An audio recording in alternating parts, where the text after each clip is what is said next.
Sources will come to order. The clerk will call the roll. Chair Harris. Here. Vice Chair Martinez. Ashby. Here. Barry. Here. Bell. Here. Buckley. Here. Fairley. Gomez. Here. Garcia. Present. Gonzalez. Present. Romero. Here. Villalobos. Zwiener. Here. Quorum is present. Quorum is present. Let the record reflect the following members are also in attendance: Representative Dean, Representative Hickland, Representative Orr, and Representative Kerwin. Good morning, members and guests in the audience. If you're testifying today as an invited or public witness, please make sure you filled out the electronic witness affirmation form on the registration kiosk in the hallway. If you have any issues filling out the form, please ask a staff member to assist. For members of the public testifying today, there will be a strict time limit of 2 minutes. The committee will conclude hearing testimony at 8 p.m. Time limits will be strictly enforced, so please keep your testimony brief and avoid repeating what a previous witness already stated in order to allow as much time for everyone to testify as possible. Again, the hearing will conclude at 8 p.m. even if we haven't gotten to everyone who is registered to testify.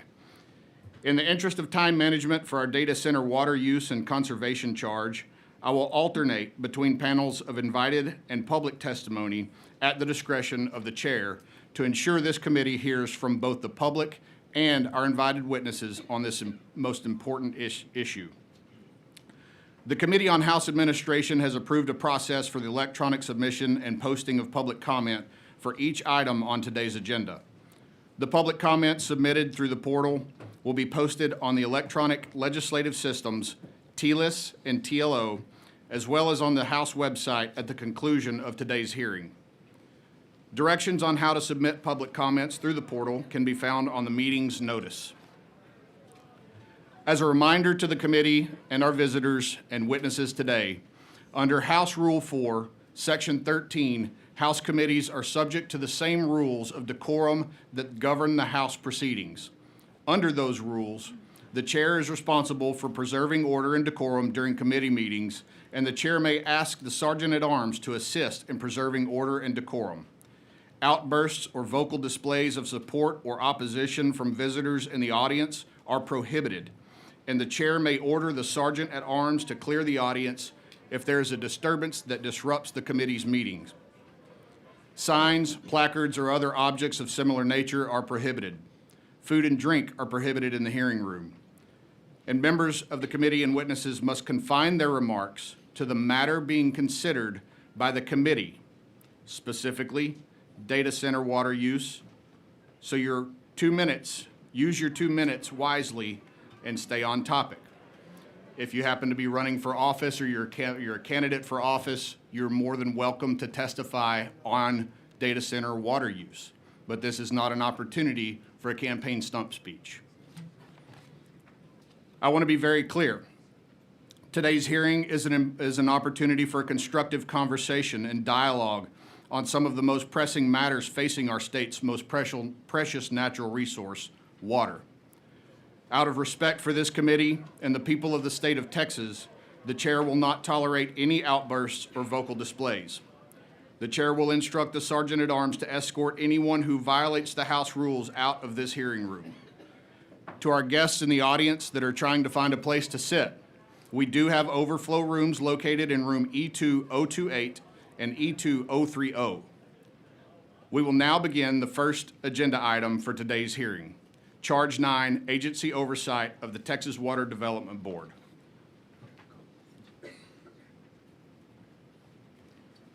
Chair calls Bryan McMath and Temple McKinnon.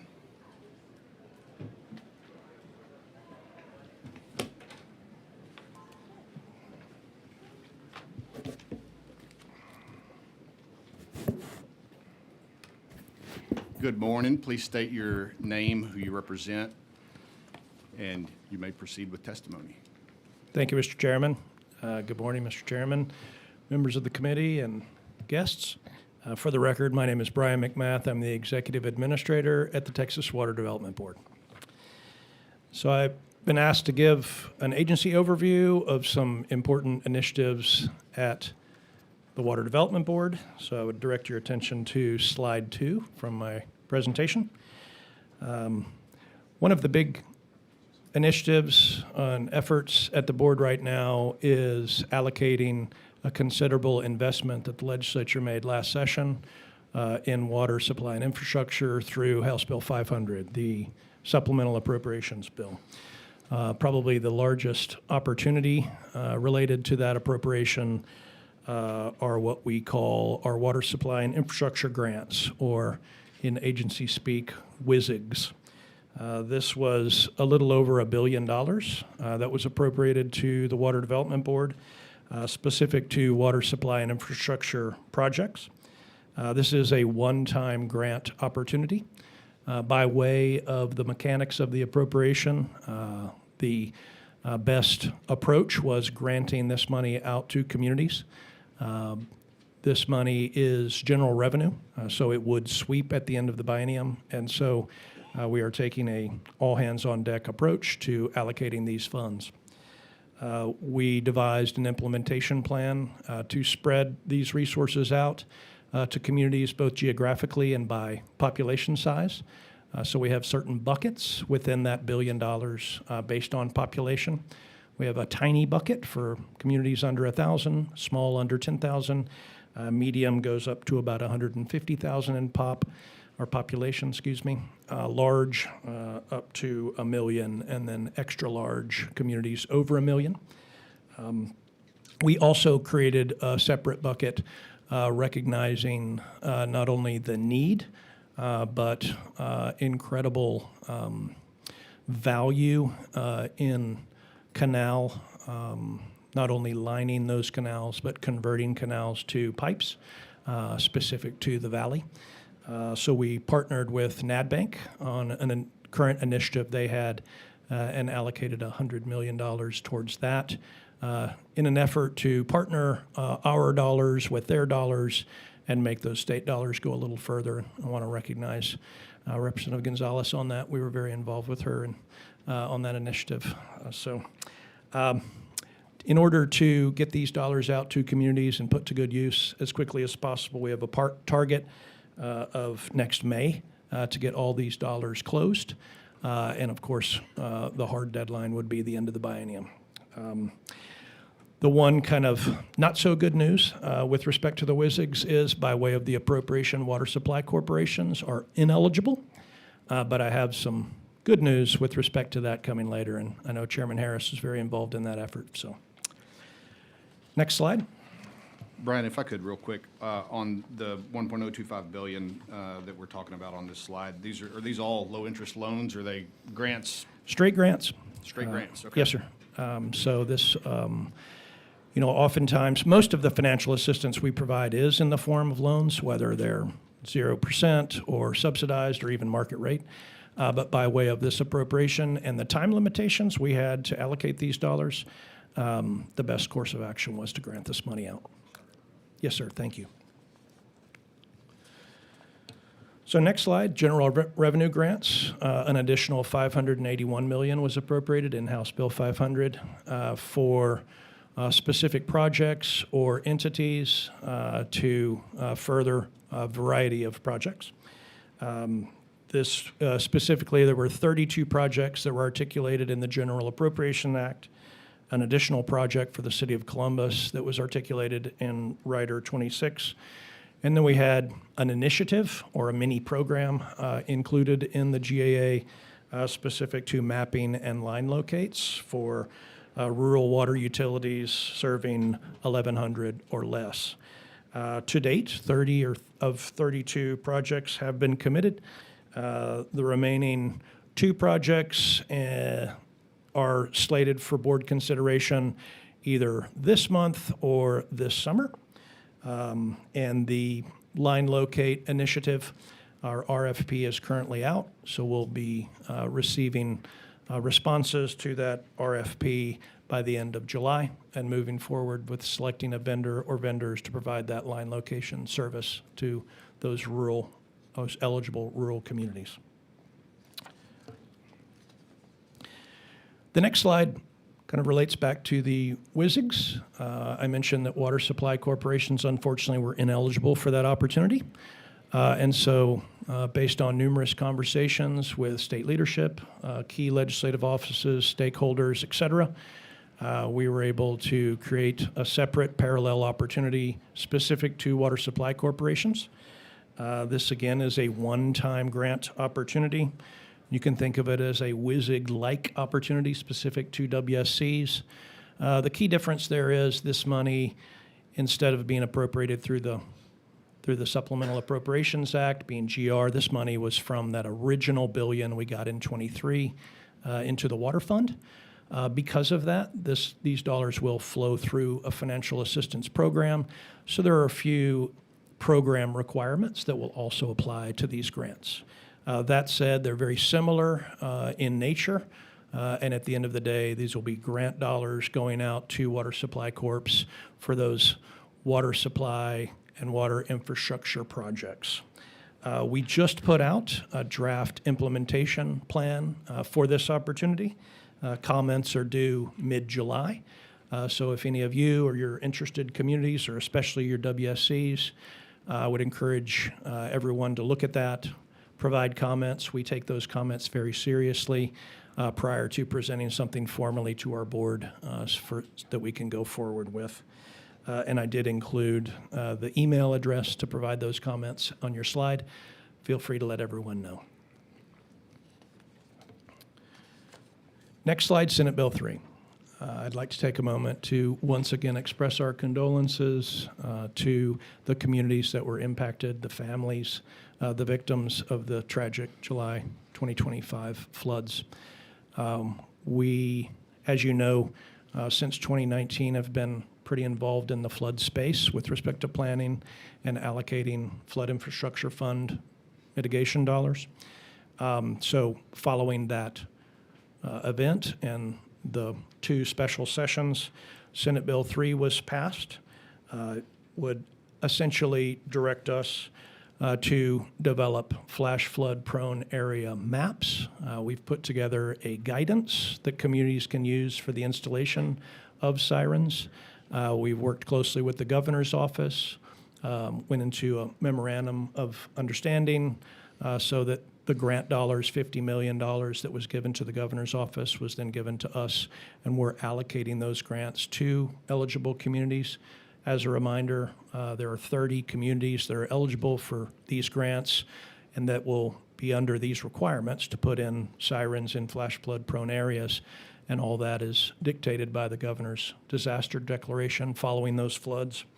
I will say I'm very proud of not only the support that our board has given, but the incredible work that our staff has done on this effort. It was made very clear to us during those special sessions, and since then by state leadership, that this was our number one priority.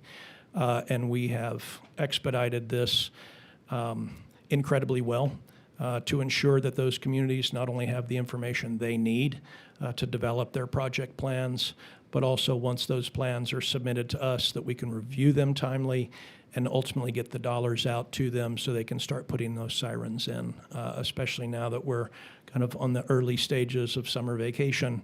And as we know, more of our citizens and guests to our state are in these areas.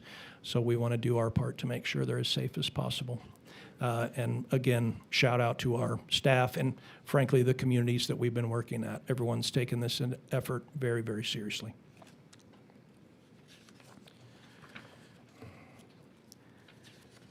Next slide, groundwater conservation district grants.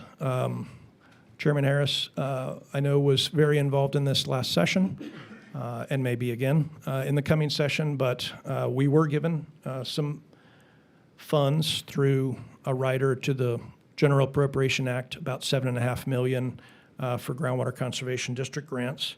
It's specific to groundwater research, science, and data collection.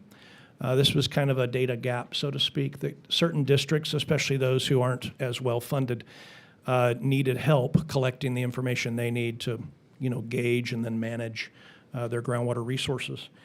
So the $7.5 million, we can use some of that for admin if needed.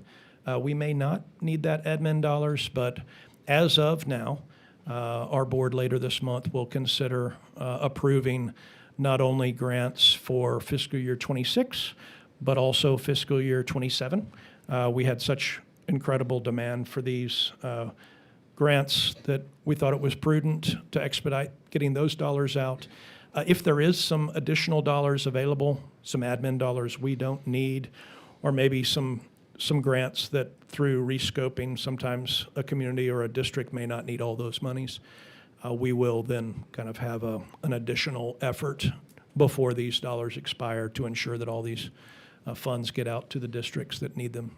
So, Brian, before we move past that, when we're contemplating upcoming hearings, when we revisit this topic, could I ask that y'all kind of keep track, and I know you do this already, but for the committee to hear at some point in the future, the demand that y'all saw for this program. I'd like to see kind of if it was an oversubscription and we didn't allocate enough money towards it, so that when we get to next session, because I think this committee is going to focus largely on data acquisition for groundwater districts and groundwater in general. And so I love to hear that y'all had a huge demand for this project. Yes, Representative Gonzalez. Thank you, Chairman. And first, I want to thank the agency. I appreciate your hard work, your transparency, your high level of communication with the committee and really all members and the public. So applaud y'all every day. I agree with the chairman. I think that appropriation was very timely. We have been hearing, at least from the appropriation side, the increase of potentially new groundwater conservation districts and the need for upstart money. And so I guess in the current grants don't allow, are maybe geared towards maybe new groundwater conservation districts and maybe more geared towards established ones with research needs. Does that feel accurate? So maybe also in the next hearing, how much money you think would be appropriate to support emerging or recently created groundwater conservation districts. Because I have a Absolutely. number in my head that I've been thinking about, and I could be completely wrong, and I might get 7 million. Do you know but anybody on appropriations that could help us with that? I don't know anybody. I don't know those people. Just a joke, everybody. Okay, but I think that those conversations are happening right now, and I'd love to get some data around that. yes, ma'am, certainly. Thank you both. Sorry, you may proceed. Yes, sir. The next slide, I'd like to briefly highlight an initiative that's been ongoing for a couple years now, our statewide water awareness campaign, or SWAC. This is an initiative that was charged to the agency back in 2023. Part of the original $1 billion we got in the water fund was required to be spent on this. We contracted with the Texas Water Foundation. They contracted with a bunch of creative and kind of media folks, and we are kind of on the verge of unveiling our first state-funded water awareness campaign. July 1st is the big kickoff. Right now, we're doing some teaser work on social media, et cetera, and online. But bottom line, this effort is intended to inspire Texans, communities throughout the state, to engage in participating in shaping that secure water future for their communities. That our agency, that's our agency mission statement, that secure water future for Texas. And so we're very excited about this opportunity.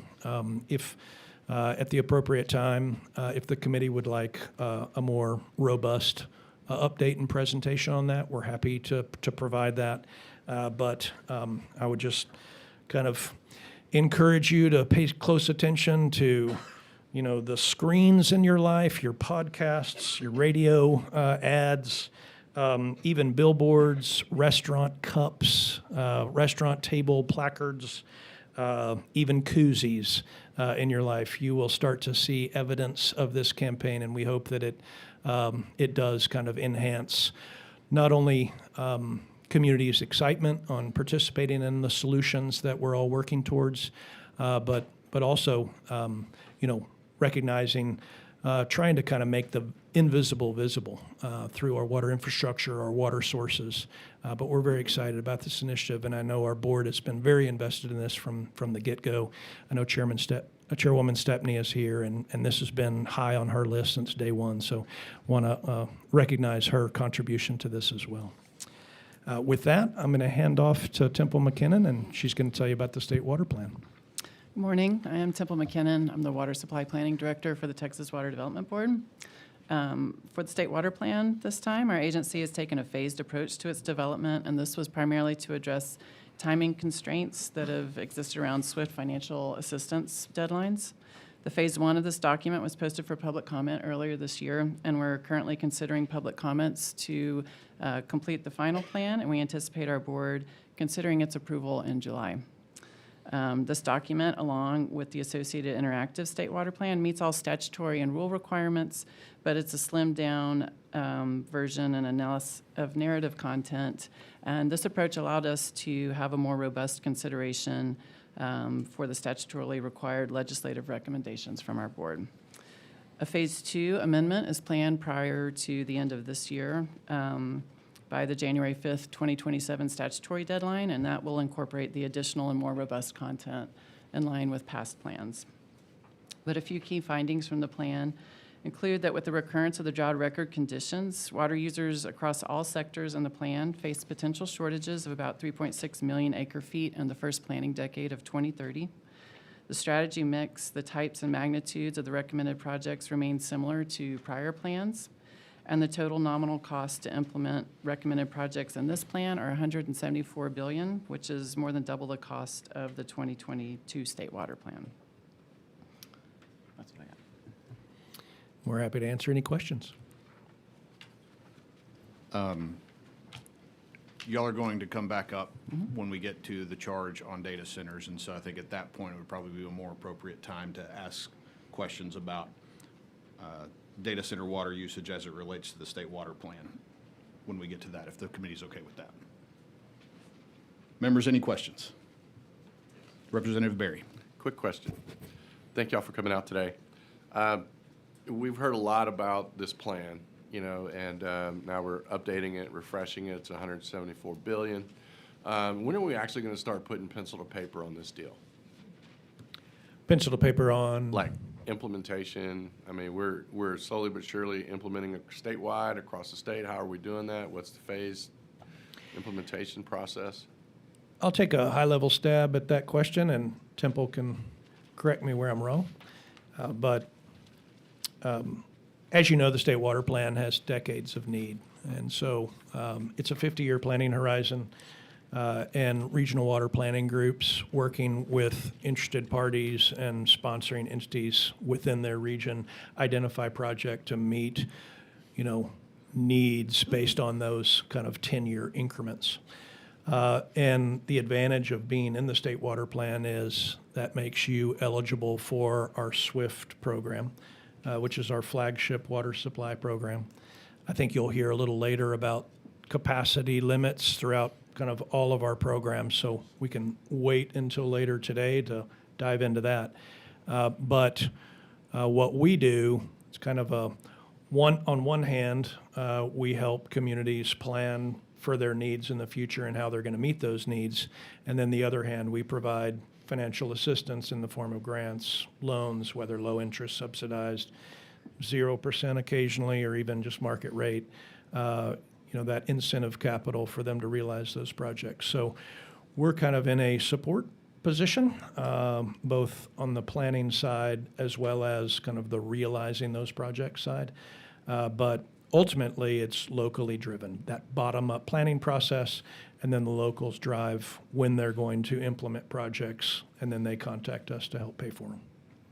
Temple? Yeah, and I guess I'll add, in the plan in Section 5, we address, we have to report upon implementation and impediments there too. So I'll reinforce bottom line as it is a local issue to implement their projects. But if you wanted to see information on what they identified as impediments to getting that done,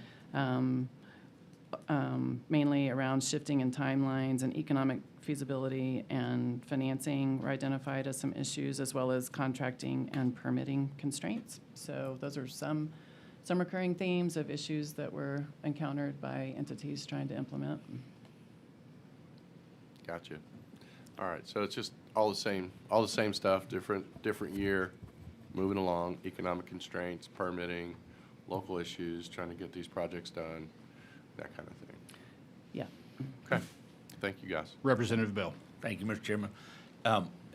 Just to follow up with what Representative Berry was talking about, I think what this committee would benefit from seeing is if let's just turn it into gallons of demand of the state water plan across that 50-year horizon, but then track on just a simple graph what the efforts, how much of it they'll meet, where those changes are, where they're increasing, so you can kind of see the efficacy of the effort, because obviously the demands will push a greater number, but we should be seeing through all these dollars being expended a value proposition where we are meeting milestones within the plan as we know it today. I think that's the question. I don't know if we have that chart. If we do, that would be good information to share. If we don't, it would be information that I would think could be created fairly readily. We do have more robust information around that coming out in the Phase 2 portion for this plan, and definitely can get you that information in advance. Thank you very much. Sure. Representative Ashby. Thank you, Mr. Chairman. I need a refresher. I was trying to remember, when you have two different regions that submit their plans to the state that are in conflict with one another, how do y'all deal with that? Our agency and the review of the plans fundamentally looks at the math of if a source of supply is overallocated. There's another approach by which interregional conflicts can be declared, and that is when the planning groups themselves look at those draft plans that are outposted for public comment. And during that period, that happens March through July of last year. In that window of time, it's incumbent upon planning groups. They have 60 days to look at the content of other plans and submit to the executive administrator why they believe there might be the potential for adverse impacts from another plan. And then it's up to our board to determine if there is indeed a conflict posed by that assertion, and then how to resolve it, if so. When you look at the, I think you said, Temple, the doubling of the cost of our state water plan just in the last 5 years to $174 billion. Obviously, inflation, population growth, those kind of common sense issues come to mind, I think, for most everybody.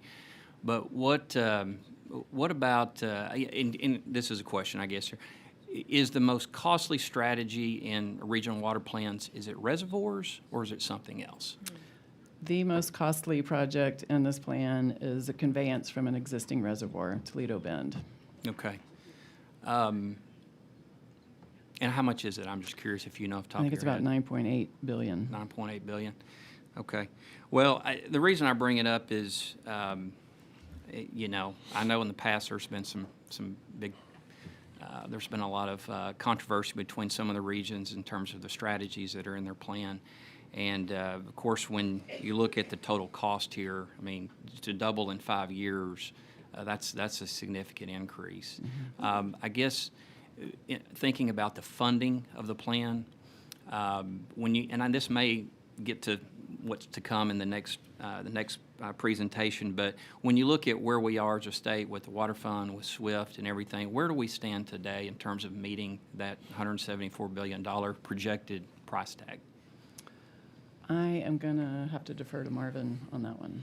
Yeah, I can take a stab at it, and then we can kind of investigate that in more detail once Marvin joins us. But the SWIFT program, again, that's our flagship program for water supply development, has been incredibly successful. It was created in 2013 with the goal of funding $27 billion worth of projects over a 50-year horizon. To date, That was $2 billion to fund 27, right? Yes, sir. Okay. I want to make just sure we through- got our starting point here. Yes, sir. So the initial capital provided by the legislature, it was ESF dollars, rainy day fund money, initial investment of $2 billion into the SWIFT fund through the mechanics of the program, selling bonds and the leveraging effect. To date, we've committed over $17 billion through that program. And that's been in just over 10 years. And so the analogy I like to suggest is, You know, it was a marathon, 27 billion, pretty close to a 26 point whatever mile marathon.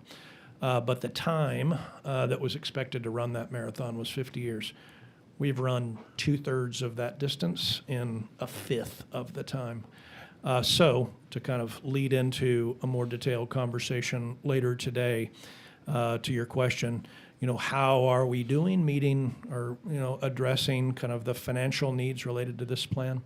We're doing great, but as any marathon runner will tell you, you can't run a marathon at a sprint's pace. And so just this year, for the first time ever in the history of our SWIFT program, we've had capacity limitations. We had $4.2 billion worth of eligible apps that came in, applications. We were able to fund about $2 billion of that. So yet again, that kind of dreaded oversubscription challenge that we face throughout our financial assistance programs has now come into play with respect to SWIFT. So, Representative, it's an ongoing challenge. We do our absolute best to essentially squeeze as much capacity as we can out of our financial assistance programs, but there is growing demand, as evidenced very clearly by the kind of new $174 billion price tag for the state water plan. Yeah. And I will say that was the overview, but specific to implementing the 2022 state water plan, $6 billion in SWIFT has gone towards 68 projects from the 2022 state water plan. $6 billion for 6 billion. 68 projects? Yes. Okay, very good. Well, I just, Mr. Chairman, thinking about next session and clearly the demand that we have across the state for water projects in our local communities and across our regions, it's going to be important that you continue to communicate with us on what the needs are so that we can respond. So, thank you. You bet. Representative Romero. Just a quick question. Do you track the increase in cost of specific projects? In some cases, like a water project has X number of miles of pipe or whatever. Let's say there was a generic type of project, how much it's increasing year over year on a percentage basis or in a 5-year window? It's difficult to do for specific projects because their configuration might change plan to plan, typically does. What we do report in the state water plan are unit costs by type of project, which I think is what you're getting at. And so you can do a comparison between how that's reported in each plan. Is there a report for the members to be able to understand the impact? Because I hear, I think I'm just translating here, you know, we have money, but there's way more projects that we can fund. But on top of it, we see increases in cost. So that tells us less projects, going back to the point of why. When will we ever reach that point? So I'm just curious as to how we as members can be more educated in terms of what's happening in the construction field, what's happening with cost of materials, who are we competing with. Clearly, if there's only so much concrete, so much aggregate, we're building a lot of roads, it makes our water projects more expensive too, right? So just, is there anything that you send to us or provide for us specific to the increase in projects, however you do it, whether it's by the gallons or produced, the water it produces or cleans or moves, anything that we could have as a comparison? Sure. We'll get you those unit costs that I was referencing, but I'll also see what else we can pull together to meet your request. Okay, thank you. And if I can provide just a little additional context to kind of the factors that go into that increased state water plan, quote unquote, price tag, clearly it's inflationary pressure. Whether it's materials, labor costs, et cetera. It's also kind of we're somewhat a victim of our own success in the sense that our regional and statewide water planning process is kind of the envy of the nation. And because of its success in identifying projects, we've had more kind of robust participation in the process. So it's driven not just by individual projects and their increases, but more of those projects. And every few years, we look out an additional 10 years. And so the scope or the breadth of our planning process has increased, again, because it has been so successful. So that's kind of another factor to keep in mind. Do you get specific when you think of things like material costs or labor costs? There's specific type of labor that may be required for building out these projects, and if we're not training folks to be able to do those projects, clearly that increases our costs. So coordinating with, let's say, for example, the governor's, apprenticeship program that he just announced, how we're working to make sure that we're feeling that the field is full with people willing and knowledgeable enough to do the job. I'm not aware of any direct efforts that we are involved in, our agency. I do know, based on various conferences and speaking engagements that I've been at, trade associations work very closely with community colleges, universities to encourage those kind of skills development programs.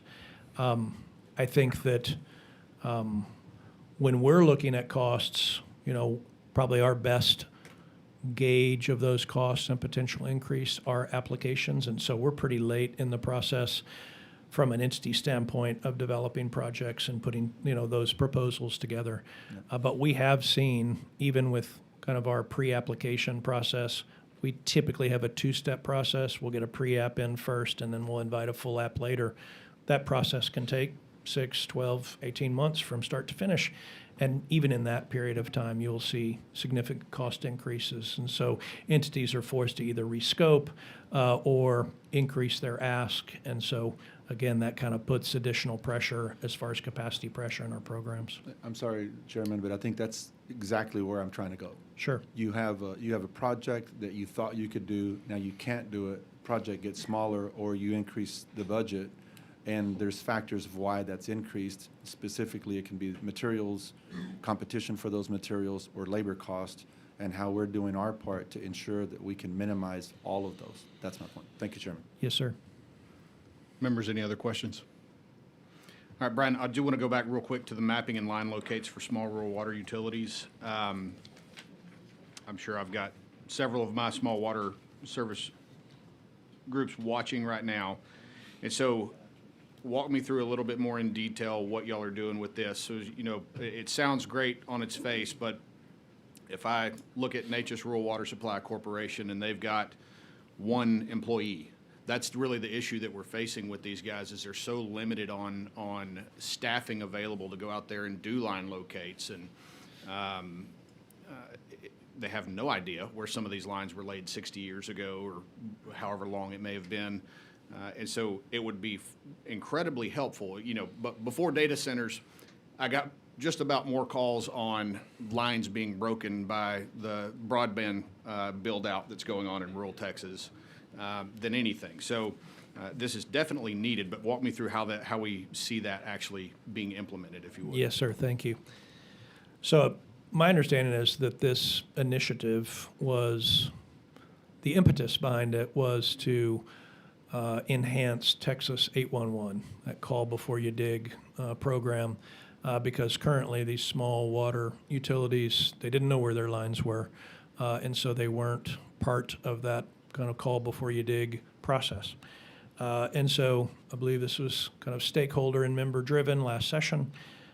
What resulted was funds that were given to us, and I apologize, I don't have the amount handy, but it's in the range of about $4 million for us to help with that kind of mapping and location of line challenge for especially these small rural systems. So our approach, put out an RFP, which will result in either one or more vendors that are selected that then we will contract with, and those vendors will provide those services to those small systems that otherwise. They'll go out and do the mapping. Yes, We're sir. not going to rely on the single employee of the water system who needs to be fixing No, sir. broken lines. We're right trying now. to make this as easy as possible, recognizing their staffing limitations, especially for these small rural communities. So these vendors will do the work. That's great, but knowing the thousands and thousands of miles of lines that we have throughout rural Texas, I'm going to guess that 4 million isn't anywhere near enough for you guys to actually complete the job. So let's continue that discussion as we get to the next session. Yes, sir. Representative Gonzalez. We'll have to jump in. I appreciate you, Chairman. And again, I appreciate the agency and you being great stewards of our state resources. I think as I'm hearing all these numbers and the increasing costs of projects and all of this, and also being aware of our current budget situation and future potential budget situations.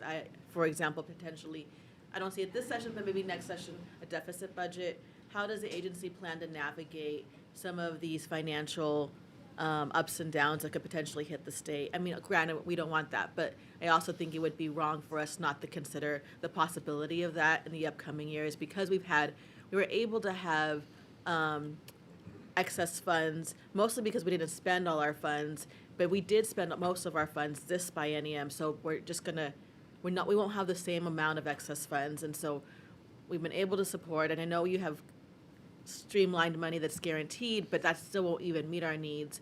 I guess hearing all this is starting to keep me up at night. What is the agency's thoughts about these really important investments, but the realities of the state budget? That's an excellent question. Obviously, we appreciate any resources, financial, staffing, or otherwise, that the legislature and state leadership entrust in our agency, because at the end of the day, we're here to help the communities that you all represent. But, and this is kind of a teaser into later presentations, we are facing capacity limitations now in essentially all of our programs. And while I kind of characterize that as a good problem to have because of the significant investment that the state has made helping our communities throughout the state meet not just their water, but their wastewater and flood challenges, it doesn't necessarily keep me up at night, but it certainly motivates me every day.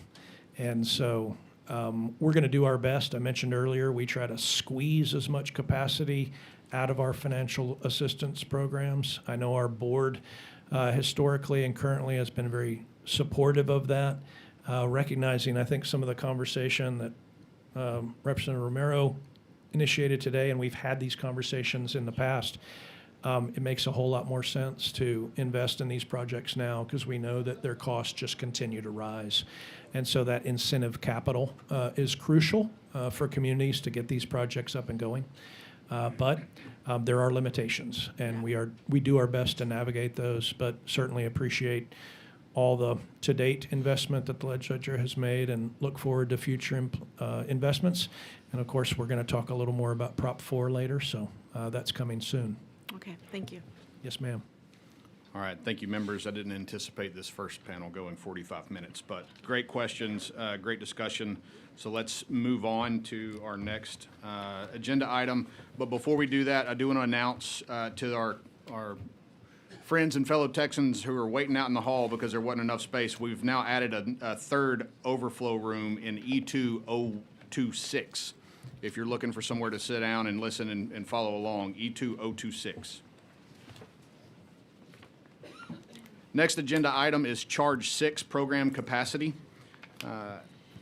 And we will move on and call Marvin Cole-Chaney from the Water Development Board and Jessica Pena from the Water Development Board. Actually, Jessica's here just to help answer any questions Okay. that Marvin and I can't field, and I'm going to join Marvin Perfect. at least for part of this. Sounds good. Then you gentlemen may proceed.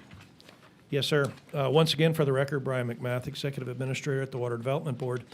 I've been asked to update everyone on HJR 7 from last session. This was the $1 billion a year ongoing dedicated revenue investment in our agency and our financial assistance programs. To give you a little background, in 2023, the legislature created the Texas Water Fund. That's a special fund. We initially, the legislature invested $1 billion into the water fund. It's important to remember that the Texas Water Fund is not a financial assistance program. It's essentially a master fund by which our board can allocate funds down into our programs by which those dollars flow to our communities. Last session, Senate Bill 7 made some significant changes to the water fund. Probably the most notable was adding a few remaining financial assistance programs that were not eligible previously to the water fund. So at the end of the day now, we can use water fund dollars, allocate those through any of our financial assistance programs.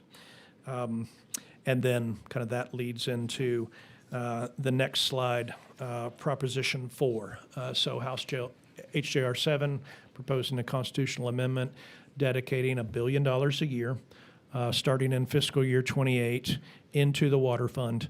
And again, those dollars would then kind of supplement our program capacity limitations throughout our financial assistance programs. There's a tier that was set up at $46.5 billion, over which any sales and use tax collected would then be directed into the water fund by the comptroller. But important kind of limitations, safeguards were put in place. The legislature must appropriate those dollars or provide appropriation authority. So our board can't allocate those dollars into our programs without that authority, and that would be subsequent authority, likely in the GAA each session. So the legislature retained an appropriate level of control over those dollars. One kind of important element to Prop 4 money, again, it's $1 billion a year. The horizon is about a 20-year horizon.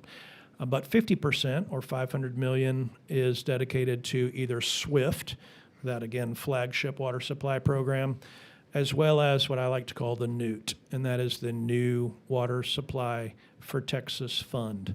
Those are, you can think of those type of projects as more innovative water supply projects. A key difference between the NEWT and SWIFT is they're not required to be in the state water plan that Temple just presented on. So obviously these dollars are contingent not just on that legislative appropriation, but also a robust economy. Should sales and use tax not accumulate to that $46.5 billion threshold, no dollars would be directed into the water fund. And just for a little bit of horizon perspective, considering that this collection mechanism doesn't kick in until fiscal year 28, and knowing that sales and use tax has to accumulate considerably before any money is directed into the fund, we don't really expect money to be directed into the water fund until the summer of 28. So effectively, that would help our program capacity limitations in that fiscal year or program year 29 timeframe. So with that, I'm going to hand off to Marvin Cole-Chaney to update you on our conveyance coordination efforts per Senate Bill 7. Good morning. Marvin Cole-Chaney, Assistant Deputy Executive Administrator for the Office of Water Supply and Infrastructure at the Texas Water Development Board. Approved during the 89th legislative session, the TWDB was charged with establishing a water supply conveyance coordination initiative to facilitate planning among project sponsors and entities to develop and transport water, facilitate interconnectivity and interoperability, and reduce the need for using eminent domain by using existing easements. On conveyance coordination, our work is focused on 5 areas. This slide lists out our first 3, which are outreach, project stakeholder meetings, and updates to our project management guidance. To communicate this requirement, we have issued a public notice, produced a web page with this content, and begun discussions with the TxDOT Right-of-Way Division for a better understanding of a state agency's oversight and responsibility to implement this type of statute. For applicable projects requesting financial assistance, the conversation begins during the pre-application stage. Following the submission of an application for financial consideration, staff reviews project materials to determine whether a stakeholder meeting is needed. And the purpose of those meetings, which are jointly facilitated by TWDB staff, is to bring together project sponsors, governmental entities, utilities, common carriers, TxDOT, and other relevant parties to coordinate early and reduce the need to use eminent domain by identifying opportunities to use existing transportation and utility easements. The outcome of that coordination is documented in the project's engineering feasibility report. And to date, we have also received several guidance documents, or revised several guidance documents and templates as part of this effort, and we're continuing to work alongside other programmatic updates so that applicants are aware of this requirement. On the next slide, we talk through the ongoing phases of work, developing technical standards, and early stage conveyance coordination. The TWDB is preparing to contract with a consulting firm to help develop technical standards, best management practices, and general guidance that support interconnectivity, interoperability, and integration.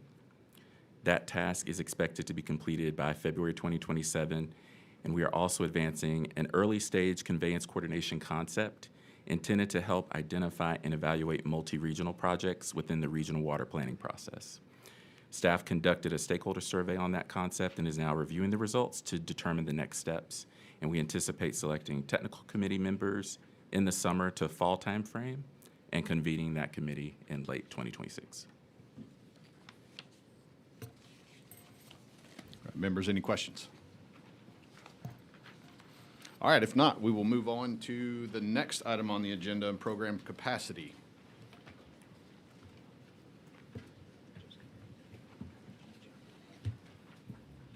We already have the same people, same panelists on this as well, right? Correct.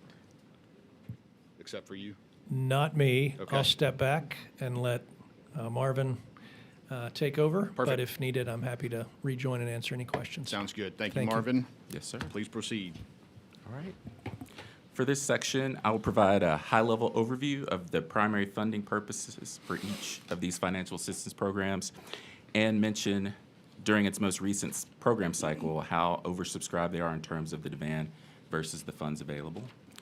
So on the first slide is the SWIFT program, the State Water Implementation Fund for Texas. This was established to finance water management strategy projects listed within the state water plan. This program operates on an annual cycle with the call for projects taking place late each calendar year. For the 2026 cycle, we received 27 abridged applications totaling $4.3 billion in total project costs. Of those, 23 projects were deemed eligible, representing about $4.1 billion. 10 projects were invited to submit full applications, accounting for nearly $2 billion in total project costs. And those projects are expected to be considered for a funding award at the July 2026 Water Development Board meeting. In addition, we have existing multi-year commitments that are scheduled to close in 2026, totaling approximately $1.2 billion. And to date, this program continues to have a high level of interest from both new applicants and existing project sponsors. And while the previous program cycles had sufficient capacity to fund all eligible project requests, as Bryan mentioned, this year has been the first year in which the TWDB has had to set a funding line. On the next slide is the Clean Water State Revolving Fund program, which provides funding for wastewater facility projects and non-point source projects across the state. It is a program that is federally capitalized, but is also established to take interest earnings from repayments and revolve them into financing for future projects. This program operates on an annual cycle, and we typically offer around $500 million to award to projects.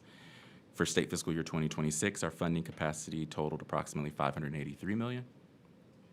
We received project requests totaling nearly $6 billion. The interest in this program continues to remain very strong. However, available capacity does not keep pace with the identified project demand. We have, over the last few years, seen this program be 10 times oversubscribed, and the 2026 year was not any different. On the next slide is the Drinking Water State Revolving Fund program, which provides funding for public drinking water projects across the state. It is also federally capitalized with the ability to take those interest earnings from repayments and revolve them into financing for future projects. This program operates on an annual cycle with a funding capacity of $500 million. And for 2026, our funding capacity totaled approximately $505 million. We received project requests totaling over $4.5 billion.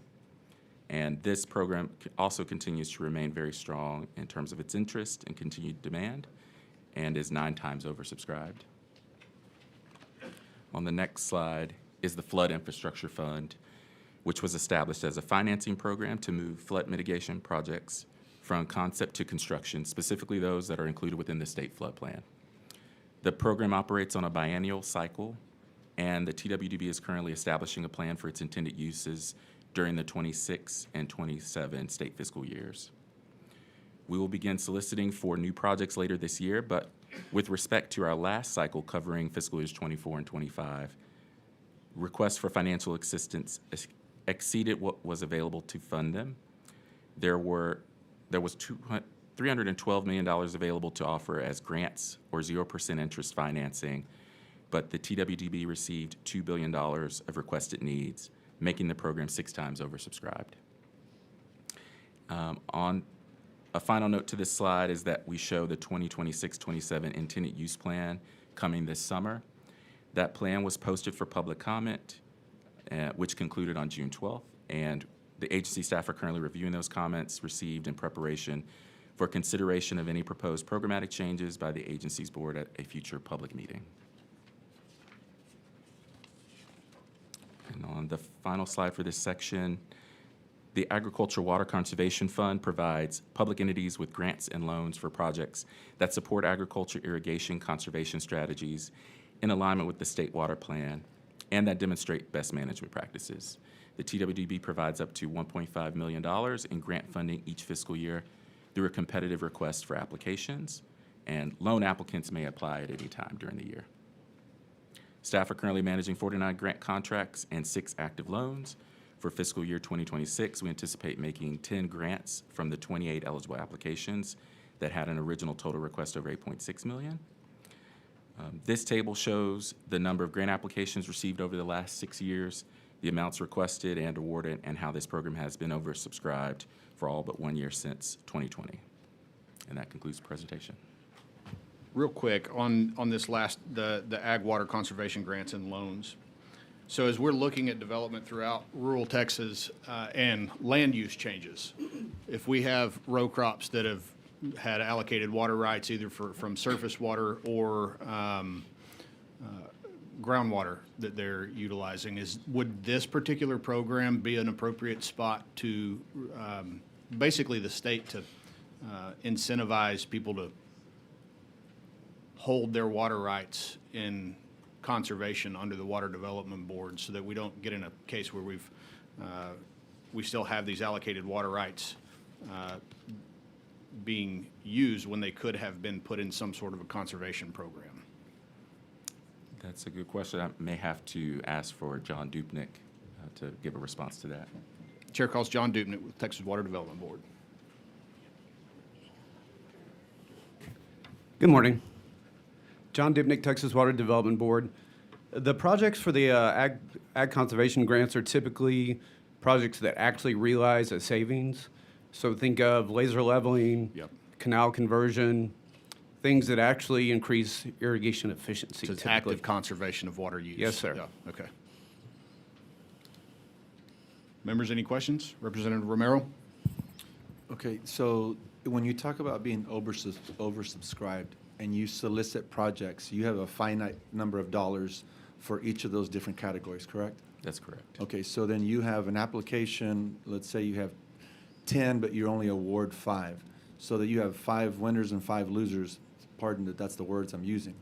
What happens to the 5 applications that weren't awarded? They just start over again and wait for the next project when you solicit more opportunities? They may seek other funding opportunities that are available outside of our agency, but we do encourage all the folks that are submitting their projects to continue to submit, because there's no guarantee for any of our financial assistance programs that have a prioritization that they will receive funding. And we do try to provide as much technical assistance and refer them to other potential programs or agencies that might be able to assist them in navigating And if there that. were an effort to try to get as many projects shovel-ready so that when resources are available, you can move to those projects faster rather than later, sooner rather than later, would there not be an opportunity to look at those projects that didn't receive resources, didn't receive funds, to have those be first in line if they would have otherwise qualified and didn't get financing from some other source? We definitely try to encourage and promote that strategy. And most of our financial assistance programs have specific purposes that they're intended to resolve. So for instance, the Clean Water State Revolving Fund or the Drinking Water State Revolving Fund, they're trying to address violations that those systems may have experienced. And so in a competitive cycle, the projects that rise to the top of that list are going to be the ones that are resolving those most chronic or major issues. And that may not be the project that is the most ready to proceed to constructing. All right, well, it seems to me as though if you have a large number of projects that are needed, and let's say they don't get the financing in any other place, but yet they still had the need, they could be classified as otherwise ready to go with the exception of no funds. And when the funds are made available, and I hope everybody at the Water Board is listening, I would encourage us to get these projects done faster because of the increase in the cost of the projects. From the time you solicit, that's my last question, Chairman. From the time you solicit projects, how fast does it take before those folks ever see any, before their projects kicks off? It can take. I know that it changes based upon the type of project, but Yes, sir. I think you get my question. I hope that the Water Development Board can get back to me on that. Yes, we'd be happy to.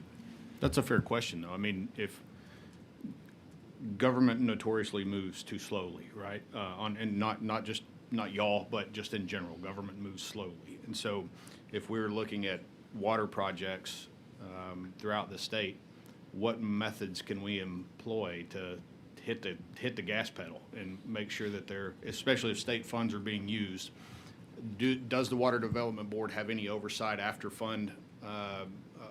awarding funding to a project to make sure it's moving in the right direction, moving efficiently, those sort of controls around it? Yes, we do. They're required to submit outlays to us to receive reimbursement for the costs that they've incurred, and we have, depending on the program, it's anywhere from 3 months to monthly, depending on the phase of the project. Representative Ashby. The Flood Infrastructure Fund, I noticed that in your slide here, you said that we funded we funded 16% of the projects. $2 billion in demand, $312 million in allocation. Are we seeing, I guess every year, every biennium, are we seeing an increase in requested funding in the Flood Infrastructure Fund? Yes, we've only had 2 cycles for that particular program, but we did see an increase. And I know my neighbor here next to me could answer this question, but remind me, is that a direct appropriation as far as a line item account, or is that funding that is decided upon by the board as far as how much is allocated? I think both. So there was a direct appropriation to the program. I forget which particular session it was, but the board made a choice to set the funding capacity for that biennium. So the $312 million that was available for the 2024 and 25 biennial cycle was using some of those funds from that original appropriation. Yeah, a little more specificity. In 2019, nearly $800 million was appropriated into the Flood Infrastructure Fund, and then additional appropriation was made, I believe, in 23, an additional $625 million. So all in, nearly $1.5 billion. And, we're kind of on the cusp of our third round, as Marvin So it's a mentioned. direct appropriation from the legislature to the flood, I'm going to call it the fifth. Yes, sir, to the Okay. fifth, to date. That date. said, I mentioned earlier that additional programs were added to the Texas Water Fund as far as eligible. Initially in 23, the fifth was not eligible to receive funds from the Water Fund. With the changes last session in Senate Bill 7, now our board can allocate those Prop 4 billion a year dollars. Fifth is eligible. Okay, So good. the legislature may choose to, appropriate additional funds directly into the fifth, but as somewhat of a. But you can use Prop 4. Yes, sir. Okay, that's good. I guess just a comment or observation. Of course, seems like across state the last couple of weeks we've been seeing a lot of flood events. Certainly, I know in Southeast and East Texas we've had our fair share. So is the fifth, is the funding that is approved by the board, is that primarily designed for projects in areas that are more prone to persistent flooding? Or can any community across the state that is maybe experienced a one-time flood event, can they also apply? It's a good question. So similar to the water plan and that process and its relationship to SWIFT, now projects have to be in the state flood plan to be eligible for the fifth. So there are a variety of categories of projects or strategies that we can fund through the fifth. Not to get too agency speak on you, but there are flood management evaluations. That's a lot of words for studies. We can do flood mitigation projects. Those are projects. and then flood management strategies. Those things can range from early warning systems to evacuation plans to low water crossing markings, et cetera. So there's a lot of different approaches to dealing with flood, protecting life and property, that ultimate goal. But the FIF is set up structurally, both through our rules, but also statutorily, to be able to provide financial assistance for all those different approaches. Again, with the one requirement that they have to be in the state flood plan. Okay, that's good to know. I didn't realize they had to be in the, when you said the state, they have to be in the state flood plan. Yes, sir. Okay. And I assume y'all work with our municipalities and counties to make sure they're aware of that, so that they're working towards that? Just like we do for state water planning, that regional bottom-up process. Yep. That was basically somewhat of a carbon copy for the state flood plan. So there's a regional flood planning groups, 15 throughout the state, with statutorily identified stakeholders that have to participate, but some groups have a lot more folks, but they're working, with those flood districts, with those counties, with those river authorities that are involved in flood mitigation efforts, to kind of create those robust plans that then feed into our state flood plan that ultimately allow eligibility for this financing. Okay, good. All right, well, thank you. Thank Yes, you, Mr. sir. Chairman. Members, any other questions? All right, thank you all very much. Chair calls Jeremy Mazur, Sarah Kirkle, Perry Fowler, and Heather Harward. Heather, will you come up here real quick? We need to get you registered. Blue, look at us. We're all in blue.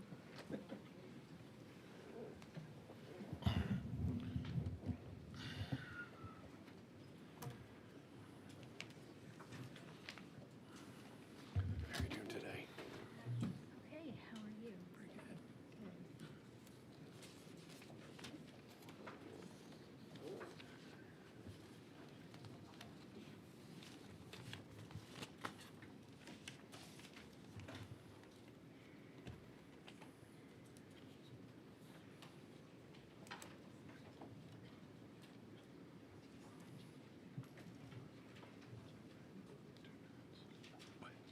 No, it's gonna need a peace sign.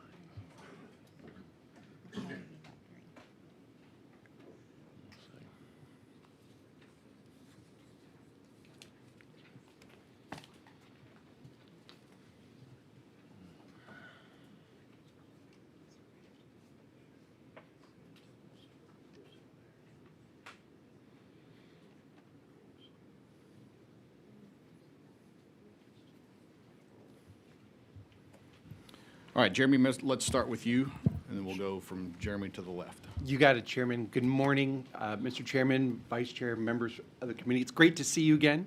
My name's Jeremy Mazur, Director of Infrastructure and Natural Resources Policy for Texas 2036. So when I testified in front of you last year, I said that the state needs to invest about $154 billion on two water infrastructure challenges. These were the need to expand and diversify our water supply portfolio, and also to fix our aging, deteriorating drinking water and wastewater systems that are really becoming liabilities to communities across Texas. Now, if we add the $54 billion in the new state flood plan, the total cost goes to above just $200 billion. But today, these cost estimates would be higher for three reasons. First, at this point, there's uncertainty about future congressional appropriations to the state revolving fund programs. If Congress reduces the SRF appropriations, then greater state efforts will be required from the capacity of our financial assistance programs. Second, inflation has persisted since 2024 when we first came up with these cost estimates. While I'm not into the business of making economic forecasts, it's reasonable to say that inflation will continue in the foreseeable future. This will also drive these costs higher. Lastly, the draft 2027 state water plan with its $174 billion price tag will likely require greater state financial assistance in the long run. Now, some of this will be paid by local ratepayers, but other amounts are going to have to be paid from our state financial assistance programs. This raises the question, the reasonable question, of if the capacity of our existing funding programs can meet this escalating price tag. Well, I have two observations here. First, thanks to your leadership, Mr. Chairman, Prop 4 was a huge step forwards towards establishing reliable, dedicated funding for water infrastructure. While this dedicated funding stream is projected to provide $20 billion over the next 20 years, it has the potential to provide greater financial assistance through leverage with existing bond programs. In fact, a recent report from the Boston Consulting Group that I've provided to the committee staff points out that this revenue stream could be leveraged to generate an additional $70 billion towards Texas infrastructure needs. If the goal is to maximize the capacity of our existing financial assistance programs, then leverage offers a pathway to maximize the value of every dedicated dollar from Proposition 4. My second observation is that the capacity of our financial assistance programs is often linked to the price tag of the state water plan. And right now, the draft has it at $174 billion. Simply put, the argument has been that existing programs, financial programs, lack the capital capacity to pay for all the projects in the plan. I think that this argument is true, especially when we look at the large regional water supply projects. But that said, I've been analyzing the state and regional water plans for the coastal Bend region. Every state and regional water plan published since 2001 about what they've said for the coastal Bend region and Corpus Christi. One thing that strikes me when I look at these plans are the inconsistencies across the plans. A user group may have a water supply deficit in one plan, but no deficit or need in subsequent plans. A water supply strategy could be recommended in one plan, but never again seen in subsequent plans. If part of the funding capacity discussion is tethered to the costs of the state water plan, then I think we need to revisit the planning process and perhaps adjust it to better identify and deliver projects that are needed for long-term economic growth and drought resilience. We just need a better idea of what will be implemented and will definitely require state financial assistance in the long run. Although Proposition 4 gave our funding programs a needed boost, we can't afford to waste a single dollar, and we must make sure that our water plans work to identify and deliver high-priority projects with regional benefits. Thank you for your time. Great testimony. Members, any questions for Mr. Mazur? All right, thank you. Sarah? Okay, forgot to give you my one pager that's in your Dropbox. But Mr. Chairman and members, my name is Sarah Kirkle. I'm with the Texas Water Association, which is a statewide water policy association focused on water supply and management. Our members include river authorities, municipalities, all types of water districts, including flood, irrigation, water supply, drainage, and of course, water users and those that support the water industry. Collectively, our members provide water and wastewater services to the majority of Texans. First, let me express my appreciation to Chairman Harris and Chairman Perry for their efforts related to Prop 4. This is a landmark investment that this body should take great pride in passing. We are incredibly hopeful about the infusion of the funds that Prop 4 will bring about in 2028. However, we're currently in a 3-year gap until those funds will be available to the board. That may delay the start of important water projects that are currently unable to access state funding. We'd hoped that the one-time funding in HB 500 would help bridge this gap, but these grant-only dollars, while very helpful to specific infrastructure projects and small grant needs, provided no additional funding to the actual financial assistance programs like SWIFT or the New Water Supply Fund or the Flood Infrastructure Fund. Now, we heard Marvin talk about almost all of our key programs being oversubscribed, at least double in SWIFT, 9 to 10 times in the state revolving funds, 6 times in the flood infrastructure funds, as well as being oversubscribed in the ag water conservation program. So those are all important things to keep in mind in terms of collective impacts. But what I'd like to focus my brief remarks on today is SWIFT. There's a one-pager going around that talks a little bit about the recapitalization needs for SWIFT. As you know, SWIFT is a financial assistance program that uses cost-effective financing tools such as low-interest loans to implement the state water plan. This year, for the first time ever since its inception in 2013, the Water Board had to turn away applications for state water plan projects. The lack of financial capacity in SWIFT prevented the board from funding 13 of 23 eligible applications that represented $2.2 billion in projects. Delay of these state water plan projects almost certainly means increased costs to ratepayers, delays in water delivery times, and impacts to local economic development. These delays also tend to put more pressure on groundwater and can discourage innovation in favor of cheaper sources that get online the fastest. The original $2 billion SWIFT capitalization, as we heard earlier, was designed to fund $27 billion over 50 years. Despite the water plan more than tripling in cost since that time, we have not increased that original SWIFT capitalization. The current application rate, which is about $4 billion in projects per year, those members are going to be on track to request financing for $27 billion in 7 years, not 50. This means that we're going to need a significant recapitalization of SWIFT long-term to continue to finance the state water plan.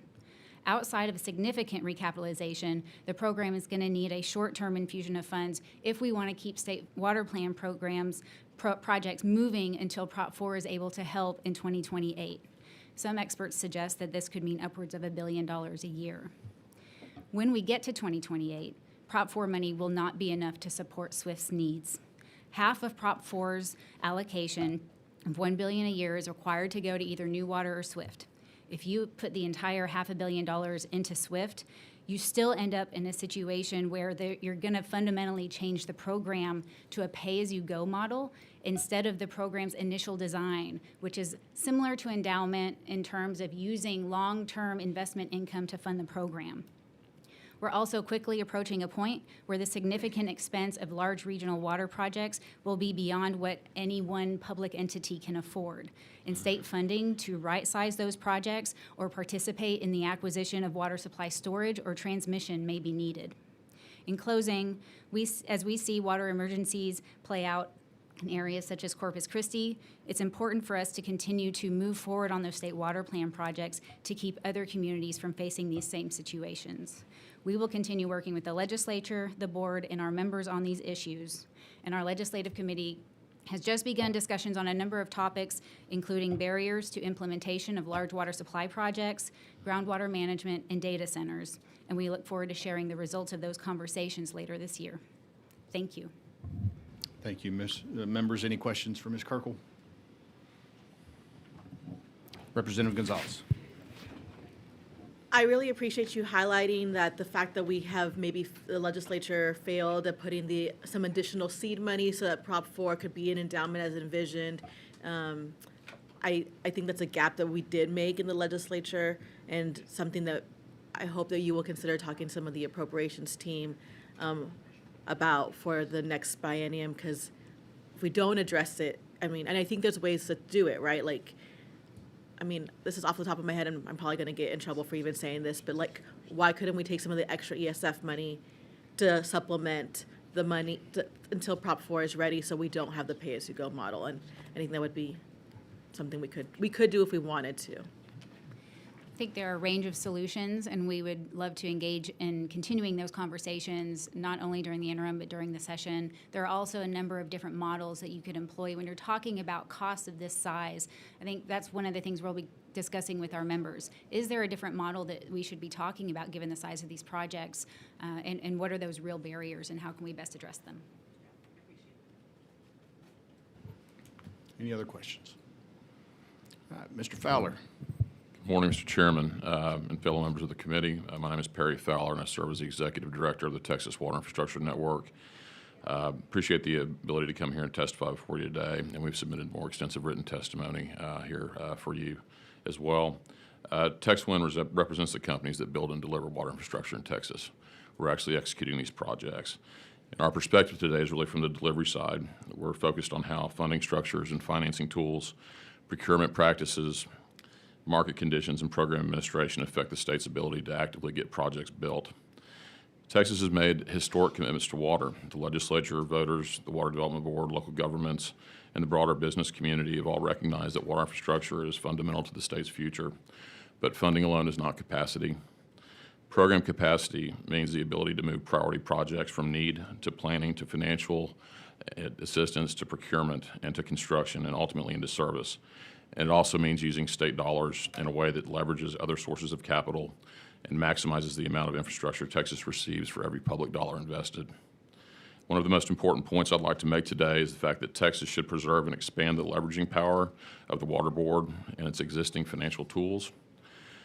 Depending on the program structure, federal participation, local match, bond financing, and revolving fund mechanics, $1 of state support can sometimes help unlock $3 to $4 of actual infrastructure. And that's the kind of financial efficiency Texas needs if we're going to meet the scale of the challenge in front of us. Which brings me to HB 500 WSIC grants, which are being administered by the board.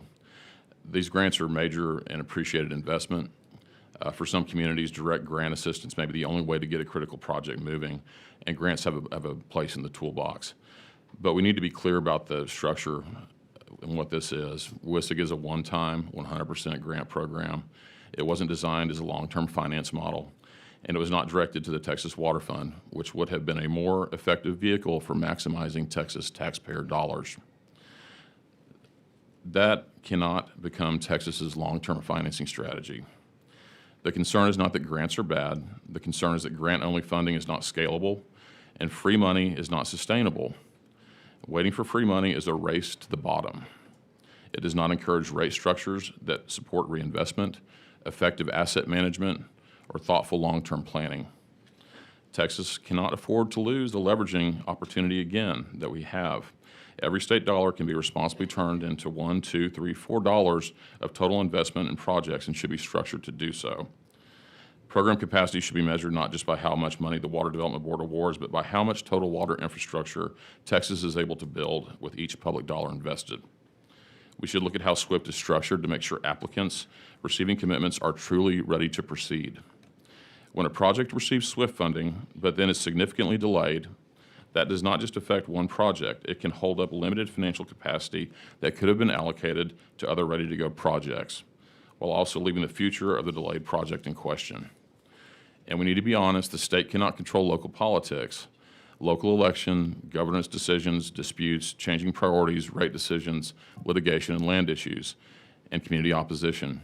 Those can all slow or derail a project after funding is committed. But the state can control how its financial capacity is reserved, monitored, and redeployed when necessary. The board should have clear expectations around project readiness timelines and accountability once financial assistance is committed. And the goal is not to punish communities that face legitimate delays. The goal is to protect program capacity and make sure that SWIFT dollars, for example, are matched up with projects that are actually ready to proceed. And this is why these short-term funding gaps matter, which has already been mentioned today. We're looking at a potential gap in the upcoming biennium, and without significant appropriations and potentially issues with SWIFT capacity if we don't recapitalize this soon. Voters approved the funding for Prop 4, but as Sarah mentioned, these may not be available until 28 or 29 even. In the meantime, projects are going to continue to move. Costs are going to continue to rise, as we talk about often, Representative Romero. And excuse me, and communities are going to continue to look at the Water Development Board for financial assistance. This is not going to stop. For that reason, what we would encourage is stronger consultation between the House Natural Resources Committee, House Appropriations Committee, and your Senate counterparts during the 27 budget process. And the policy goals that are being developed by this committee and the funding decisions need to be aligned and made through appropriations that match with what the needs are and what the expectations are. And I know that the water community is ready to step up and make sure that conversation happens, but we need to eliminate that gap and the questions there. The same project principle applies once the funds reach local project sponsors, as we also talked about earlier. There's a cost of delay. Program capacity is not just a Water Development Board issue. It's also a local recipient and project delivery issue. And from the infrastructure delivery side, one of the most significant and often overlooked cost drivers is risk allocation in public construction contracts. When local governments push broad, unmanageable, or owner-controlled risks onto contractors, those risks do not disappear. They get priced into bids, they reduce competition, or cause qualified contractors to walk away. Much like excessive liquidated damages, provisions that shift owner-caused delay risk on the contractors may look good on paper, but in practice, they make projects more expensive. That means fewer bidders, higher bids, more claims pressure, and less infrastructure delivered for every public dollar invested. And if state and federal dollars are being leveraged through the Water Board programs, but local recipients administer them in such a way that it inflates costs or discourages competition, then the state's leveraging strategy is undermined at the project level. And we shouldn't ask just how much money the board can award. We should ask how much infrastructure Texas actually gets for that money. The cost of not investing and not investing smartly is also growing. Texas is not deciding whether it will pay for water infrastructure. Texas is deciding when it will pay, how much it will pay, and whether we get maximum value for the dollars invested. When a project is canceled, delayed, or rebid because of inflation or cost escalation, the underlying need does not go away. The same project comes out back at a higher price. And so now we're looking at this water supply price tag on our water plan of $174 billion over the next 50 years. And that doesn't include the full scope of all the water needs that are out there. So the real question is, what is that original number? Well, I think that it's widely known that the dedicated revenue stream that was approved by the legislature and voters is historic, but it's not going to be enough. And it will not be enough if we don't use it wisely, especially. A related issue is the increasing impact of project-specific earmarks on the state revolving fund programs, which was referred to earlier, and the state's broader ability to maximize limited water infrastructure funding dollars. At both the state and federal level, many of these projects are legitimate and needed, but the question is opportunity cost. If hundreds of millions of dollars are directed to individual projects outside of the proven financing programs, and those same dollars could have been leveraged 2 or 3 times through the Water Board or SRF programs, then Texas may be helping fewer communities with the same amount of money. The fate of a community's water infrastructure should not depend primarily on whether or not it can secure an earmark. It should depend on transparent project readiness, the need, regional significance, financial capacity, and the ability to deliver infrastructure efficiently. There's always room for process improvement, but by bypassing vehicles Texas has already created, especially the ones designed to leverage dollars that revolve capital, it makes little sense if our goal is maximum statewide impact. Earmarks may solve individual problems, but they do not build long-term program capacity. And as a part of the work that we're looking at, we want to work with our water partners again on our next Texas Water Capital Needs Survey. We've done this for several years now to assess what some of the conditions are in the marketplace that are driving the decisions and the need for projects. We're looking forward to kicking it off this fall after budgeting season kind of finishes for folks. And we hope that will yield some good information that's going to talk about how some of these public dollars are being administered and state funds as well, and also ascertaining what some of the demands are there. And at the end of the day, we cannot afford to underinvest. We have to make sure that we invest efficiently, and that's what a lot of this has to do with from the state level on down to local. And I appreciate your time and consideration today, and take any questions you may have. Thank you, Representative Romero. I knew this was coming, sir. I think that you hit on just about everything. Perry, I just want to thank you for being so thorough and the information you've provided for us today. I think it really highlights that there's a lot more that goes into a project other than just materials and labor.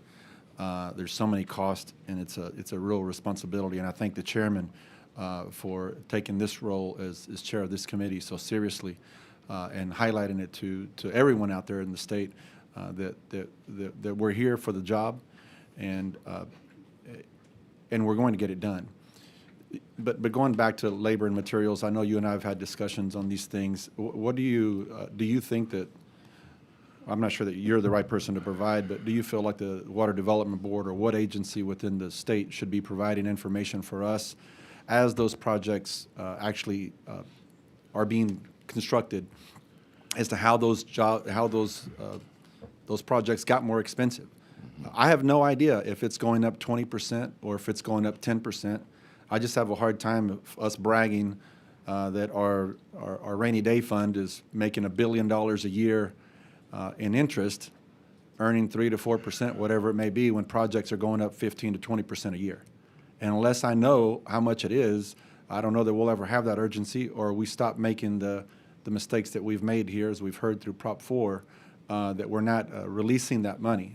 And I've said it before, and I'll continue to say it: if you tax the people of Texas, then either spend it or give it back. And we're certainly not going to give it back. So where do you see the I'm sorry. Spoiler alert. Spoiler. Yeah, There where do you see, in terms of the actual cost of a project, where's the highest increase that you've seen? Is it cost of materials? Is it labor? Is it insurance? It's a little bit of everything. And the more process doesn't align with the way you need to execute a project, the more costs you're going to incur. And that could be related to risk allocation issues. As I mentioned earlier, we can count on almost annually that you're going to have 5 to 8% increase in terms of a project cost just by inflationary causes alone. Post-COVID, we were looking at more at 10 to 12%. we've been in one of the most volatile periods in the entire history of the construction industry in terms of trying to ascertain what costs are going to be. And therefore, time really does matter when you're talking about that. Hence, process matters when you're talking about that as well. And so if it takes you 6 months to get to a notice to proceed after projects have been awarded, or 12 months, which sometimes it can do, depending on whether or not it's locally funded or funded by the board, there's a cost factor there that we're going to have to try to figure out, and we're going to have to guess about what those numbers are going to look like, because contractors aren't in the business of losing money. We don't want to do that, but there's ways to mitigate the risk factors that might help that pricing structure be better. But a lot of it is predicated on time and structure and risk allocation and things that we care about, that are those nitty-gritty details that are happening before a project actually starts. So, you know, there's certainly room for improvement, but a lot of that's frankly going to be more on whoever the local project sponsor is and what their process looks like. There can be certain levels of engagement from the Water Development Board and boxes you have to check, and the longer those things take, the more cost can be incurred as well. But when you're talking about measuring metrics of a project or how much we're delivering, I think the more that we focus on that and the less we focus on process, we're kind of losing, because you're already behind the 8 ball on that. You know, we do need to make sure that we're getting value for the dollars that we're spending out there. We do need to have and understand what the market looks like, what labor costs are. But what you're seeing in terms of these costs is when actually projects go out to market, that's when you see what the labor costs are. That's when you see what the cost of materials are that are inputs into these projects. And so, you know, that's kind of real-time data, which can shift really quickly. Process matters, process matters, process matters. I think that's the takeaway here. I would just encourage you to keep working with us to ensure that we can have. I don't know that I've ever been presented anything that shows me how much a project increases in cost, and by how much that is. And I don't want to keep going on this, Chairman, out of respect for the time of the committee, but just I want to work with you more to continue to find a way so that we can get that information. Yes, sir. And I think that we'll make a point to consult with you before we go out with our new survey to see if we can't utilize that to collect some of that data. Representative Bell. Thank you, Mr. Chairman. We've heard a lot of conversation with from the Water Development Board and others, and you've talked about this a little bit, but you specifically mentioned something in liquidated damages. Yes, sir. And some of these larger surface water initiative programs specifically, some of the engineering teams are so large that a normal submittal review process where an engineer would have 7 days, they have 20 days, but they don't extend the contract time. So is it, in your opinion, does that layering create a longer delivery period for Texas? In other words, if you should have a submittal review in 7 days after it's handed over to the engineer and it's taking 20 or more, you know, that has a cost and an effect. Certainly. I mean, you know this, sir. You're in the business. You know, time's money. And there certainly is an issue to delaying reviews and submittals. There's delays at the project level. There are delays at the agency level as well. And that's when it kind of gets down to, you have these different ways that you try to incentivize performance, like liquidated damages, which can be excessive. You can have risk allocation clauses like no delays for no damages for owner-caused delays, which means that risk is being shifted onto the contractor that they have to account for, because that's being put in their contract, that things that are outside of their scope of responsibility, that they're going to pay for those. So that all creates risk, and that all goes back to process, and it's all kind of in that same bucket.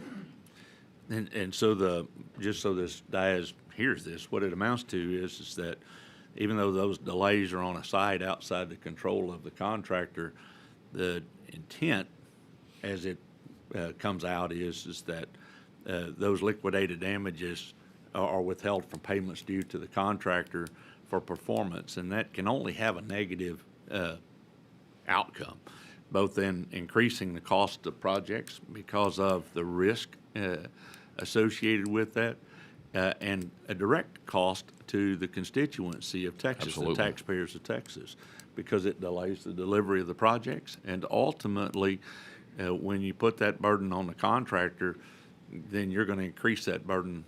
And every time they do that, it goes forward in a larger number.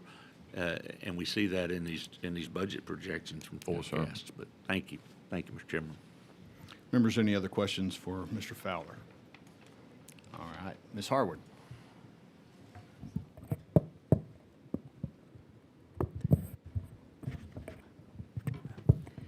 Thank you, Chairman Harris, members of the committee. For the record, my name is Heather Harward, representing the Texas Water Supply Partners.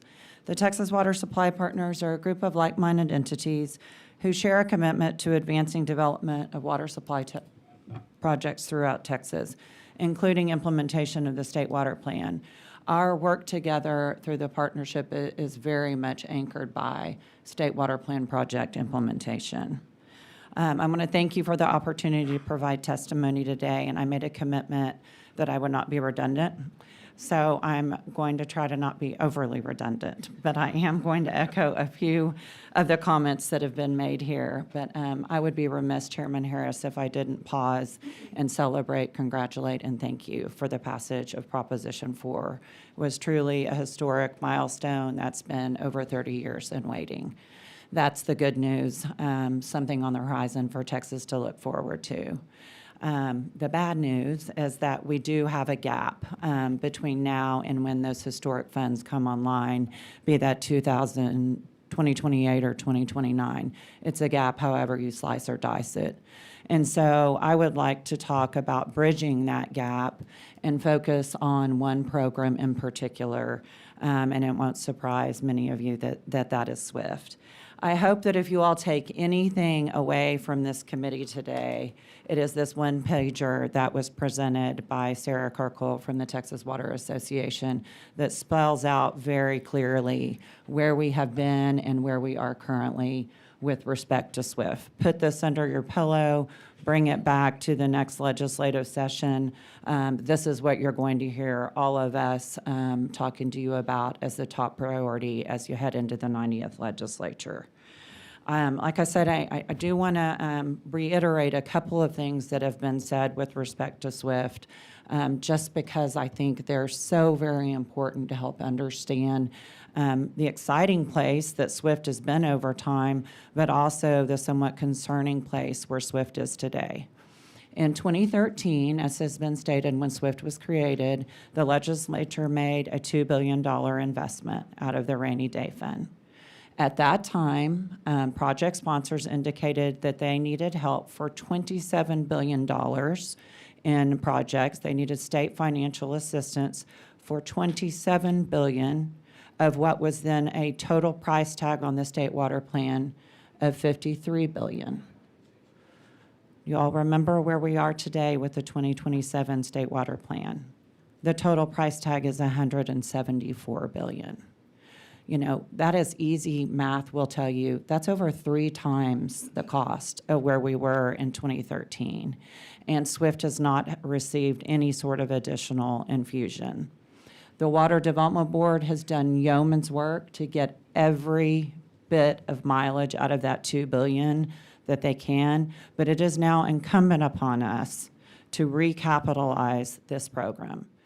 Chairwoman Stepney has referred to SWIFT as the workhorse program of the agency. You've heard several witnesses from the Water Development Board talk about it being a flagship program. The good news, committee members, is that the state water planning process and SWIFT are both working. They are truly a model for the nation. They are the envy for the nation, and they are bringing fiscally conservative projects online to deliver water to Texans while saving taxpayer dollars in doing so. This is a project and a program that works and for which our taxpayer dollars are worthy. That's the really good news. The bad news, as Bryan sort of talked about earlier, is maybe it's working too good because we do now have an oversubscription. I want to reiterate that for the first time since the inception and creation of SWIFT in 2013, the Water Development Board had to turn away project applicants. $2.2 billion in applications were turned away. Representative Romero, I can promise you that is going to equal an increase in the cost of those projects because of the delay. If we want to know what causes costs to go up, number one, delay. So again, that's, I don't want to say the sky is falling because these are truly good problems to have. We've got a program that's working. We've got a planning process that's working. But we have reached a point in the life cycle of SWIFT that it is time that we recapitalize and make an investment. Something else that Bryan McMath mentioned earlier when he was talking about why the cost of the state water plan is going up, which is also super exciting. And that's that we have more participation at the regional planning level, and that has resulted in additional projects. That's a good thing. But it also has a significant price tag associated with it.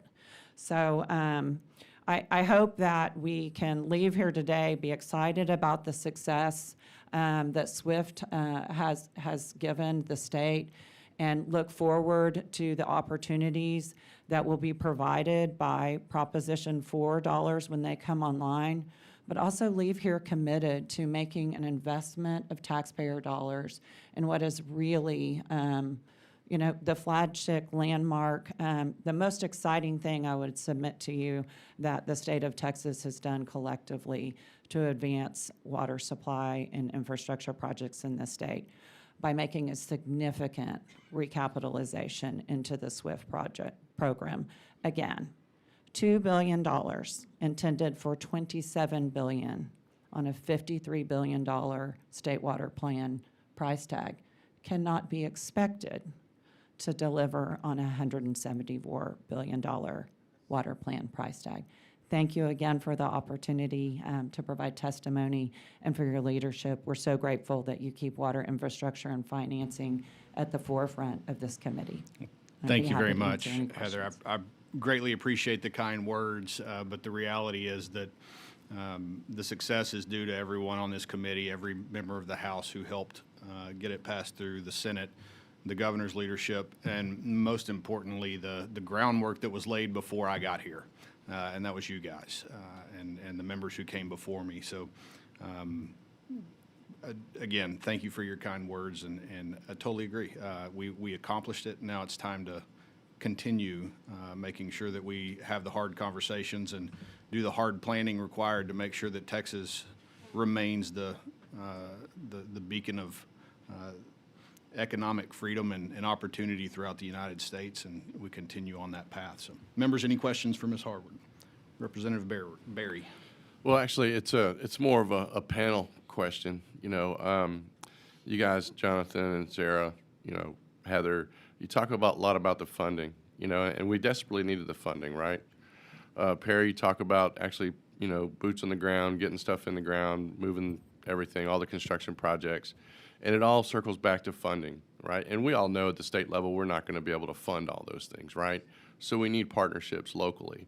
When we started talking about this, maybe 2 years ago, for me anyway, I went back to the city of Pearland, and I pulled all their debt and all their projects and stuff all the way back to 2015.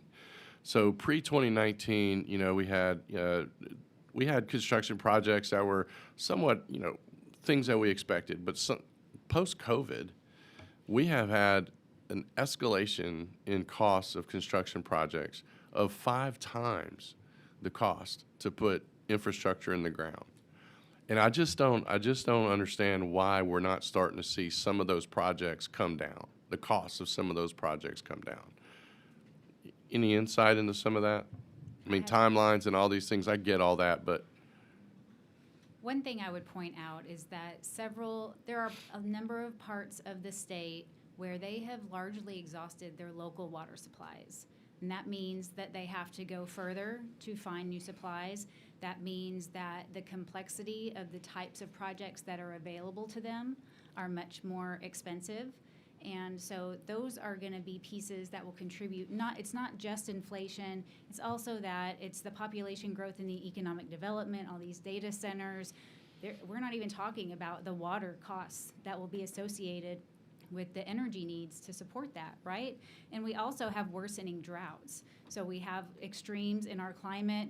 We don't even have updated water availability models for half of the basins in the state who have all experienced at one point or another in a piece of their basin a new drought of record.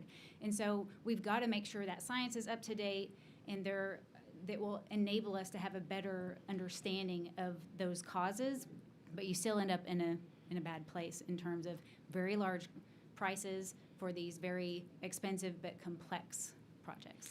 Yeah, thanks for that, Sarah. I'm specifically looking at one city, one self-contained entity, that I actually looked at the numbers for, a city that I know very well.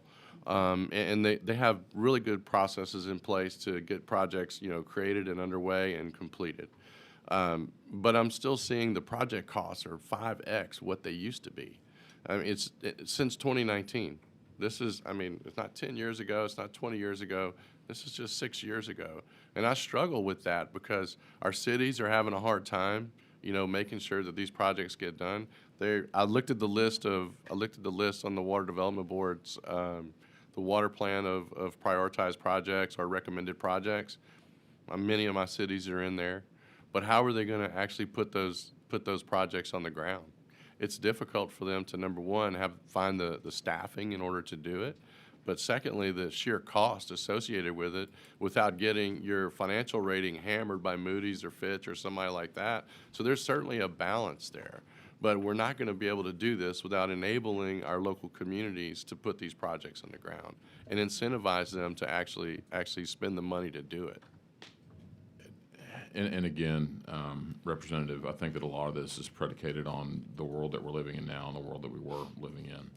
When we go out and we have a competitive group of contractors that are looking at a project, we're looking at a lot of the same numbers for materials, inputs, labor costs, because a lot of that's regulated. We have prevailing wages, things of that nature.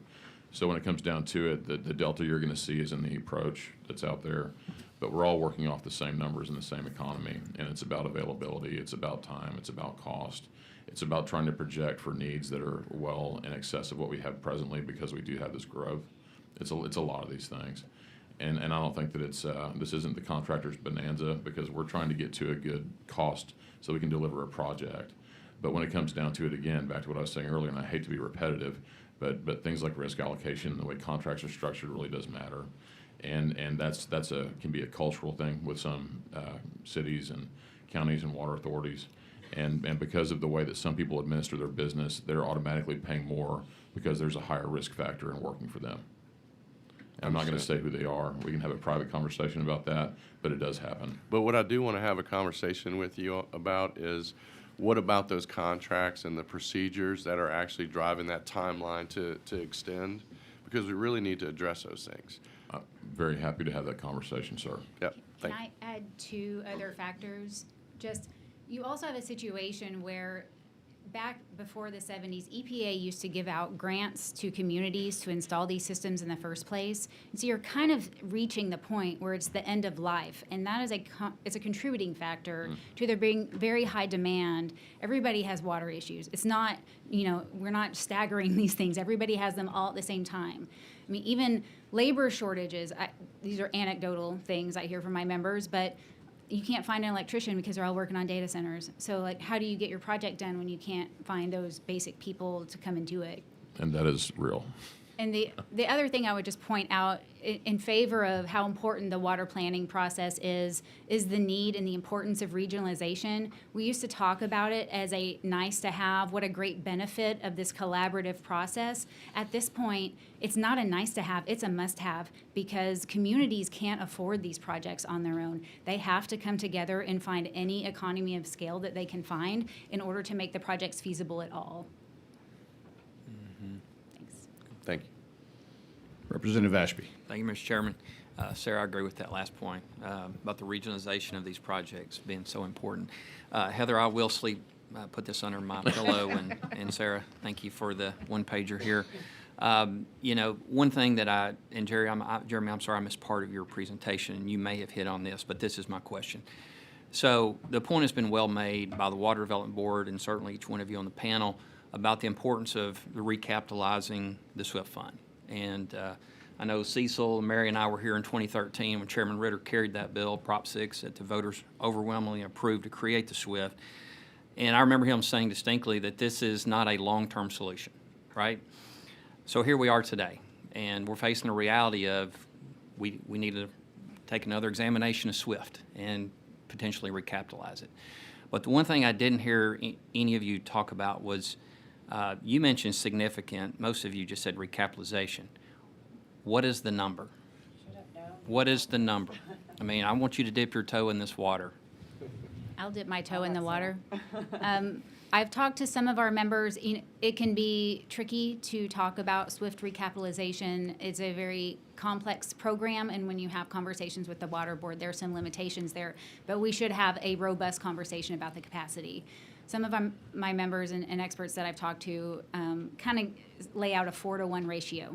So if you have $1 billion of projects that come in the door, then you're going to need about $250,000 in order to capitalize those over the long term. And so if you have the $4 billion that came in this year come in each year for the next few years, it could be upwards of $1 billion a year. But that, again, that's turning this into a pay-as-you-go model. And so it's you pay your costs higher sort of over time if you're doing this pay-as-you-go model. If you do the original SWIFT approach of investing those funds, then you do have much higher upfront costs, but you do have the ability to use that investment income. But I am certainly interested to hear what others in the board think about this. Anybody else? Okay. All right. Thank you. Representative Dean. Thank you, Chairman. Just going back to what Representative Barry was talking about and looking at your city and, you know, how, and I heard one of the panelists talk about, you know, it being more so than just a state, right? It's how do you unite the other entities to get behind some of these projects? And, you know, a lot of rural Texas, we have real old communities, I mean, real old cities and 70, 80-year-old infrastructure. And, you know, have served on that side of the table. You know, when it comes time to budget, a lot of communities tend to look over at their water and sewer and go turn the faucet on and the water runs. Well, we'll kick the can, and at some point in time it catches up. And I'm just not sure how we incentivize and help communities to actually, I mean, because it's all ratepayer based, you know, that's how they do it. That's how they support it. And how we maybe can help them legislatively with, you know, being able to keep up with, you know, they've gotten behind, and then the next generation of politicians come in and are elected, you know, to the city council. Well, they do the same thing the people before them do, and it just gets. I mean, I recently had our city of Marshall lose water completely, and it goes back to very old piping, and you know, it just. Things that was easy to, well, tight budgets, we get it. And some of their tight budgets have occurred for some of the things that we've done here, right? So it just, we do have to work with the communities to, when it comes to their rates and everything else, to, you know, how do they, you know, we were spending a lot of money on repair. It was cheaper for us to go out and replace than to continuously repair. But again, they have to start looking at how do they put aside to start building little surpluses in order to take care of and participate in some of these things. Yes, sir. It's rate structure, it's asset management. Right now, you get rewarded for having a failing system because it's that race to the bottom I was talking about. If you score higher in the ability to get help because your system's failing, what's the incentive to fix that? What's the incentive to have your rates match what you actually need to do with your capital construction programs? There's a cultural issue that's there, and as Sarah mentioned earlier, there was a time when there was more free money, and as I mentioned earlier, free money is a race to the bottom. If you're waiting for a grant, you're not addressing the things that you need to address. More sophisticated utilities that are looking years out, that have active asset management programs, that are changing the rates in a way that actually does keep up with inflation, makes a big difference. And that's harder for a lot of reasons, and I think that you're probably aware that political will is one of those things. If you want to get reelected, sometimes it's not real popular when your water rates go up 15, 20%. But there's cases right now where you may have to increase your rates by 15, 20% just to be able to get the infrastructure you need. It's not real popular politically No. to have to tell people they have to boil their water No, Or you absolutely can't not. supply them water at all for 4 or 5 days. It's a matter of values, sir, and what people value and what they're prioritizing. I'd love to add that there's also been a shift in how communities are approaching their water, because the cost of water, when it was more locally available, it was cheaper, right? And so there wasn't an incentive for communities to fix their water loss, their leaky pipes. Now, those economics have been turned on their head, and it's so expensive to go get new water that the cheapest water is the water you already have. And there's a new incentive now to take care of your systems, to do the asset management that Perry's talking about, and make sure that you're fixing those leaky pipes in a way that there hasn't been that same incentive in the past. Yeah. Okay, thank you. Representative Bell. Just a real quick question. Has anybody looked at as we discussed, the availability of water that, especially in more of the larger cities, the amount of water that's lost, if you captured it, is ultimately equal to an enormous amount of capacity. And the ability to resell that water should at least, and I'm going to ask this as a question, should at least be viewed as a math equation by those cities that says how much money can I finance if I sell the water that I keep instead of letting it simply run out on top of the ground. And has anybody, are we seeing anything, is anybody evaluating that? You know, the Water Development Board, they could actually speak better to that, Representative. They do the water loss audits. And one of the components of those audits, they basically look at like how much revenue water is essentially just no longer paying revenue. It's just one way of describing it.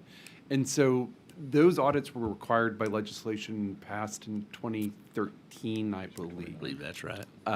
And so, yes. And so as a matter of practice, they're getting that information. It's going into the state water planning process, and the entities themselves are aware of it. And my question was just, are we seeing anybody who's trying to turn that into a funding mechanism to say, let me fix my infrastructure by using the dollars that I could sell if I wasn't letting it run out through my busted pipe? I think you're seeing a lot of communities, they end up in a catch-22 because they have to either pay for new water themselves or pay to fix their pipes. And so they get in a situation, I think I'm not hearing as much about selling that recaptured water, more conserving it to delay a future water supply need that the community may have. I think they're one and the same. Because if you're either going to drill another well to push more water in the busted pipes, or you're going to fix the lines to keep the water that's already in the pipe and delay the need for another well. Yeah. But, I just put that out there because the value of water, the rate at which we're charging for water now, you can finance a pretty good amount of dollars on the private side, not to mention how many dollars you could finance through some of the bond funds and other potentially interest-free or low-interest funds. But I've asked it before from this dais, and I really have not heard a whole lot of response, so I thought I would ask this level.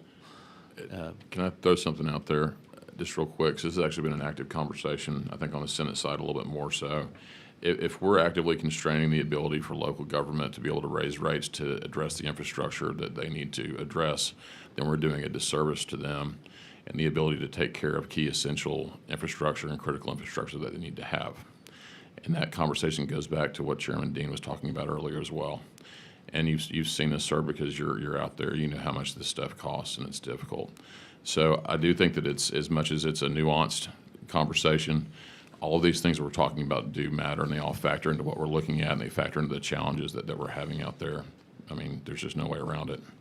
And by the way, I want to be clear, I wasn't suggesting that our state agencies aren't working to put those dollars in front and be deployed. I'm talking more about our local cities and how they're viewing or not viewing the value and capabilities that keeping that water in the system would provide to them, both in delaying the timeline required to drill another well, and two, creating capital, real capital, because when you can sell it, it has value. When you're just losing it, it not only takes away that value, but it also takes away the resource that we won't be able to recapture.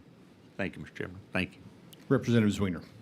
Thank you so much, Chairman. I wanted to continue to follow up on that issue of, the most or the least expensive water is the water we don't use. that y'all were just chatting about with Chairman Bell. I think this is mostly for Sarah and Jeremy. And I apologize, Chairman, I'm going to go a little afield, but hopefully you'll forgive me. We also passed SB 2662 last session that was trying to give our water providers more tools to enforce their drought contingency plans, to try to reduce the use of water when it was necessary. And one of my major concerns is that, while our big cities have a lot of tools to try and do graduated water rates or structure things in other ways to try and make sure all our use of water is responsible. If you get onto a special use district, there are very few tools. If you're in any sort of municipal use district, very few tools. Certainly not a lot of tools with a water supply corporation, and even fewer with private water providers. Can y'all talk about, where our opportunities are to try and help with more conservation, help make sure that we're not functionally making it very easy for consumers to waste water and are instead incentivizing good conservation? I think there is a little bit of a backwards incentive for communities, especially private water providers, they make their money selling water, and so sometimes they aren't immediately, excited like any water provider about imposing those drought conditions because that means they have less income coming in. So certainly we are hopeful that that bill will encourage them to adopt those tiered rate structures because I think that will be helpful. Jeremy? Yeah, so one thing I've been looking at state and regional water plans for the coastal Bend region, and one of the things I've noticed, which is interesting, is like in the more recent plans, some of the cities have talked about line replacement as one of their water supply strategies. Specifically, the city of Alice had done that. They had very high levels of water loss, and so I think this is basically a very capital-intensive, industry-heavy way of addressing water conservation. But I think addressing what we call the leaky pipe problem is incorporating that as a water management strategy in the water plan is certainly one way of getting there. But of course, you're talking about a whole list of other options that are available, such as tiered pricing, purple pipes, and low-flow appliances and so forth that could be deployed to improve conservation.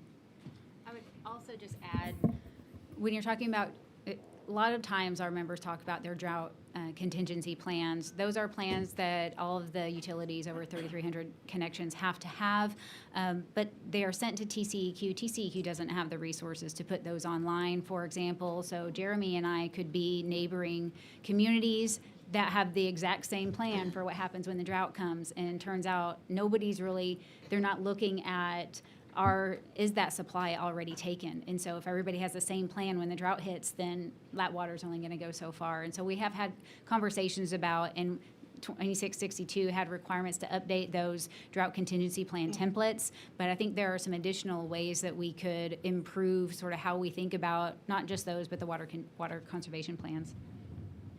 Yeah, and just to be clear, I think low-flow appliances are one thing, but we're talking about 50% of our water use in a lot of more developed areas being for landscaping, and about 50% of that being lost to evaporation. And I don't know about the rest of the Texas taxpayers, but I don't really want to pay a whole lot of more money to evaporate water. and I think that's what we're looking at. And the new water supplies are incredibly important, but making sure we're not just wasting water. And Sarah, I think what you're referring to with, there being all these different entities that aren't really communicating with each other is what is so difficult. Increasingly, it's not that all the dense development is in a big city or even in a smaller city. It's that the dense development, one neighborhood's in a special utility district, the other's in the ETJ of a small city, somebody else is on groundwater, and you don't have that coordination. And so I don't know if next session, I'm going to be looking a lot towards that question. How do we kind of heal those rifts so that people are talking and can plan together to be efficient? And would love your members' experience on that. I was just gonna add, now I lost my train of thought. Thought you were gonna talk, I'm sorry. Wait. Now do you got it? Yeah. Oh, so look, I think that one thing that's gonna happen over time is that so many people don't really understand the value of water. And as we're over here talking about, the cost of the projects and how expensive it is, we are going to have future water needs. We can't conserve our way totally out of this. But the price of some of those very large projects and the increases to those rates, I think will have a natural impact of getting people to better understand their water use. People in San Antonio understand what an aquifer is. Other parts of the state are kind of clueless, outside of El Paso and such. And so I think there's just going to be a natural education, and that's not an answer that you're looking for, but I do think over time, that cost trade-off and the economic considerations of what the price of water is going to have an impact. Thanks, sir. That's exactly what I was going to say. But we think, we've looked at water markets and the value of water in Texas. It's grotesquely underpriced in terms of its intrinsic value. And so I think, from our point of view at Texas 2036, if we can better use market signals to incentivize more efficient and effective water use, that's perhaps a wiser direction for overall policy. Yeah, well, and thank y'all. I agree with y'all on the market dynamics. I just, I hear market dynamics, decreasing water usage. A lot of that is suffering of individual families and really struggling to pay bills. So I'm hopeful we as leaders can find a way to get ahead of some of that suffering. But thank y'all. Members, any other questions for this panel? All right, thank y'all so much for being here to provide such good testimony. Appreciate y'all. Okay. Members, we're going to move on to Charge 5, Data Center Water Use and Conservation. Data centers have become a hot-button issue dominating social media feeds and news reports. Every one of us has likely used a data center already this morning, whether that was using a mapping app to find your way to the Capitol, to buy gas at a gas station, or to scroll through Facebook while you waited for the hearing to start. The issue of having an explosion of potential data centers is a supply and demand response. As always, with progress and growth comes growing pains. Texans have long prided ourselves on our ardent defense of private property rights, and I hope we always will. But when new developers like Diode Ventures enter a residential neighborhood intent on building a new data center and refuses to do any community town halls, refuses to discuss their water and electricity usage, and refuses to testify before this committee, then Texans rightfully get upset. I invited 2 witnesses today who refused to come answer questions, Diode Ventures and Calypso. They didn't decline due to scheduling, conflicts, or any other acceptable reason. They just simply didn't want to face tough questions. Bad actors like these are what have ignited suspicion and skepticism of all data centers in the eye of the public. But I do believe that it is prudent and important to distinguish the bad actors from those who are being good neighbors and good stewards of our resources. It's also important for us to understand what is and what isn't a data center. The invited testimony today will bring clarity to those questions and more. The Speaker has charged this committee with the task of investigating the water usage of data centers and how state policy should be shaped in the coming months in order to conserve our most precious natural resources and still promote economic development. This is the purpose of this hearing, and this should be the focus of all testimony today. That said, the most important voice in the room today is the voice of the people of Texas, those from the public who took the time to come to the Capitol to be heard. We thank you for coming and know that we want to hear from you most of all. As I stated at the beginning of the hearing, public testimony will be limited to 2 minutes. We will have a timer up here on the dais. When the yellow light comes on, that means your time is almost up. When the red light comes on and you hear the beep, you must end your testimony. Out of respect for everyone who came to testify today, and in order to hear as many public witnesses as possible, I will strictly enforce this rule. Now, let's get started with our first panel. The chair calls Temple McKinnon, Robert Sadlier, and Chris Brown.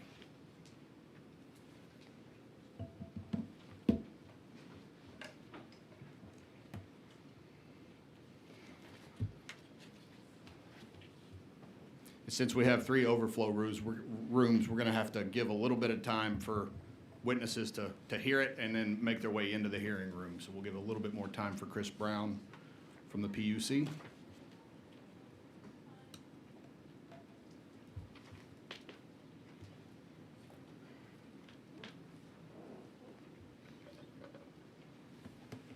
All right, let's start with Texas Water Development Board, then TCEQ, and then the PUC. So Temple, if you wouldn't mind going first. Sure thing. I'm Temple McKinnon. I'm, again, the Water Supply Director for the Texas Water Development Board. And you should have 2 slides that I'll speak to. The first slide, I will address how we collect water use, which is present use of water. And the second slide, I'll speak to how we project forward in the future for that anticipated demand. Okay. So our agency, we survey roughly 4,500 municipal public systems and 2,500 industrial facilities, including manufacturers, power generation plants, aggregate mining, and data centers. And generally, this captures the state's primary water-using entities.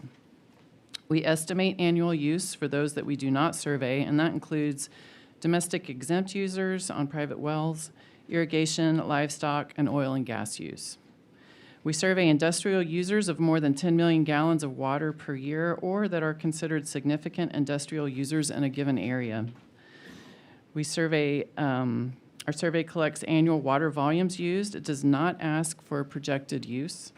And data center water use happens either directly on site, including for cooling, and this water use rate varies widely depending upon technology, operations, and energy sources.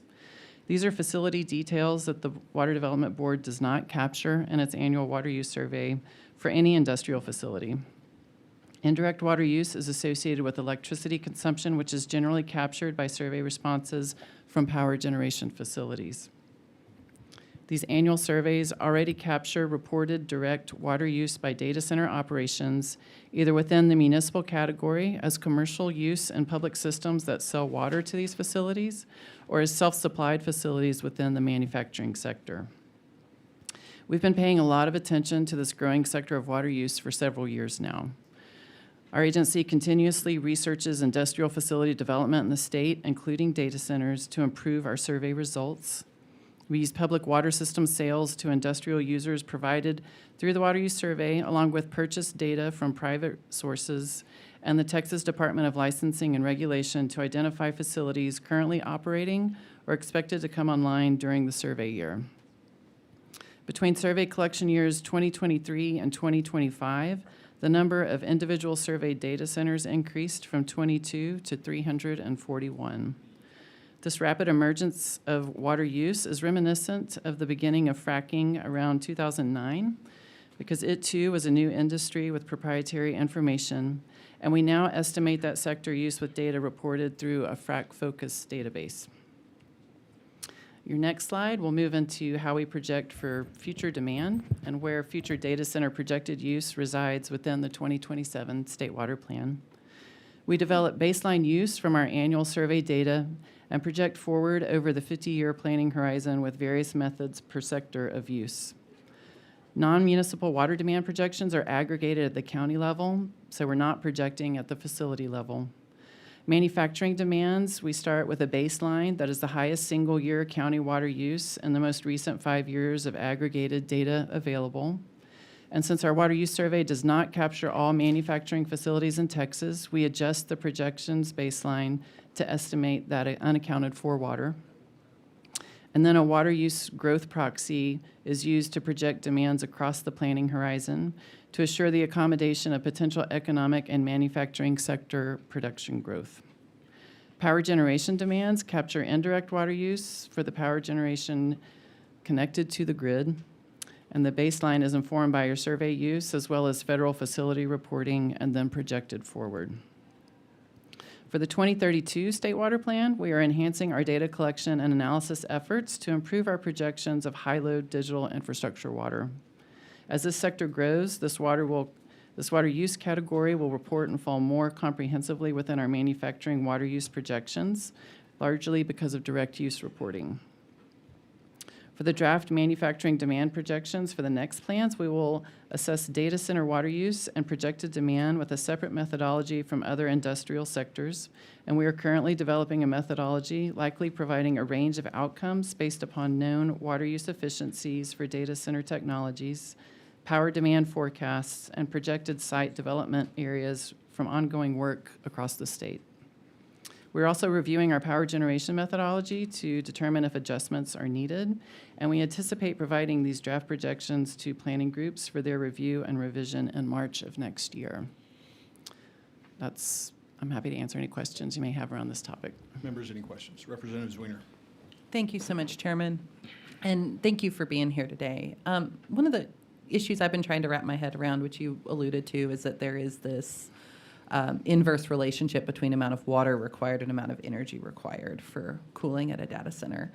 Are any of the numbers y'all are collecting able to help us understand if there's sort of a sweet spot that uses the less total water for both direct and indirect electric generation uses? No, our survey doesn't get into that level of facility detail. What our survey collects is total intake, and if those facilities are selling to other users, we do ask them if they have on-site cogeneration power, but we're not discerning the amount of water utilized for that on-site power. And we do that for all industrial facilities, I should say. These questions are equally asked of all industrial facilities, not just data centers. Okay, so the only numbers you would have at all would be those cogeneration numbers.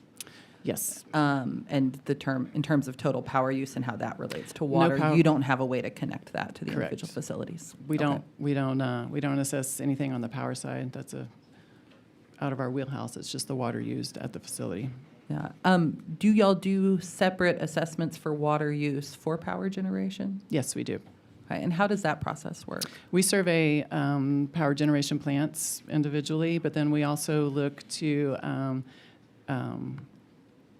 the Energy Information Administration. We look at their reports to see facilities that are expected to retire and then facilities that are expected to come online. So work that into anticipated baseline use.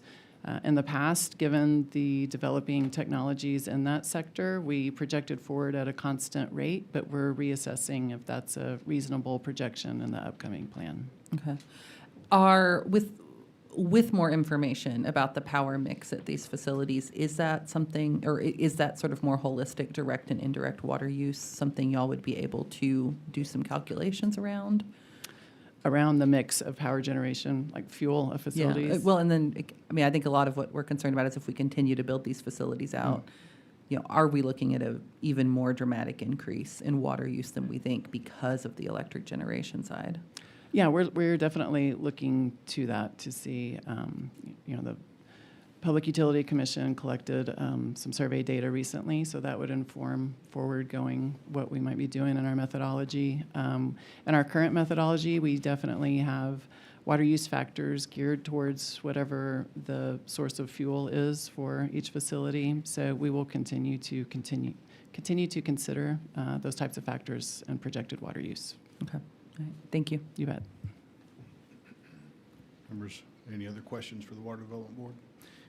Do y'all track water source? So differentiating between groundwater, surface water, produced water, whatever the source may be. We track, yes, we do, between groundwater, surface water, and reused water, yes. How often is this data collected, and when could you provide a report to the committee on the different types of water sources being used right now by data centers either already developed or being developed? We, so an annual survey, the survey that opened this year in January, ran through March, and we're doing reminders and cleanup through July 1st, and that's to collect the water use in the year 2025. Each survey year after it closes, there's quite a bit of QC that goes on to look at outliers and follow up with facilities.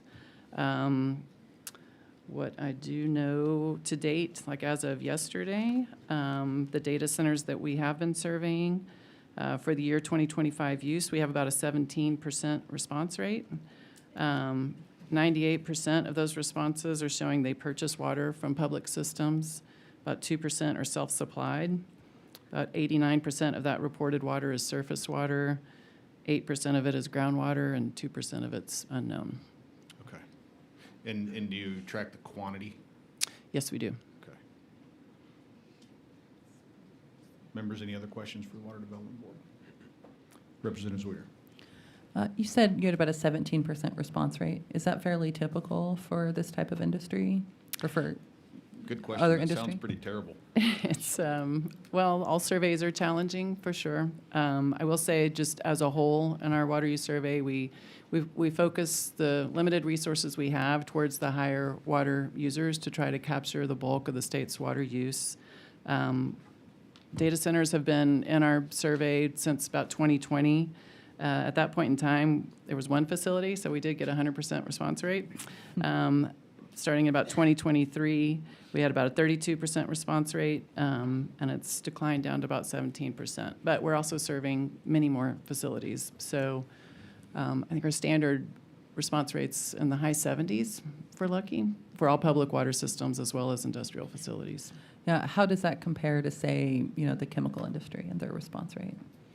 That, I don't have that number, but I could get it for you. Okay, but the data center response rate is lower than other industrial users? I'm not going Not to commit sure. to that. I'd have to Okay. look by NAICS code for sure. I don't have sector-specific use for you. Okay, thank you. Is I'd that love something to. you could get? Yes, That'd be great, if you could follow back up with the committee. for For the specifically response rate, chemical like, refining. comparative to different industry Sure thing. applications. Yes. Thank you. Dr. Buckley? Thank you, Mr. Chairman. Just so I understand, so the response rate that you speak of, is that the same data you're collecting for state water planning? Yes, sir. It's the bedrock So- of our state water plan. Okay, so we're building the state water plan off of a 17% response rate. Is that a overstatement?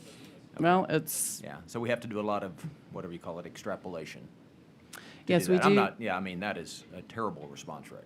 We do, many facilities, there's low response rates across the board, there can be. And when we don't get a response, we do whatever we can to fill in those gaps. We'll estimate around it.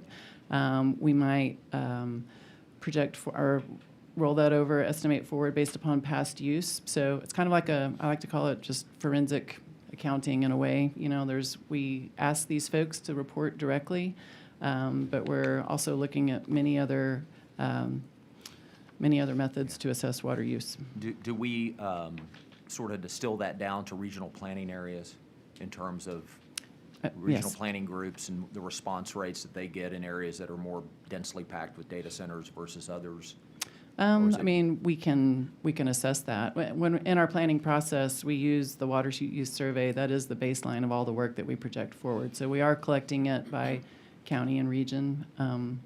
So we do have that geographic breakout, yes. And so they're also responsible for not only the usage of reporting usage, quote, for cooling, but then also if they're doing generation on site, that's part of the same reporting? It would be reported as an aggregate number to us. We don't get separate it it. broken out from them, no. Okay, and so the power plant, if you will, the generator on site, then the reporting on how much water's used there is also lacking. If there's power generation on site, all we know is if they have power generation on site, correct? We don't have the breakout of what that water use is towards power generation versus the manufacturing activities of the site.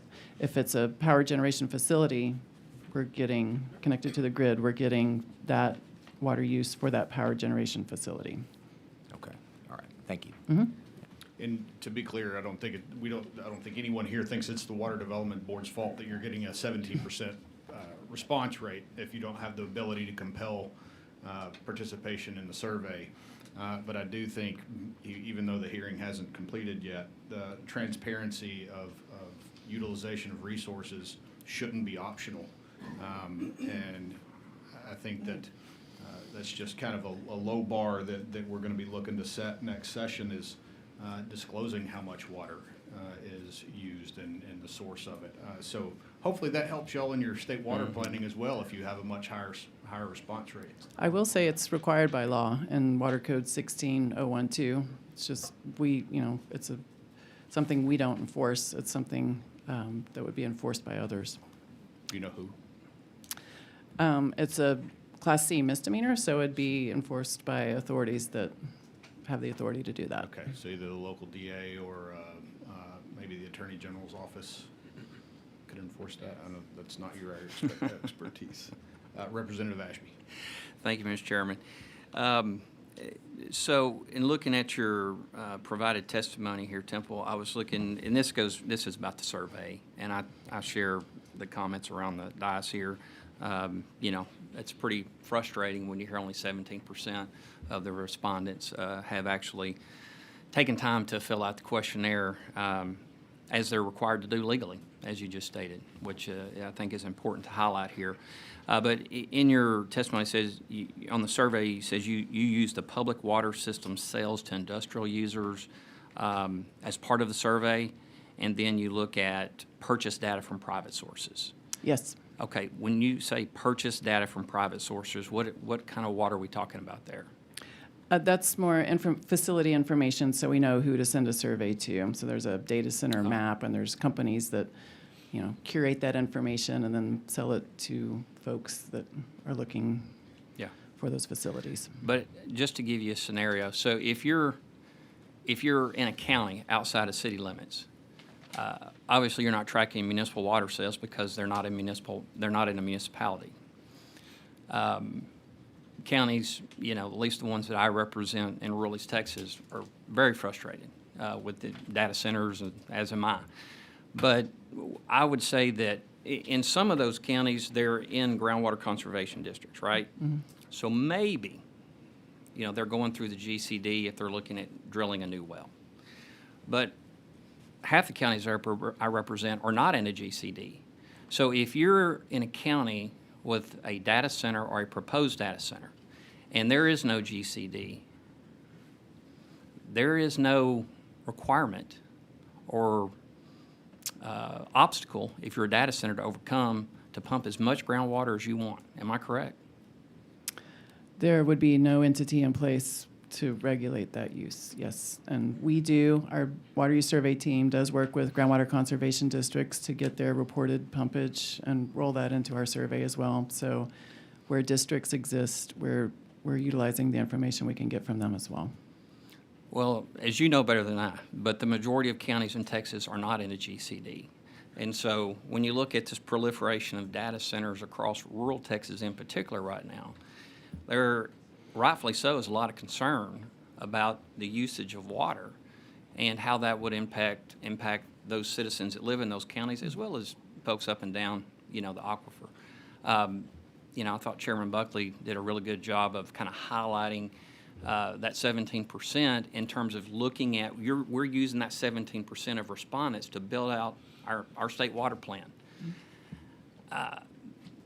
That's a broken system, and that's not your fault.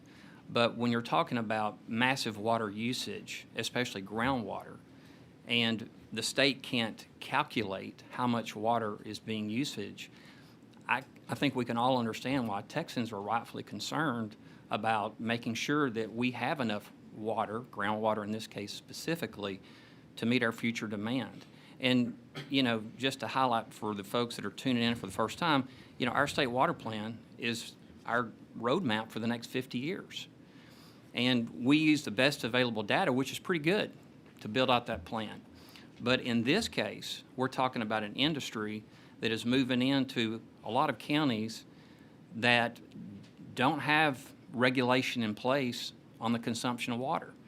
You guys don't know that they're using that water because they're not required to provide that information. And so I highlight that only to say that we've got a lot of challenges as a committee, as a legislature, to address the concerns that rightfully are being addressed by the citizens of Texas as we see this proliferation of data centers across our state. So, thank you.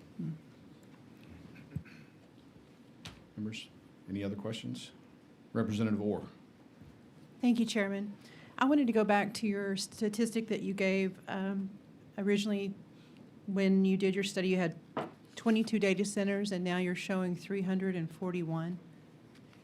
That's the number that we surveyed. So through the work we do, we identify facilities that are existing to survey, and then to send them a survey, and then we still have to receive a survey response back. So the 341 are existing data centers. That's how many we surveyed for the 2025 year, the survey And that's open now. Yes. 17% of the 341 responded? Is that pretty Thus accurate? far. They've got a week.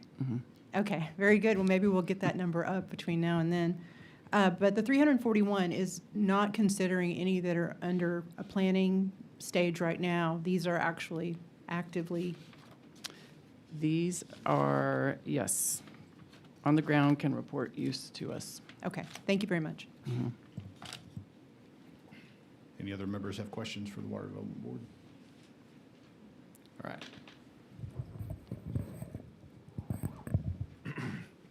Good afternoon, Chairman Harris, committee members. For the record, my name is Robert Sadler.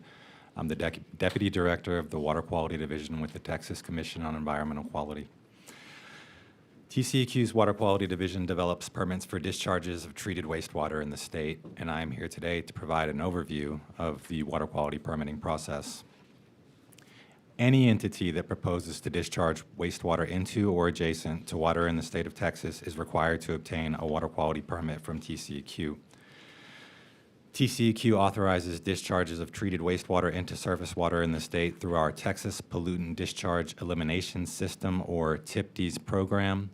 We authorize land application of treated wastewater through our Texas Land Application Permitting, or TLAP program.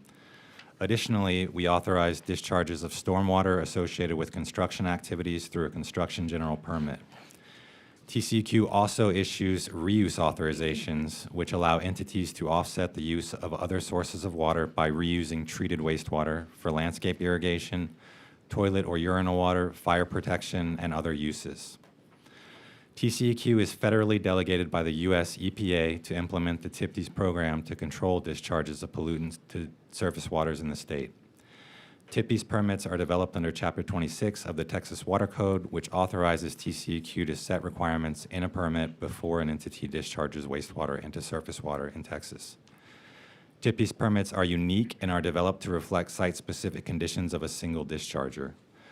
The permitting process begins when an entity submits their application to TCEQ. The application review process for a discharge permit includes numerous milestones. When an application is submitted, an administrative review is conducted. This initial processing verifies that all required administrative information is provided, including required forms, signatures, and identification of adjacent landowners for public notices. When an application is determined administratively complete, the public participation process begins.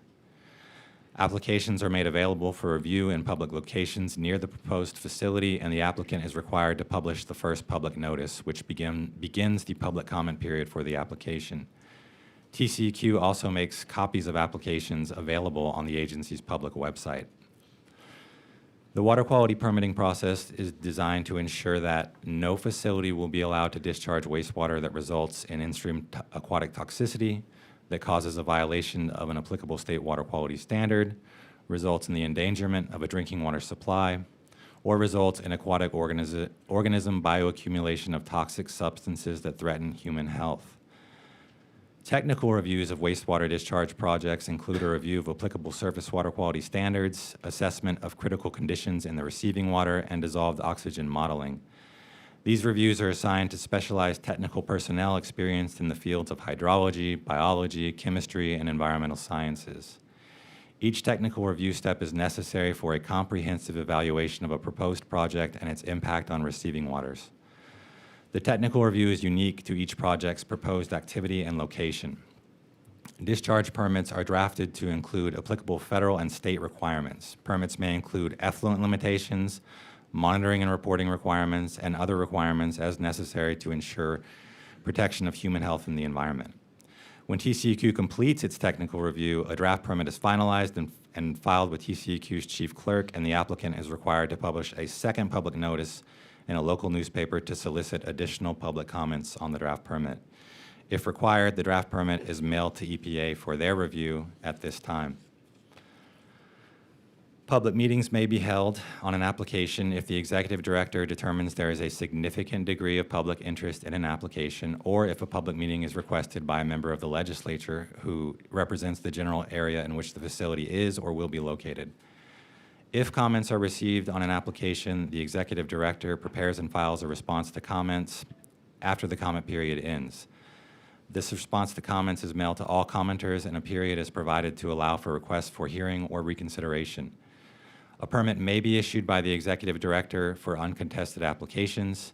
Contested applications are scheduled for commission review and consideration. Again, TCEQ's water quality permitting process applies to all entities who propose discharges of wastewater into or adjacent water in the state of Texas.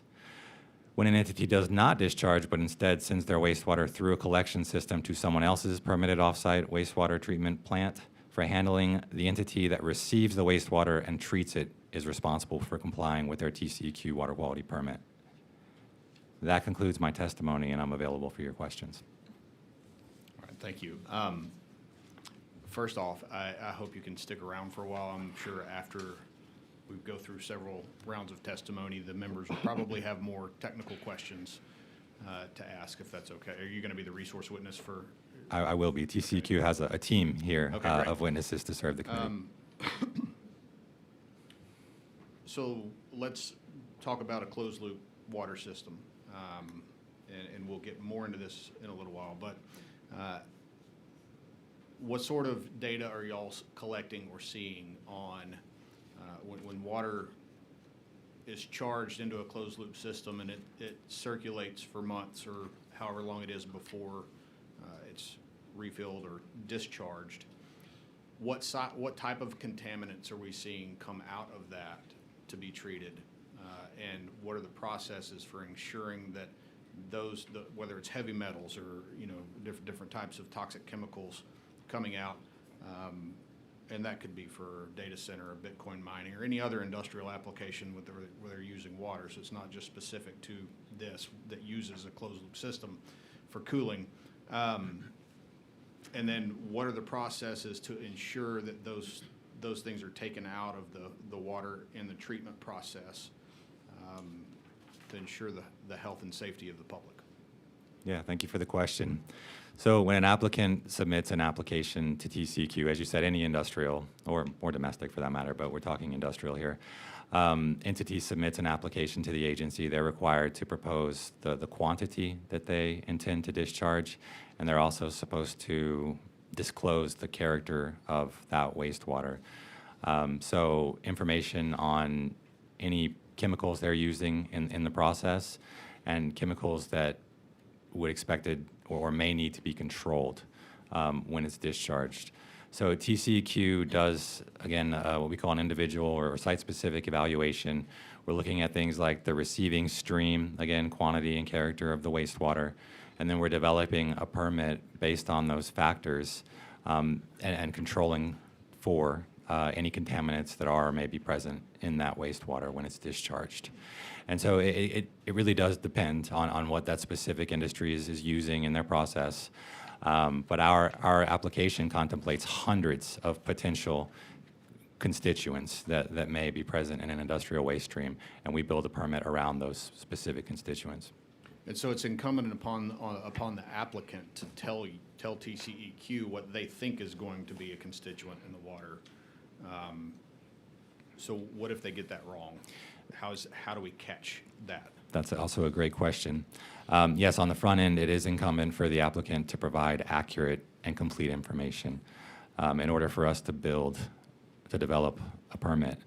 After the fact, permits do include monitoring and reporting requirements. And so if TCEQ sees constituents in a discharge that there weren't effluent limits in when the permit was issued, TCEQ has the authority and the ability to reopen a permit and add requirements to control. And so does there have to be a complaint filed against the permit holder or the permittee for TCEQ to do a follow-up test, or do y'all automatically do that? For all industrial permits that we issue include what we call, well, I'm not going to get into the technical terms of art, but include requirements for testing upon discharge, upon initial discharge. And so within weeks, months of discharge beginning, we get those sampling results. Water Quality Division staff evaluate those results and determine whether additional requirements needed to be added to the permit. has TCEQ had any existing permittees that y'all have already permitted that you've had to do any enforcement action on for contamination or failure to comply with their permit, or that you found there were additional contaminants that weren't contemplated in the original application on data centers? Yeah. I don't have specifically on data centers. Data centers, not to my knowledge, as far as reopening a permit associated with a data center to add requirements. Certainly in the broader industrial scheme of things, I'm certain that we have. For compliance and enforcement questions, I would have to look to my colleagues in that office. If y'all want to dig into that while we go on to other testimony, if you come up with something, let me know and we'll call you back up. Thank you. Members, any other questions for TCEQ? For now. I have one real quick. Dr. Buckley. I'll be real brief. Okay, so an existing wastewater treatment plant is out there, let's say whoever it belongs to, and then a data center becomes a neighbor and utilizes that. The permit is issued to the data center, for example, but does that impact the discharge permit that the wastewater treatment plant that basically finally discharges it into, let's say, a stream? So tell me how those two interact, because you can see a lot of wastewater treatment plants being there, and then all of a sudden their neighbor's a data center. How does that work? It could impact. So we're talking about a scenario where the data center is not the discharger, but they're sending their wastewater to an existing treatment plant. Exactly. Yes, sir. It could impact that existing wastewater treatment plant's permit. And they would have to go back, the wastewater treatment plant would then have to go back and, let's say, modify it or increase the effluent amount? Yes, that's a possibility. They would need to come in and talk to TCEQ. We do a lot of what are called pre-application meetings. We do technical assistance for permittees and the broader stakeholders in the state all the time. And so even before it happens, an entity like that would probably approach us, walk us through the scenario, what's happening, are they intending to take on wastewater from an industrial entity nearby? And we would determine at that point, do they need to submit an application to amend their permit? And if they did, then we would go through a whole new technical evaluation and determine whether additional requirements needed to be added to that existing permit. And that step of the process still requires public notice, public comment, public meetings, just like it would if it was a brand-new wastewater treatment facility. Yes, is that correct? Yes, Representative. Okay. Amendments to permits go through the same process I described. All right, thank you. Members, any other questions? All right. PUC. Thank you, Chairman, members of the committee. My name is Chris Brown. I am the Program Manager for Data Analysis at the Public Utility Commission. Appreciate the opportunity to speak with you today. I want to talk about the ongoing study of energy and water use at data centers and virtual currency mining facilities. A bit of background through a rider in the state budget, the legislature directed the commission to study the water use of certain industrial properties, specifically those where energy demand and water use have an inverse relationship. Mr. Brown, would you mind moving the mic just a little bit closer? Yes. Is that better? Yeah. Sorry about that. So commission staff collaborated with the Texas Water Board to develop and launch a survey focused on data centers and virtual currency mining facilities. The survey was administered electronically and made available on the commission's website during April and May of this year. Participants were asked to provide information on water usage and sources, electrical load and energy sources, and cooling technologies. To support participation in the survey, staff worked with industry organizations and transmission service providers to promote the survey. We also conducted additional outreach by mailing some notices directly to facilities. We are currently working to review and validate these survey responses, so I don't have much in the way of detailed findings to share at this time. What I can report is that we've received responses from 28 unique companies representing 92 data centers and virtual currency mining facilities at various stages of operation across the state. In the coming weeks, once we've gotten through this data verification and review process, we'll be sharing the data with the Texas Water Board. And Temple spoke earlier a bit about how they use this information to inform the annual water plan. And additionally, the commission will be publishing a report containing the findings of the study at the end of this year. With that, I'm happy to answer any questions you all may have. Representative Gonzalez. Thank you, Chairman. Tell me a little bit about this process of, the survey based on the rider. So when did you release it? How long was it released? I know you said you had 92 people, 92 different respondents, but you said also included data center and data mining. What's the breakdown of those? So those are my first questions. Sure. So I think the process roughly started towards the end of the year. A lot of the process was early on in this year, working with the Water Board to develop and scope the questions.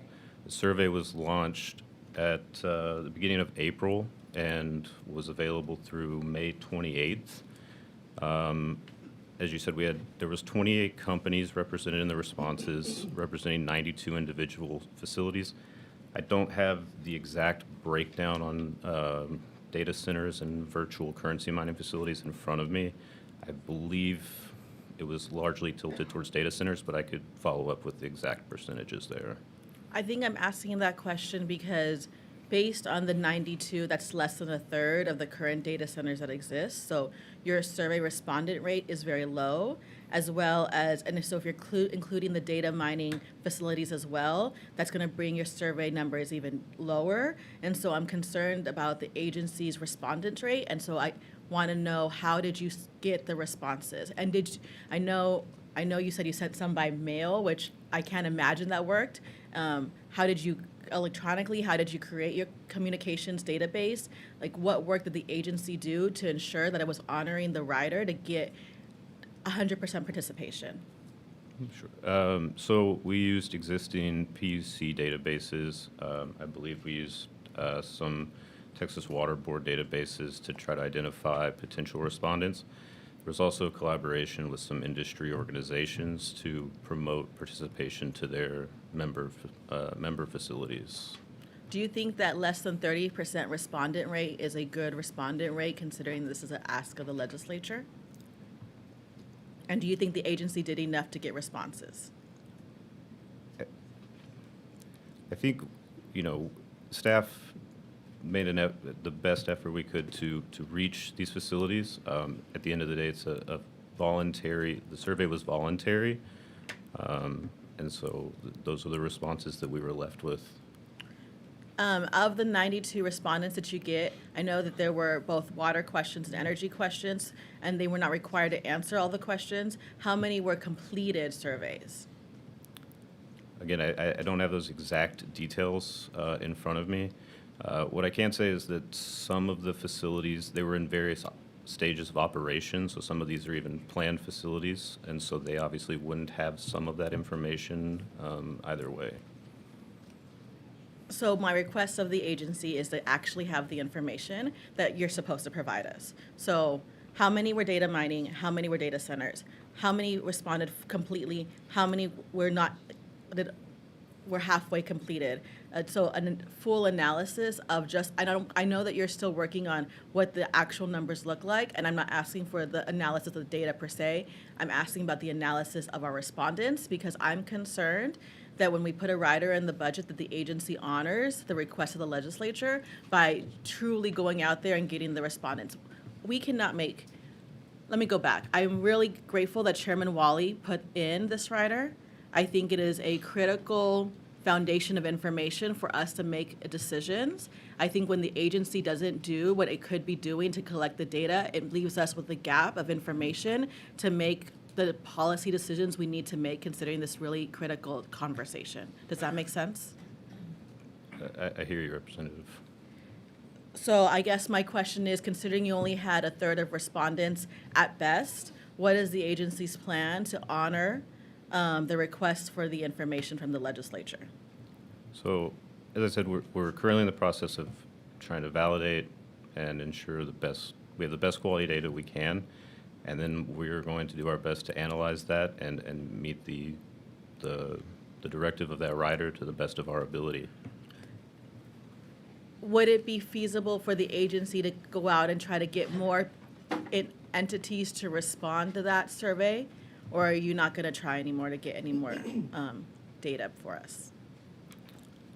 I can certainly take that back to the team, but as I said, we reached out through various channels. The survey was open for 2 months, and this is what we have at the time, but I can certainly take that back to the team. I think what I have heard back from feedback is that the various channels you all used were inadequate channels, that you didn't do the necessary work to find the people to make sure they got the surveys, so make sure we got the information we needed so that we could make the decisions that are, like, if we don't have that information that's on that survey, then what is the baseline of information we're supposed to work with? Do you understand how critical that is? I do. So in order to honor the intent of the rider, and I understand that it wasn't mandatory, but if y'all didn't do the work to publicize it, to get to the right people, to make sure it had sufficient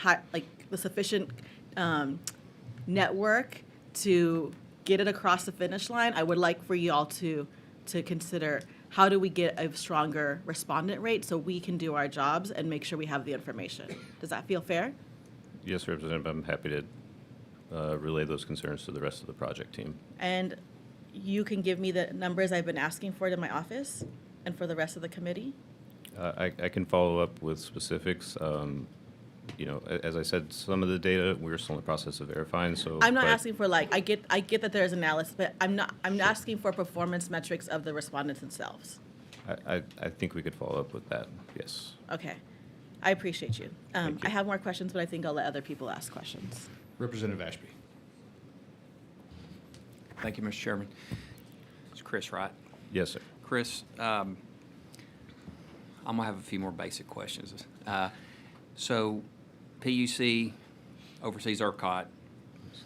If I'm a data center and I want to operate in the state of Texas, at least within the ERCOT region, they have to file an application with ERCOT PUC, right? So I'm not a technical expert on all aspects of the interconnection process, but I'm aware that there is a large load interconnection aspect through ERCOT. Yes. Okay. Well, we've got some additional witnesses that can probably speak to that. And if you don't know the answer to these questions, just tell me. But once an application is filed with the PUC as a data center, my question would be, when you look at that application, does it speak to their water source and usage amount that they're looking at in that application? Do you know the answer to that? No, sir. I apologize. I'm not sure of the answer to that. Okay. I'll wait for another witness. Dr. Buckley. Thank you, Mr. Chairman. To understand, so the response rate or the required response is low, and so you're relying on these entities to provide information so that the PUC and ERCOT and everyone else and water planners and everyone can sort of predict how much load, how much water that these entities will use. Is that correct? I would say that we're trying to understand the intent of the study, as I understand it, was to study the relationship between water and power usage among these facilities. To the extent that we've collected data, we can talk about that relationship among those respondents. In terms of like a broader question about aggregate load usage, that would be more of a ERCOT future study process, I believe. Yeah, but I mean, it appears that it asks for things like that. Under the electrical load and power sources, it's in the PUC filing receipt. I'm just wondering about the fact that we have another instance, it sounds like, where we need information for proper planning, and we're making huge decisions, this body and others, based upon basically kind of who the heck wants to respond. I mean, is that, I mean, let us help you. Let's get accurate information before policymakers so that we can move on. I think that is sort of the theme of the panel is we don't have very good information that we're making huge decisions on. Is that accurate? Yes, I would say that, we're going to do the best to study these relationships with the data we have, but the data that we have as a result of this survey is Yeah, likely so, a limited you know, subset of the relevant population. Bad data, bad study in everything, right? So I think it's incumbent on this body to make sure that we have, for lots of decisions we have to make, that we have good data. And if these industry partners will not provide good data, and we're making these types of decisions, that is concerning to me. And so I just implore this committee to make sure that we get a handle on this, or we don't have the fundamental data we need to make the decisions moving forward, nor does Texas Water Development Board, nor does ERCOT, nor does PUC. So it's important. Thank you for bringing this to light. I appreciate it. Representative Gonzalez. Sorry, I want to piggyback off of Chairman Buckley over here. Is it also possible to get a list of who responded to the survey? Because let me give you some background.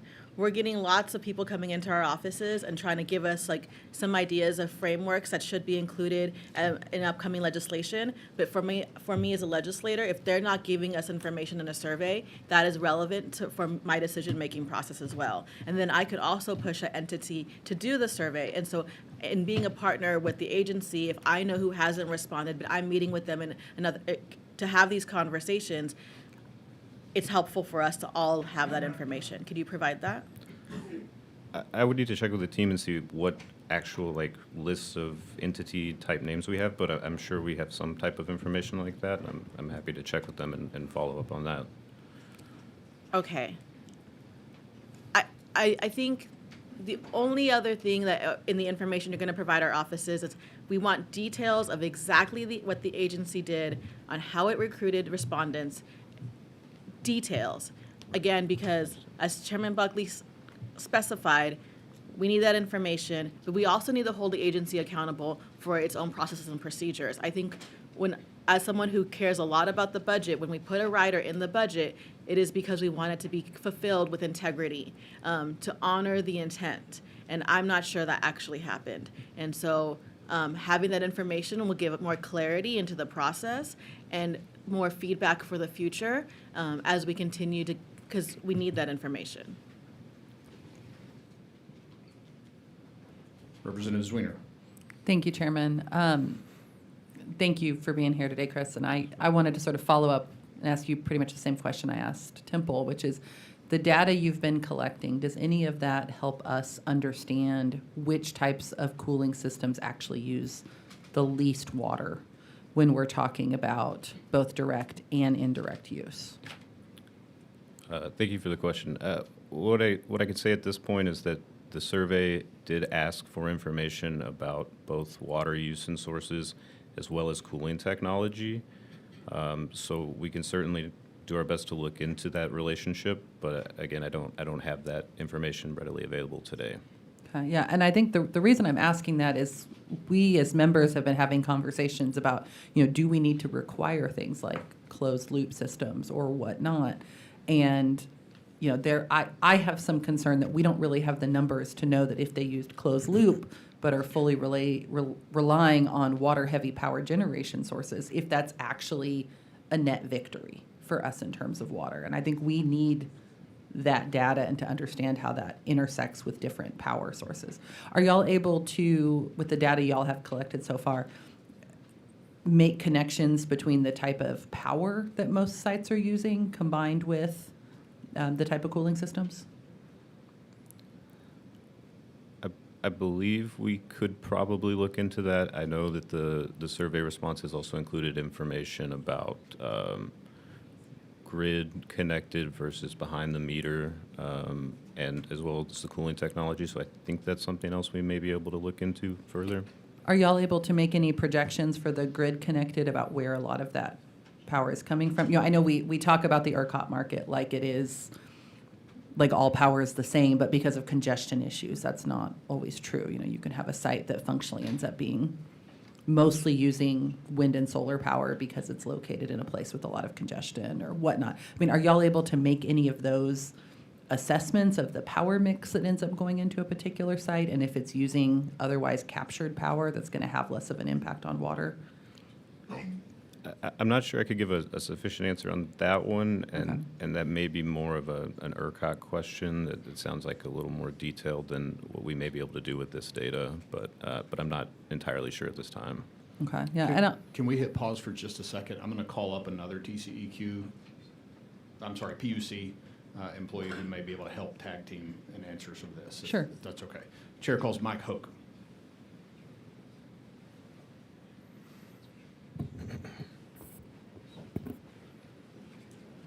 Thank you, Mr. Hope. Please state your name and who you represent, and then if you want to just dive in on any questions that have already been asked that you could answer, and then we'll let Representative Zwiener continue on her question. Yes, thank you, Chairman. My name is Mike Hoke. I'm the Director of Public Engagement at the Public Utility Commission of Texas. And I want to respond to a couple of things. First, Representative Ashby, the interconnection process at ERCOT for data centers and other large loads. So they don't really submit an application to us. It's not like at TCEQ where it's kind of an operating permit or anything. The interconnection process, it's largely looking at what are the technical requirements to connect that user into the grid. Senate Bill 6 made a number of significant changes to that process, so that we're in the process of implementing now to look at the planning, how these large users affect how we plan for the entire grid, requirements for how much infrastructure that those large customers need to pay for building, so that's a process that we're implementing now. Water usage is not it's not one of the considerations for that. And again, it's just looking at the electricity needs of those facilities. Like I say, and it's largely a technical process of how to get those interconnected. It's not really a kind of a thumbs up, thumbs down on whether to do it. So I think that was one of the burning questions I wanted to get, just explaining that interconnection process. And Representative Zwiener, I missed your last question. If you could repeat it, sorry. Yeah, thank you so much, Mike, and good to see you. Yeah, thank you. Thank you for being so supportive of my efforts in Hays County to bring folks together around this issue.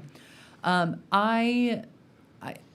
I'm trying to wrap my head around is, do we at the agency level in Texas have a way to get some good data on what are actually the most water efficient ways to do data centers? And I think one of the reasons I'm really hoping that we can find a path, and I know no one agency is going to have all the information to do this, it's going to take coordination, is because we have people bringing us claims, and we don't have a lot of ways to independently verify this. And my understanding is evaporative cooling, or not evaporative cooling, entirely air cooling, uses no water, incredibly energy intensive. Closed loop uses some water, not that much overall, more energy intensive. Evaporative cooling uses a whole lot of water, doesn't use nearly as much energy, and we sort of have this inverse relationship. And I think the question a lot of us are asking as we have conversations about if we need some baseline rules is, where is that intersection, where is that sweet spot where we are using the least water possible? Right. And I can't find anyone who can answer that question. So I'm trying to figure out if the data we've been gathering can help us answer that question. No, and on this point, and Representative Gonzalez, I very much hear your point. I think it is also frustrating to us. We would, we're hoping to get, full, complete response to the survey. Again, it's, bad data in, bad data out. The better data we have, the better decisions that you all can make, that we all can make. And so I think answering, that it was the intent of Rider 6 is to, to get that information. And so, with the data we have, we're hoping we can, really glean some, insights from that data, and kind of, draw some conclusions about the, what's the best energy use now. But I think, I'm very sympathetic to your frustrations, Representative Gonzalez. I hear you loud and clear. So. Yeah, and I guess just to add one thing, I would say I was visiting with academic experts yesterday who were saying they don't have the data to put all of this together and figure out what is like the least total water usage when you combine water usage from energy and water usage from direct water usage for cooling. So I hope we can continue to have some conversations about what information we actually need to be able to figure out what our smart baseline rules are going to be moving forward. So thank y'all. Representative Ashby. Thank you, Mr. Chairman. Mike, thank you for follow-up on that. Yes, sir. I appreciate that. I guess a couple of questions. Just to, when a data center goes in to a county outside of the ERCOT region, okay, and I'm keeping on the water Yes, sir. theme here. I know you're thinking electricity, and part of this is, but I'm trying to stay away from electricity today, which is a whole nother conversation I'd love to have. But if I'm a data center going into non-ERCOT area, are they still required to submit the information to the PUC that an ERCOT county would? So largely, yeah, they're, so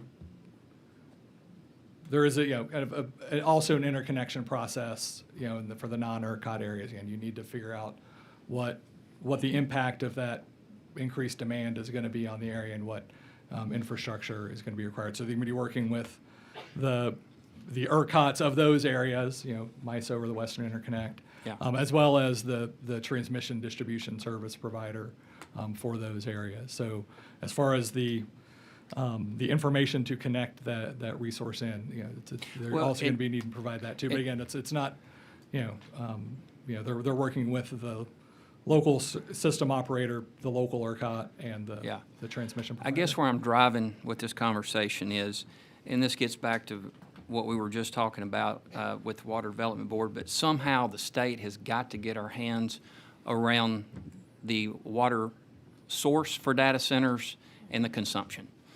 And if they are required to, application obviously is not the right word, but provide information to the PUC to operate in the state of Texas, somewhere in that process, in my opinion, they need to answer those questions about water usage, about the source of water, so that we as a state, that we can plan accordingly for the future of water usage in our state, and frankly answer a lot of the concerns that citizens across the state have on the issue of water and data centers. And so we've got to, again, this is just my opinion, but looking at next session, we have got to mandate that data centers are providing that information in the state of Texas. And I don't know if that should be through the PUC or the Water Development Board, but somehow we've got to answer this question. And I'll just leave it there. So thank you. Thanks, sir. Representative Gonzalez. And I want to clarify a little bit of my questions earlier, in that I don't think it's completely the agency's fault, right? I think the data centers also a responsibility, and they're tracking this legislation. They know that rider exists. They know the surveys exist. And so if they're not responding to it, I think that's a concern. I think that's the main concern. I think for me as a legislator, for the agency is knowing that we had a not full enough respondents. What is the agency's intent to now moving forward? Is it to go back? Is it to, because I guess what I would say is, can we, if we only have a 28, I think my staff did a 28% respondents rate, is that even a valuable, can we really make policy off of that? And so what are the agency's plans now to fulfill that information request that's intended? No, and I'll take that concern. I think part of the struggle is, just, getting the data in time to, analyze it and give you all a report by the next legislative session.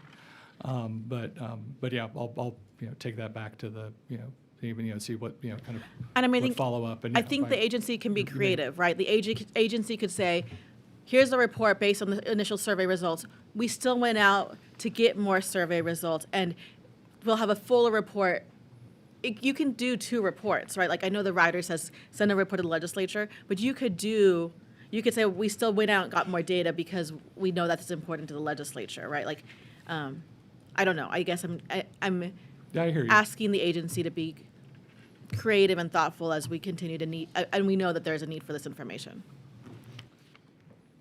Representative Berry. All right, so I've got this document. I guess Robert sent this out, and it's a survey, right? The survey questions? Yes. Yes, sir. And so, of which we only received, 17% respondents on that? Oh, water, so you're 28, right? So, still terrible.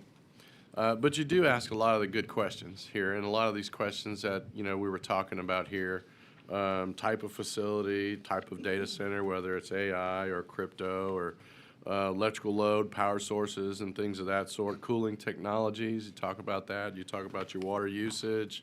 So you're asking all these questions. What are we doing to confirm all of these answers? Or how are we reconciling their submission to us with what the actual is on the ground?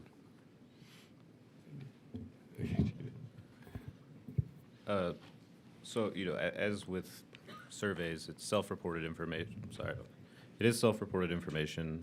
So, admittedly, there is some limitations to the extent, but to the extent possible, we're attempting to verify it through at least internal consistency within responses. So, some information should match up with others, and with any available external data that we can get our hands on, we're trying to check things and ensure, the quality check everything we can. I mean, if we're asking the questions, and we have limited load capacity, we have limited generation capacity. I mean, we have to kind of understand what our under which parameters we're living within, right? Well, and I will say, Some way, Representative shape, or Berry, form. for the ERCOT interconnection process, actually connecting those loads into the grid as sorry, can y'all hear me? As electric consumers, those response, that interconnection process is, very rigorous. It's a long process, and those are, you're required, you're required to kind of provide full and responsive information. There's lots of engineering analysis, so that interconnection process is a very highly detailed and verified set of information. So to separate that from the survey questions and that information, which again is voluntary, the WSIX survey is voluntary. So there is a limit on the data verification beyond just internal consistency and third-party sources where we can. So, but I understand your point. I think I've seen it on the PUC side and the water development side where we're just getting sparse information. In my opinion, it's not even enough information to interpolate the numbers to determine what an actual good number is. It's not even a 70% number to get a mean score out of it. So I'm not even 100% sure that we should even move forward with something along those lines. Maybe we resubmit the survey to get better results or something. It just makes, to me, absolutely no sense. Earlier this year in committee testimony, we found out that, we were using data at the Water Development Board all the way back to 2011. And then as such, we had a recommendation to go off and do a study to make sure our aquifers, what kind of shape our aquifers are in. Isn't that right, Chairman? We did, right? So I see this pattern of continuing to use either, half-baked information or old information to make futuristic determinations on where we're moving forward. We need to be a little bit more consistent in the types of data that we utilize and whether or not the data is actually worth using, because sometimes it's not worth anything. I mean, we just need to start over in some cases. And with 17 or even a 28% response rate, I don't know. I mean, that's not very great. But back to Representative Sweener's questions about water utilization and power. That would be, I would think maybe that would be more of a question for the generators to understand, how much water they use per kilowatt or something like that, or is that even a measure that they look at? That's, the generation interconnect process. Again, we're looking at the kind of the electrical impact. So, we don't look at water use at the PUC. Right. Okay. Gotcha. Thank you. Dr. Buckley. Yeah. So just kind of to tag on to Representative Berry's point, just for each of you, you kind of work in different areas and it kind of overlaps. I mean, is there adequate, reliable data available to you in the job you've been asked to do to really make good decisions and recommendations, whether it be water, power, what have you, for the future of what the data center load and water usage and the generation part that uses water, is there enough information that is accurate enough to make big decisions moving forward? From my perspective, from the water supply planning, the information that informs our processes, we will always take more data. I mean, it's easy to say there's not enough. So we don't have. Well, 17%, and that's not your fault, but 17% is not enough, right? At a It's too geographic thin. level that we need it Yeah. at. So Yeah. again, for these non-municipal demands, we project at a county level. We're not projecting for the facility. We're looking at aggregate use within a county. So, Okay, all right. TCEQ? I mean, you're a little bit different spot, but Yeah, I mean, just listening to the conversation, I don't know that for what I do, the data we have would inform the questions you're trying to answer. I mean, we are concerned with what's coming out of a facility, the quantity and the quality. We control those two factors. But that would be, even if we had that for 100% of entities that have discharge permits, that would still be an incomplete data set because some of these entities may not need a permit from TCEQ. It may be that they're not discharging, and so they don't need a discharge permit. They're not a land applying. They don't need a land application permit. And because we are controlling for what comes out of the outfall, any losses that happen in the process, again, that data wouldn't be reflected in the discharge permit. Okay.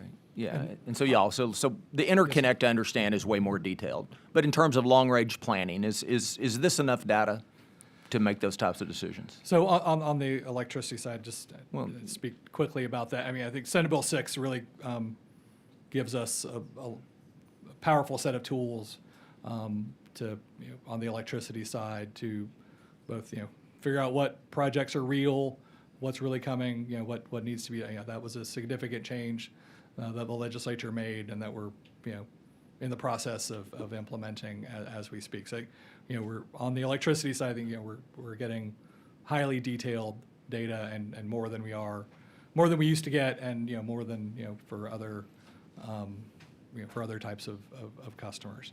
On the water side, I'll echo our partners at the board, and I think, the idea is, the information we are helping to collect would help inform decisions, by the board and by others, and so, I think. So the more 28%, data is always the better. 28% Yes, sir. response rate is pretty pathetic in terms of your survey. I mean, that's not a complete data set, right? So, I think, Yeah, I mean, more that's- data is better, correct, yes. Yeah. Yes, sir. Well, I mean, but there's got to be an amount of data, or the decision you make is not valid, right? I mean, if you don't have enough data, I mean, that's just how science works.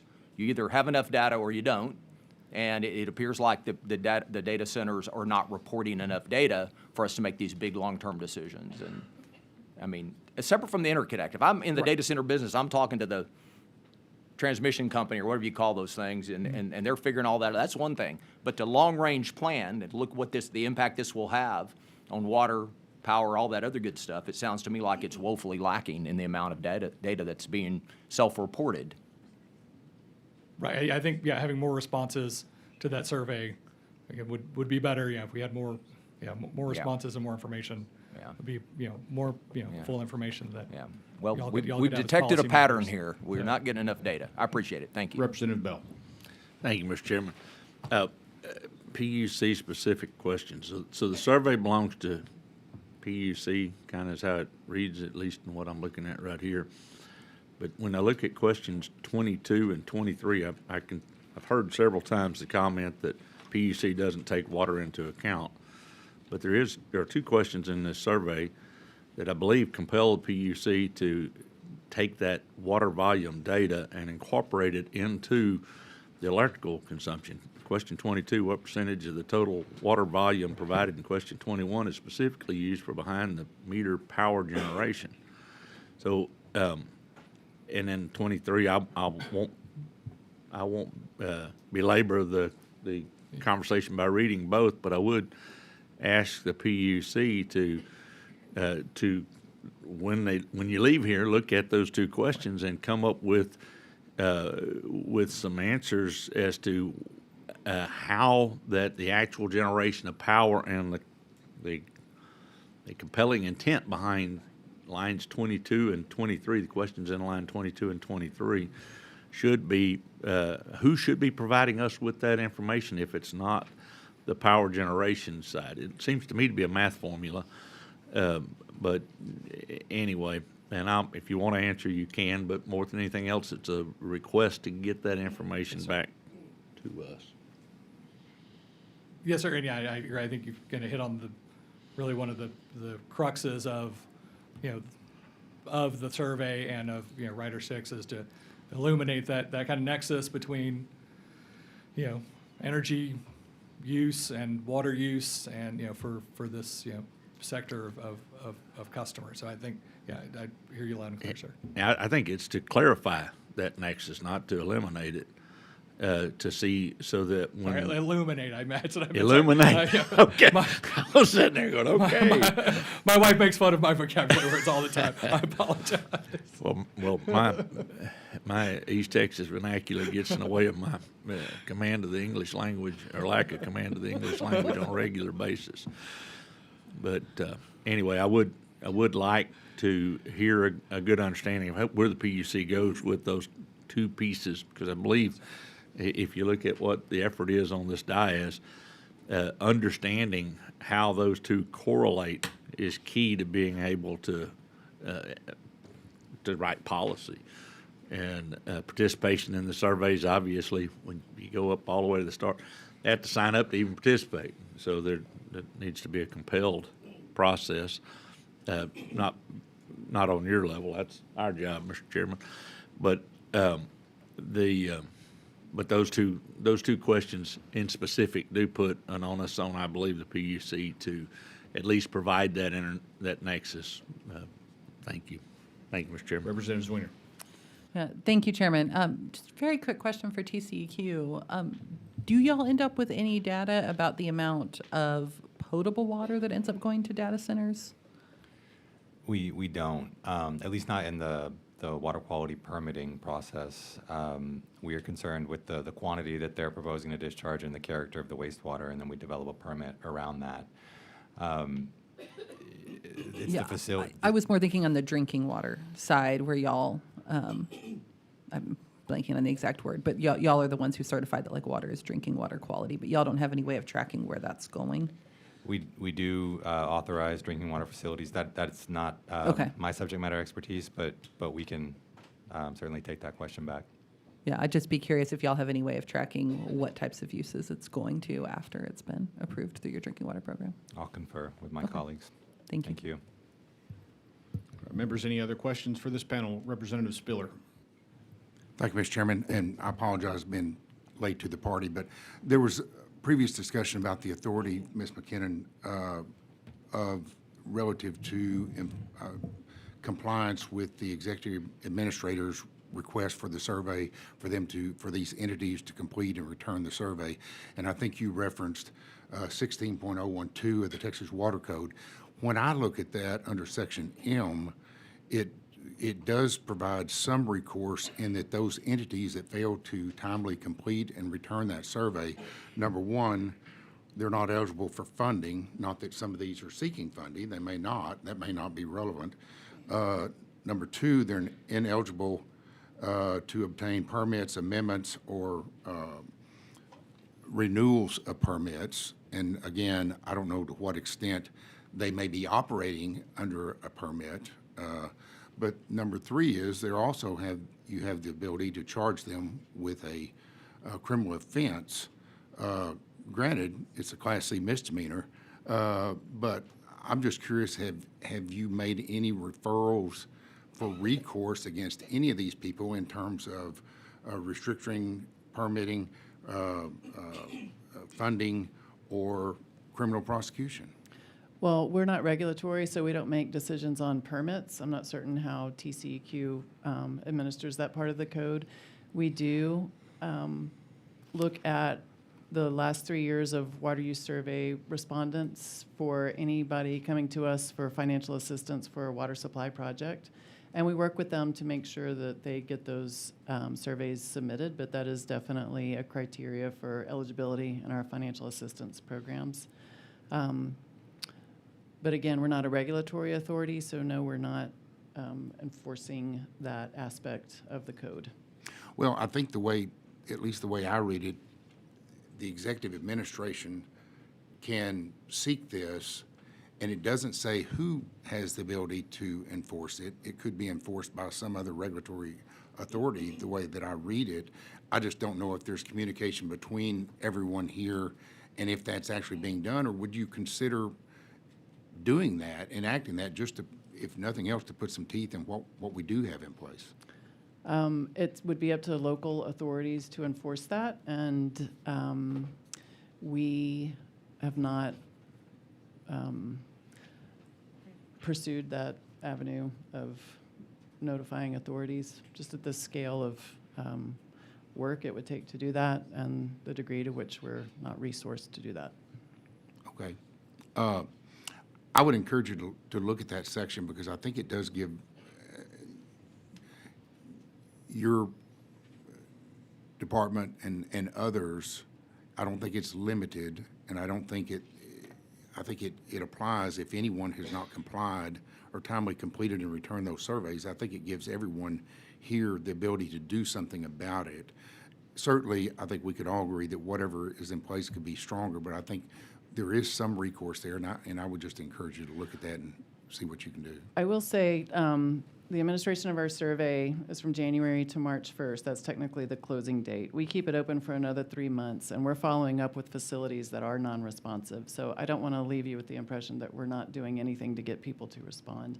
And for significant water users, we put quite a bit of effort into contacting them to get them to respond. So I don't want to leave you with the impression that we're not trying in that avenue. But And I'm not understood. trying to be critical agree. here. I'm just trying to find a solution to the obvious problem that we're not getting compliance. It's woefully inadequate, and we need that information. And so we want to work with you to the extent that we can. Understood. Thank you. Thank you. All right, last call for questions for this panel. All right, members, thanks for the good discussion. Panelists, thank y'all for being here. Appreciate the discussion very much. Stick around. We may have follow-up questions later. Next, I'm going to call Michael Lucci. And then after that, we will do a panel of public testimony. And so because everybody's kind of spread around, I'm going to go ahead and announce who the next panelist after this witness is going to be. It's going to be Jason Grant, Hoppy Hayden, Orion Gaston, and Rayanne Ivy. So if y'all will be ready to come testify at the conclusion of the next witness. So, Mr. Lucci, how are you doing? Good to see you. Go ahead and tell us your name, who you represent, and then you may proceed with your testimony. Thank you, Chairman Harris. My name is Michael Lucci. I'm the founder of State Armor. We're based here in Austin, Texas. Our focus is on winning the homeland against foreign adversaries that seek to infiltrate our country, subvert our democratic processes. I'm here today to make 4 points about the Chinese Communist Party's interest in this debate, which I know is a very different topic from what you've been considering so far. And let me say up front that I consider myself an audience to the debate that's going on in favor and against data centers. But I think that it's important to understand the strategic imperatives of both the United States, the Chinese Communist Party, and how the CCP is playing in this debate right now in verified ways in the United States. So my first point will be that both the United States and the Chinese Communist Party have explicitly said dominance of this technology is essential for who will win the 21st century. Second, there's recent evidence of the Chinese Communist Party in specific ways amplifying not just one side of the debate, but overall division within this debate within the United States of America. Third, there's a long history of the CCP doing this. They've done this very much in our energy sector, and I'll explain why they did that and how there's kind of an analogous issue to what they're doing with AI development in the United States. And finally, I'll close with a point that it's important that the most important thing is to maintain respect within the democratic process that we're engaged in here. Because while the Chinese Communist Party has probably a side in this debate. What's most important to them in all cases is that we sort of get at each other and lose faith in our ability to work together within a democracy. So first, and this is no secret, the President of the United States, President Trump in his first term, then President Biden, then President Trump in his second term, each issue executive orders saying that dominance of this technology is essential for America's national security. They are paralleled by the Chinese Communist Party that actually started talking about this a little bit earlier in 2017, where they said it's essential for their national security to dominate this technology. I'll note one really important difference is that the Chinese Communist Party's conception of national security is that there are no threats anywhere in the world. This is different from how we think of national security, which is that we can mitigate threats. Their view is to eliminate threats.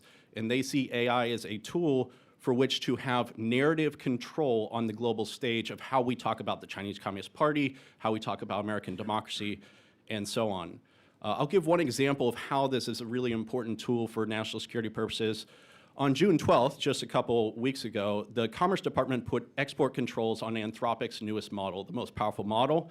The day before that, Senator Mark Warner made a statement. He's on the Senate Intelligence Committee. He made a statement that's still being interpreted, but in some ways he said that the new tool released by Anthropic had the ability, when used to red team our national security agency, had the ability to hack within our systems in hours rather than weeks. So it's still being debated what exactly he meant by that, but suffice to say, it's a very powerful tool for national security.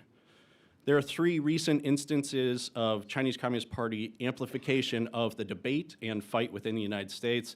First, OpenAI pointed out one where their tool, they're the creator of ChatGPT, they point out how their tool was being used by a large Chinese technology company to actually run a disinformation propaganda campaign within the United States. So they put out a report saying the prompts that were used, the social media campaign that was being run, why they were doing it. They said it was a large Chinese technology company. They didn't identify who it is. The second example, there's a report that came from Bitcoin Policy Institute.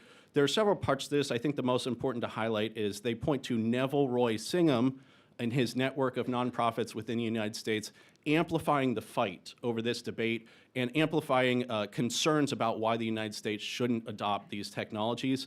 I'll note that Neville Roy Singham is considered by many members of Congress to be an agent of the Chinese Communist Party. On the one hand, Speaker Nancy Pelosi, when confronted by one of his organizations, said, to quote her, "Go back to China where your headquarters is." She's not alone in that assessment. Congressional Republicans have opened multiple investigations into these organizations, started with then Senator Marco Rubio in 2024. The last instance of clear narrative pushing comes from the Chinese state media itself. China Daily, China's Global Times, and CGTN, these are all state-owned media.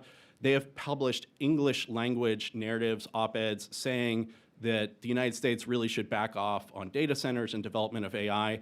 And that's not to say that you all would listen to them, but what they're actually doing is they're messaging to party-affiliated organizations within the United States that this is how they want those party-affiliated organizations to talk about this issue.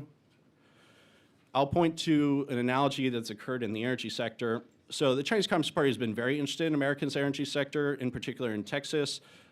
They have an incentive for us to not be resilient on energy security and to enhance their own resilience.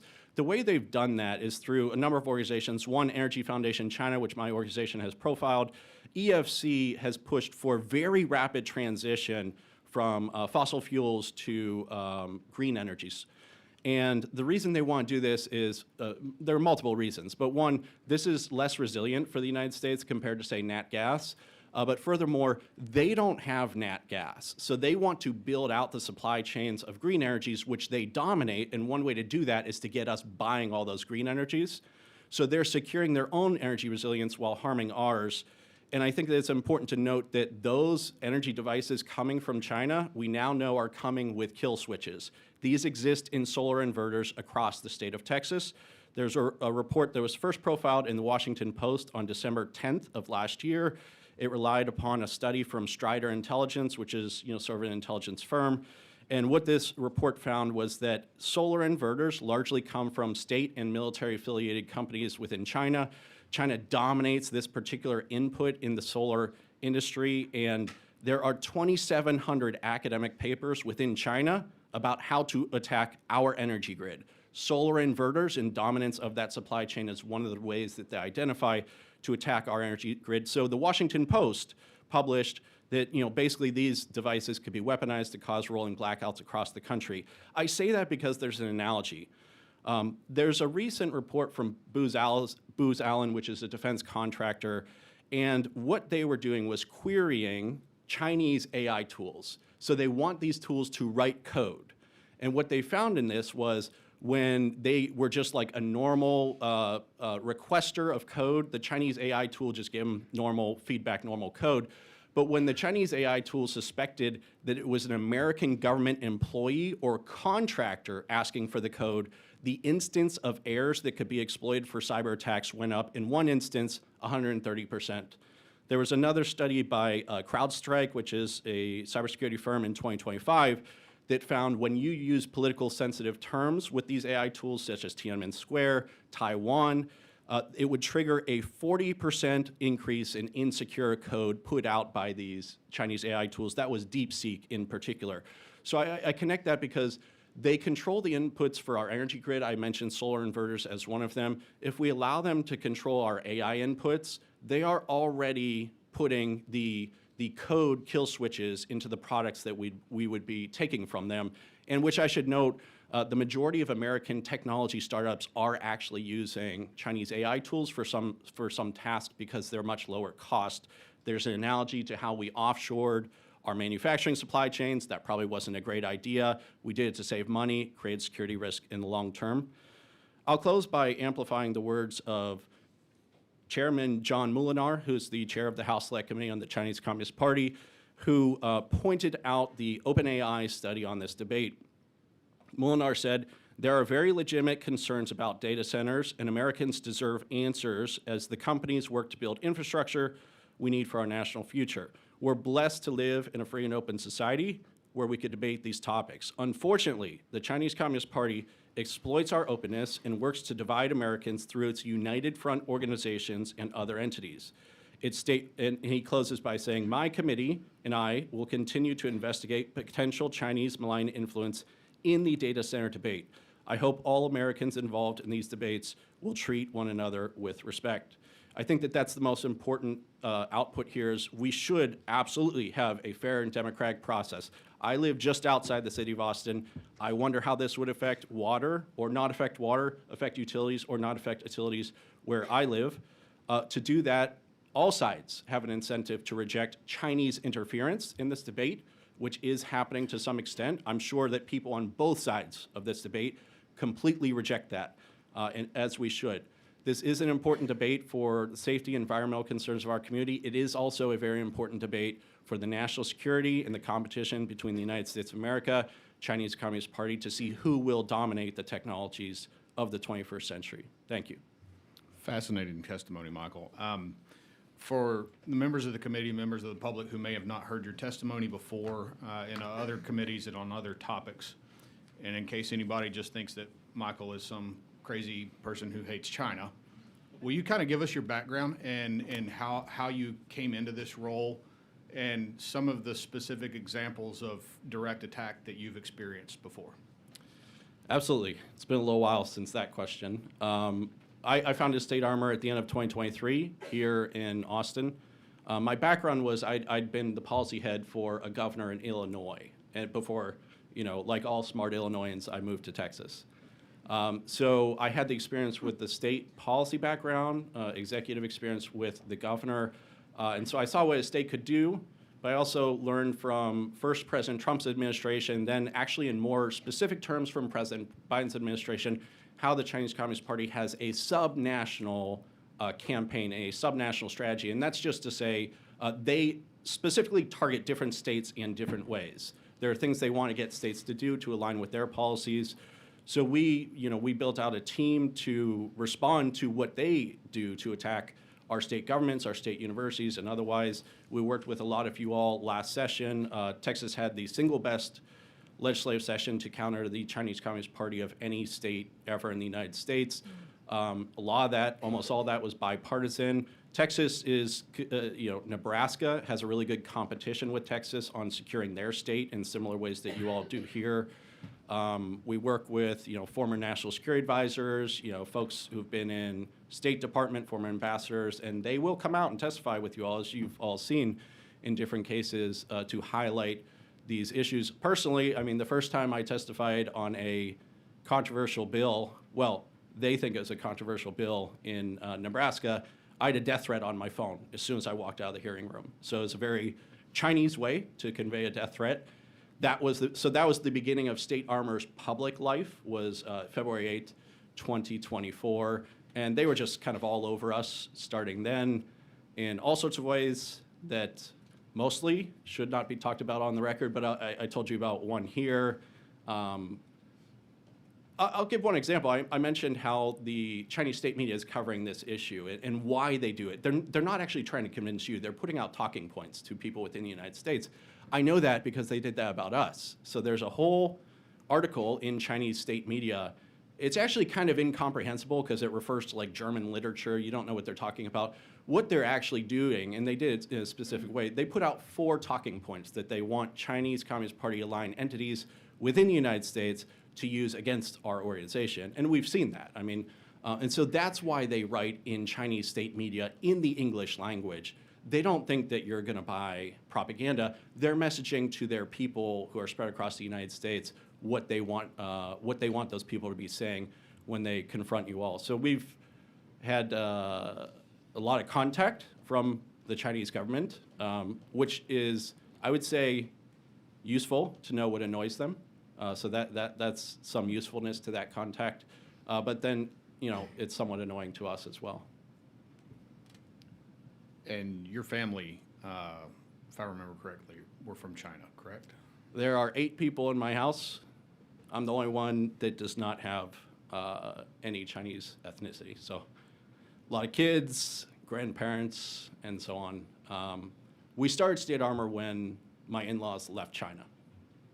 Yeah. The day that they got into Texas is when we started. All right. Representative Garcia.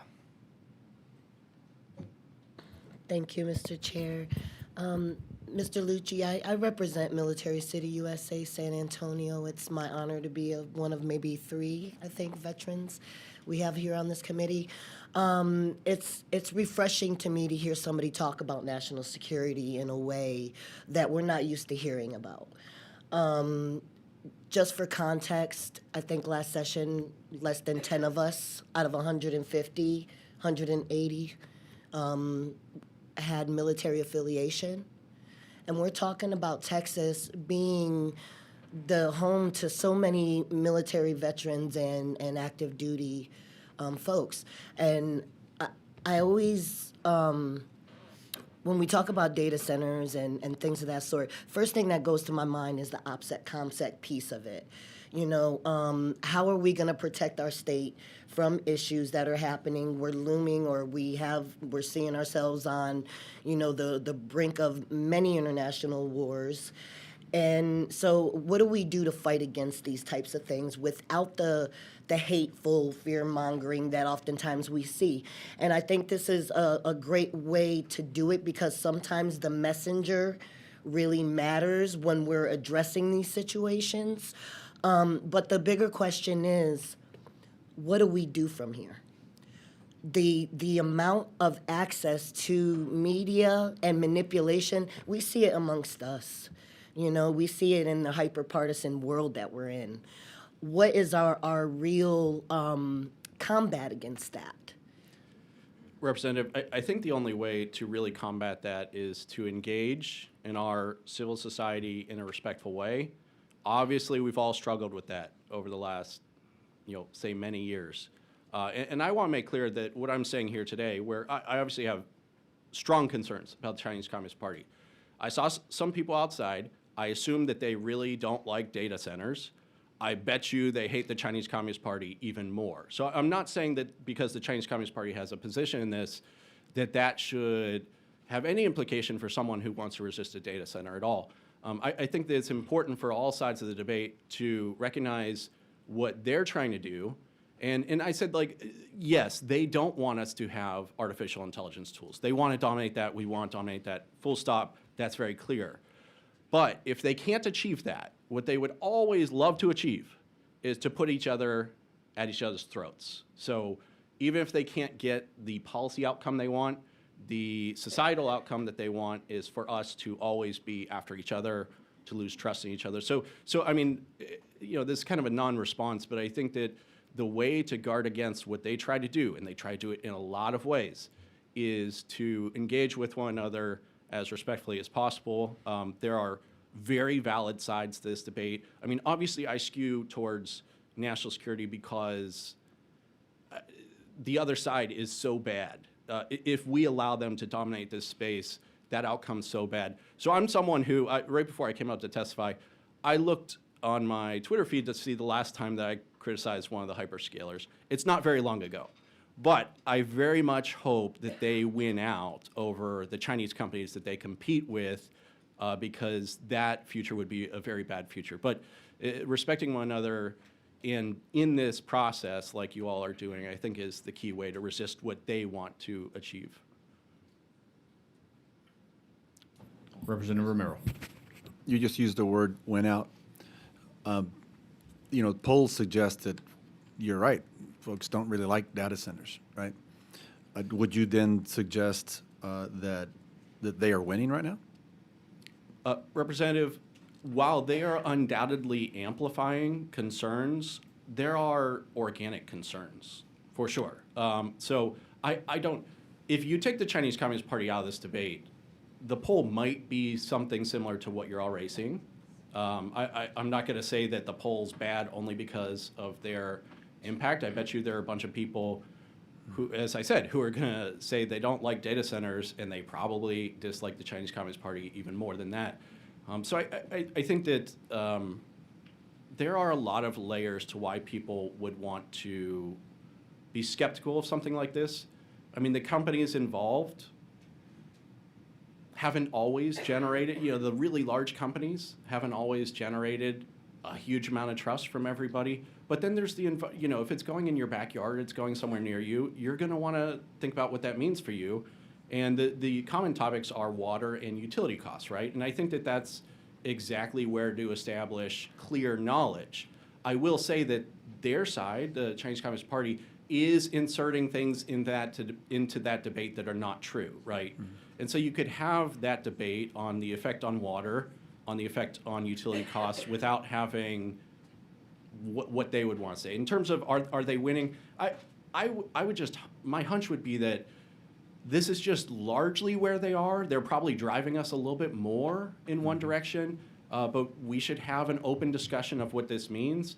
What I hope to bring to this debate that I think most people would be sympathetic to is, imagine a future where we are writing code that goes into all of our systems, and that code is generated by Chinese AI that will turn you off if you mention Tiananmen Square. We obviously don't want to be there. And so I think that, in any debate, extremes are the loudest, but I think that people are probably interested in figuring out kind of a place in the middle. Yeah, well, I thank you for the perspective, certainly, and I think this goes back to the chairman's words when he originally started this discussion about the responsibility of the data centers, and even as we've witnessed with the low response rate in the surveys, to do things correctly. Thank you. Representative Berry. Thank you, Mr. Chairman. I'm a little naive in this area. I just really started using AI recently, even though I spend a lot of my days talking about data centers. I guess give me a little bit of insight. Who else in the world is in this race for data centers?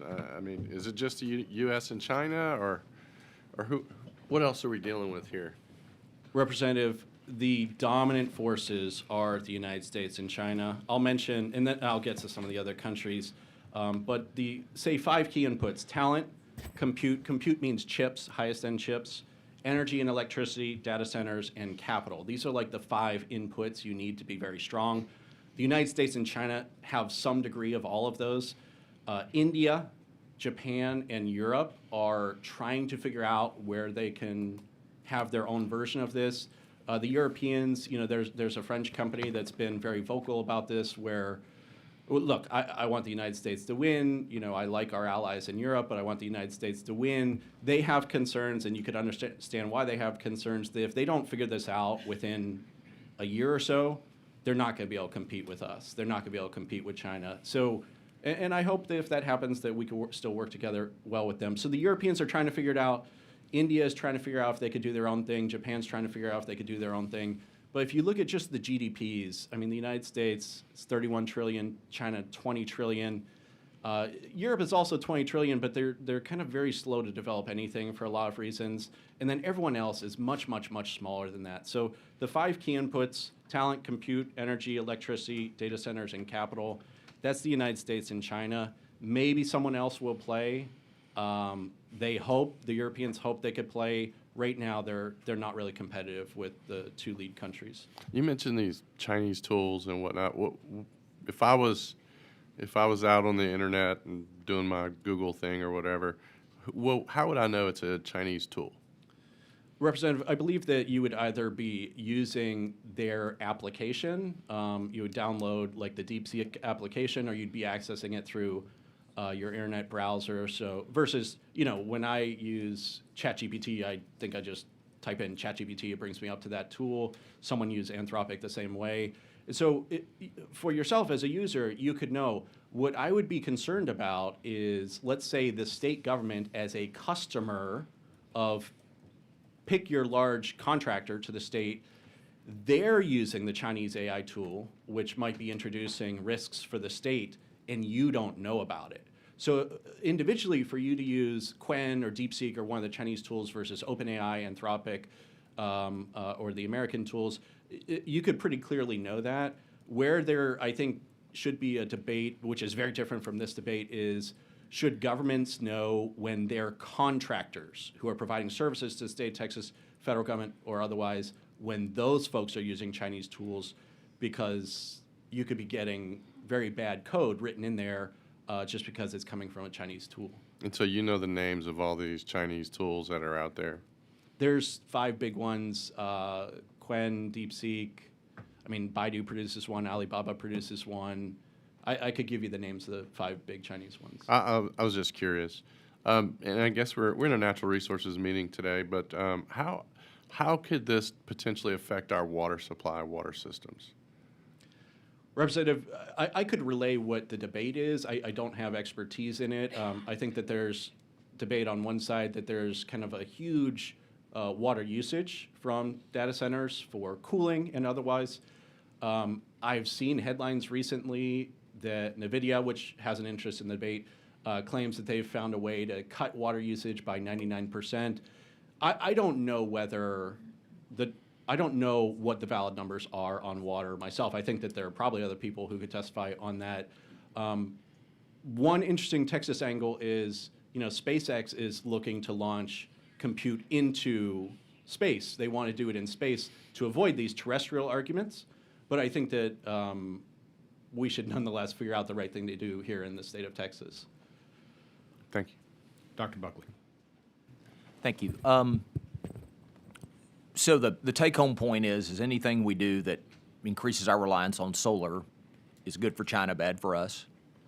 Representative, I think that given current supply chains, there are risks. Yeah. I would love to see, so solar wafer, a lot of it comes from slave labor. I think we shouldn't want that.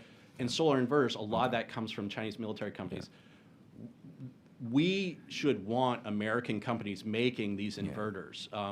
Whether it's, I don't know where SpaceX gets it, but they're planning to put solar out in space to power AI compute. I hope that solar, and of course, there's no natural gas option out in space. There's no coal option out in space. Solar is the way to do it out there. This is Elon Musk's argument. There is no cloud cover. You get like 40% more sun power, and it's 24/7. There's no weather outside. So we should want our companies to be able to dominate with inverters so we could use that, whether it's for space-based compute or terrestrial compute. Right now, the supply chain for solar inverters, I think it's 80 to 90% these Chinese companies, which is really not ideal. But they do this all the time. They find a low margin, high security risk input, and then they just dominate it. They drop the price so we don't make it. The most obvious is rare earth magnets. We have a huge problem with rare earth magnets because we don't, for 30 years, our companies would go bankrupt if we tried to make rare earth magnets. Now we find that they're cutting us off from it. Okay, so and this is getting out of the natural resource realm, but this is really Just interesting. say water at the end of your question. Oh, okay, yeah. So, notwithstanding the water usage, so what tools, despite the water usage and problems we're having with water usage, is, in all seriousness, how does a community, a county or a city that is tasked with evaluating water usage, power usage, but how do they know if that entity, because what I understand about some data centers is they're kind of like a strip mall. In other words, they lease out parts of it to different people that have parts of those servers. How do we know that the players inside that facility are the good actors? What is the regulation that our country has or a state could have to make certain that we don't build a big building that actually gets Chinese-influenced servers operating in Bell County, Texas? Representative, presumably you all could write a law towards that. I think that there's who's using the servers, maybe it's Google, Amazon, or whoever, and I would argue you don't want someone like Alibaba that was just sanctioned by the Pentagon for helping China's military attack Americans. You don't want them on those servers, nor do you want to do data processing on Alibaba's servers in China. I think that where there's more clearly a security risk, irrespective of the solar inverters or other devices, network-connected technologies that come from China, whether they are cameras, and this is verified, cameras, whether they are routers, which are currently under a lawsuit from the Attorney General of Texas, and this is TP-Link. The Attorney General is suing them for fraud for reasons that I'm describing here, and that company was just sanctioned by the Pentagon for working with China's military. Cameras, routers, solar inverters, cellular modules that go into all sorts of things. A network-connected device that comes from the Chinese Communist Party, personally, I think we just shouldn't use them here. We should just have that as a national policy. Perhaps Texas could do that. Something as a state policy. The Lone Star Bill from 2021 maybe does that. I think that's kind of an open debate, whether the Lone Star Bill, Infrastructure Protection Act of 21, prohibits these network-connected devices like batteries that come from China that introduce risks as well. So all those things, so batteries would be useful in data centers. I would note that the Marine Corps ripped Chinese batteries out 2 years ago at the request of then Senator Rubio and then Chairman Mike Gallagher of the CCP Select Committee. My understanding is because they found those batteries doing things that they shouldn't do. This at Marine Corps Camp Lejeune. So my opinion, network-connected devices should not come from China. Anyone else, ourselves, our allies, whoever, we just shouldn't have them coming from China, including into our data centers. Yeah. And my final question, isn't it in the best interest of our national security that data center developers or data center operators respond to surveys, report water usage, and build some confidence in the public? I mean, that's what we've been talking about. Is that not in our best interest? Isn't that the proper thing to do? Representative, that seems to me to be absolutely correct. It sounds like from the previous panel that you all actually have laws that require them to do that. So all else being equal, folks should follow the law. But I was just discussing this. It seems like a lot of folks are frustrated with some of the utilities here. But it does seem valid that, if you only have a little bit of data and you're trying to make a long-term plan, I don't know how you do that. Now, it's not my area of expertise. I would just say if the law says that they should report these things and you all need to plan it, then ideally that should happen. My view of this would be this stuff is really important for national security, so we want to be able to do it in the right way, and you need data to do that. All right. Thank you very much for being here. Appreciate it. Thank you. Okay, I want to ask a question about the switches, the kill switches. So I'm going to tie it back to water. I'm going to try. Theoretically, we could have a solar field, which I can't personally stand solar and wind in our beautiful parts of East Texas. But theoretically, they could be supplying power to a municipal water supply that is in turn supplying water to a data center. There we go. Threaded the needle and connected it all together. So, touch again on the kill switches. How is that not a violation of the law that the legislature passed to ban Chinese devices from critical infrastructure? Representative, my understanding of, I should say, I don't have a completely clear legal interpretation of what the Lone Star Bill says vis-a-vis the Chinese connected devices. If there's any lack of clarity, I would fully support making as clear as possible that the network connected devices from China should not go onto critical infrastructure. Just like, I mean, the impetus of that was an officer in the People's Liberation Army was building wind turbines and solar fields right next to Laughlin Air Force Base, right next to the border down there. And while the legislature stopped that particular issue, he was going to directly access the grid. That was clearly prevented by the law. The indirect access that is implied by a battery device or a camera, maybe that's still being debated. If that's being debated, I think just ban it. Don't let it in. Our national labs have said, Lawrence Livermore National Laboratory has said that just the camera from Dahua or Hikvision, just the camera being on the power station can be used to shut down the power station. The Attorney General here is suing those companies as well because failure to disclose that is fraud. And then what's actually happening that the National Lab said, the federal government banned those cameras. The incidence of those cameras on critical infrastructure went up 40% the year after the ban because they began to be relabeled. And so the Attorney General's fraud claim is also based upon that allegedly fraudulent relabeling. So just a camera going onto the camera is a computer pre-programmed to be able to take over the power station. So many other devices. We could very much make this about water though because two specific instances. President Biden's National Security Advisor sent a letter to every governor in the country in the spring of 2024 saying right now the Chinese Communist Party is trying to hack into your water utilities. And they also said the IRGC, the Iranian military, at the same time. So they listed the two of those as doing that. And there was a DOJ case that I believe was based in Los Angeles. It was a case against Russian hackers who were going around the United States, taking over water utilities and causing mass overflows. And one of the instances was in rural Texas, where they took over the water utility. Some hundreds of thousands of gallons of water were flooded into a system because Muleshoe, Texas, right? That would be the case. So having Chinese devices in a water utility would allow them to get in, such as a camera, router, or whatever it is. In general, just their devices should not be on anything. I don't think they should be in the country, but it certainly should not be on anything that matters for the health and safety of our communities, like critical infrastructure. Members, any other questions? Representative Kerwin. Yes, Mr. Lucci, thank you so much. This is all very foreign to me because I'm focused on the natural resources and agriculture, et cetera. And the rapidly evolving speed of data centers in my district is astounding. This is something I've never considered, and I haven't really heard it from my constituents. But with your ability to do the profiling, where do you take that information? And would that be something as a legislature, would we address a national security issue in the guardrails if we're going to be discussing this next session? And how do we do that?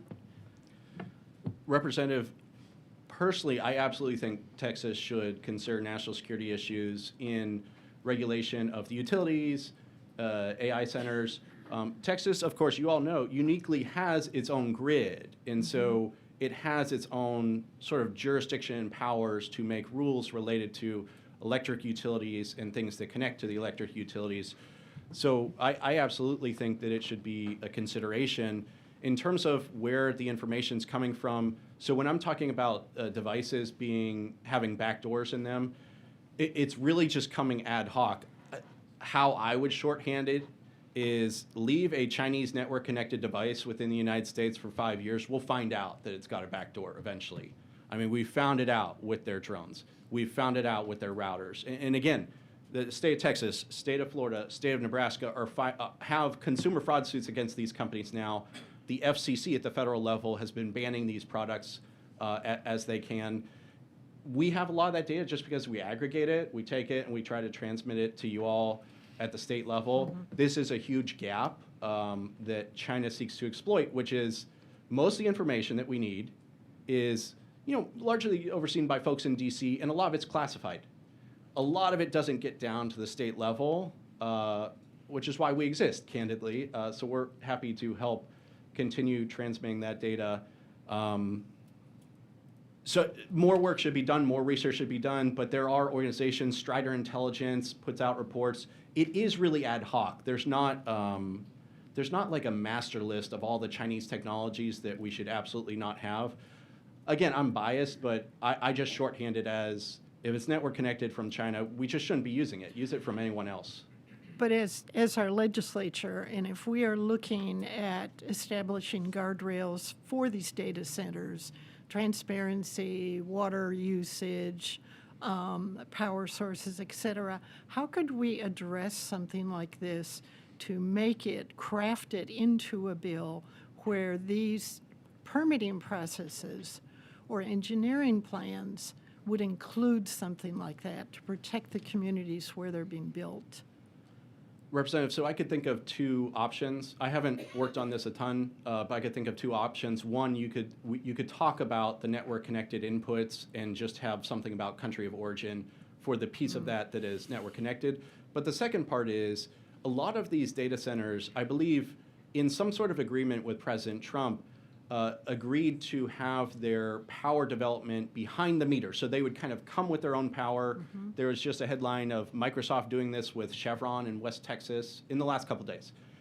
So they would come with their own power. So perhaps I have heard there is some sort of device that can intercept the sort of intermediate the interaction of that data center with the grid more generally, so that it couldn't do anything negative towards the grid, is the point. So if something in that data center was risky, it could be intercepted by some sort of intermediary device. I've heard that that's something possible. I don't know myself.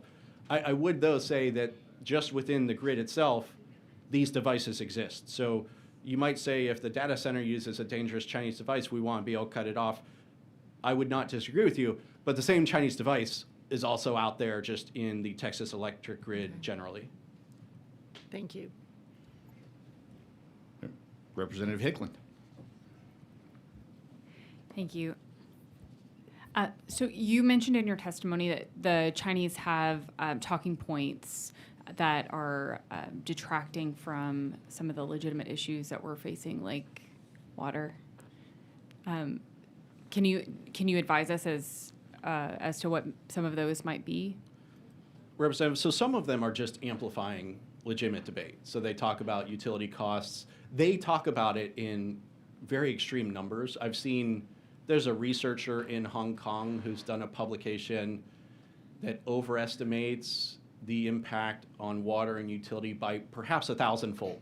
So what they want to do is take what is a reasonable debate and then 1,000x it, so that we're talking about just sort of wild numbers. So they will take a legitimate debate and then amplify it. So let's say that this data center would use between 8 and 10 units of water.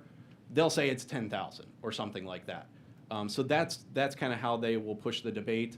And then they will overemphasize what this could mean for any security risk you would have for folks' health, for the cost of paying for utilities, for the availability of water, which is a very real concern in the state of Texas and really anyone west of Texas.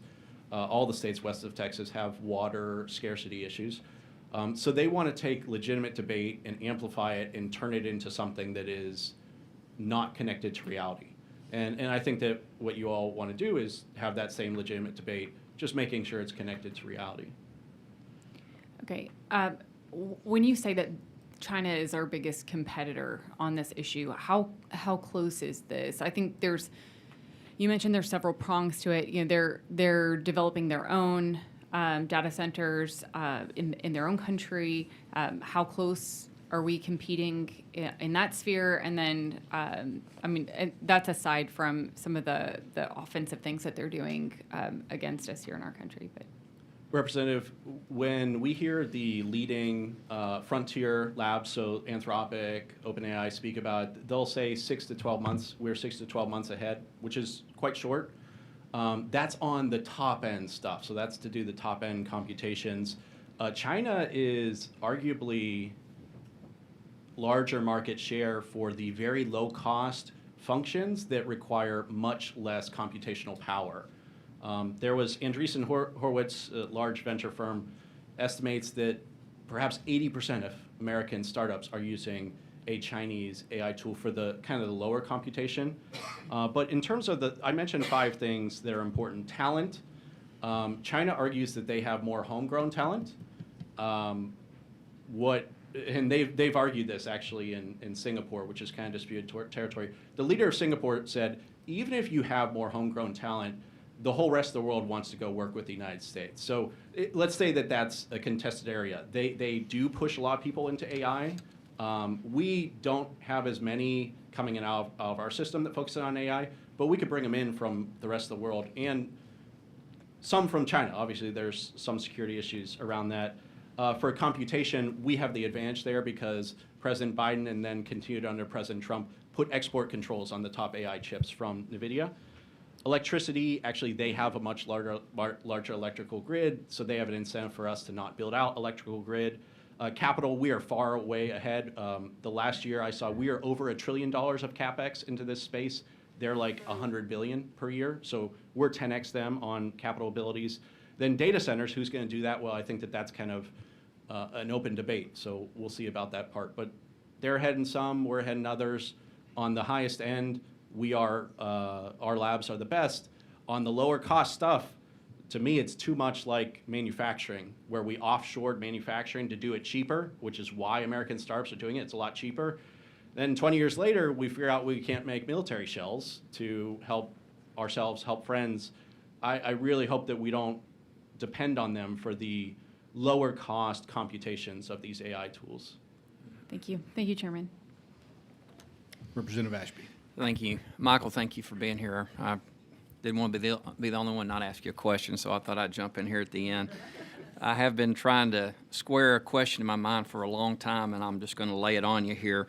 And Representative Garcia was right. Texas, we take a back seat to no one in terms of our patriotism and support for national security.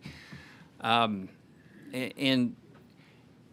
I'm just going to give you my lens view here on what I hear back home. And I live over in Deep East Texas. And we've got some proposed data centers in my area. But I guess what's fascinating about the conversations that I have with my constituents is that knowing how patriotic these people are. When you go to a public forum or you watch a public forum or you read local media sources that are trying to be neutral on the topic, you never hear this issue of national security. What you hear about are the concerns that we've been talking about all morning and afternoon, primarily focused on water and electricity and a few other issues. So I guess my question is, understand the importance of the national security implications of your presentation. And I want to just put this also on the record. You know, there was a poll that came out this morning that some of us follow. They do about one a month. And the takeaway, the top line, was about 28% of Texans support data centers, 28%. In rural Texas, it's 22%. So, and the response I receive overwhelmingly from my constituents is negative towards data centers. But knowing how patriotic these people are, help me square this conversation in my mind in terms of where they stand today and the national security conversation that you're having with this committee. Representative, I think it's completely natural for any constituent to have front of mind the thing that's going nearby in the community and what that might mean for their everyday life. That is the normal political response to practically anything. One historical example, the United States unfortunately shut down the development of nuclear power, in the 70s because of We're these, trying to bring that back, as you know, here in Right. Texas. because of these kind of backyard concerns.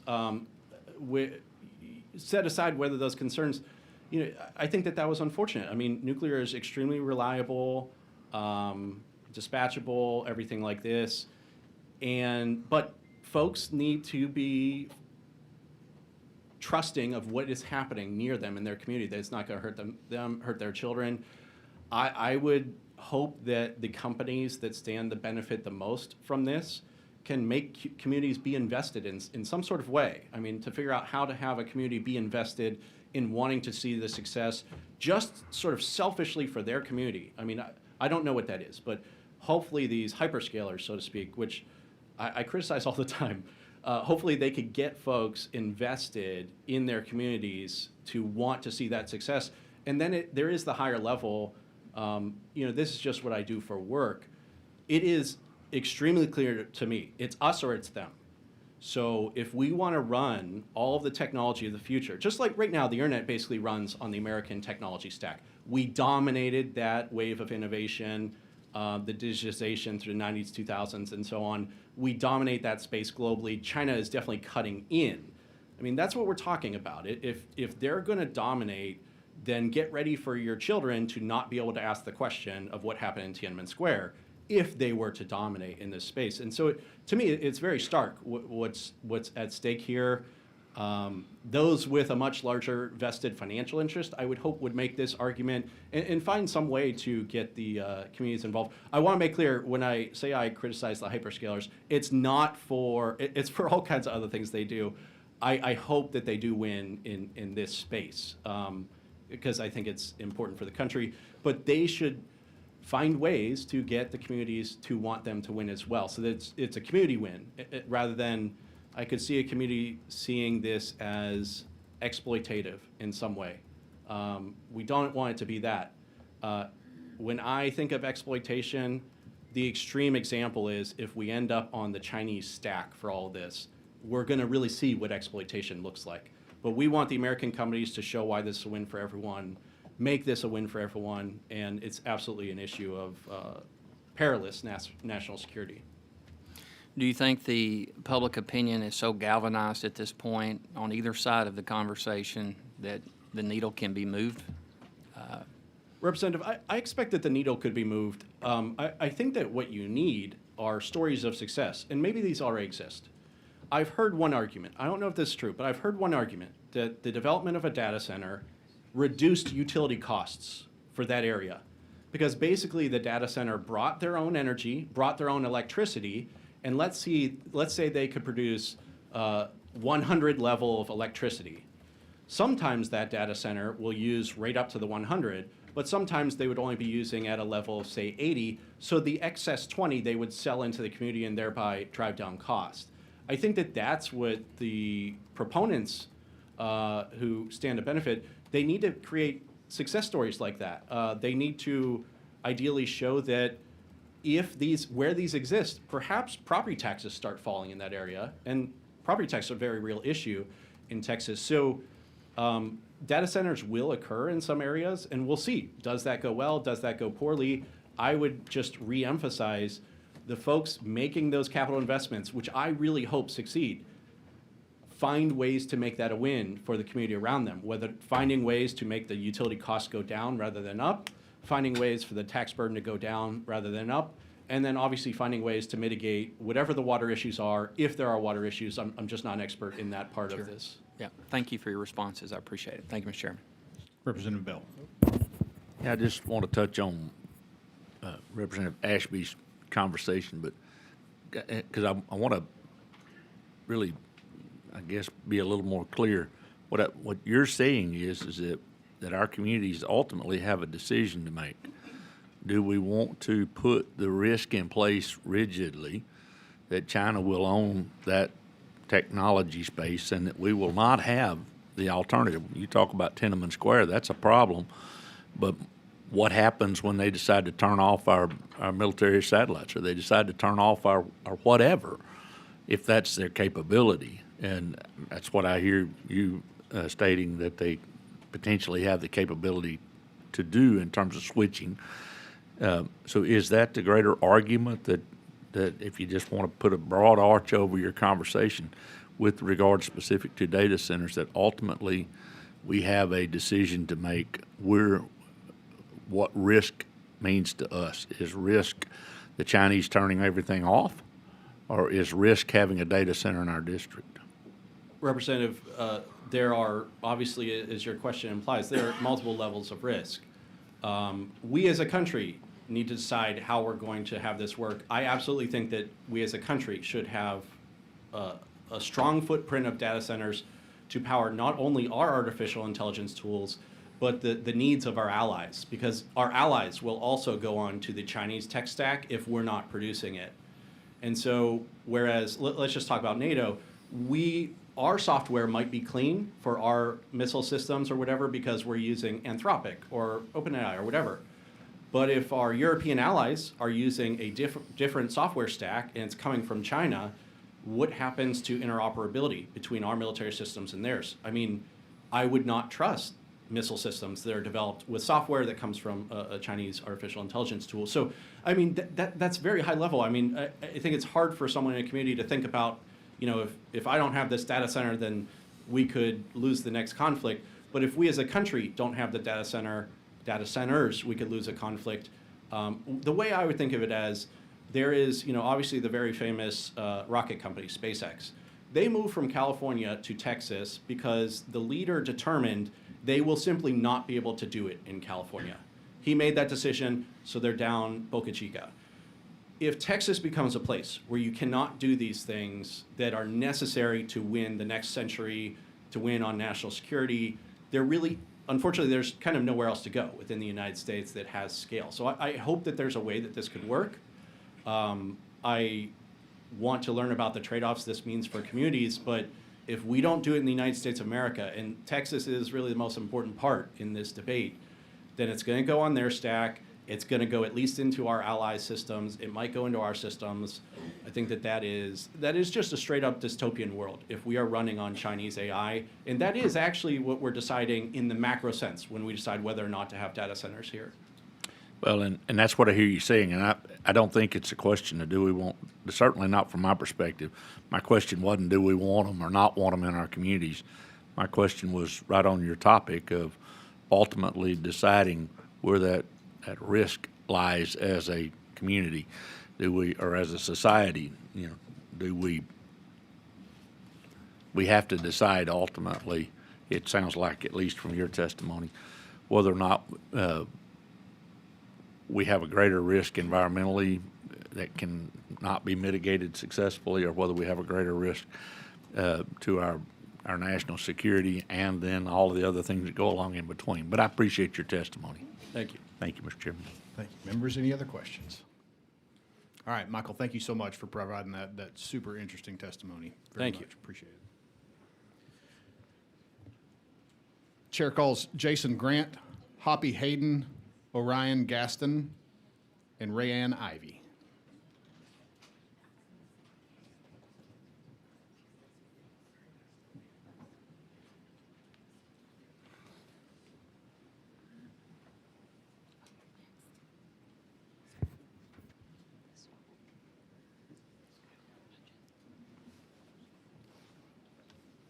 Always great to see some folks from my district here, so thank y'all very much for being here to visit with us this morning.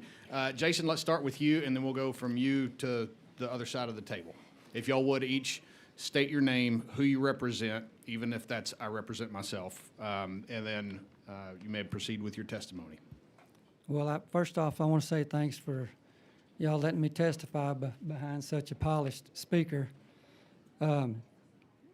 And I'm not sure if I'm going to address this exactly right or if this is even the right panel, but I'm here now. So my name's Jason Grant, and I'm Navarro County Commissioner for Precinct 1, and I'm here to represent the vast majority of citizens in Navarro County that oppose data centers. You already know the reasons why, so I won't waste your time with all that. I'm just here to ask the state to give county government some power over land use and utilities, including water, regarding data centers. I also ask that you consider an immediate ban or at least a moratorium on data centers statewide. And since I have the microphone, I'll ask that you also maybe apply this to solar projects, wind projects, energy storage projects, large industrial developments, and housing developments. And I thank you for your time. Greatly appreciate the brevity in the testimony, but noted and taken. Specifically, what types of power or specific statutory changes would help y'all? Well, from what I've been able to research, we really don't have anything right now that we can enforce at all, other than some minor things on road usage and if it's in a floodplain. Other than that, there's not a whole lot that we can enforce. So is it additional subdivision regulation or zoning power, or something new that you don't even have the contemplated authority to do yet? Correct. All of the above. Okay. Yes. And it's, you know, I don't know what you can require them to do, but it's been my experience, which we have in different conversations I've heard, there's up to 8 that may be coming to Navarro County. A couple of them already started.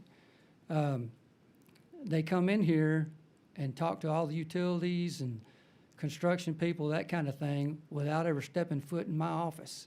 I don't even know they're here till I hear it from somebody down the road, and I get down there and they've already got stuff going on. We had no idea. So it's, you know, it's kind of sneaky. Yeah. Of those, so I hear this a lot, you know, there's hundreds of potential data centers or developers who are trying to enter the queue to gain access to electricity. And so they're all kind of in a race to be the date to the dance with the actual data centers. So out of that 8, how many are actually going to get built? And I know you can't answer that question. I hope some other witnesses who we'll have later will be able to help us drill down onto how many paper tigers are out there that are never going to see actual dirt turning or be built. So that's not a question for you, but for later contemplation by the other witnesses who may come. Members, go ahead. I do have one that is trying to move into a small town in Navarro County, Rice, Texas, right now. That's a heated debate. And then I have another one that is in the process of getting water to their development, which is extremely costly, well over $1 million, and they didn't even blink an eye. They have deep pockets. Where are they getting the water from? They're going to buy it from the city of Corsicana. Is that surface water or well water? Well, from the lake. From the lake, okay. All right. Representative Bell. So, so there is no permitting required on a data center. I'm gonna stay on our topic because I think some of the broadness of your statement, there's already a lot of effort to try to address things like subdivisions and others, but specific to the permitting, you mentioned that they're out there, they've already negotiated for water, they've negotiated for power. They've never even came to get a building permit because my understanding would have been is that, you know, counties do have that authority to require building permits, but maybe that's not the case. And if that's not the case, that may be a really easy place to start. Before it even gets to that point, you know, they're securing all their utilities first, even discussing closing roads, you know, closing down roads, which they can't do that without going through me, and they don't even know who I am. Yeah. That seems like it would take care of itself.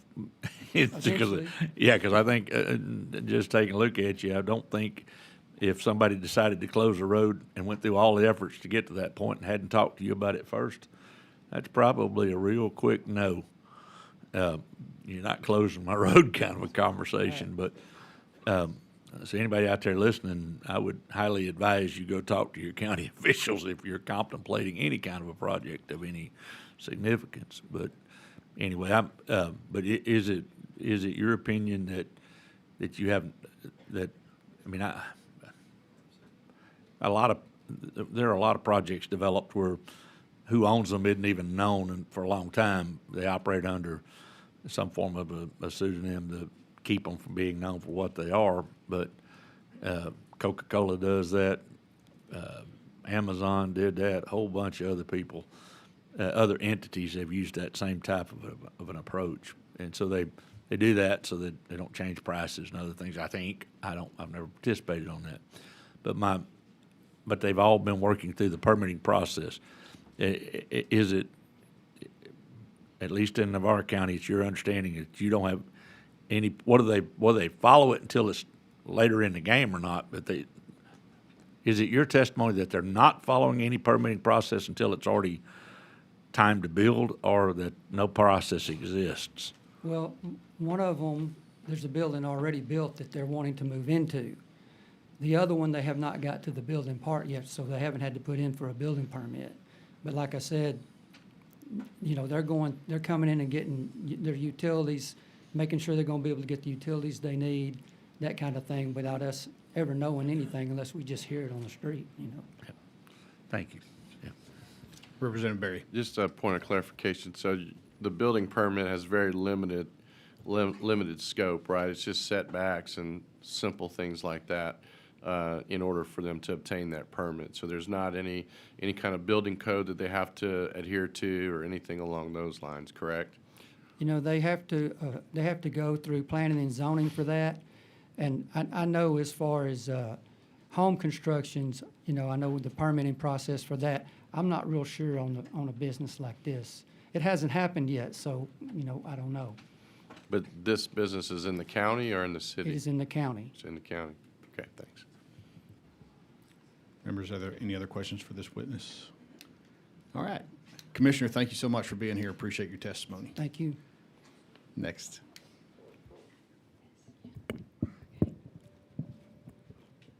Hi, my name is Orion Gaston. I just have a brief statement. Thank you, first of all, so much for being here today. I am a Navarro County resident, a college student, and a generational cattle rancher. And I just wanted to say water is one of Texas's most valuable resources.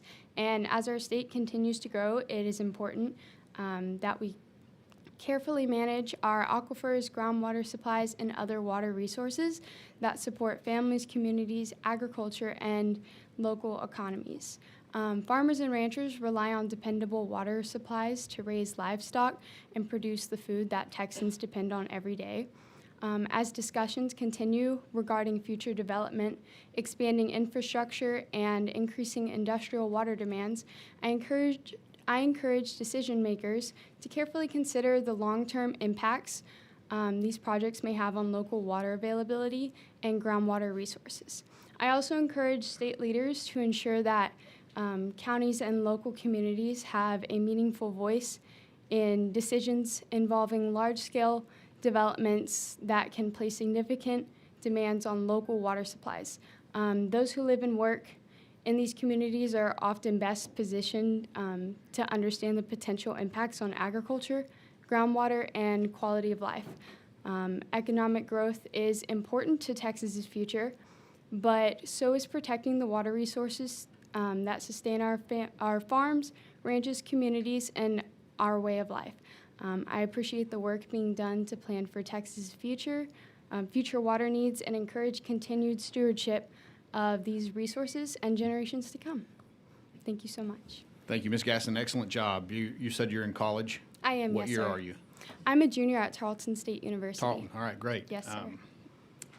So in Navarro County, I love that you're focused on water availability, sustainability for future generations and for future ranchers and Yes, like myself. ag production, all that. I know the answer to this question. I hope you do too. Does Navarro County have a groundwater conservation district? Unfortunately, I do not know The answer answer's to that no. question, but I was going to assume no. Yeah, the answer is no. There is no GCD that encompasses Navarro County, and this is one of my big concerns for Navarro County because they have no ability to regulate the amount of groundwater being utilized. Exactly, So yes. I with someone with your great ability to communicate, I think you'd be a perfect person to start organizing an effort to create a groundwater conservation district in Navarro County, maybe with neighboring counties as well who are in what we call the white areas where there is no groundwater conservation district. So Yes, You've got two great people on either side of you who can guide you through that. My office would be happy to help you. Thank you, sir. Kind of follow along that process and point you in the right direction. So thanks you. for being here. Members, any questions for this witness? All right. Chairwoman Ivy. I am Ryan Ivy. I am from the heart of Navarro County, where, among other things, I operate a small generational cow-calf operation. As Texas evaluates rapid growth of data centers and other large load users, I encourage a thoughtful and balanced approach. Texas has always welcomed innovation, but new technologies often develop faster than laws and regulatory frameworks designed to address their long-term impacts. Policymakers should have the opportunity to evaluate those impacts and make adjustments as needed to protect both economic growth and the public interest. My primary concern is water. While electricity reliability is receiving significant attention, water deserves equal consideration. Data centers can require substantial amounts of water for cooling, and in many parts of Texas, water is already a limited and carefully conserved resource. Farmers, ranchers, rural communities, and future generations depend on healthy aquifers and sustainable groundwater supplies.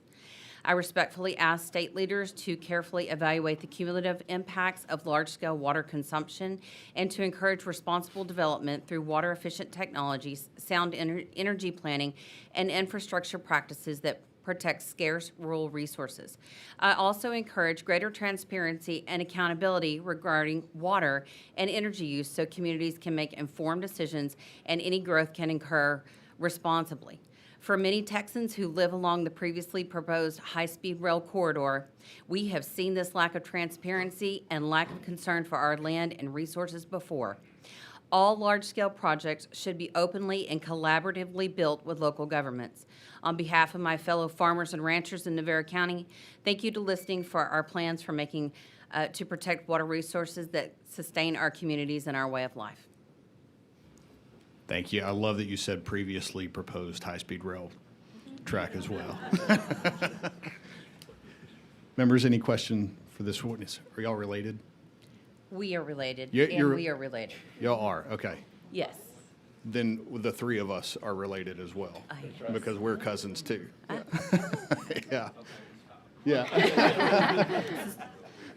Yeah, small world. We don't need to dive down that rabbit hole right now. But, members, any questions for the witness?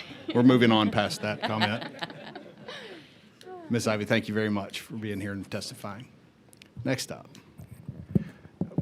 Okay, thank you, Mr. Chairman and committee members, for allowing me to testify today. My name's Hoppy Hayden. I'm the Caldwell County Judge, which is the 9th fastest growing county in the United States and joins Travis County to the south. We're currently the smallest county in the Austin MSA and still very rural.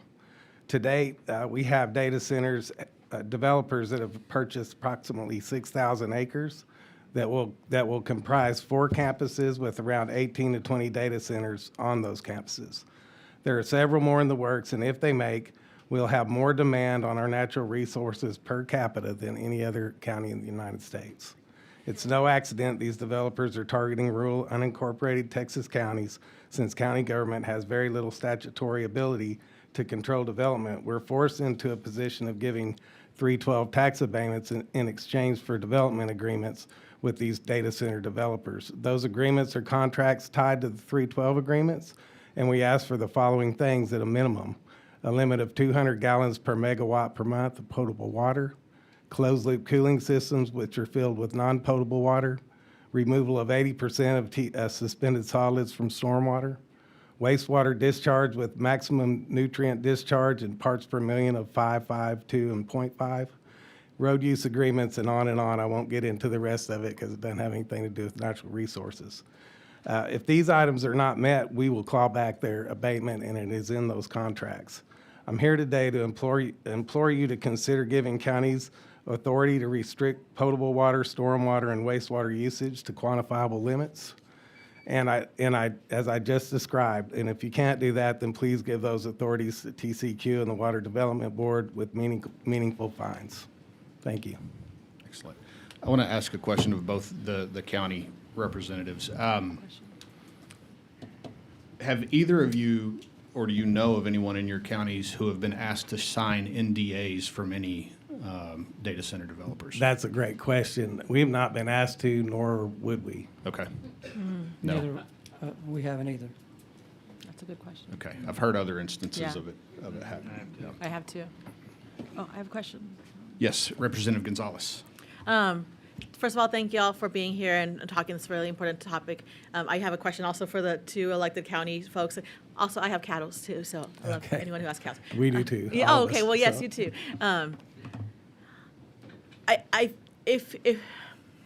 I think that you know that the legislature is desperately trying to come up with solutions, and I think the locals are part of that solution. And I think for a long time, if I'm being maybe a little bit too blunt, we have taken away some of your tools to do some of this work. If you had a magic wand for the legislative session, what power would you give the counties to address this current moment in time? I don't mind taking that first. There are a lot, but I'm a big believer in private property rights. I own a ranch myself, and I certainly wouldn't want somebody zoning my property agricultural only, and if the county grows and my kids can't sell it for a fair value. On the other hand, we need the ability, not necessarily to zone, but possibly a little more land use authority. Right now, when we don't even, as he said, we don't even know they're there until they've already had conversations with utility companies and other things, and either have an option on the land or have completed the sale of that land. So by the time they come into my office, I'm just trying to get control. Right now, without doing what I just described to you here, we can regulate floodplain and drainage, a driveway permit, and a septic tank. That's all. And that's it. If we do these abatements, and they will not do these development agreements without them, we can ask for all sorts of things, and we do. And they've agreed to it. And I'll give you an example. There's one data center group that in those limits that I just described would use 1.2 million gallons of water per year, potable water. They went to their local ESD and only applied to get 1,000 because they use closed loop. And so it does work. And what I would ask if I could be king for a day is I would just ask for the authority to regulate our natural resources, water, wastewater, and stormwater. I appreciate that. And I want to invite y'all, if y'all have any language, I think the committee's always looking for ideas. I don't know.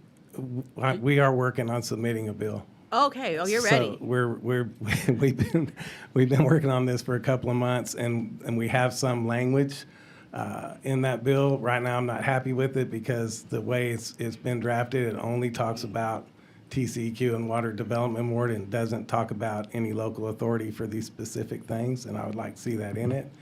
Once we kind of have that fleshed out, then we'll present that to Ledge Council and hopefully to our state rep and our senator.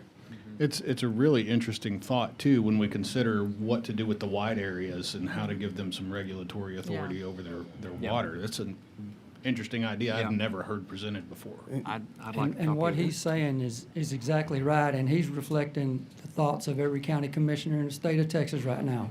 We all feel exactly like that. Because it also goes into the development of the colonias that y'all have no control over, too. Yes. What I call colonias. They're very, very similar to the colonias. I mean, colonials don't just have to exist on the border. They can exist anywhere in Texas, and I think they're Yeah. unincorporated areas that don't have infrastructure. Exactly. And that's what we're talking about. It does, and so I think 3 sessions ago, we got a bill passed, but it was very bracketed.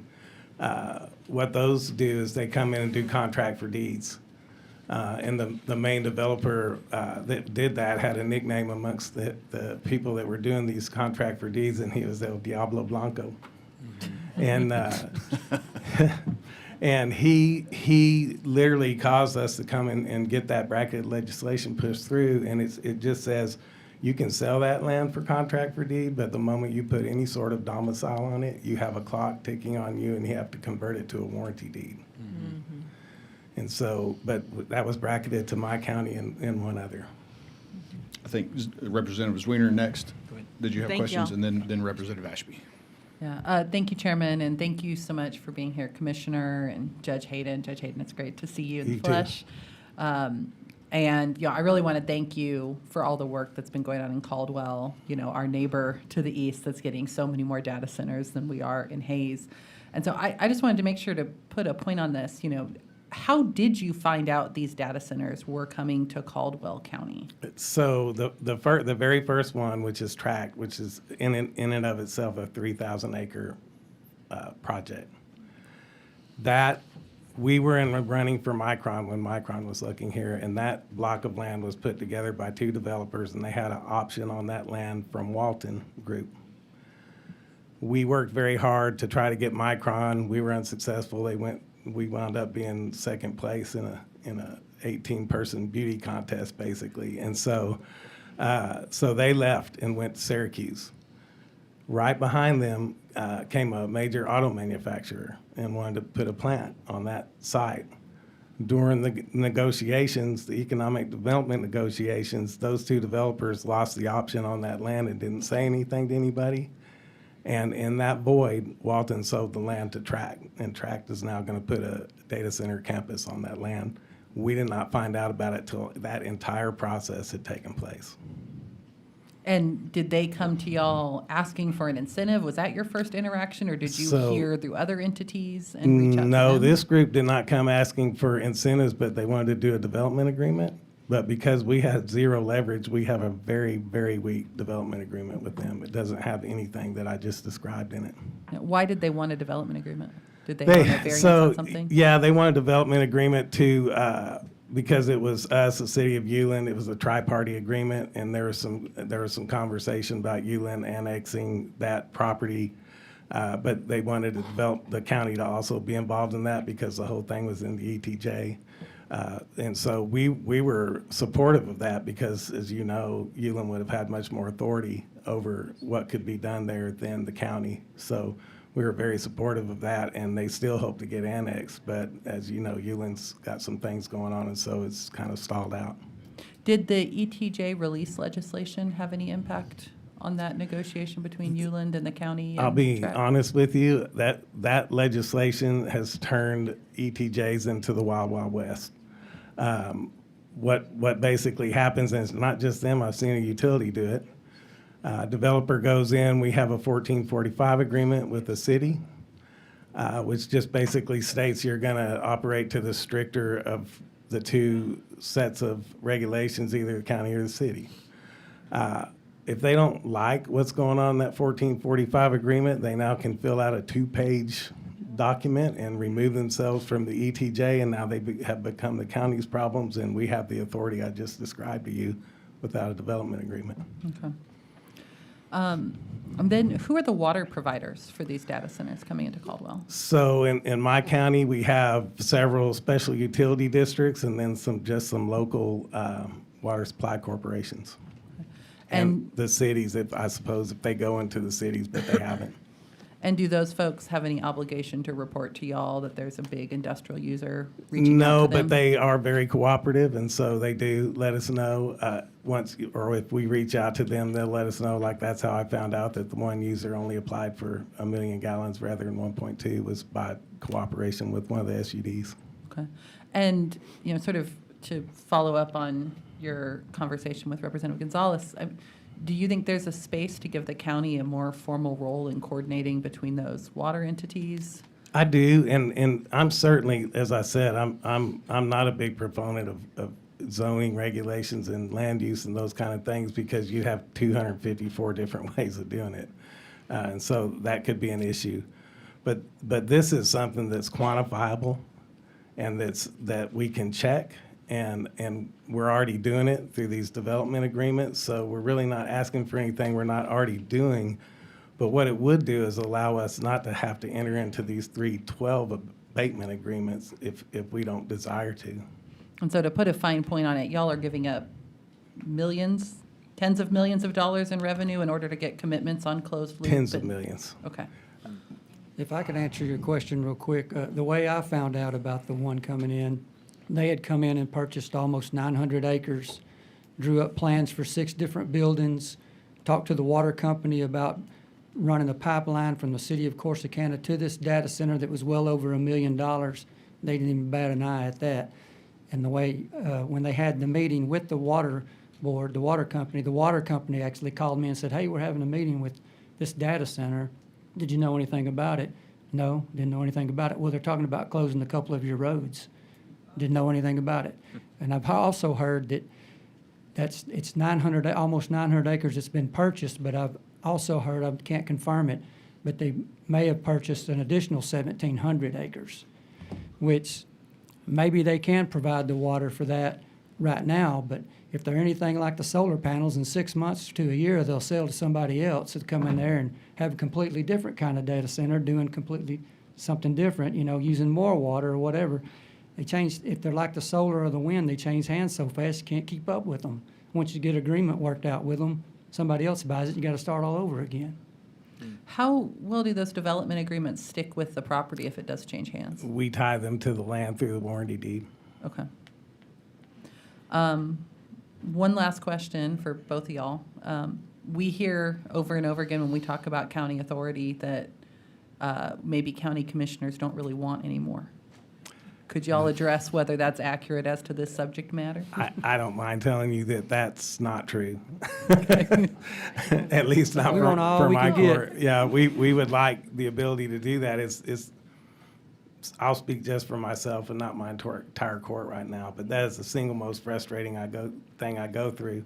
We had 2 hours and 15 minutes, 3 minutes at a time, worth of very angry citizens in our commissioner's courtroom the other day. And the message is just what I said. We have the ability to do 3 things unless we do an abatement, and then we can do other things.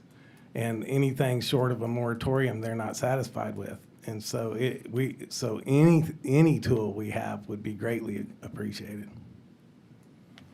Thank you. Thank you. I'm going to go to Ashby next, then Representative Bell. Real quick, though, was that Calypso? No. No. Okay, different one. Representative Ashby. I'll be brief.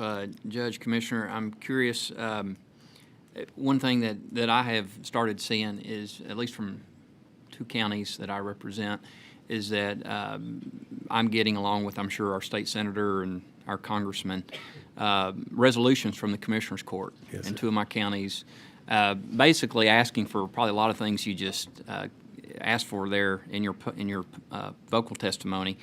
And so I guess my question is, has either Caldwell County or Navarro County, have y'all submitted a resolution, passed a resolution and submitted it to your legislators? We were going to do something just like we did with the high-speed rail, but we haven't yet. Yeah, I'm familiar with high-speed rail. And we have, yes, sir. And That's it was basically asking the legislature to take this under consideration, which you've done, obviously, and we appreciate that, and asking for a little bit more ability on the local level to at least regulate our natural resources. Sure.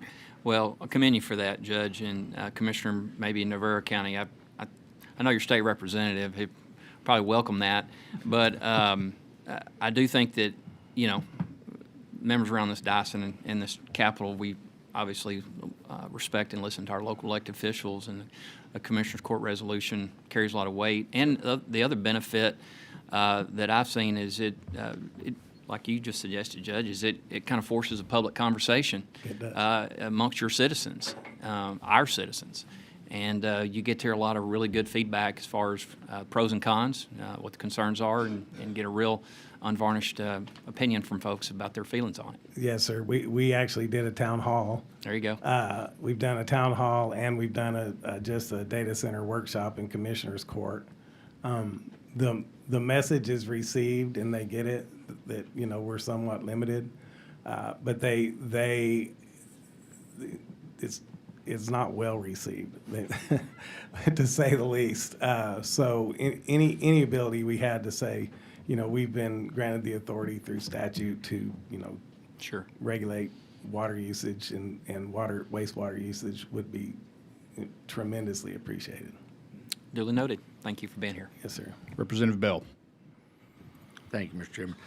I want to come back to something you said earlier. And I'm not going to dwell on it too long, but you've said 3 or 4 times that you're a strong advocate of private property rights. Yes, sir. And you also mentioned that the 2038 legislation on ETJs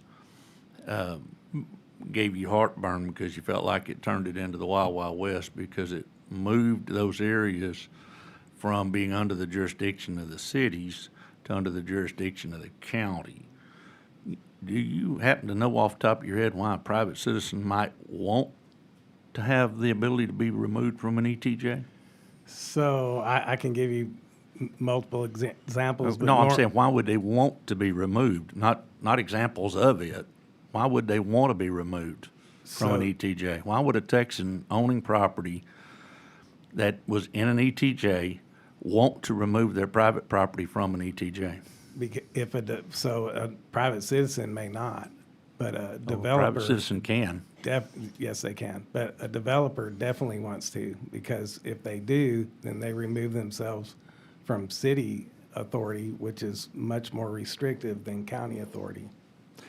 Well, so from the private side, would it surprise you to learn that you don't get to vote on the elected representation that sets the rules in the ETJ if you happen to be in the ETJ? Those folks have to be inside the incorporated city. Yes, sir.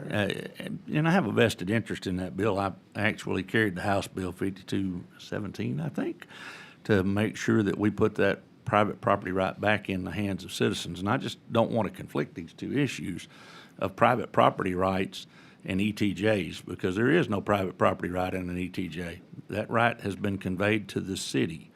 And all 2038 does is provides the private property owner the ability to exit a place where they have no representation to come out where they vote for you guys. And I would submit to the dais that if the problem is you don't have the authority to regulate in those areas, to compel developers, if that's who happens to own that property, to build something that meets the standard, then we need to put that in place perhaps. But what we don't need to do is to put Texans back under the heavy thumb of cities who care not. They have no obligation to provide anything, and they cannot be touched. Before 2038, no one in this room, no one listening to this conversation had the ability to remove themselves from an ETJ once we created them in the 60s. I believe it's about 1968. And I agree with that, sir. And I think that what's going on with the developers was just a completely unintended consequence of that bill. I don't know if it was an unintended consequence or a byproduct of who owns the property. Yes, sir. I think it's really more the byproduct of who owns the property. But with that said, I said I wasn't going to belabor it, but I would caution not to conflict the data center conversation and private property rights with 2038, because you don't want to lose your ability if you are a private citizen owning property that unfortunate enough to find yourself in an ETJ where you have no authority. You don't want to lose the ability, the hard-fought ability to reassert those private property rights of Texans. Yes, sir. Thank you.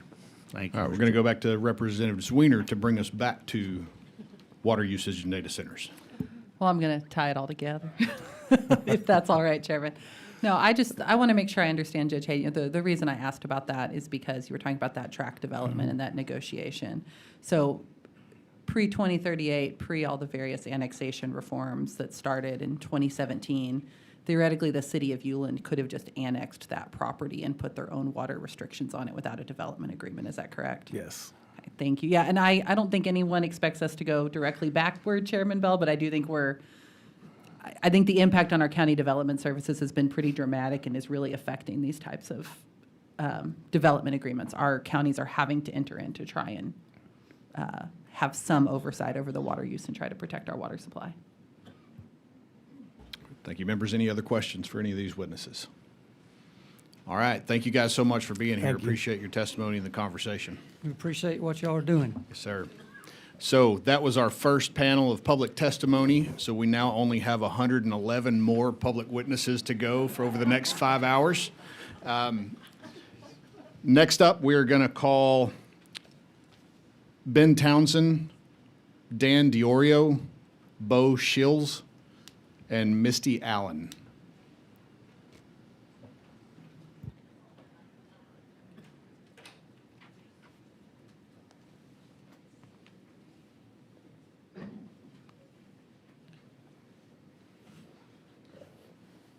Give a little bit of time for the two other witnesses to make it into the room.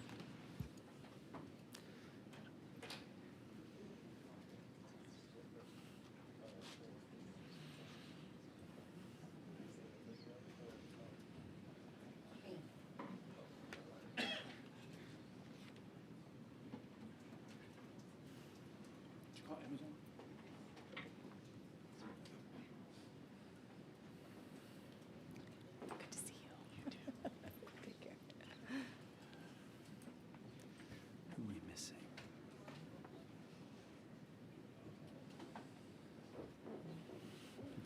All right, we're still missing one more.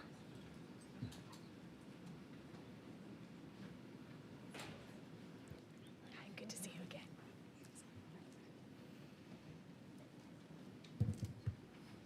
All right, thank you, guys. Let's start here and go down the table. If you would, state your name, who you represent, and then you may begin with your testimony. Thank you, Mr. Chairman and members. My name is Dan DiOrio, and I'm Vice President of State Policy for the Data Center Coalition. DCC is the National Membership Association for the data center industry, representing leading data center owners and operators, as well as companies that lease large amounts of data center capacity. Our membership does not include cryptocurrency operations or enterprise-level data centers that are owned by individual companies, such as big box retailers or telecom companies. A majority of our members have long-term operations, infrastructure, investments in teams in Texas, and 11 are proudly headquartered here. Many of you are deeply familiar with how data centers are helping to power the Texas economy, create jobs, generate billions of dollars in state and local tax revenue, and strengthen national security. But I'm going to jump right into the topic at hand today, which is water. Water is a precious resource, and it is one that requires a shared responsibility to ensure that it is available now, but also for generations to come. The data center industry takes water use efficiency, conservation, and stewardship extremely seriously. The industry does not bury its head in the sand and does not act as though water is an endless resource available to it. To level set, the servers, IT equipment, and other hardware housed in a data center generate a significant amount of heat. If that heat is not dissipated, that equipment can overheat and fail, leading to vast and costly disruptions to critical services like healthcare and emergency services. But as technology evolves, the data center industry too has evolved to meet changing cooling needs at its facilities. 10 to 15 years ago, if you walked into a server room in a data center, you would likely want a jacket on as it would be quite cool. Now you can comfortably stand in a server room with just a t-shirt. Improved engineering and better understanding of equipment tolerances have allowed data centers to operate safely at higher temperatures without sacrificing reliability or computing capabilities. There is no one-size-fits-all solution for cooling. These decisions are not made in a vacuum. The best approach depends on local factors such as water stress analysis, humidity, climate, temperature, and the availability of water, including recycled, non-potable, or reclaimed sources. In a state as geographically diverse as Texas, what works best for the humidity of Representative Villalobos' district is not necessarily best for the drier air in Dr. Gonzalez's district. Cooling data centers involves inherent trade-offs. Air cooling tends toward higher energy use, while liquid and evaporative methods typically require more water on site. Selecting a cooling technology becomes a matter of balancing energy consumption and water usage. Eliminating water-based cooling entirely would increase electricity consumption. Water used in electricity generation often accounts for the majority of a data center's overall water footprint. Therefore, banning water-based cooling or mandating electricity-intensive cooling methods may inadvertently result in higher water consumption throughout the supply chain. Importantly, modern cooling technologies can be both water and energy efficient. For example, more data centers are using reclaimed municipal wastewater or recycled water for cooling rather than potable water. Data centers are utilizing hybrid techniques by being able to shift from air-based cooling to water-based cooling, allowing them to reduce their electricity use during peak times of the year. Closed-loop systems in which the water system is charged once and lasts for several years before needing to be refilled are an increasingly common design, as are direct-to-chip and liquid immersion cooling. These technologies aren't new or novel. They're actively being deployed and incorporated into designs for years. But technology continues to evolve at a rapid pace. Mandating the technology of today fails to create an environment that fosters the innovations of tomorrow. Policy should be technology neutral and should focus on metrics of efficiency, not specifying one technology or technique. There has been significant public discussion regarding data center water use, including articles that use words like guzzle, suck, or drain, with few facts or data used to substantiate using those terms that imply irresponsible use. In this critical discussion, it is important to consider the facts and place data center consumption within the broader context of overall water use.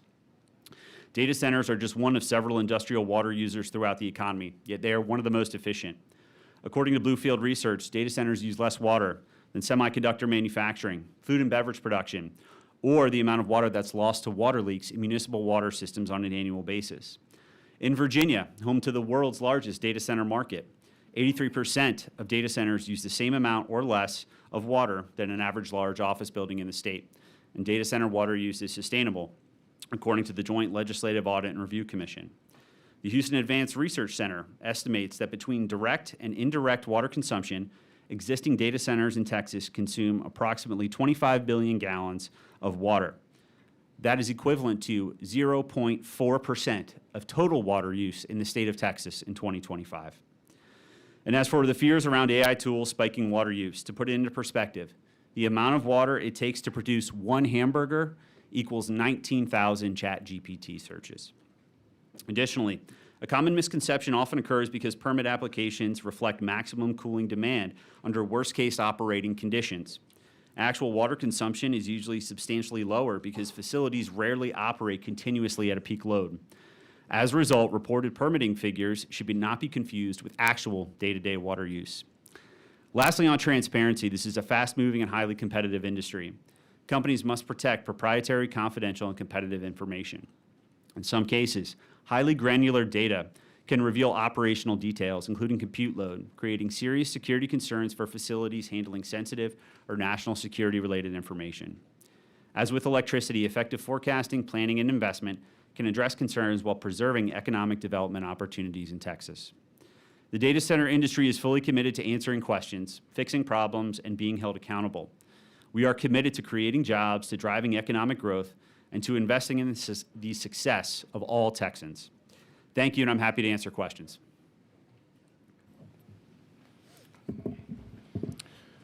Thank you. Members, before we proceed with any questions for this witness, I do want to announce that registration for testimony will be closed in 10 minutes. So if there's anyone else who wishes to testify but has not yet registered, please do so in the kiosk out in the hallway. Representative Gonzalez. Thank you. I appreciate you saying Dr. Gonzalez. Sometimes people forget. I love it. You have 50 members in a coalition in Texas. Is that accurate? We have 11 headquartered here. We have 50 members total of our organization. Of our membership, I would say at least over half of them should have a facility here. But I'd have to double check the numbers to be absolutely sure. How many of your member entities filled out the survey sent out by the state? Sure. We know that 28 individual companies responded to that survey from the PUC. We have asked our members to indicate if they did, and we have several members that indicated that they did respond to that. We don't have the full amount of members that have told us, yes, we've responded or not. That's information held by the PUC, but we voluntarily asked our members to let us know if they did respond, and we have, on that 28, I think we have at least, I want to say, 8, 9, or 10 that have told us that, yes, we responded as a company. I think you reading your materials and looking online and hearing your testimony and in full transparency, having a meeting with you yesterday in my office, your coalition talks about its desire to be good partners to the people who live in Texas. I guess my question is how are you all responding to the very valid and real concerns of the people? I think my frustration is that the people aren't concerned for no apparent reason, right? And I think what I struggle with the testimony is I do think there, as a person in agriculture myself, I do think there is a difference in using water for food and fiber production and using water for a data center. And I do think that comparing that water usage is a little bit problematic, to be honest. But I'm concerned about, like we didn't get here by accident.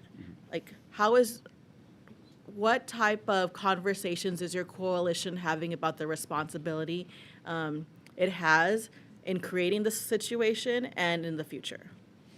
Representative, thank you for the question. What I would say too, just very quickly, it's important to remember how data centers are integrated into everyday operations. That includes things like crop monitoring, automatic, even water systems, irrigation systems, for farming operations as well. So there's a digital infrastructure component of just about every, sector of the 21st century economy, including agriculture.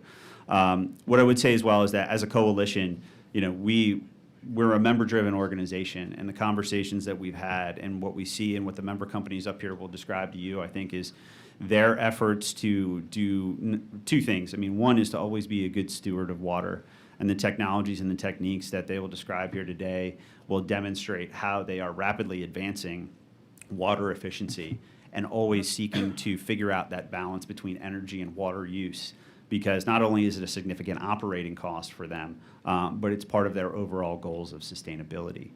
The other thing that we have, strongly encourage members to do is robust stakeholder engagement. Every member is different. I can't say everybody, perhaps I can't make an evaluation on whether it's a good thing or, they've done an adequate job of that or not. But what I have and what we have as a coalition is emphasized the need for robust stakeholder engagement in these communities and early and often. I will absolutely say it is 100% fair, and communities should ask questions about these developments. And this industry stands ready to answer these questions, and the members that I represent stand ready to answer those questions, and to be a responsible and responsive partner in that development. I think my question for a coalition is, you are a members-based organization. I mean, do you get to choose who your members are?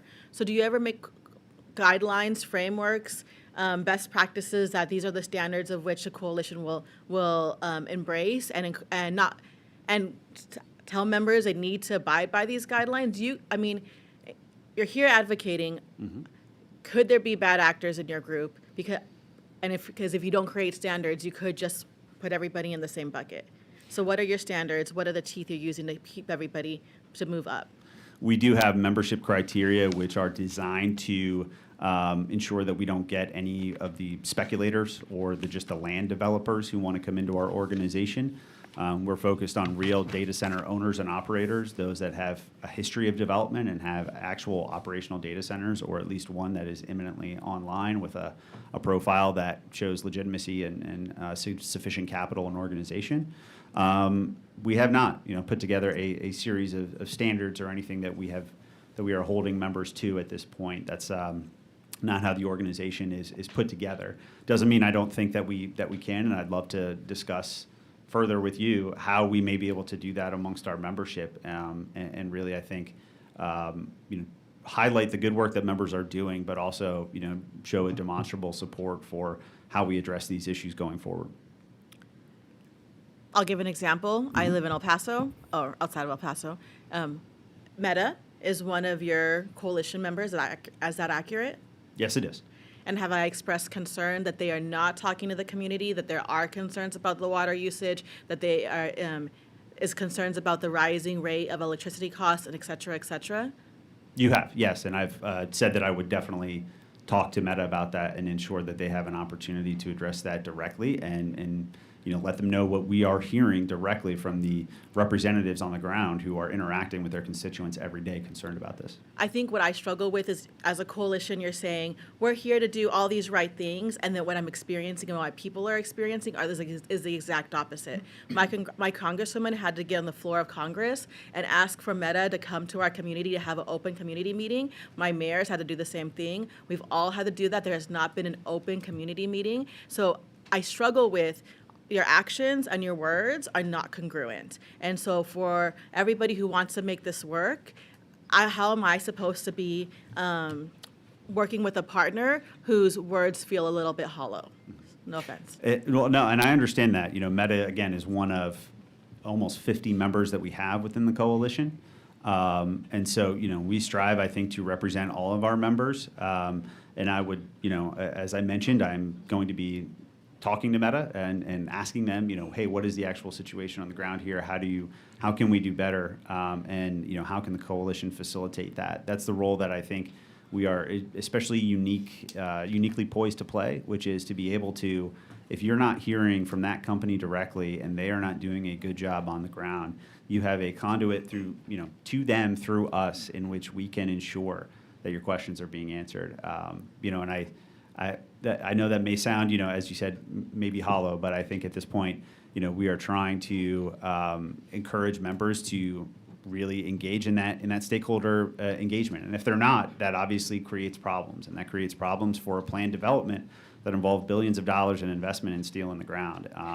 And that's, I think, especially a concern from an infrastructure standpoint that the company needs to build to fulfill demand. So it's an important consideration that they need to take into account, and it's something that I'm happy to facilitate further. I appreciate that, but I also want to encourage the coalition to develop some standards and frameworks in which you ask your members to abide by. I think until then, it's like a lot of words without a lot of action. I think that the coalition needs to establish, we're going to have a working relationship with the legislature and require every member to respond to our surveys. Everybody's going to do community outreach in a way and like a model. And I think that if you want us to be a good partner with, or I'll say, I don't want to say us, collective us, I'll say myself. The actions speak louder than words. And if you're just going to be a coalition that comes and says, we're doing all these good things, but the actions of the coalition are not grounded in that, to me, it's not going to cut it. And so I appreciate you being here. I know it's a difficult conversation. I know you have a very, very hard job. But I will say, I've been elected for 15 years of my life. I've never gotten more constituent correspondence than on this conversation. And the correspondence has evolved from no meta data center to no data centers. And I think it's because the data center industry has not been respectful of the people in which are their neighbors and honored their concerns and instead dismisses it and calls them awful things. And I'm basically pleading for your coalition to treat people with consideration, kindness, and not in a patronizing way, because they deserve to have the answers that will impact their lives and their children's lives. Representative Kerwin. As you indicated, this universe is rapidly evolving, and I know in my district I'm looking at 12 right now. And when I started searching, I realized we were talking about surface and groundwater, and we now have evolved into the closed loop, which I understand almost 90% now are going to be closed loop, or the proposals are, which is great, as you indicated. But I'm also learning about the extraordinary use of water for cooling the power sources when these data centers are bringing their own power to their development. Could you talk about that? As with energy generation, as has been, I think, discussed by many witnesses up here, water is used in power generation. And I think it's a key consideration when we look at different policies. Ultimately, forcing a one-size-fits-all policy in which data centers have to bring their own generation or need to operate behind the meter, there are those important considerations to take into account. And in addition to the fact that, having a data center or a large load on a system actually has more instances of putting downward pressure or decreasing rates than it does actually increasing rates. And so I think that's one of the one-size-fits-all concerns that we have as an industry, which is that ultimately we don't all want to be forced to have a power generation facility on site, especially as we continue to strive to reduce water use throughout our direct on-site water use and throughout the supply chain. Additionally, you're seeing the industry heavily invest in new generation sources that are less water intensive, whether that be traditional renewables like solar and wind, whether it be battery energy storage systems, or it be advanced geothermal technologies. And so the industry is heavily investing in those technologies to further, think to a more water efficient future on the power generation side. But as you pointed out, I do think this is, again, where you can't impose a one-size-fits-all policy that actually has repercussions for overall water use. I think of an anecdote I heard, too, in sort of a similar vein.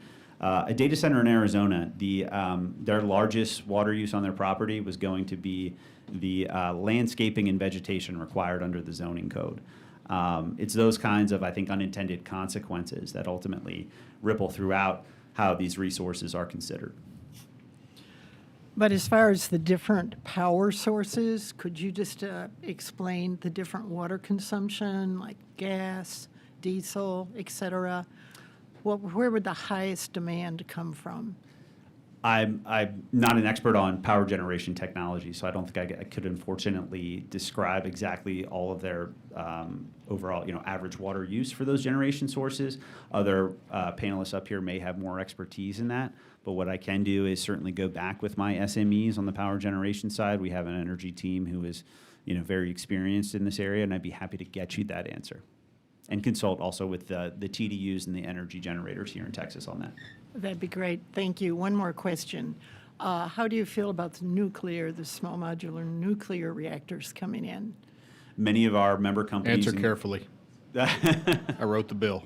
Many of our member companies up at the dais here are investing in small modular reactor technology. I think it certainly holds a lot of promise for the future for how we can deliver power on site in especially clean, firm technologies. It obviously has, I think, a long way to go. There are, there's a lot of regulatory red tape and oversight that comes with that, whether it be at the federal, particularly at the federal level. But it certainly is a promising technology that the industry is heavily investing in. So the permitting process for the nuclear option is lengthy. I've heard up to 10 years for a That's right. turnaround. But then I've also heard the narrative that they are looking at streamlining the permitting process. Are you concerned at all with that? I think the environment now, and again, I'm not an exact power generation expert or a nuclear technology expert, but what I would say is that the technology has advanced now, I think, than our sort of older nuclear fleet that we think of. I think, thinking of sort of a 1950s, 60s, 70s nuclear fleet. I think we understand the technology better, we understand the safety concerns better, and I think overall permitting processes, especially at the federal level, need to consider efficiencies because ultimately they impose significant timelines with significant overlap of regulatory jurisdiction that can actually hinder development of critical industries, whether it be data centers or otherwise. And so I think a necessary streamlining is appropriate to reflect new modern technology. It's always a balance, though. Thank you. Dr. Buckley. All right. Thank you, Mr. Chairman. It sounds like that the coalition's position is that a one-size-fits-all approach to regulation is not what you want. I can't think of a better way to get a one-size-fits-all approach than not reporting your water usage. I mean, you're leaving us blind in terms of building policy around that. And so if 17% of data center developers or operators or whatever it's called are going to report to the Texas Water Development Board and 28% will only fill out the form from the PUC, I mean, that sounds like a recipe for one-size-fits-all. And so when you have this diversity of use and the diversity of consumption, and some of it's related to power generation and some of it's related to obviously cooling, I just don't know how that wouldn't be kind of job one of the coalition in Texas, is to get some information where there could be some transparency for policymakers to be able to make a decision on what the future looks like. So why is there resistance to that? Representative, thank you for the question. Yeah. I want to clarify that was 28 individual companies responding, not 28% on the PUC survey. I think that's an important distinction. On the 17% figure, we have already reached out to the Water Development Authority to get more clarity on who they're sending that to, who they're including in that discussion. We obviously have strong concerns about cryptocurrency. We do not represent cryptocurrency, and so if that 17%, that total is including cryptocurrency facilities, that obviously is, problematic. We don't consider them traditional data centers as we do, providing essential services like the members on this panel. We also would want to see ensuring, that mentioned data center map. Data center map is a tool that includes enterprise-level data centers, so a company like a Target or a Texas Instruments may have their own data center that they utilize that's very small for proprietary purposes, and that might be included in that count. And so I think we have already reached out as soon as we heard about the survey to ask the board or the authority, I apologize if I'm using the incorrect term there, who have they reached out to? What does their list look like? And then ultimately, how we can be helpful, because we did work with the PUC very, very closely to ensure that we can get this out to our members, to ensure that our members respond, and to help them deliver that message. So we have expressed the same willingness and desire to do that on that survey too. That's just crucial to us, is to know kind of what different systems, what they utilize. I got to get a permit from a groundwater district to drill a well to water my cows. I think the data centers could at least provide how much water they're going to use. I mean, you can have privacy and there's competitive advantages. I get all that, but the reality is, if you want to do business in Texas, if you think about something as precious as water, we have to know what you're going to consume. Because at the end of the day, the people in this room and my people back home need to know we're going to have enough for our kids in the future and our grandkids. And so I really would appreciate that to be a priority of getting some information in front of policyholders. And I do appreciate you being here taking tough questions. Thank you. Thank you, Representative. And too, if I may just add a quick corollary onto my remarks there, I'll try to be brief, Chairman. Thank you. Absolutely, and I think one of the things that we are especially interested in and want to be helpful on is certainly this planning aspect of it. This represents a critical piece there. And I think there's absolutely ways in which the data center industry can report this information. It's confidential and protected so that the authority has the ability to plan, because that is the most important thing. And then perhaps the authority can aggregate and anonymize information to alleviate any confidentiality concerns moving forward. So we'd just love to continue talking with you about that. I just want to make sure you outline how we're approaching it as an industry, because we agree this is a critical planning time. I live in Denver. We got no snow this year. I can't water my lawn, and I just had a restaurant tell me I can't give you water unless you ask for it, because we're under kind of such restrictions. So I certainly understand in the day-to-day how precious this is, and I know the industry does as well. Representative Ashby. Thank you. Is it Dan? Yes. Dan. Sorry, I got two or three things here I wanted to cover.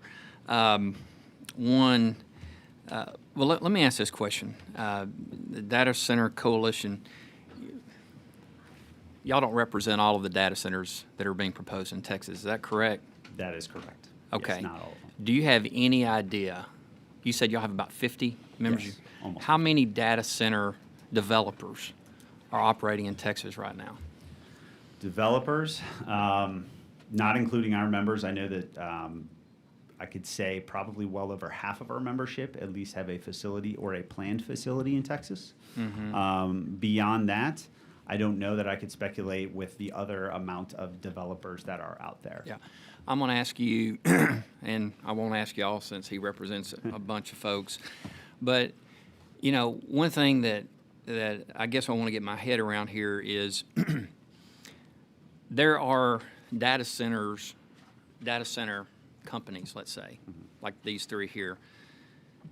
I guess you have some that go into a community and from, buying property to developing it to running it, maybe some of these companies do that. But as I understand it, you have developers out there that kind of front for these data center companies. So I guess my question is really more of this process of data center development. What is the norm that we're seeing right now? So I think the process you described is kind of more of a speculative process from certain developers out there. What I would say is the vast majority of our member companies are the ones that are buying pieces of land, going through the development process and disclosing, hey, this is who we are, and this is our project, and this is how we're developing. We are challenged right now by what I would deem diplomatically new entrants to the marketplace. It's not an excuse, but there are a lot of new entrants to the marketplace that don't have the sophistication and the track record and the history of development that many of these member companies do for some of them, almost 26 years of doing data center development. That presents a challenge, because I think it presents a challenge where developments come forward. They don't have a clear end user. They don't have a clear operator. There's a bit of a kind of chicken or the egg kind of wait and see. We think if we get this, we're going to get somebody in and sell it off. We have been on the electricity side, just to give an example. Last year in Senate Bill 6, we were very supportive as a DCC, as a coalition of what we would say reasonable barriers to entry to get into the Texas market, because it can't be sort of the Wild West, if you will. It needs to have some actual skin in the game to get into Texas. We had actually advocated for the transmission study in SB 6 to go up from $100,000 to $250,000 to really help weed out those who were not going to have that amount of money available. I think similar tools for any kind of forecasting on the water side, while I may not have specifics just because of the intricacies of water regulation, I think something along those lines would be a really valuable tool to help reducing the speculation out there. And it's not to say that every one of those developers couldn't be legitimate, but it's a challenging dynamic right now when you have those folks who are not developers, who are looking to sell that off, and who are not, doing what these companies do, which is say, we have our own teams, we're going in, we buy this land, we're Amazon, we're Google, we're Vantage, we develop this site, and here's our plan. Mm-hmm. Well, as you know, and none of these three companies are operating or even speculating that I know of in my district, but there are others. Mm-hmm. And when we hear a lot about good actors and bad actors, we don't know, mm-hmm. right? We don't know who's a good actor and a bad actor. But what we do know is what we see and we hear. Mm-hmm. And as has been covered by Representative Kerwin, Representative Gonzalez, Chairman Buckley, I associate myself with all their comments because that's the reality of the world that we have to live in, mm-hmm. right? Perception is reality. And so when we have, and again, I'm not looking at these three right here, and I don't know if these companies are members of your organization, but when you have data centers that are moving in, and I'm going to say to rural Texas right now, which is where I think we're seeing a lot of activity, and these folks don't contact the county or the city, first off, that's a problem. Yep. Secondly, in my experience, and we've got them popping up all over East and Southeast Texas right now, they don't seem to want to have, as what Vice Chair Gonzalez was saying a minute ago, they don't want to have public hearings. And so what we're left with as elected officials is a lot of frustration and anger and unanswered questions that we can't respond to, that we don't know, right? And so I guess where my point here is that there's got to be some best practices, right, that the industry adopts. Because right now from where I sit, you guys are, from a public perception, and we're elected by the public, right? We are representatives of the public. Mm-hmm. Y'all are struggling. You're struggling. And there are legitimate concerns with the topic today is water, right? And as Chairman Buckley said, when 17% of the people that are operating as data centers are only responding 17% of those, that gives you guys a black eye. Mm-hmm. And it tarnishes the reputation of your industry. And the question I have is, what does the other 83% have to hide? Mm-hmm. What do they not want the public to know about water usage? Mm-hmm. And Representative Kerwin's exactly right. When I do have conversations with folks about data centers, it's typically about what's being used at the facility. Mm-hmm. And then you cited the Hark report, which I read. Mm-hmm. It's a great report. But they highlighted in there the majority of the water consumption at a data center is not in the data center. Mm-hmm. It's at the power generating facility that's powering the data center. And so I guess the frustration that I have is that I just want transparency. The people want transparency. They want to know what's going on in their backyard. Mm-hmm. And again, these may or may not be your companies that I'm referring to here when I, express my frustration. But I would just say to the industry, there's got to be a better job of public disclosure to both the state agencies that are overseeing certain aspects of data center development, and certainly to their elected officials at all levels, local, state, and federal, because we can't respond to questions with answers when we don't know the answers, and two, we can't get some of these developers even on the phone if they can be identified. Yep. So. And some of them refuse to come answer questions some of in them, this committee to the chairman's today. point, Not members, DCC members. So I guess you understand why we're a little frustrated in general with data centers. because it is, you know, a few months ago, some of us were on the campaign trail. And at that time, pre-March 3rd, the number one issue was property tax relief. But since March 3rd, all I've heard about is data center relief. And so we've got a big chore ahead of us next session in terms of adopting policy that makes sense. And I want to believe you represent a lot of good actors, but y'all have to be accessible. You've got to engage members of the legislature.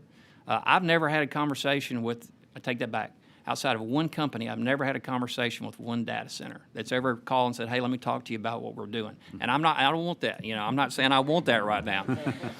But there's just a lot of darkness out there in this area of data centers. And you heard me earlier today talk about, you know, the poll that came out today. You know, a poll is a snapshot in time of a certain respondent group, right? It's not an exact science, and I've never taken it as an exact science. But it does, you can extrapolate certain things from polling. And one thing that's clear to me is that the general perception of Texans is not positive towards data centers. And when you heard my question to Michael, when people are trying to square national security concerns with a data center in their backyard, that's a legitimate concern, and questions obviously arise. And if folks are calling their state representatives to try to get answers and speak for data centers, one, I will never do that, but two, we don't want to do that, right? So there's got to be better outreach. As I told somebody this morning, I'm not going to do your job. You have to go sell data centers to the people in House District 9, just like these other House districts around this dais.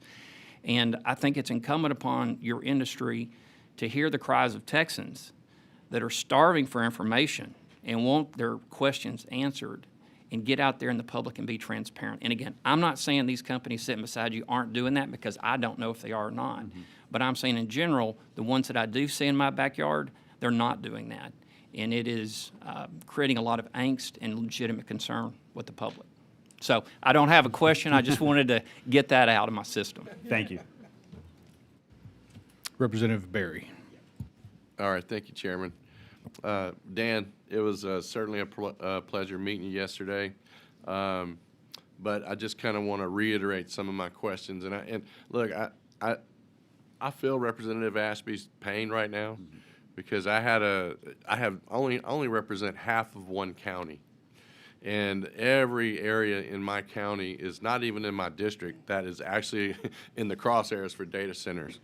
So I went out to a home that happens to be next to a data center. And when you walk outside this home, you can feel the vibration of this data center in your chest. And you can hear what sounds like a train going by constantly. And I think I told you this story, but I wouldn't do this family due process if I didn't bring it up today in public comment. The thing is these people live with this noise and this vibration 24/7, 365 days a year. This data center or crypto, I don't even know what it is, but it's on 6 acres. It sits about 200 yards from this person's home, and 2 other homes as well. So people move out into the county because they want peace and solitude, and they just don't want to be bothered, you know. And much like you, and you expressed this to me yesterday, you just want to go out and be good neighbors and good partners in the community. And I told you yesterday exactly what Representative Ashby iterated today, that you're the ones that have to get out in front of this. I don't. And it's gotten so bad in my district that I had one city, the second largest city in my district, one city actually had a resolution, to ban data centers until they got more information. It wasn't, just a complete moratorium or a total ban. It was just a ban until we get more information. My county subsequently did the same thing. And so with the rules that we have in the county, you can go and build in the county as much as you want, right? There's nothing stopping you. In our district, the only thing that we have that could potentially stop you is a drainage district. That's it. You know, if you buy some property in a floodway, That's the only thing that could possibly stop you guys from building in our county, in certain areas of our county. So you can come in, you can build it, and as we heard from the judge earlier, a lot of these companies are coming into these areas, and the county officials are an afterthought, and that's terrible. You know, we have orders of operations of being able to do things. Counties get notified. You purchase properties. Maybe you should talk to the county commissioners to figure out where a good opportunity would be or whatnot. Are the resources there for a data center? You know, or do we have hardship issues in certain areas where these data centers are going? And it seems to me like a lot of times these things are afterthoughts until we start construction. And everybody's not heard from you, but you're moving dirt. And the world is turned upside down because that pasture they had in their backyard or those woods they had in the backyard is gone. It's a big pile of trees, and it's on fire in 2 weeks.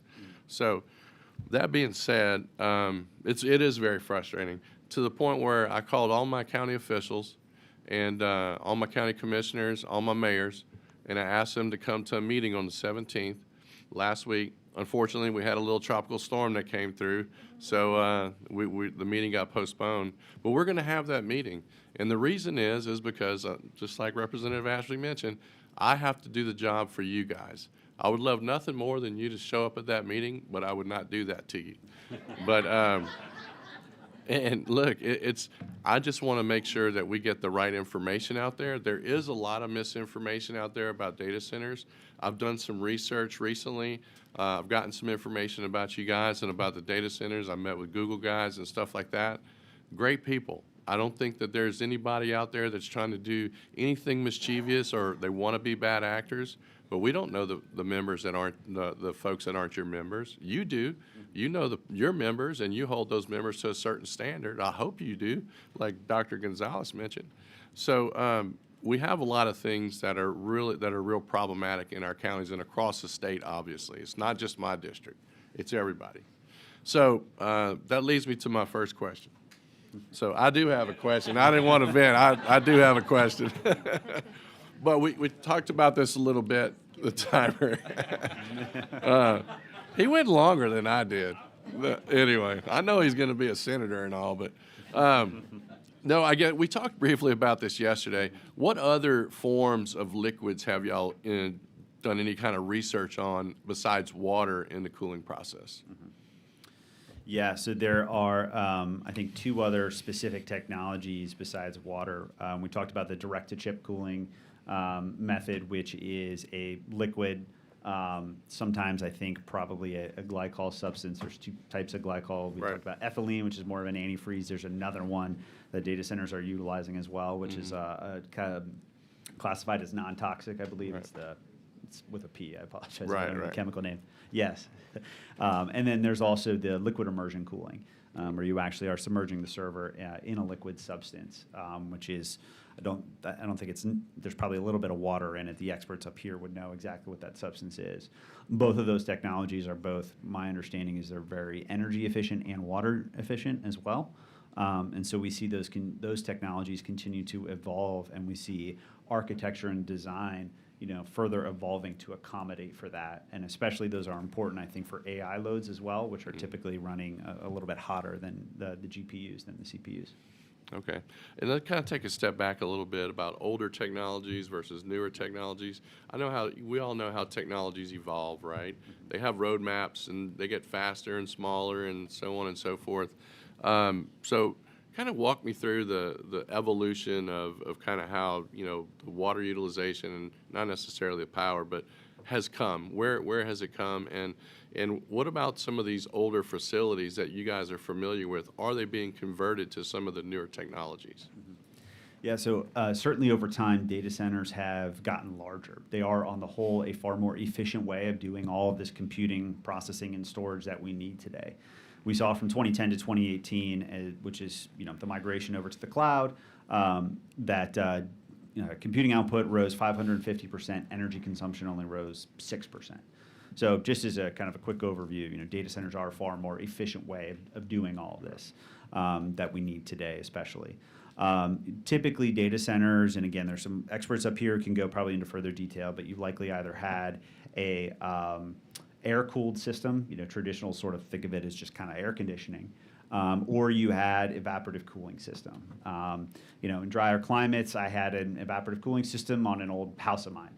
And so during the summer months, actually, my electricity bill was, quite low, but my water bill was a little bit higher. So you're trying to figure out that balance. So typically, it was kind of an older open evaporative cooling system in which you actually would have some water lost to evaporation throughout that. As we have seen technology evolve and as we have seen data center design evolve, we have now moved into those closed loop systems in which you can actually recycle the water through and use it using purple pipe recycled water infrastructure, non-potable sources. And we've had a lot of discussions about using produced water to be able to cool it with that. That depends on the infrastructure too, to be able to get that water to the facility for use. And then we also see, the hybrid conditions in which a data center will, in many cases, use outside ambient air when it's cold enough to do so. But they can actually switch to a water-based cooling system, even if it's an evaporative cooling system, which are far more efficient today, for a few hours out of the year during that peak time. That actually allows them to reduce their peak load on the grid when ERCOT is struggling. It's the hottest day of the year. Everybody's running their ACs. It enables data centers to actually run far more efficiently for those few hours out of the year when they have to.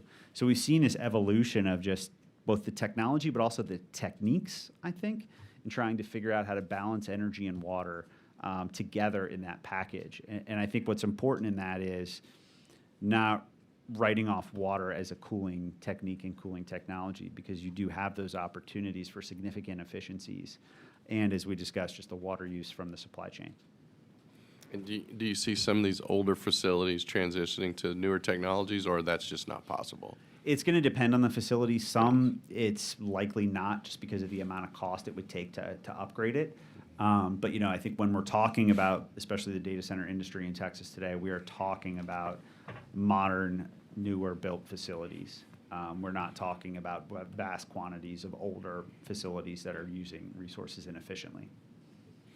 Okay. So do you think that you guys would, with your membership, y'all would take the lead in getting every last one of your members to actually complete a survey? We will certainly take the lead. We did with the PUC, and we stress to our members continuously. And I think the response rate, and once the PUC can release some of that information more as they crunch the numbers, I think that will demonstrate a demonstrable participation from the industry on the PUC survey. As I mentioned, we're interested very much in getting in with the Water Board to ensure that we are communicating effectively their needs with our members, because that was the first that we had heard about it as DCC. And we wanted to make sure that we're being responsive, they're using the right contacts, they're using the right data sets as far as which facilities are you looking at here. To go from that 20 to that 300 is quite a jump. And so that's why I think we questioned which facilities are you looking at and which facilities are you including in that, because some of those public sources aren't always the best. I think they mentioned they sent out 341 surveys and had 28 responses. It's about 8%. Yeah. Right? So, pretty terrible. But I'm glad you're going to take the lead on that with your organization. I encourage you to gain more members, about, 290 of them. And we do want to see somebody take the lead in that industry and be the responsible party in making sure that they protect Texas and our valuable resources. So thank you for coming. Thank you. Representative Gonzalez. I just have a follow-up question that Representative Buckley made me think of. I think here's why I'm also frustrated. Y'all have been tracking the legislation. You knew that there was a rider with a survey. You have been talking to your members, but then earlier you just told Representative Buckley, we're happy to help think about how to help the legislature, the agency, get the information and or form the questions. I guess my frustration is you're saying now you want to help and now you want to lead.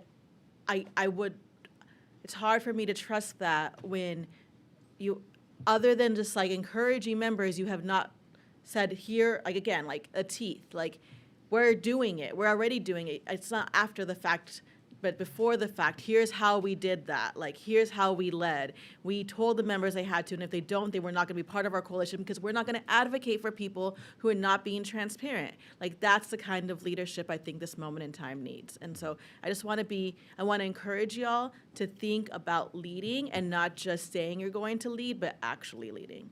And I just want to give props to Trent Ashby, and I'm sad he's leaving to the Senate. Thank you. Okay, just as a reminder to the committee, we have a little over 4 hours left. We still have 111 witnesses registered for public testimony. By the way, registration is now closed.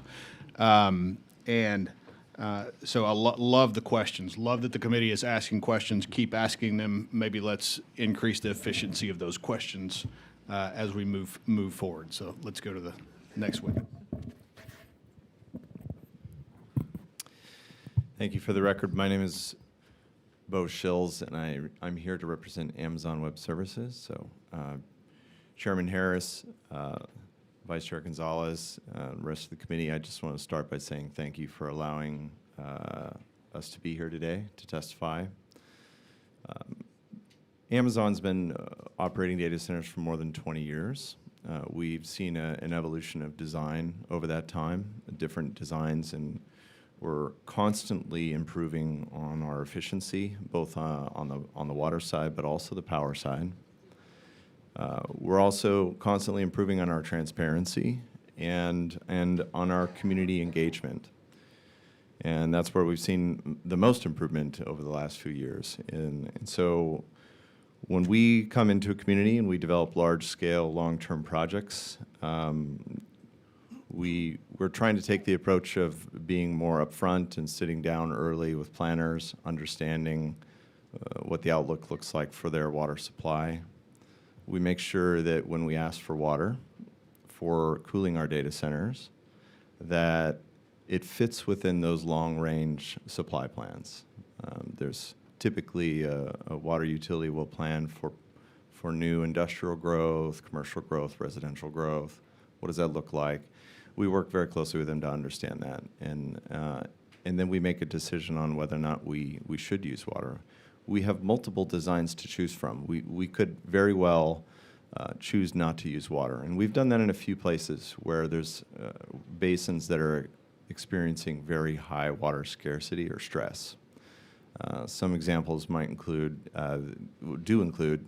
Mexico when we went down in that region and decided to build a region there. The utility offered to sell us water, and we looked a little bit closer at the long-range sort of sustainable ability of the groundwater to meet those long-term needs, and we saw that it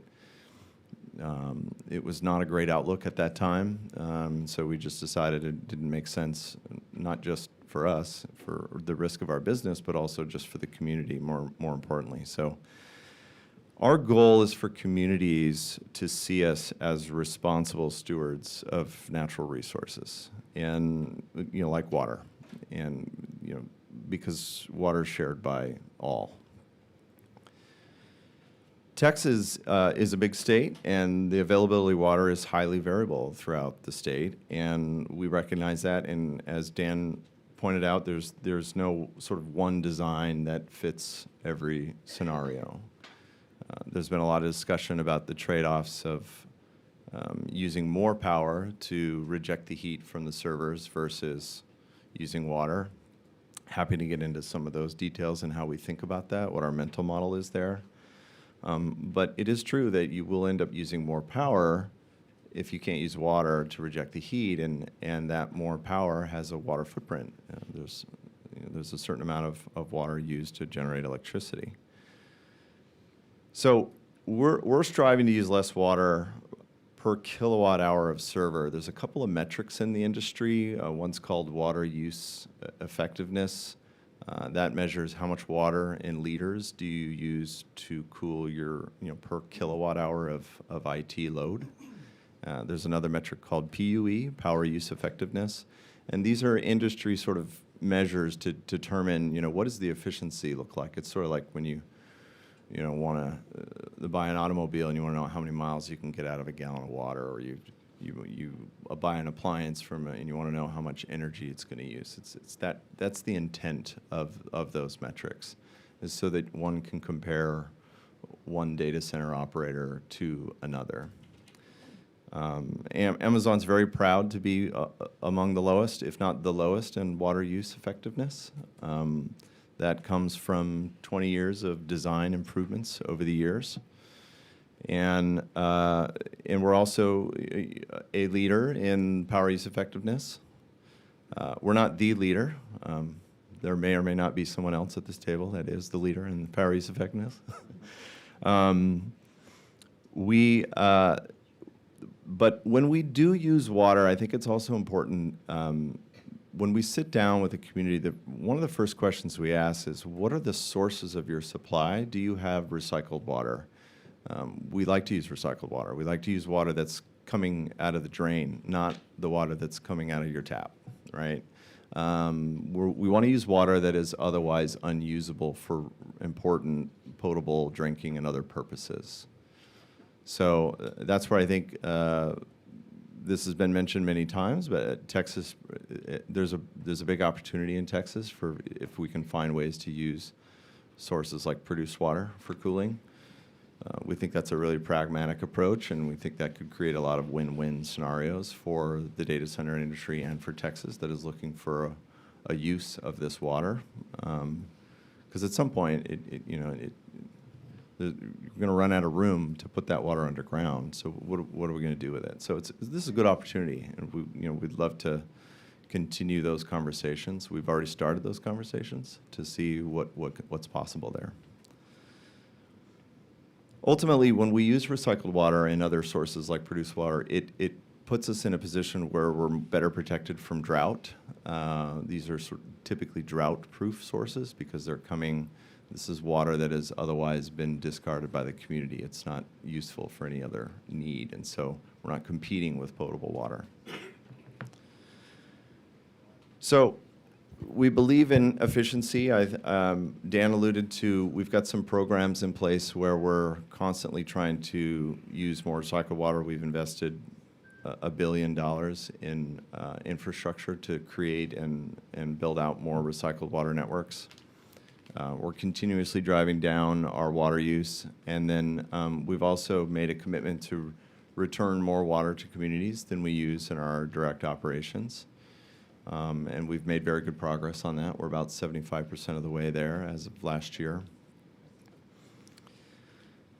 So you're probably still wondering, well, why do we need to use water? I mean, just to give you perspective, in Texas, if we couldn't use water, we would end up using on average about 14% more power throughout the year.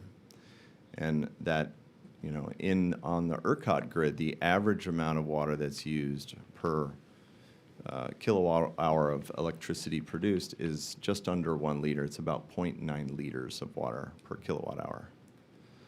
So that 14% extra power that we would have to use would translate into hundreds of millions of gallons for like a 1 gigawatt campus, for example, of use somewhere else. Well, we would rather use hundreds of millions of gallons on the campus and then drive that number down than have it be somewhere else, because we have more control over that. We have the ability to constantly evaluate how can we use less water. So that's kind of our perspective. That's our approach. I'll just close by saying that if we're allowed to use water, what it also means is it allows us to help invest in public infrastructure, public water infrastructure. We've heard earlier today concerns about the amount of water lost in leaks and utilities, and we need capital to invest and repair. We are very happy we want to make sure that when we invest in water infrastructure that it won't impact anyone's water rates. And we often work with utilities to figure out how we can help repair and upgrade the system to not just meet our needs, but also make the system more efficient and lose less water. We bring a lot of technology to help with that, which I'm happy to get into later. So we just want to make sure everyone understands the potential consequences of just simply using closed loop and eliminating all water on site. You know, we want to work to help everyone understand what would, you know, what the opportunity on the table might look like if we can use water. So thank you very much, and happy to answer any questions. Real quick, I'll go to you next. The produced water part, that's exciting to me. I mean, we as a legislature have been discussing produced water. What do we do with produced water? How do we utilize produced water for session after session after session? Have you guys been in contact with the produced water consortium? So we've been discussing with some of the midstream purveyors. Okay. What's important is that we have a reliable network of that supply coming in. So I think we're almost there. Yeah. We're almost to a reliable supply. And so for context, for members of the public who may not be familiar with what produced water is, when we're doing oil and gas drilling out in the Permian Basin, for every barrel of oil that is produced out of the Permian Basin, there's 2 to 3 barrels of water produced that is toxic, saline, that can't be economically converted into usable water right now. So that's what we as a legislature have been trying to do is find a way to clean that water, put it to use, put it into the market for other uses, industrial applications, things like that. So the fact that y'all are looking at that as your water source instead of groundwater or the water that is critical to everyday life use in Texas is encouraging to hear. I really like that, so thank you. Dr. Gonzalez. 3 questions. It's probably going to be the same or similar for everybody, just so you know. Did AWS complete the surveys that we've been discussing today? Yes, we did. Okay. You did? Is that yes? We did, yes. Okay, good. Second question, would you be open to the DCC creating standards and frameworks for your industry so that you can raise standards for everybody? Yes, we would be supportive of that. I mean, we're one of many members of the DCC, and we work with them closely just to make sure that they're meeting the needs of all members. But we understand. That was the details. I understand. You Yeah. can't manage what you can't measure, and I think it makes sense. Yeah. And the last question is, I really appreciate your water approach. You've heard my concerns from my constituents about water usage in data centers. Do you have any recommendations or any ideas on standards or rules that we could adopt to address these concerns? Yeah, I think that focusing on performance standards is a better approach than, like Dan pointed out, than prescriptive technology. Because if we just come in and say everything has to be closed loop, we don't want any water, then it sort of takes away that innovative spirit for us to work with communities on how we can solve challenges around water and water infrastructure. And so I think focusing on asking for more transparency on what efficiency, the targets of efficiency look like for the data center that's under development makes sense. We think that's pragmatic. Allowing for recycled water or produced water or otherwise sources to be used for cooling as opposed to mandating closed loop makes a lot of sense. Those are two options that I would say makes, and then of course, if we can find a way to keep providing the data that the agencies need to appropriately plan for water supply to support data centers. We just put all of our water use out there, just recently in 2025, how much water we used by region. We're not opposed to sharing, what that looks like. I know Google's done the same. I'm sure they'll get into that. Thank you. I'll just add that I appreciate your comment on not being prescriptive on the technologies, but on the performance metrics, I think I get a little bit of anxiety when we're like, it must be closed loop. A, science does evolve, as Representative Berry talked about. And B, I do think that there's a complex reality between the connection of water usage and closed loop and then water usage and the energy that is needed for the closed loop. I'm not saying no closed loop, I'm just saying maybe I appreciate your focus on performance standards versus just acquiring certain technologies. So, thanks. Representative Ashby. Thank you. I'm pleased to hear your focus on recycled water as well. My question is, have y'all looked at brackish groundwater? Yes, as well. And I think that that's where that comes into play with some of the produced water is if we're able to, we need a reliable supply. And so if it means drawing from some brackish when that produced water is not available and that brackish water is also not intended or planned to be used for potable purposes in those communities, the level of treatment that you need for the produced water and the brackish water is about the same, and so it makes sense to mix those where it makes sense. Okay, thank you. Members, any other questions for this witness right now? All right. Next. Thank you, everyone. Chairman Harris, Vice Chair Martinez, and members of the committee, thank you for the opportunity to speak with you all today. My name is Ben Townsend, and I'm the Global Head of Infrastructure Strategy and Sustainability at Google. I join you from my home state of Indiana, where my family goes back more than 5 generations. I'm the son of 2 public school teachers, was a proud construction and farm laborer through high school and college. I have a bachelor's and master's degree in civil and environmental engineering. Prior to working at Google, I was a senior engineer in the energy sector working in downstream, and I'm very familiar with energy systems and the energy landscape here in Texas, having worked in it. At Google, where I've been for a little more than 7 years, I am the principal architect of our water strategy, which I'm excited to talk with you all about today. We appreciate the opportunity to discuss how data centers can drive American innovation while investing in local communities and responsibly managing water resources always. Increasingly, data center infrastructure is essential to ensuring that the U.S. remains a world leader in advancing new and innovative technologies. The potential for AI to accelerate U.S. economic growth is staggering.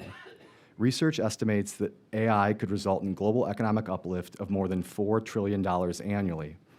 And AI tools today are already helping Americans address longstanding issues like access to medical care and preparing for devastating weather events.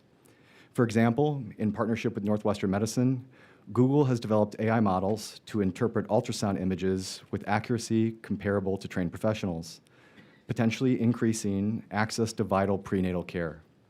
We've also developed Flood Hub, which uses AI to predict river floods up to 7 days in advance in over 150 countries, and FireSat, which uses high-resolution multispectral satellite imagery and AI to provide near real-time insights on wildfires and wildfire management. Texas is a critical hub for America's digital economy, and Google is proud to have a presence in the state for over 15 years.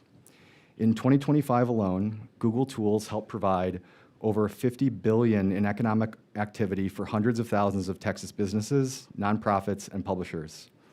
These are the tools and services that Texans rely on every day, such as Google Workspace, YouTube, Map, Cloud, and Gemini. And all of these services, of course, rely on data centers. We're committed to responsibly growing our infrastructure in the Lone Star State to meet this demand. Just last year, we announced plans for over $40 billion of investment over the next 2 years. This investment will support new, hyper-efficient facilities that house the compute technology which powers the internet and enables essential functions like banks and hospitals securely processing records, Google Maps to help avoid traffic jams, and cloud services storing priceless family photos. Increasingly, these technologies are also essential to ensuring that the U.S. remains a world leader in new and advanced technologies.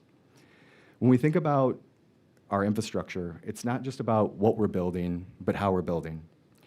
In the energy space, we believe that we should strengthen the shared systems we rely on, and we've committed to growing new energy resources onto the grid, paying for the costs associated with our operations, and supporting community energy efficiency initiatives.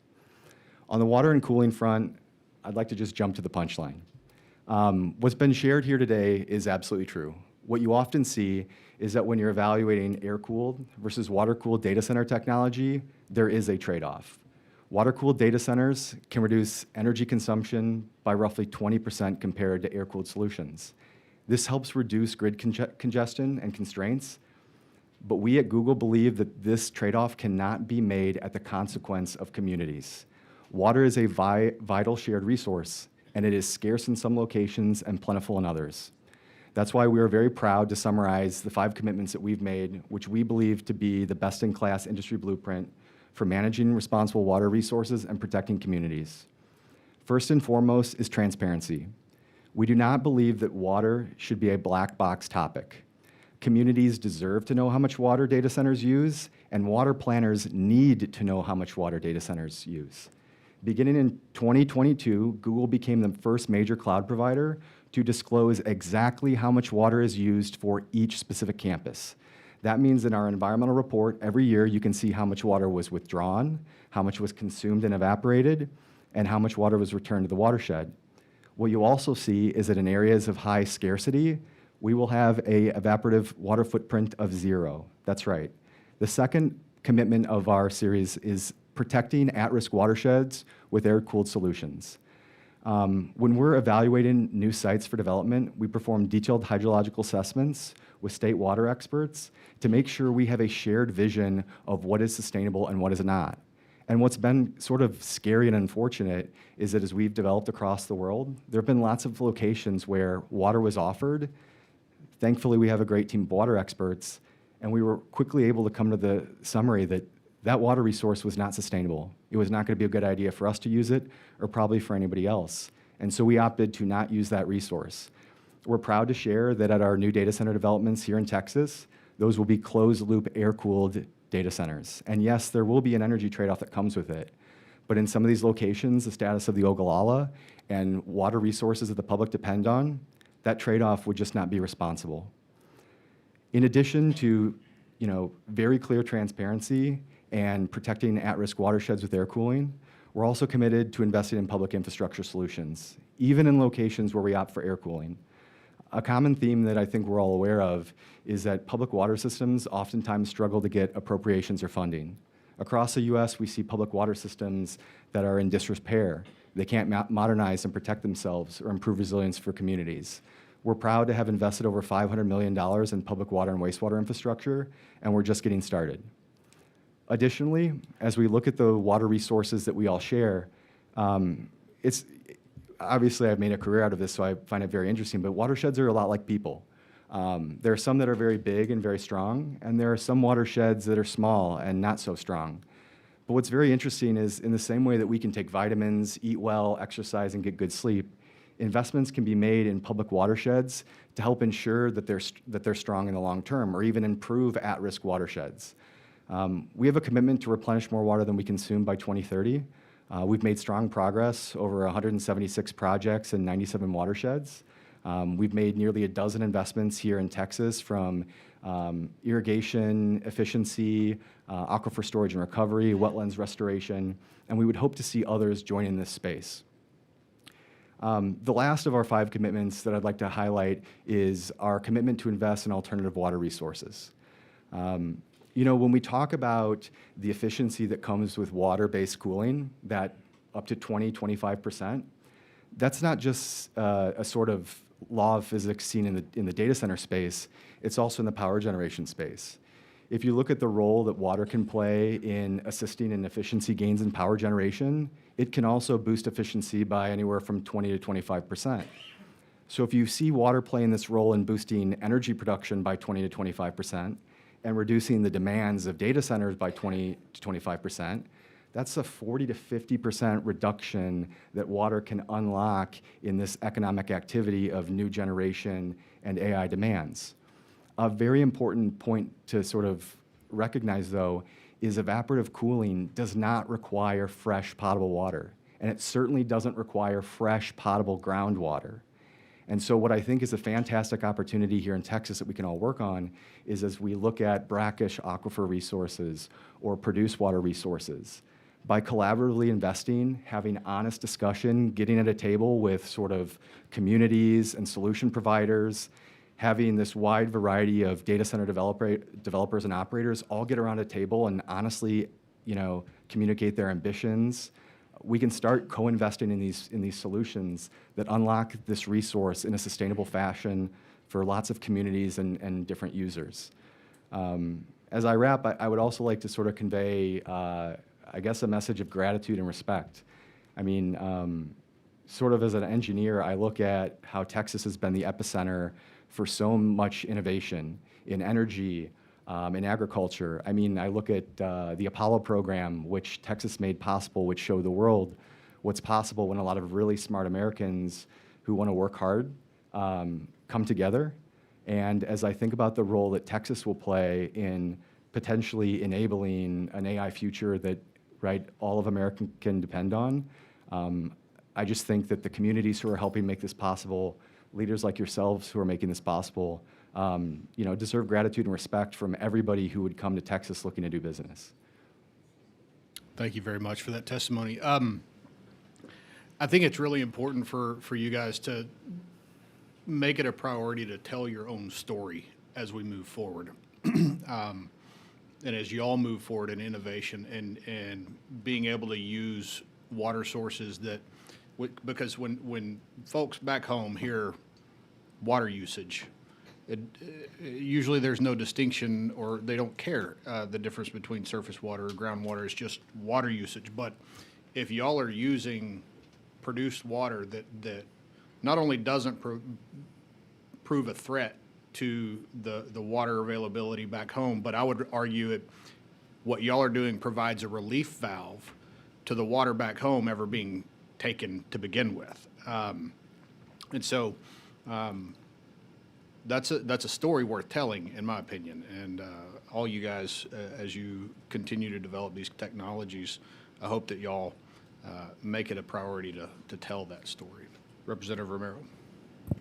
Thank you. I know we're not done. We have more, but I just want to say to this panel so far, I think that what we continue to hear is what we all sometimes hear is good, better, best, right? We know that there's probably some that wouldn't even fit any of those three categories. Maybe they're just wrong or bad, or what's most likely is just wrong for that space. I think is this what you were describing in terms of watersheds. And at the same time, having to sit through nothing negative to the panel, but realizing that the PUC and those responsible for the water kind of felt like they were, and ERCOT even, were kind of in their own silos. Well, I'm responsible for making sure that you can connect, but I'm not necessarily responsible for the water, and I can't tell you how to use your water. Ultimately does come back to the industry, and sadly, a lot of the people that are in this room don't feel like they have the protections of their state government. So it does come back to you having your own responsibility to your shareholders and doing the right thing. But I think by certainly you two in the center so far, and we'll get to Vantage, I think what's imperative is that you do what's the right thing, because it is the best for business when you're responsible to the people that are buying from Amazon or daily clicks on Google. And so I think one of the things that y'all have, and I think the coalition as well, and even probably more important with the coalition, is that you prove that your members are doing it on the best. To Dr. Gonzalez's point, is I think that there are some places, for example, the people that are using closed loop, I think it is easy to calculate how much water is in that being used. Well, that should be easy. Or other responsible parties like Amazon. So I'm not really going to ask you a question unless you'd like to comment. I'd like to see a map of Texas to say, if you are going to do a data center of a certain size that's going to produce so much heat, it should be built this way. If the concern is sound, then you won't be using a metal building, you'll be using a concrete tilt wall building with certain size insulation, because we don't want the neighbors to hear it. Is there a way of mapping out what would work based upon water resources, scarcity, and so on? Do you think that would be something that would benefit the state? Or maybe even another body that does have to look at the connectivity and as it relates to water resources? I really like this question. And the reason I like it is because not only does it rely on an approach where, we're bringing data to the table to sort of drive governance on where evaporative cooling is appropriate and not. But I also think during this period of time where there are so many communities that are excited about supporting economic growth, but really don't have the tools to understand what a good deal looks like in the data center space, whether it's energy, incentives, jobs, water. I think the idea of having sort of this source of truth where Texas water experts could come together with some guidance and sort of a color map of where is evaporative cooling responsible or not, I think that would be a wonderful first step. A second step that I might recommend as well would be in locations, whether it's evaporative cooling or not, having a team of sort of solution experts, whether it be folks like Gulf Coast Authority or others, who could readily activate new investments in alternative water resources or public infrastructure. That would be a great opportunity too. And I would almost want to highlight an urgent need for that. While data centers are evolving and growing very quickly right now, unclear if this is a long-term boom or a short-term boom. What I do know is that right now, there are lots of folks coming into the state looking to make investments, and most of their focus will be on data center investments. But they have room in their budgets to also help fund public water infrastructure and positive water outcomes for communities, and empowering communities to sort of have their wish list of, if you want to develop in my backyard, I'm excited to have a discussion, but I really need these water solutions fixed, or maybe I don't want you to use water here at all. I think that would be really helpful for communities and the industry at large. Yeah, that may be the beginning of a really good public hearing when you talk about transparency and what you're offering a community. Is that you do and have studied what's best, the impact you're going to have. And then I think something that's been left out here is the tax benefit that you offer to certain communities and how and what they can use those tax dollars for, whether it be public schools or even for lowering their own tax rates within their counties because of the dollars that are coming in. I know we haven't touched on that because we're talking about water resources, but I just want to tell you this has been my favorite panel so far. Thank you. Thank you. By the way, if you don't mind, I'd like to just jump in. One of the things that Amazon did last year was we launched what's called a Center of Excellence. It's a Water AI Nexus Center of Excellence. We worked with the Water Environment Federation, which is a national organization, and the UPenn Water Center and leading utilities of the world to put out.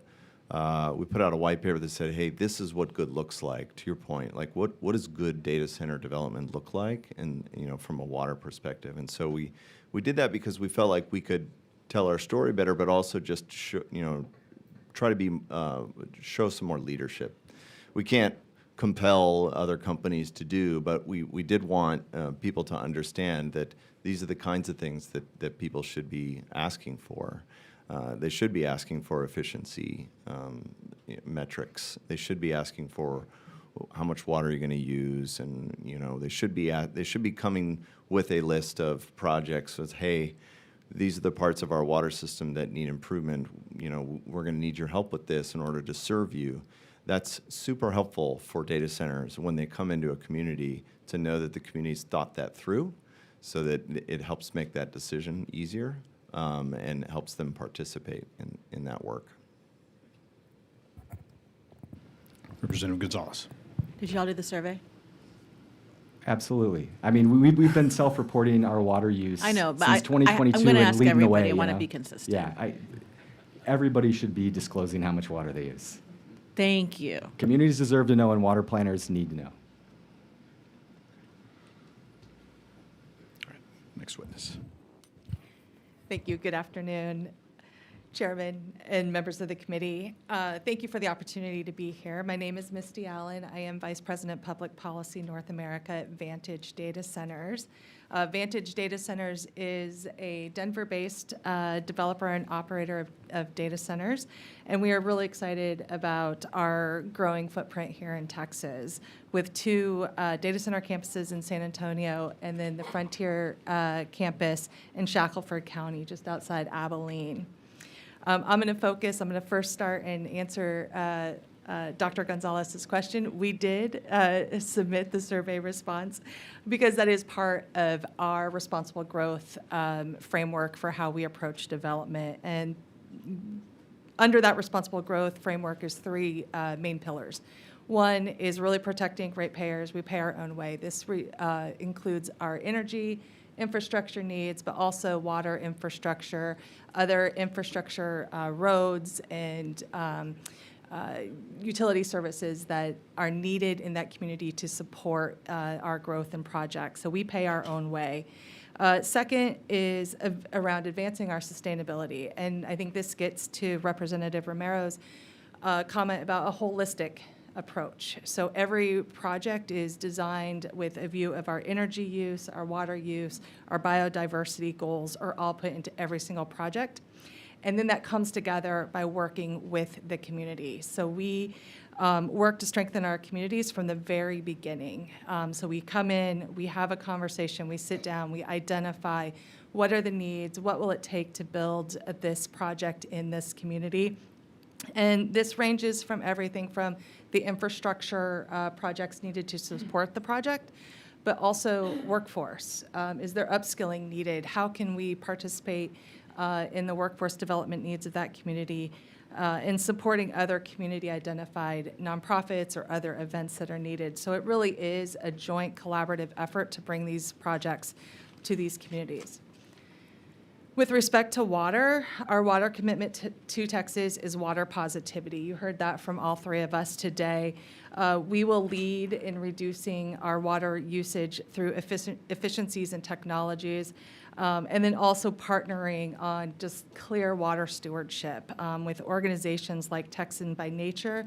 We're going to partner with them so that we can return more water to Texas than we use.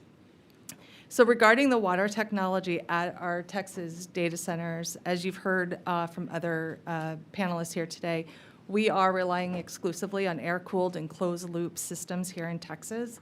And we are not taking any new water rights. We are working through the San Antonio Water System, SAWS, and the Hamby Water Authority as well. And again, just getting back to kind of that holistic approach, the trade-off, of course, and recognizing the trade-off between water use and energy, we are also using reciprocating natural gas engines instead of the gas turbine systems to, again, look at that full minimizing our water use at these projects. So I know you've heard from a lot of us and you have a big afternoon ahead of you, but we do understand the seriousness of the water needs and water challenges. You have our commitment to work with our partners in our coalition today to be at the table to work on these solutions together and to be as transparent and a partner with our communities throughout our business cycle. So thank you, and I'd be happy to take any questions. Thank you. I'll go to you next, Ms. Garcia. I want to ask this question of the three of you. And it goes back to what I was saying just a minute ago about telling your story. The great things that y'all have said up here, which have been great things, is not getting communicated down at our local level back home. And it's not our job as elected officials to sell our constituents on y'all's projects. That's y'all's job. So do y'all have a public relations plan? Do you have a community engagement plan? And are you committed to putting the resources behind that necessary to engage with the local people in those communities that you're proposing to go into? I'll start off. Yes, to all of that. We do have we hire local PR firms to assist us on the ground. We have local community engagement folks that are residents and that live at the projects. Of course, our employees, our construction managers are on site. And we actually established a program called our Community Ambassadors, where they too, they're not just building the plant, but they have part of their job responsibility is to be out in the community, members of chambers of commerce, attending Lions clubs, and being fully embedded into the community. Yeah, I would share that we have a pretty robust public engagement strategy, but a lot of it's backstopped by right? the years of what I think is sort of industry-leading behavior. What I would say that could somewhat help this too is, I think communities need sort of a third party, and I don't know whether that's a state water expert or someone else who can be out there to support them in the evaluation of folks like us, so that they know that there's some real substance behind the in-person meetings and the branding. There are some companies out there who are a lot of flair, and it's big big talk, not any of the walk. And that will continue to make it challenging for folks like us who really want to put our money where our mouth is and do good things. But between the sort of the fly-by-night crowd and then the others who are mostly marketing, I think having some sort of third-party arbiter would really help in the discussion so that the communities know that there's some sort of truth behind the claims. Yeah, we've actually already started a process where we hold open houses in communities when the project gets far enough along where it's like it's clear we've got the power and we've worked with the utility and the water's there. We start developing some of the facts about where the water is going to come from, how much, what does that look like long term, and we invite the community to come and they can go station to station for the different resources involved. They can learn about noise and what are we doing about that. They can learn about how much water we're going to use. What's our plan to return water ultimately in the watershed. So that's been really effective. It's helpful to have partners that are willing to stand up and say, we've been working with Amazon and this company, and everything that they're saying is what they've communicated to us as well, and they're contractually obligated to invest in these water system improvements and other things, and so we can't just go in there entirely on our own. We need support in these communities so that people understand that it is a partnership. It's not just what we're doing, but the short answer to your question is yes, we've been doing a lot more of that lately, and it's very, very effective. And I'll push back a little bit because I think from our perspective back home, you got with the methodology that you have right now of the community town halls or whatever, and you've got some representative there to field questions. That's not working. Y'all are losing the narrative because something else, some other data set or mistruth, whatever you want to call it, gets posted on Facebook, and that explodes. That's what everybody believes is the truth. And so that's what I mean in putting the resources necessary behind telling your story effectively. It's not being told effectively right now, and y'all are losing the narrative. So y'all need to, I think, recalculate how you go about that community engagement. Representative Garcia. Thank you, Mr. Chair.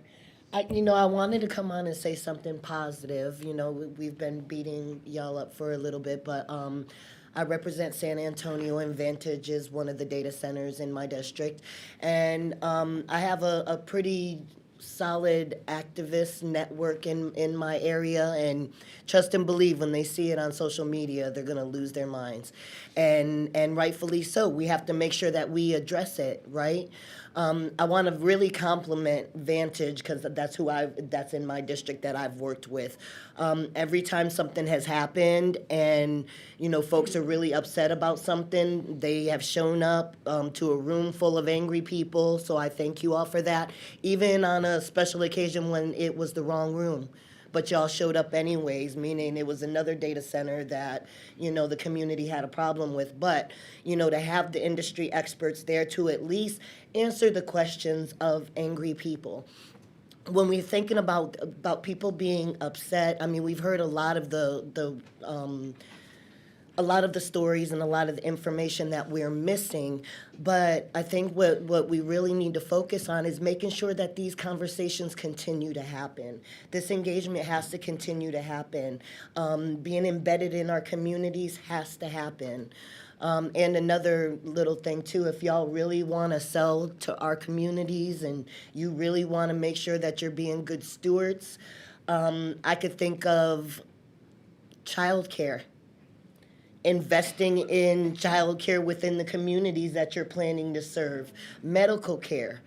There's so many other things that organizations like yours that are so big and are wanting to be good stewards while also, tapping into some resources that are very precious to us. There has to be something in it for us. You can't just come in and put up these huge places that we know that we need. Of course, we love our technology, but there has to be a piece of it in it for the community as well, especially the family who's feeling the reverberation of their data centers. Now, it's not you.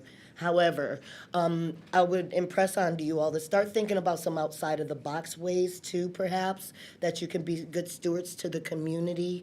And that's it. Thank you. Sorry. Thank you. Members, any other questions? Representative Spiller. Thank you, Mr. Chairman. Ms. Allen, this is your lucky day. As you may know, I represent 12 rural counties, including Shackelford County, where Vantage is building Stargate 2. You don't know this, but I've told everybody that when we get into the discussion about how to do it and how not to do it, that I give y'all the example, I name y'all as the example of how to do it right. And I appreciate your efforts, and you've gone the extra mile to the folks in Shackelford County. I appreciate that. If everyone did it that way, my job would be a whole lot easier than it is right now, because like Representative Ashby, when we got done with session, we thought property tax relief was the #1 issue. That's way down the list, but data centers is #1. 765 kV lines. Chairman Buckley's not here right now. We won't talk about that. But I do appreciate the job that you've done, and I'll give credit where credit's due. Thank you. Representative Bell. Thank you, Mr. Chairman. Just a comment. I heard y'all talking about using produced water and brackish water and other things like that. But I think one of the messages that I think people want to hear is not only are you not using water, but you need to hear, not necessarily want to hear. They may not want to hear any of it, but if you're going to be in the conversation, then you're going to produce more water than you need, and offering that surplus capacity to the community is probably something that you need to be marketing. It's just a thought. Thank you, Mr. Chairman. Members, any other questions? Representative Kerwin. Yes, hello. This question is for any or all of you. How would you feel about local governments, specifically counties, having authority as far as water usage in their permitting or proposal to their communities?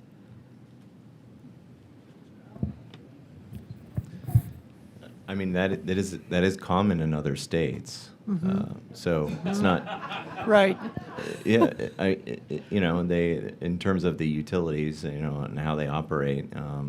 But I think we'll work with whatever sort of legislative framework that you all feel like is best to help manage water use, as long as we're clear on who to talk to and what we need to do. I think we would be open to that. Okay. If I could add to that as well.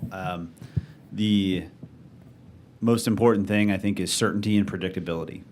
So as long as who has the authority and the process is clear, the data center industry can work within that framework and will work within that framework. It's all about just making sure that the process and the authority is clear, and that it creates certainty and predictability, and that's a far better and far more favorable environment for steel in the ground investment.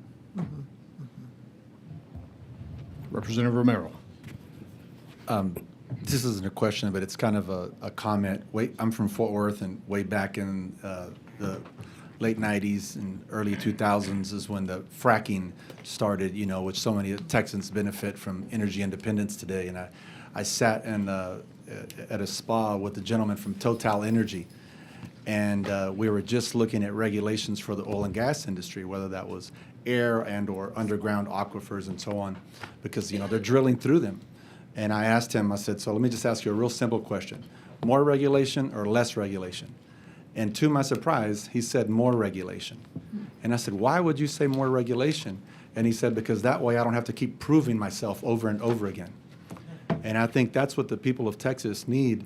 Unfortunately, as I said earlier, a lot of these people that are in the county don't have the authority, at least until maybe we come back at a subsequent session.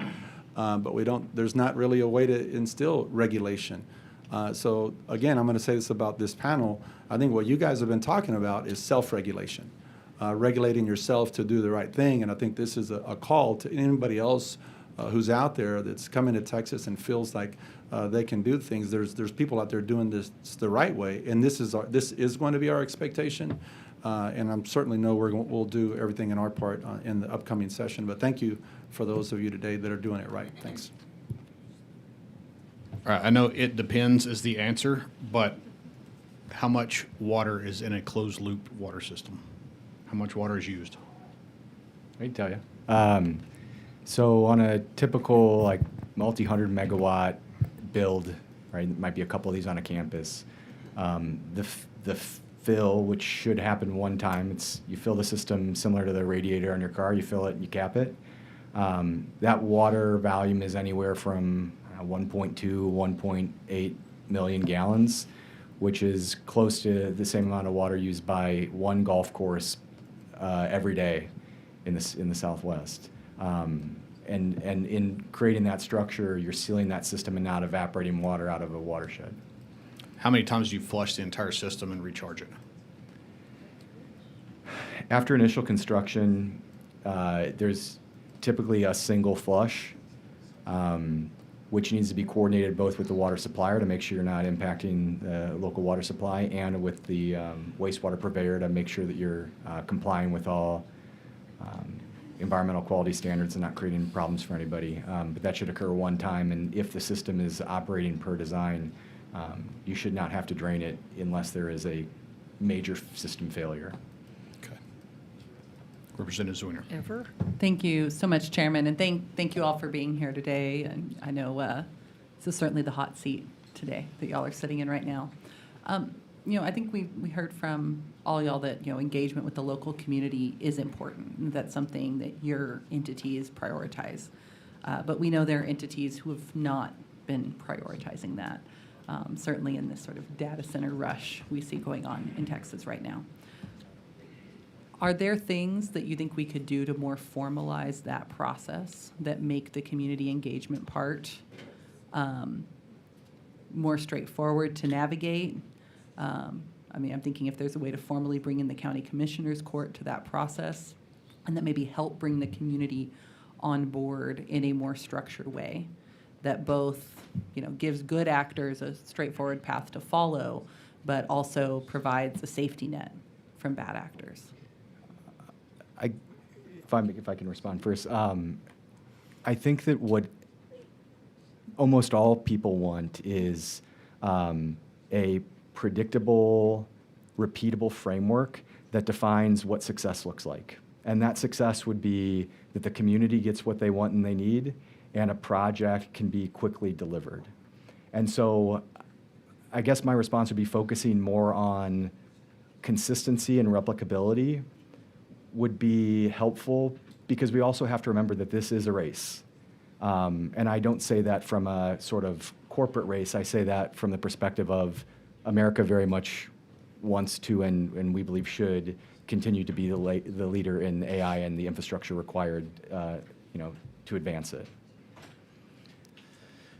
Let me just add to, I think it kind of goes back to the performance standards, setting expectation in the community of like, what do the performance standards look like for this particular development, getting that information out in advance, but then also having the local water utility provider who's providing the water talk about the amount of water that's going to be used for the project in the context of the long-range supply. What percentage of the total use is there going to be?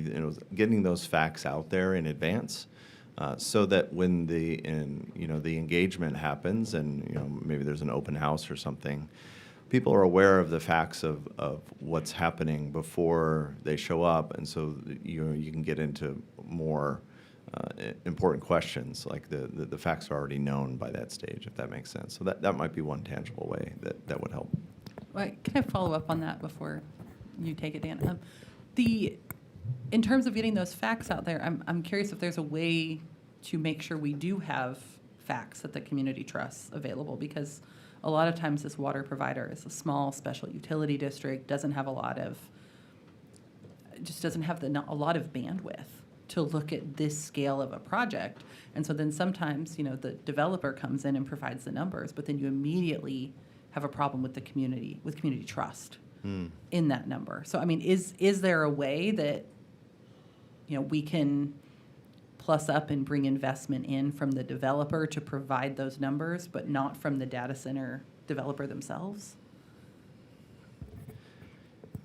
Do you have any thoughts on this one? Yeah. It's a good question. I think we would be. Let me take that back to our team and see if we can come up with some ideas there. But I'm not sure. Is the short answer. I'm not sure what that mechanism looks like. Obviously, reporting and submitting. What your efficiency looks like in your project application or whatever that looks like would be one way, but we'll have to get back to you, I guess. Yeah, and I may just add to that as well. I mean, I think it represents sort of this conundrum that we're in right now, which is facts and data matter in this conversation, but yet sometimes I don't think they are necessarily trusted. And that is part of our challenge right now is, we have the facts and the data here. Amazon has their report out, Google has their sustainability report.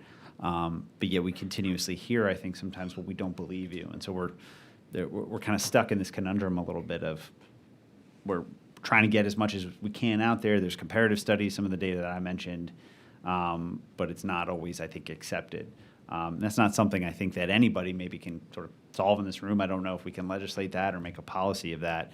All we can do, I think, is do better, as many of our companies have mentioned, about being proactive and being proactive with engaging the community and having the data and the transparency available.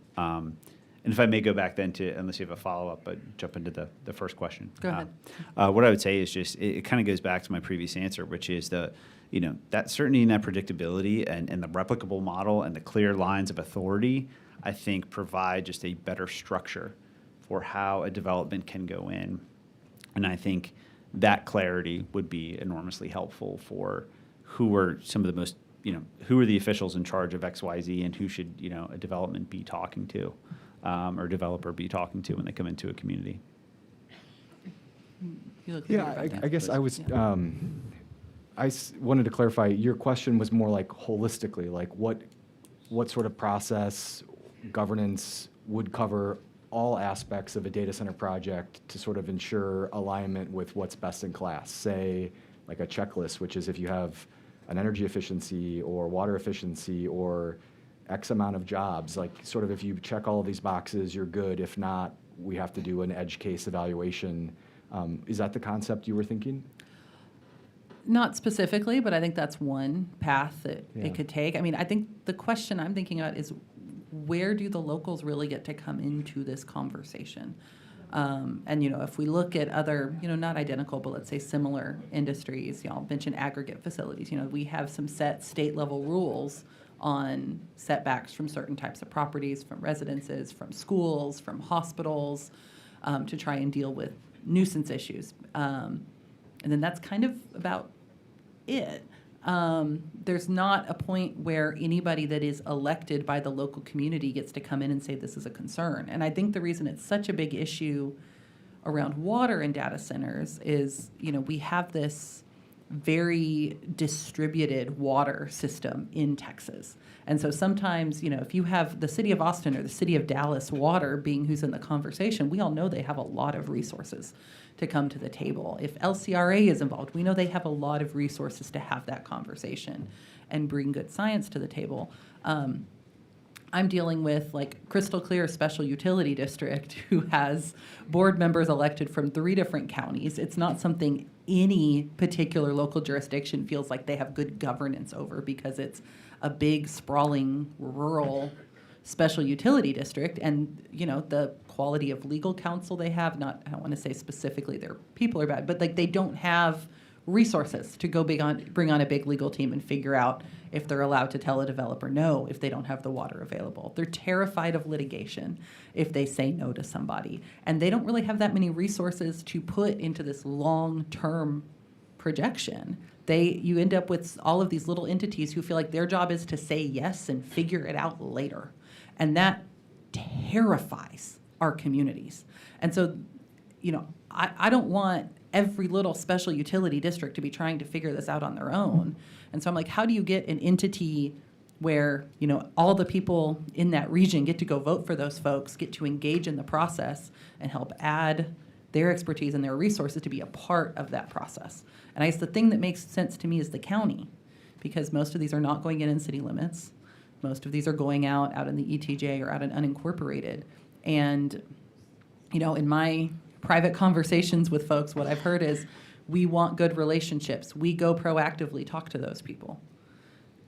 But there's not a requirement. It happens when it happens, if it happens. And I will say the experience of my commissioners talking to data centers has not been great. We actually had at least one developer flat out lie to my commissioners about an issue. And so how do we create a positive process that gives the opportunity for people to feel out where these centers make sense, where there are big problems, without it being a big public drama, which is, I think, a lot of what we're seeing play out across the state.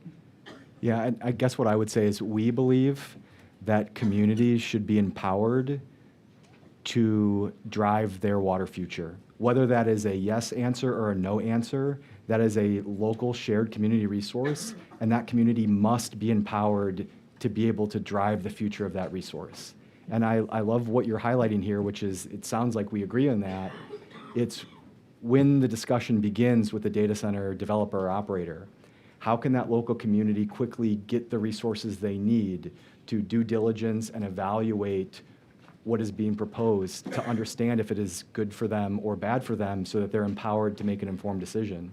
And I don't know if that is grants from the sort of economic development or incentives side of the house or whatever, but there's clearly a resource gap. Yeah. Would you support them being able to say no if they didn't think that water resource was there to a high-intensity user? Oh, absolutely, and do so all the time. Like, the last thing that we want to do is build a $10 billion data center that you cannot pick up and move. And I think what you'll also see that's different is developers who don't operate facilities, right? They're thinking on 2 to 3 year timelines. They want to build the project, they want to sell the project, and they want to move. Companies like ours, we are building in that community, spending billions of dollars, and if things play out right, that data center will be built by the community. It will be operated by the community. And so we really want to have a positive water story for a variety of reasons. And if a community didn't want to have water be a part of that solution, asking for it or pushing for it is a very, very bad idea. But I would also agree that, like, this world where self-regulation is required seems like a slippery slope, because not everybody will be willing to do it. So how do we empower communities with the tools they need to make informed decisions? Would be the question that I would ask. And we share our water risk assessments with communities and sit down and say, here's what our findings are, here's what our water forecast looks like, here's the type of investments we'd like to make, are you comfortable, are you not comfortable with it? How do we programatize that? I would love to try to work together to find a way to solve that. Okay, thank you. Thank you. Members, any other questions? All right, panelists, thank y'all very much for being here. Appreciate y'all having the courage to come and sit and answer questions and actually come testify. Thanks. All right, next up, we will have a panel of public testimony, and the chair calls Melissa Beckett, Lee Lester, Richard Sims, and Bryan Umphris.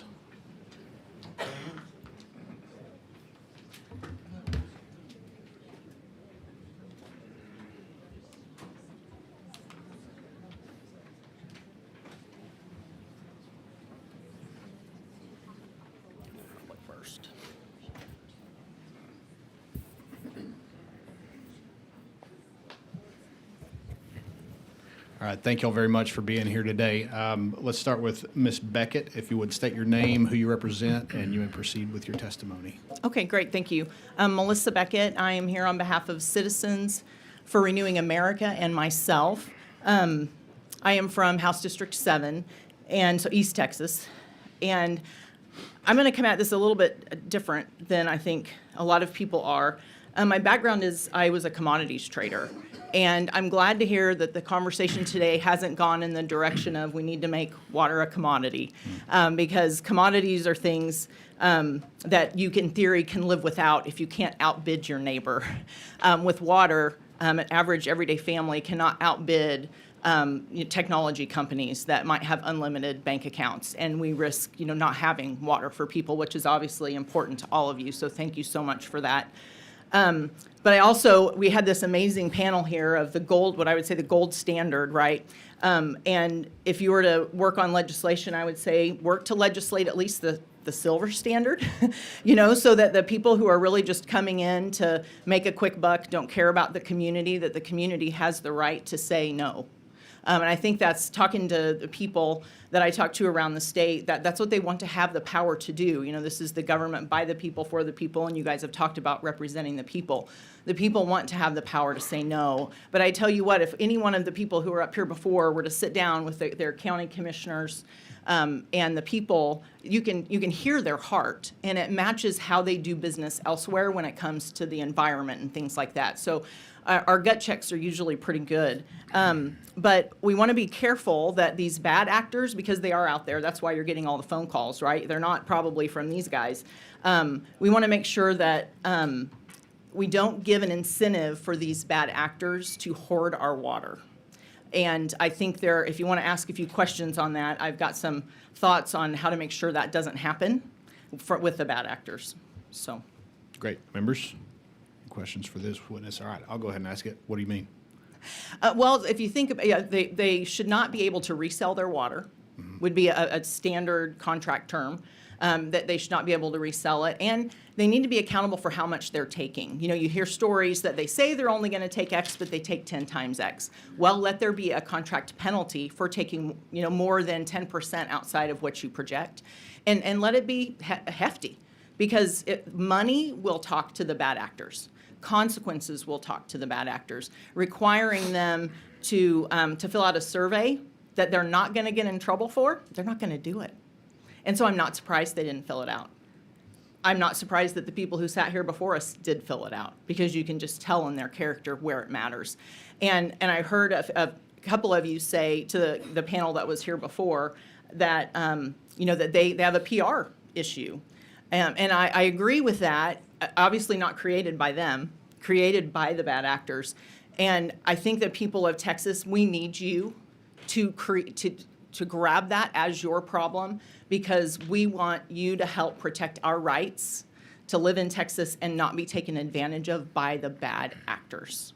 And so I think, the legislative session is too far away. They talked about being on a time crunch. The number of data centers that could be built before the session even starts is astronomical. I don't know what tools are available out there, but I know the governor is a very powerful man.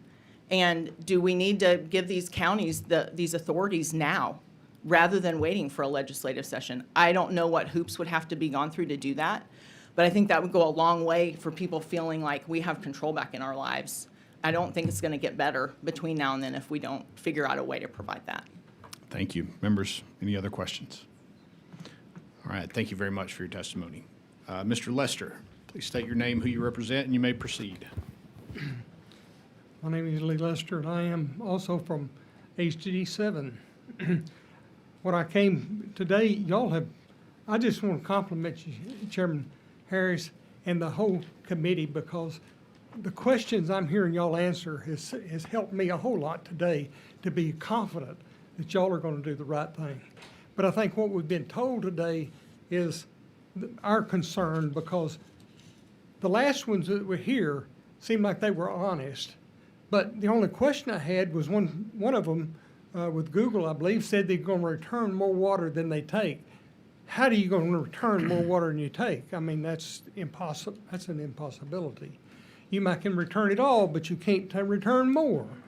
And so getting down to the details and the facts is what I can see y'all are doing, and I want to compliment the questions that I'm hearing from a lot of the committee here today to get down to the need.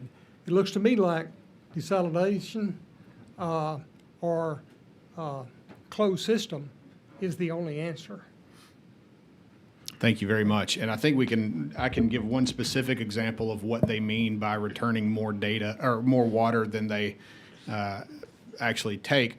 And there's an example of up at Stargate, the development up around Abilene that I was visiting with Senator Perry, my counterpart over in the Senate. And one of those data centers is actually building a brackish groundwater desalination plant for the community out there, not for their plant, but for the community to provide needed new water supply out there. So that I think those are the kinds of things that they're talking about in making investments in the community to build up water treatment plants or water supplies. Well, the one question I had that Melissa said was about them not selling the water, and I thought if they build a desalination plant and they has more capacity than what they need, why can't they sell that to the cities that are in desperate need of water? Yeah, fair point. Members, any other questions for this witness? Mr. Lester, thank you for being here very much. Appreciate your testimony. Mr. Sims, if you would state your name, who you represent, and you may proceed with testimony. Good afternoon. My name is Richard Sims. I'm a resident of Parker County, Texas. I'm here representing myself. I appreciate this committee having this session today, but our government and our elected representatives need to do more. And earlier today, even you, Chairman, seemed frustrated or maybe just realistic when you made the comment that government moves slowly. The data center industry is counting on slowness.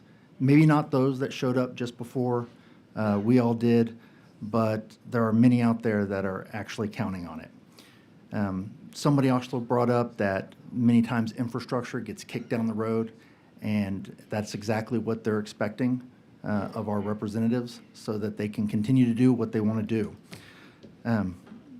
More and more, better data from the industry is needed. I agree with that. I think everybody here does. But we already know that we're running out of water and that communities in Texas are running out of water. And we know that these huge developments use a lot of water. We need you on this committee to help us help ourselves and pass legislation that gives local government power to listen to our citizens. Representative, I want to say it correctly, is it Zwiener? Mm-hmm. Okay, thank you. Said that our county government needs those tools. In Parker County, Black Mountain has purchased 2,000 acres for a data center, and our county court reps say that their hands are tied because of state laws on what they can or more accurately cannot do. They did just pass a resolution a few weeks ago at a special commissioner's court, which I only bring up because you asked an earlier commissioner about them doing that. I was kind of hoping that they would have been here today, like the commissioner and county judge that started this public comment, but our county officials know that we have water issues already, and they're in the process of creating a PUA to help address it. A data center, especially since so many of you have pointed out, and this is not providing us information, and it's not going to help with the water issues that we already have in Parker County. Luckily, Representative Ashby, you said earlier, we do have a GCD, but it's not even a guarantee that for anything other than it'll just be an extra hoop that they have to jump through. And as you pointed out, many counties don't have that. Right now, in Parker County, we have more wells being drilled than anywhere else in Texas. And we're told by our GCD that that's probably true anywhere else in the world. Thank you. Thank you very much. Mr. Umphreys. I thought my commissioner's court meetings were long. This is a short y'all one. hold the record right here. This isn't that long. We had an 11-hour long one Goodness last gracious. summer. Chairman and members of the committee, my name is Bryan Keith Humphreys, and I have the privilege of serving as the Jack County Judge as a member of the Jack County Commissioner's Court. I'm here today to speak on behalf of rural counties that sit in the epicenter of North Development data centers. Jack County is uniquely positioned for its growth. We have the first county adjacent to the Dallas-Fort Worth Metroplex. We have existing power generation facilities, multiple 345 kW lines across our county, and land is significantly lower in price than our urban and suburban markets. As a result, rural counties like ours have become highly attractive destinations for large-scale data centers development.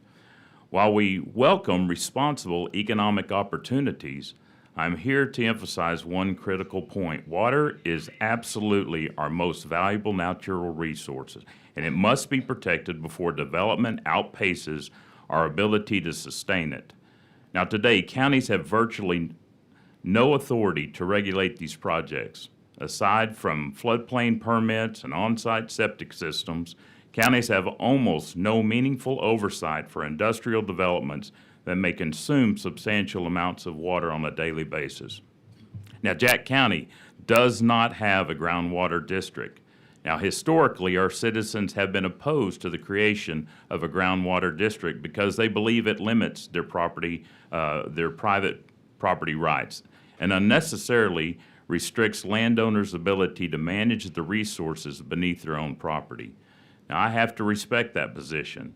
However, this greatly leaves us with a significant challenge. However, a groundwater district and without additional state guidance, counties have no practical mechanism to protect groundwater resources from a large-scale industrial consumption.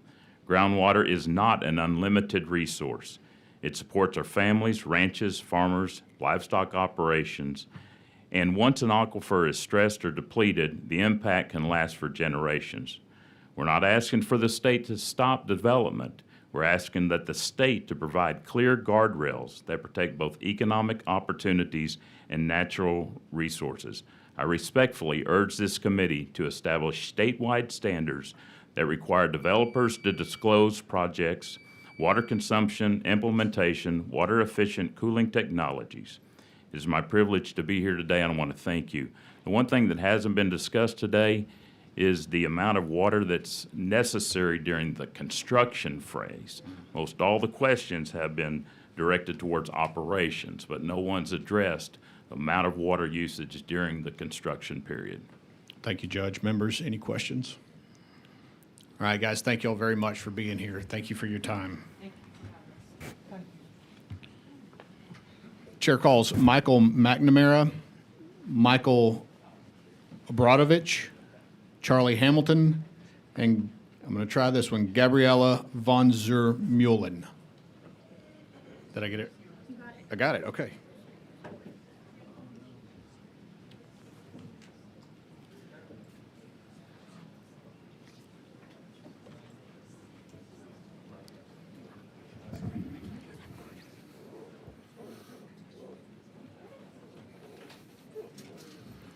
All right, thank you guys for being here today. If you would, let's start on this end. Tell us your name, who you represent, and you may proceed with your testimony. Hi, I'm Michael McNamara, the co-founder and CEO of Lancium. Chairman, thank you for the invitation, and representatives, it's nice to be here. I don't know if you guys have noticed, but some of the people don't like these data centers right now. And I think one of those reasons are some of the negative commentary we've touched on, some of the bad actors. But I think when people understand the way these work practically, they can be tremendous win-wins. And so I'm going to skip my canned testimony, and I'm going to give you a concrete example. Chairman, you just mentioned the Brackish Aquifer program. That's ours. It's actually not in Abilene. It's in Childress, Texas. Okay. We have 3 campuses in West Texas, all of similar size. About a year ago, a representative from Childress City came down here to Austin and asked someone, hey, when we run out of water, what happens? And they got no answer. And I got like really bummed. And so I went to some of our top guys. I said, Jason, Robert, Carlos, what are you guys doing right now? Oh, we're building the substation. Nope, you're the head of water right now. So we paid Jacobs $1 million. Jacobs Engineering is the best water firm in the country. And I was like, fix the water in the Panhandle forever. And here's the way it would work. The Blaine Aquifer sits underneath the Ogallala. The Ogallala is being drained because it's potable and it's very shallow. The Blaine is not potable, and it's deeper. But there's an ocean of water inside the Blaine. We also have a problem up there that the Greenbelt Reservoir is being depleted, and it's a very serious situation. So here's the way it would work. At our expense, we'll build a reverse osmosis system. We will tap that Blaine aquifer. That drilling campaign started a week ago. We today have 1,500 gallons a minute of raw water. That's enough to supply Quanah, Clarendon, Childress, Crowley, and other towns. Brackish water that cannot be used for any other And the farmers don't have the money to upgrade it, we do. And so we're in discussion with the local stakeholders right now. We escalated it a week ago when I went out to see the Greenbelt Reservoir, like this deep right now. And I said, guys, Carlos, Jason, Roberts, the 2-year plan, I need it in 3 months. So those wells came online last week. We can get portable RO systems, and we can come to agreement with the Water Authority. We will give you all the needs for those towns at the grand old price of $0.00. Wow. And so I'm working closely with Senator Perry. I think I'd love to work closely with you as well. You know, there will be things that need to be done. The next best solution for the draining Greenbelt Reservoir has been under construction and process for 15 years. I think we can go to Mars in 15 years. I don't know why it takes so long. But we will provide the engineering and resources to accelerate and provide a tremendous win-win at our cost. If we don't have license to operate in our community, we shouldn't be there. And I tell all of our team, you need to be proud of your projects. And if you're proud, the community will be proud, and I hope you'll be proud one day too. And that's just one example of the way we approach development. If there's a problem, you fix a problem. And we filled out the water survey. So that's what we're doing. I'm happy to take questions. Members, any questions? Representative Kerwin? Hello, Representative. Hi, How are you? Michael. It's good How to see are you? again. Did you get to the bottom of that issue with the dinosaur park thing? We're getting there. Okay, good. We're getting there. I love the That's- state parks. But thank you. Okay. We had a discussion earlier, and something that has been a big issue with my constituents is the noise and the light and wildlife, all of the other things. Yep. And you really gave me some good answers, and I wondered if you just repeat those. So on noise, so I think generally, I fully encourage you guys to make the highest standards for these projects. And I know there's a lot of sensitivity on it, but honestly, these projects are so big, they are unique, and they need to be seen as a win-win. So whatever standard you want to put in, I'm fully in favor of. On water, I just explained what we're doing to the local community. We do all the other stuff too, closed loop, mandate, all that stuff. For setbacks, fully in favor. These projects are very large, so setbacks are totally appropriate. For light pollution, one of our projects is in dark sky, so there's hoods going on all the lights.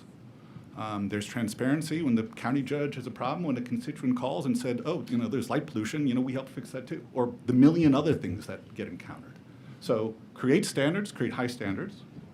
Encourage the good operators to build projects and the bad ones who can't do it. We don't want bad projects, we want good projects. And be transparent and open and fill out the water survey. Like, that's easy. Thank you. What else? What else? Wildlife. We had feral pigs. We don't have feral pigs anymore. That was about it. Wait a minute. Wait. Yeah. How did y'all eradicate the feral pigs? I don't In the whole ask county? questions. I don't ask questions. I don't know. I know there's no more feral pigs. All right. We need to get you with the Parks and Wildlife Department to solve that problem. for We this can whole have an state. open hunt. Yeah, great. All right. Thank you, Chairman Harris and committee members. My name is Michael Bradovich. I'm Vice President for Global Accounts for Ecolab. At this point in time in the session, much of what can be said has already been said, but I haven't had a chance to say it yet, so I ask you to bear with me for the next couple of minutes. Provided you with some literature to review at your purview, and so I'll try to keep my comments brief to allow opportunities for questions as you may have them. For those of you not familiar with Ecolab, Ecolab is a global leader in water, hygiene, and infection prevention. We protect people and resources vital for life. Through our 48,000 associates, we support nearly 3 million customer locations in over 170 countries. Here in Texas, we have operated for nearly a century, going back to early days of supporting the energy sector with solutions under our Nalco Water business.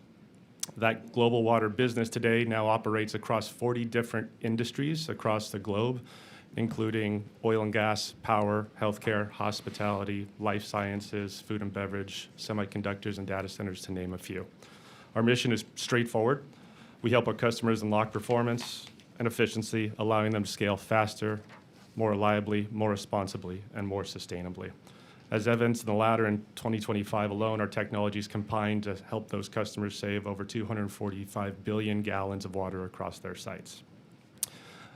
Through our engagement of over 1,400 data centers across the world and through numerous dozens of deployments here in the state of Texas, we feel we're well positioned to help provide some additional context when it comes to water and power use associated with cooling infrastructure and data centers during this period of immense growth in this space. While AI has the ability to solve for sustainability complexities created in industry as a whole, its growth really hinges on the data center industry's ability to evolve so that they can produce greater compute with less reliance on water and power. The power and water demands of data centers have really become obviously a focal point associated with the data center boom. And while there's certainly merit to those observations, as mentioned a little bit oftentimes valuable context is omitted to paint an often more salacious picture.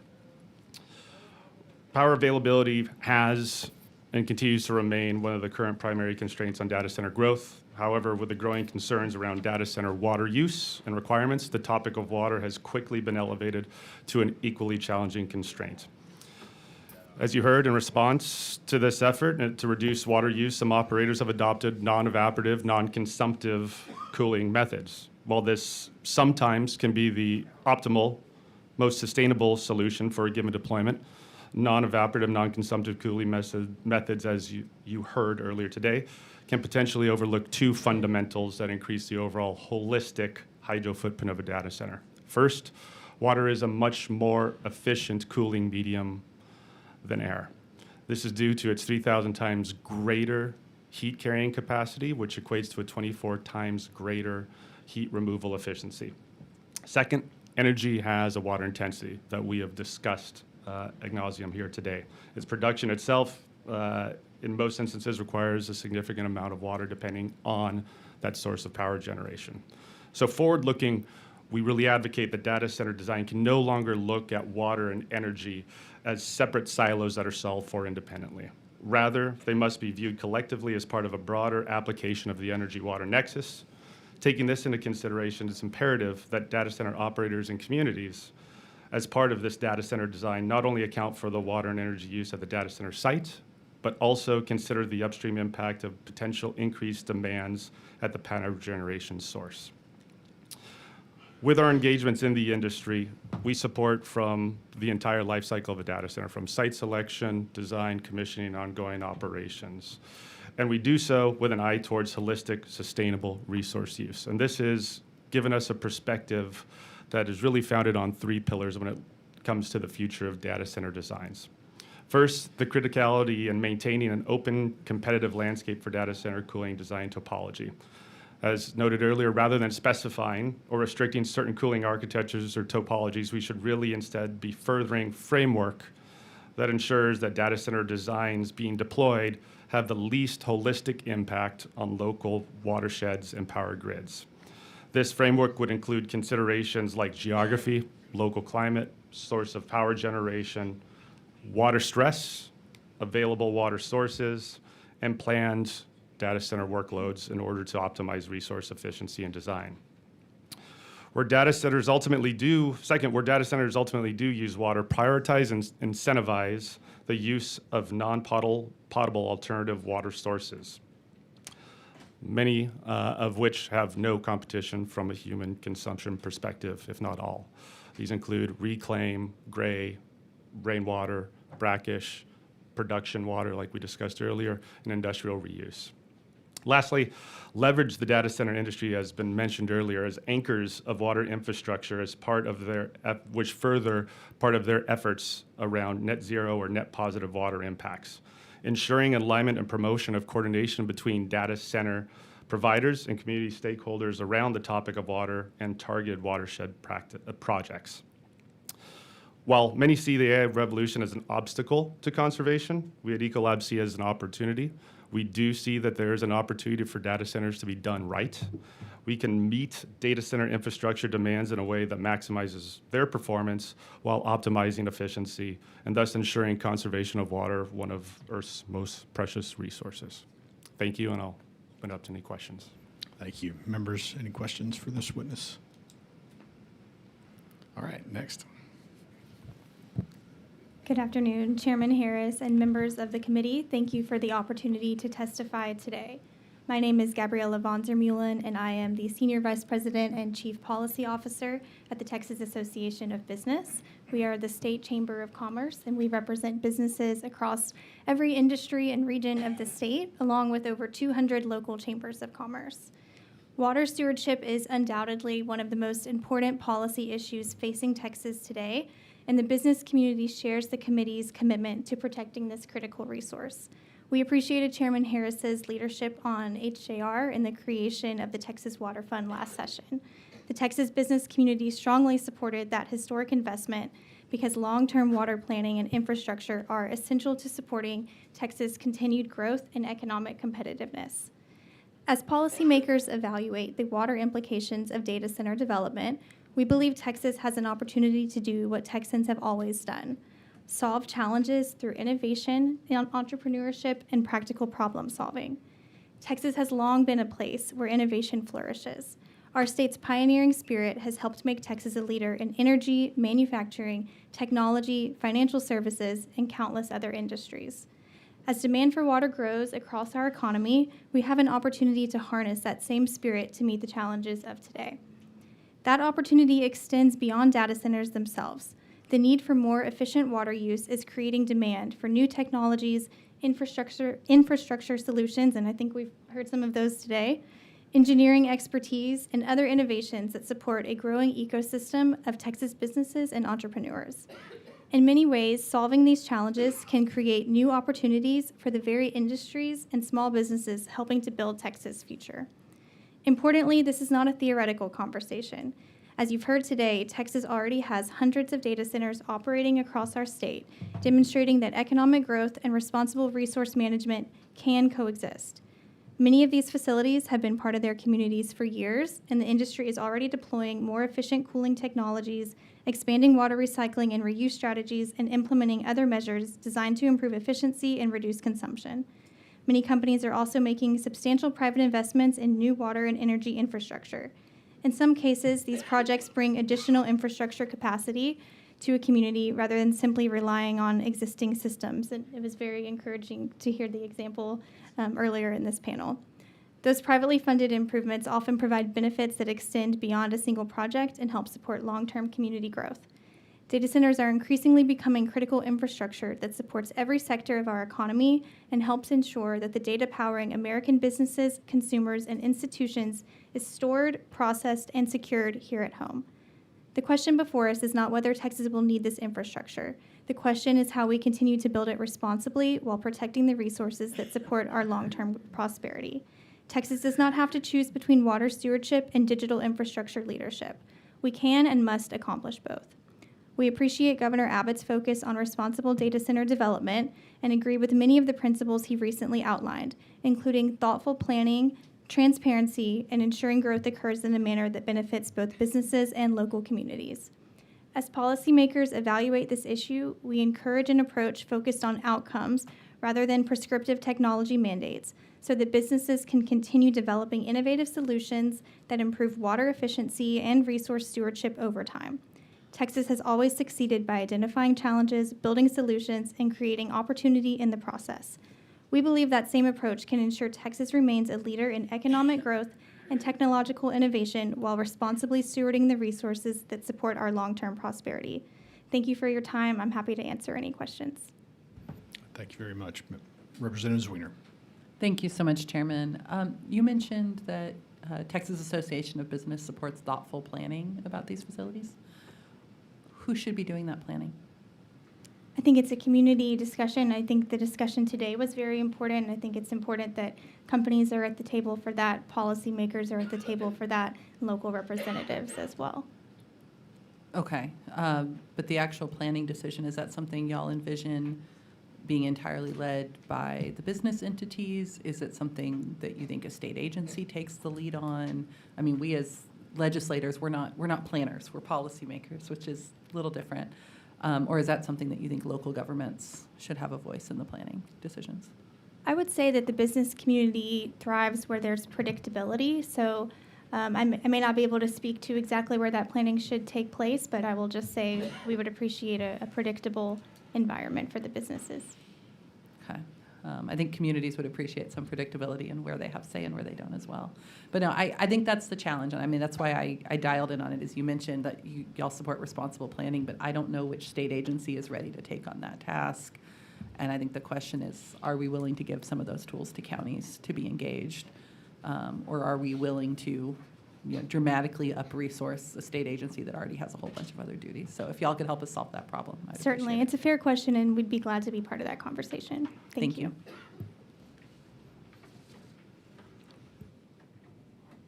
All right, Mr. Hamilton.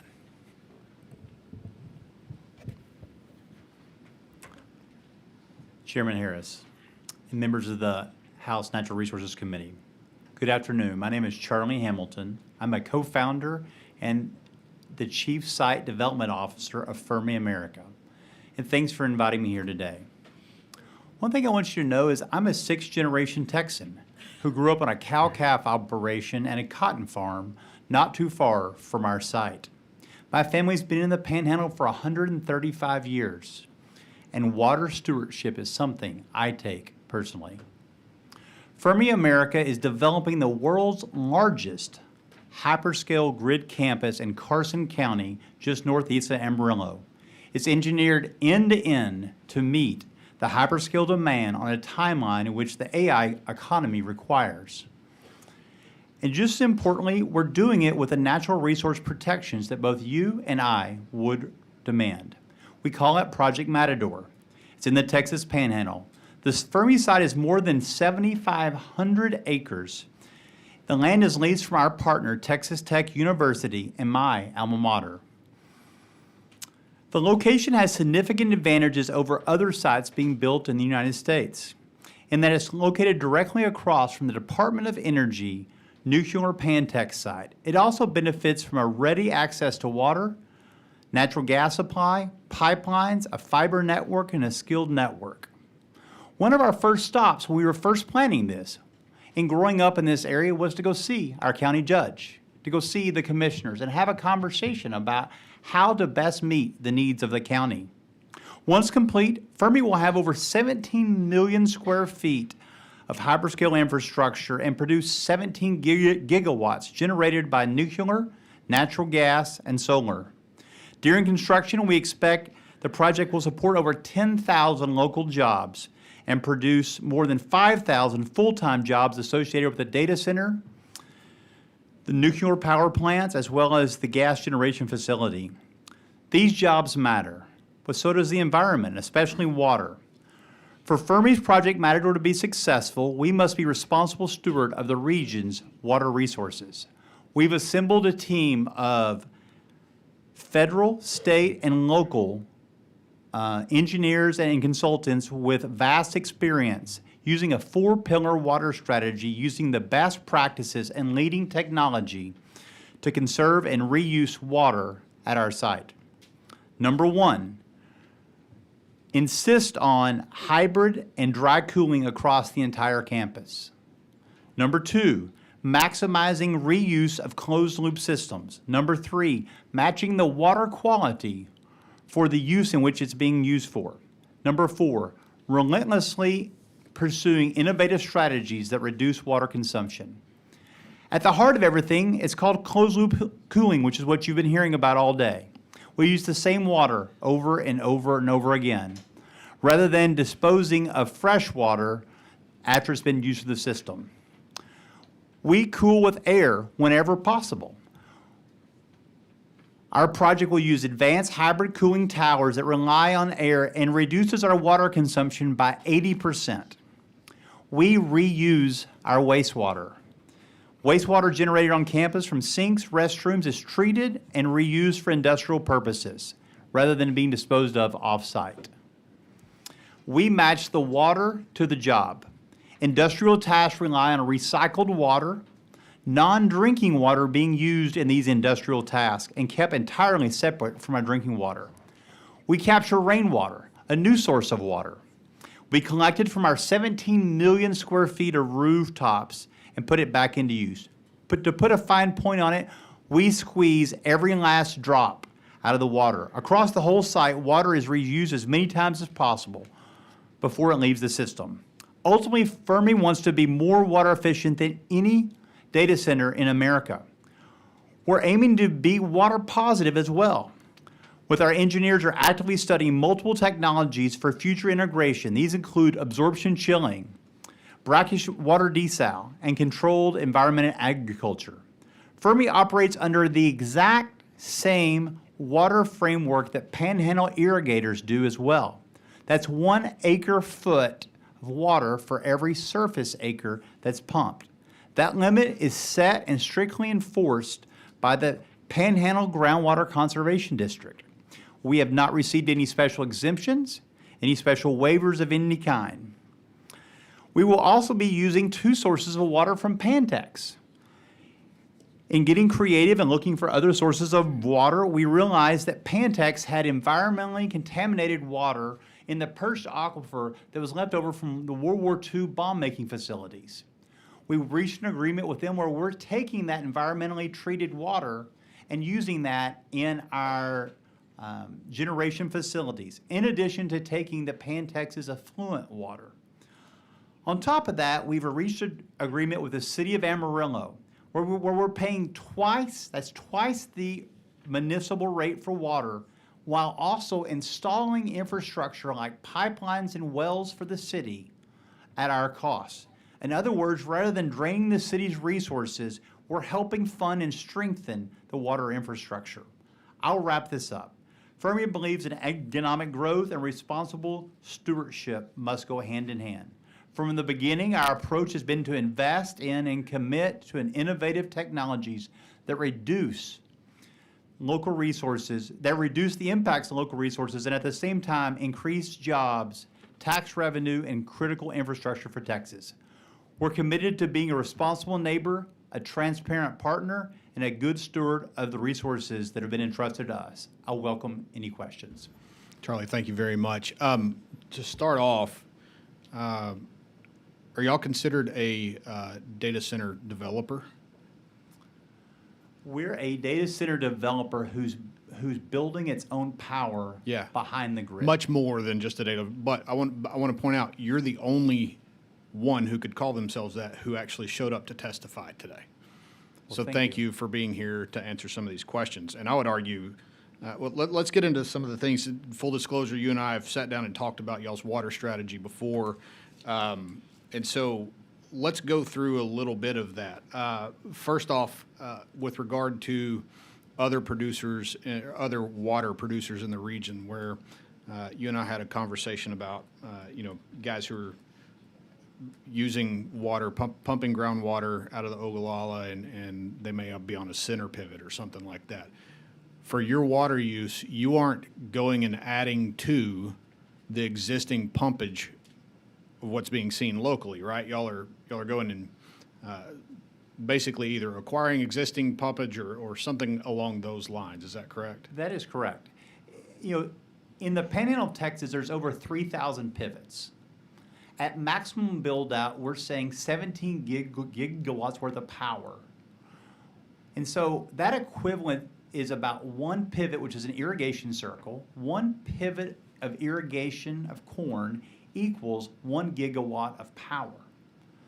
What we're doing is we're leasing and acquiring water from those area farmers. So we're not adding to the consumption that's already being taken out. We're just taking that production out. Mm-hmm. In addition to using Pantex environmentally contaminated water, effluent water, and so we're always being very innovative in our water sources. Growing up on a cotton and peanut farm, just because you have the water doesn't mean you need to not use it correctly. Yeah, tell me about your rainwater capture system and the square footage that you're looking at for rooftop space and how much water that equates to. You know, when you have 17 million square feet, that's almost 400 acres of area. That can equate to over 1.5 million gallons a day on an annual basis. So it's quite significant. I mean, one thing that really makes us different is that we want to align the water with the use. So you use fresh water for freshwater use. You use reclaimed, impaired water, recycled water for industrial uses. That seems like the only smart thing to do. Yeah, I think what y'all are doing is great. It's a really good example to set for the rest of the state on how to approach this the right way. Members, any questions? Yeah, Representative Ashby. Thank you, Mr. Chairman. One thing you said when you were highlighting some of the statistics for your operation was you said 10,000 jobs. Are those permanent jobs? 5,000 permanent jobs whenever the nuclear, gas, and data centers are fully built. 10,000 construction jobs. And I don't have a baseline here. I haven't asked anybody else this question, but that seems a lot higher in terms of permanent jobs than the data centers that I'm aware of that are being proposed in East Texas. Would you agree with that? Absolutely, because again, what we believe is it's only responsible to generate our own power and generating it behind the meter. And when you have those large facilities, they generate lots of jobs. And I think that's part of the reason during our air permit hearings, we had farmers and ranchers coming to those hearings speaking in favor of our projects. Because they're saying things like, my daughter, my son, that this county hasn't grown in 50 years. And my daughter and my son have got to move to Dallas, Austin, or Houston for a job. And with this project, Project Matador, they have the likelihood of finding a job in their own county. Mm-hmm. And you said you've got 400 acres under roof? Yes, sir. For your facility? Wow. Yeah, it's large. And I say this jokingly as an East Texan, but when I hear you talk about rainfall up in the Panhandle, I like your optimism. I hope you get it. I hope you get more than you anticipate. So do we. Okay, thank you. Representative Orr. Thank you, Chairman, and thank y'all for being with us today. Mr. Hamilton, Carson County is kind of a small county, and 17 million square feet is a large structure. Yes, sir. Yes, ma'am. One discussion that's going on in my home county of Hill has to do with fire suppression. Can you speak to that? I'm guessing you have volunteer fire departments where you are. Yeah, thank you so much for asking that. So yes, we have been an active supporter of the volunteer fire department as well as the first responders in supporting them. However, we're going to be building our own fire department within our facility. And so what we envision doing is being a partner with the county and helping the volunteer fire department and the first responders, where we're building our own facilities within our campus. Representative Gonzalez. This is going to surprise nobody. For those of you who are doing data center work, did you fill out the survey? So the survey didn't come to us because we're not in production yet, but we absolutely plan to do it. And as I said at the end, we're glad to give you all 100% transparency on what we're doing as it relates to water use. I don't know if y'all. We filled it out. Okay, thank you. I'm just making a public announcement. If you did not fill out the survey, you should be scared. Representative Zwiener. Thank you, Chairman. Y'all better take Representative Gonzalez seriously. Thank you so much for being here. And I wanted, or one of the things that caught my ear was you saying that y'all are paying double the municipal rate for water. Mm-hmm. Can you talk more about how that came about and what your conversations with the city were? I volunteered it. Okay. Well, why? Tell me more. I'm intrigued because I do think that question of, if all the water we're getting, as we were discussing this morning, is getting more and more expensive, a big concern is passing those costs down to everyday Texans. And so I'm curious why y'all volunteered it, why that was part of the negotiation, and if that's something it's you just think we something should that be just seemed like the formalizing right more. thing to do. As someone who grew up in this area, one thing about this area of Texas is the Panhandle. There's no county up there that's suffering from a lack of jobs or that's complaining about the lack of jobs. No county is complaining about the lack of jobs. We believe this is one of the best economic engines for the region. Pantex, our neighbor, creates about 4,000 jobs, permanent jobs. And those are some of the best jobs. Some of those people are driving 100 miles for those jobs. Well, these are also going to be fantastic jobs. And in partnership with Texas Tech, my alma mater, where they plan on putting research facilities on this campus, studying a lot of the things we've talked about here today. So when we sat down with the mayor of Amarillo and the council and the city manager, as we talked, I just said, hey, we want to be a shining example and a good steward. And I think paying double would be a responsible thing to do, in addition to paying for the pipelines as well as drilling the wells for the water that are being used. Okay, thank you. Members, any other questions for this panel? All right, thank you all. Actually, Chairman, okay. can I ask Mr. McNamara a question? Go for it. Thank you. Good to see you again, and thank you so much for opening your campus up to several legislators a few weeks ago. One thing that I find so intriguing about the Stargate project is that it's located somewhere that can take advantage of power congestion issues. And I know this isn't a power meeting, but most electric generation requires water except for wind and solar and battery. I'm curious, well, when we look at the areas where we have that excess power, where that we can take advantage of those congestion issues, it's also where it's some of the driest parts of our state as well. I'm curious if you have thoughts, especially with the experience of your project, on how we encourage people to locate in these areas where we might have that abundant power, where the power doesn't rely on water while also meeting the water needs of those facilities. So there's a whole range of solutions. So water consumption by power source, traditional lightweight water reactors, steam cycle, very water consumptive. That's why they're on rivers and lakes. Single cycle and combined cycle natural gas, also water consumptive. Other natural gas solutions, zero water. Reciprocating engines, zero water. Fuel cells, zero water. Solar storage, wind, zero water. And so I think it's about dialing the technologies used at a location based on the water constraints and the power availability at a location. But if there's a location with abundant power or natural gas, but no water, you can have a no water consumption power solution. Okay, thank you. All right, thank you guys very much for being here. Thank you. Provide testimony. Appreciate your time. Chair calls Nicholas Storr, Stacy Farmer, Charles Butler, and Frank Haskell. Sorry, Nicholas Stone. Nicholas Stone, Stacy Farmer, Charles Butler, and Frank Haskell.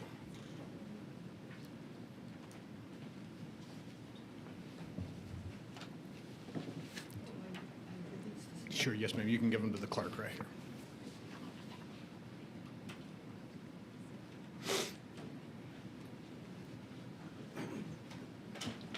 Sit here. All right, still waiting on one more witness.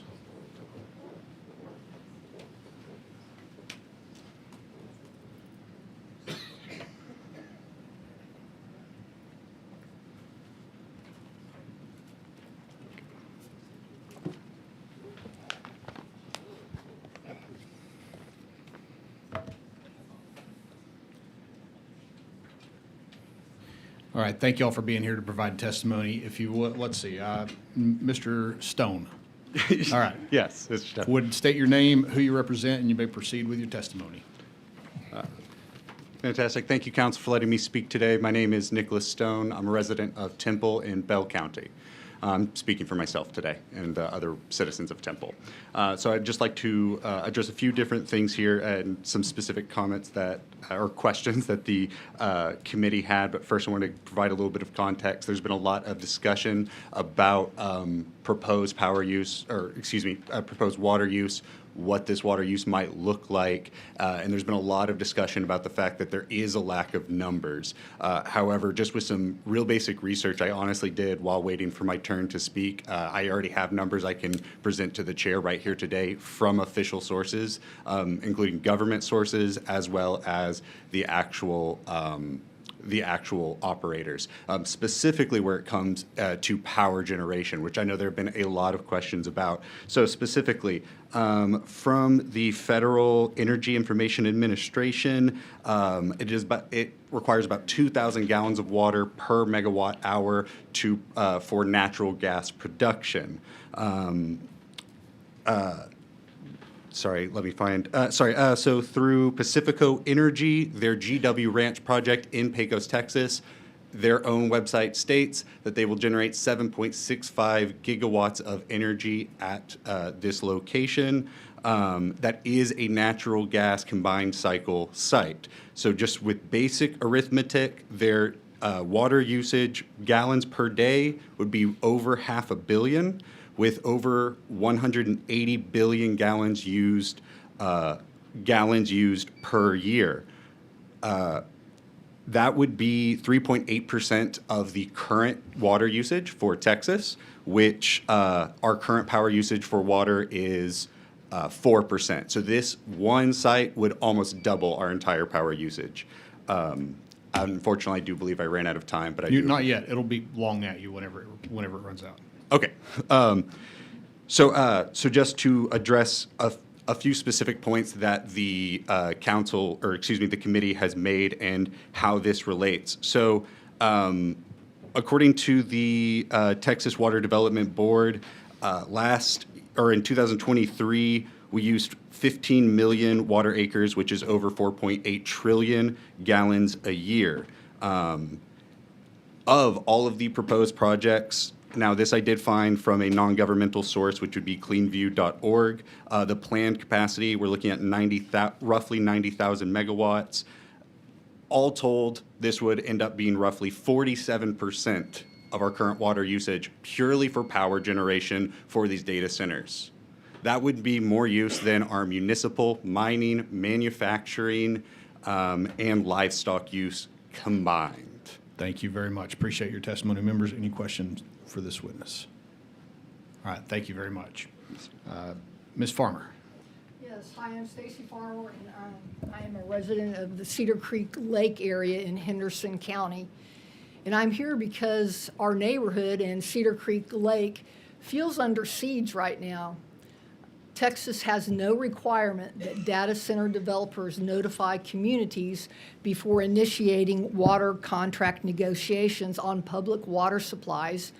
A transaction affecting the drinking water of 2.3 million people was pursued behind non-disclosure agreements while no one in our community was told anything. And that's about a facility that will ultimately be 4 million square feet and use up to 5 million gallons a day. I'm asking you to consider 3 specific items to help relieve the strain on our grid, protect depleted water supplies, and protect residents from harm caused by nearby data centers. Henderson County Commissioners Court passed a formal resolution opposing high-volume water data centers in water-constrained regions, which we are. And they explicitly called for this legislator's help. And we need your help. So first, the legislator should give counties the ability to increase their regulatory ability over data centers, allowing for development moratoriums until basically the state does a moratorium and provides very stringent regulations on how data centers will operate in the future. Second, the legislature needs to require heavy water users to report to like TWDB or the TCEQ and have that information be available to the public, reported publicly. We weren't told we had the right to know, and we didn't learn about negotiations until a year later. And then lastly, we the people do not want data centers near residential areas.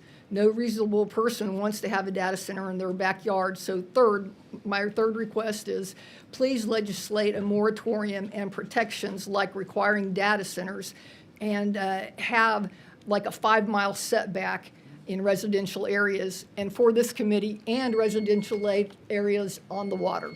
So you live on Cedar Creek Lake. Yes, So I'm yes. probably not your state rep, but are you talking about the Diode project? Yes. So Commissioner Spivey is the one who brought this to my attention and let me know what was going on down there, and was approached to sign an NDA, and she refused to sign an NDA, and then they stopped communicating. So prime example of how not to go about doing a data center project. I agree. In my opinion. Thank you for being here. Really appreciate your time. Thank you.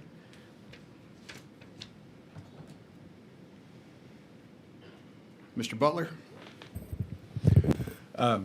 Chairman Harris and members of the committee, thank you for inviting us here to speak. Many of the things that I've heard today, I thought about several weeks ago, wrote it down, and now I don't need to say them. So I'm going to go a little bit different direction Real here. quick, your name and who you represent. Oh, I'm sorry. Charles Lee Butler, and I'm representing myself. Thank you. One of the things, the two things in particular, one is I hear a lot of talk about property rights, which I am all on board with. I own my own property. But what I also understand is whenever my property rights are put next to a corporation's property rights, I'm by myself. They've got a very large budget behind them and a whole host of lawyers in front of them. And that kind of gives a bit of a lie to equality before the law, because we watched here today that happened. So I think that's one of the things that really needs to come into consideration when we think about this, is how we think about private property, especially when we extend that private property down to resources that we all need. And that needs a lot of thoughtful conversation. The other aspect of this that I've been listening to is the resources for local governments to have a say. And I believe you brought up, Representative Steiner, the issue of expertise, and that many of the local governments don't have the expertise to deal with the issues that they're seeing.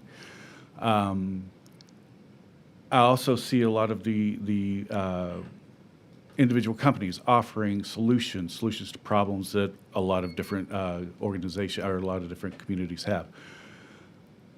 Expertise comes from standards, from strict standards, and I believe they recommended that. But it also comes from understanding that the people who are offering these solutions to problems like failing infrastructure, they're taking the role of the public sector. And that creates a single point of failure, because if any one of those companies pulls out for any reason, you've left that community in the lurch. And now it's up to the legislature and the community's representatives to fill that gap. So those are considerations. While it's wonderful that they're doing this, they need to be considered for what they are, which is a single point of failure. Thank you very much. Members, any questions for Mr. Butler? All right, thank you very much for your testimony. Mr. Haskell. Yeah, good evening. Thank you all for staying here this long, because it's been a long day, and thank you all for what you do. I am Frank Haskell, representing myself from Rusk County, Texas. And from Rusk County? Yeah. Just a neighbor over. Yeah. Lived there about 3 years. It's been a wonderful place, and been 59 years in the state of Texas, and it's awesome. Anyway, so I'm taking a different angle on this. This is the cost of labor right now, and the labor shortage with particularly water utility operators, wastewater utility operators, mechanics, technicians, things like that. And and I'm not saying for or against, but the data centers with their water and wastewater use and reuse and all those good things that they talked about are really probably going to potentially compete for our already depleted labor pool. So HB 1845 of the 2023 session helped try to address that. We're trying to get people interested in vocational programs starting at even 17 years of age, to get them through high school and get operators certifications, which, by the way, is my business. I'm a technical trainer. So I'll be fine. I'll be employed, so I'm not worried about it. But going forward, that's going to create, I think, a shift in labor market, and just want the legislature to know about that. We're continuing to lose people to retirement, and we're not filling those gaps the way we should. So that's all I have on that. I give back the balance of my time. Thank you again. Great point. Appreciate Thank y'all. you. You're speaking Representative Romero's language right there. He loves focusing on that stuff. So thank you. Members, any questions? All right. Thank you all so much for taking the time to come testify. Blessing. Chair calls Adam Foster, Ben Zeller, and Sean Nanny.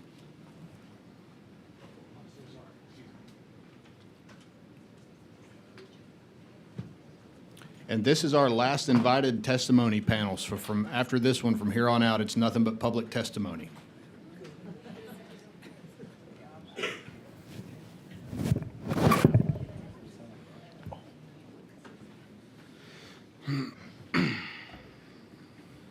Ben Zeller and Sean Nanny.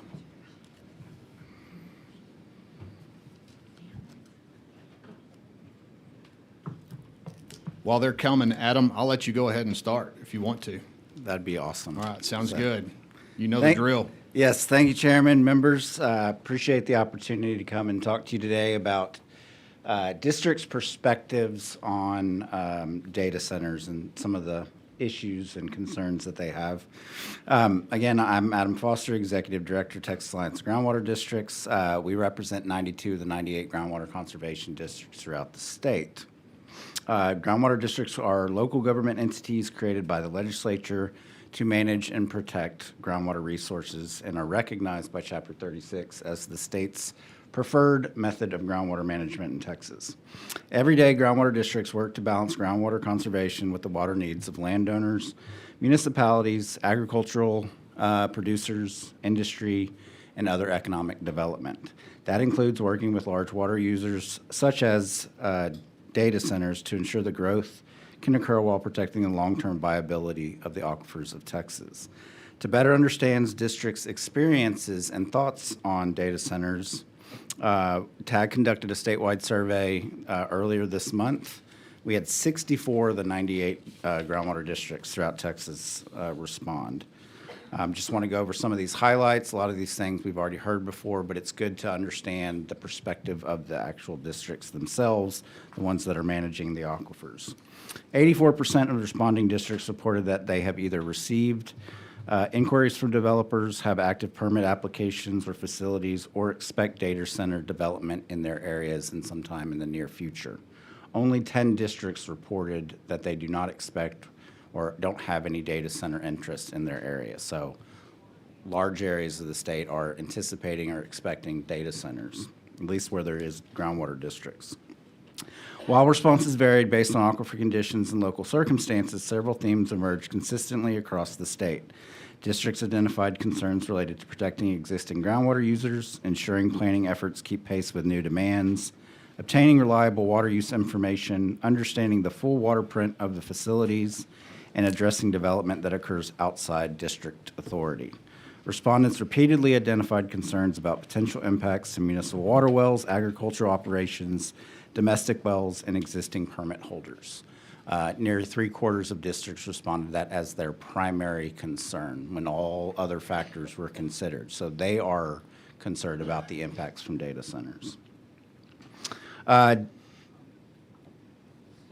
Districts identified concerns related to protecting existing groundwater users, ensuring planning efforts. I'm sorry, lost my train of thought.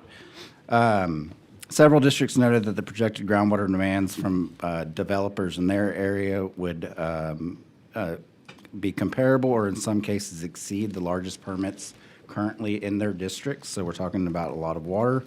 Another theme that emerged repeatedly from the survey was the challenge of planning for rapidly emerging water demands associated with data centers. Texas has a robust groundwater planning process. Groundwater districts work together in GMAs to establish desired future conditions, which are then used to calculate the modeled available groundwater and then inform regional and state water planning efforts. Many of the desired future conditions, groundwater estimates, and water demand projections currently being used were developed previously 5-10 years ago. As a result, districts are increasingly being asked to evaluate groundwater demands that were not anticipated during the most recent planning cycle. Numerous districts noted that significant new groundwater demands emerging between planning cycles has created uncertainty with managing their aquifers, and this also ties into the regional water planning and then also the local communities. Several districts emphasize the importance of improving communication, forecasting, and information sharing so that future planning efforts can be more accurate or can more accurately account for the rapid developing water-intensive industry. Another issue raised consistently by respondents was access to reliable information regarding water use. Districts make permitting and planning decisions based on data. They are charged for using the best available science. If they don't have that, they cannot make informed planning decisions.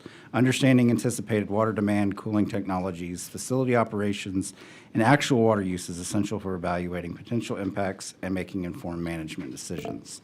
Many respondents indicated that obtaining this information has been extremely challenging, particularly for projects that are still in the economic development phase. Several districts specifically referenced non-disclosure agreements and limited access to project information as obstacles to evaluating future groundwater demands and communicating with those stakeholders. Districts emphasize that this concern is not about access to proprietary business information. Rather, it is about having sufficient information to understand the potential demands being placed on local groundwater resources and to incorporate those demands into groundwater planning efforts. Respondents repeatedly identified water use information as one of the most important factors in evaluating large-scale groundwater development projects and called for improved communication, reporting, and information sharing mechanisms that would provide groundwater managers and planners with a clear understanding of both projected and actual use associated with data centers.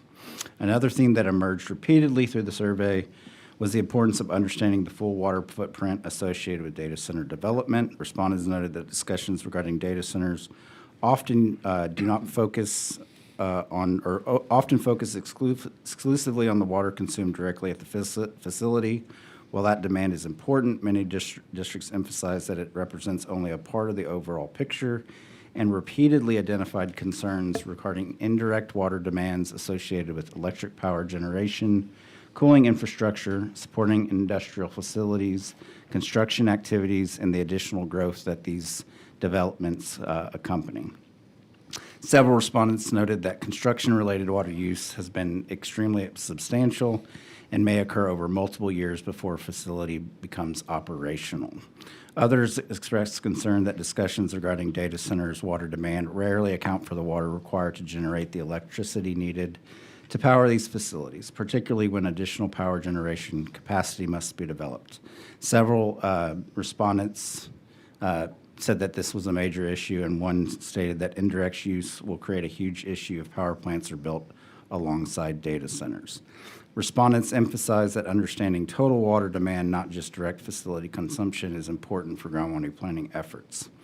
Another common issue identified by respondents involves data center development in areas that do not have groundwater conservation districts.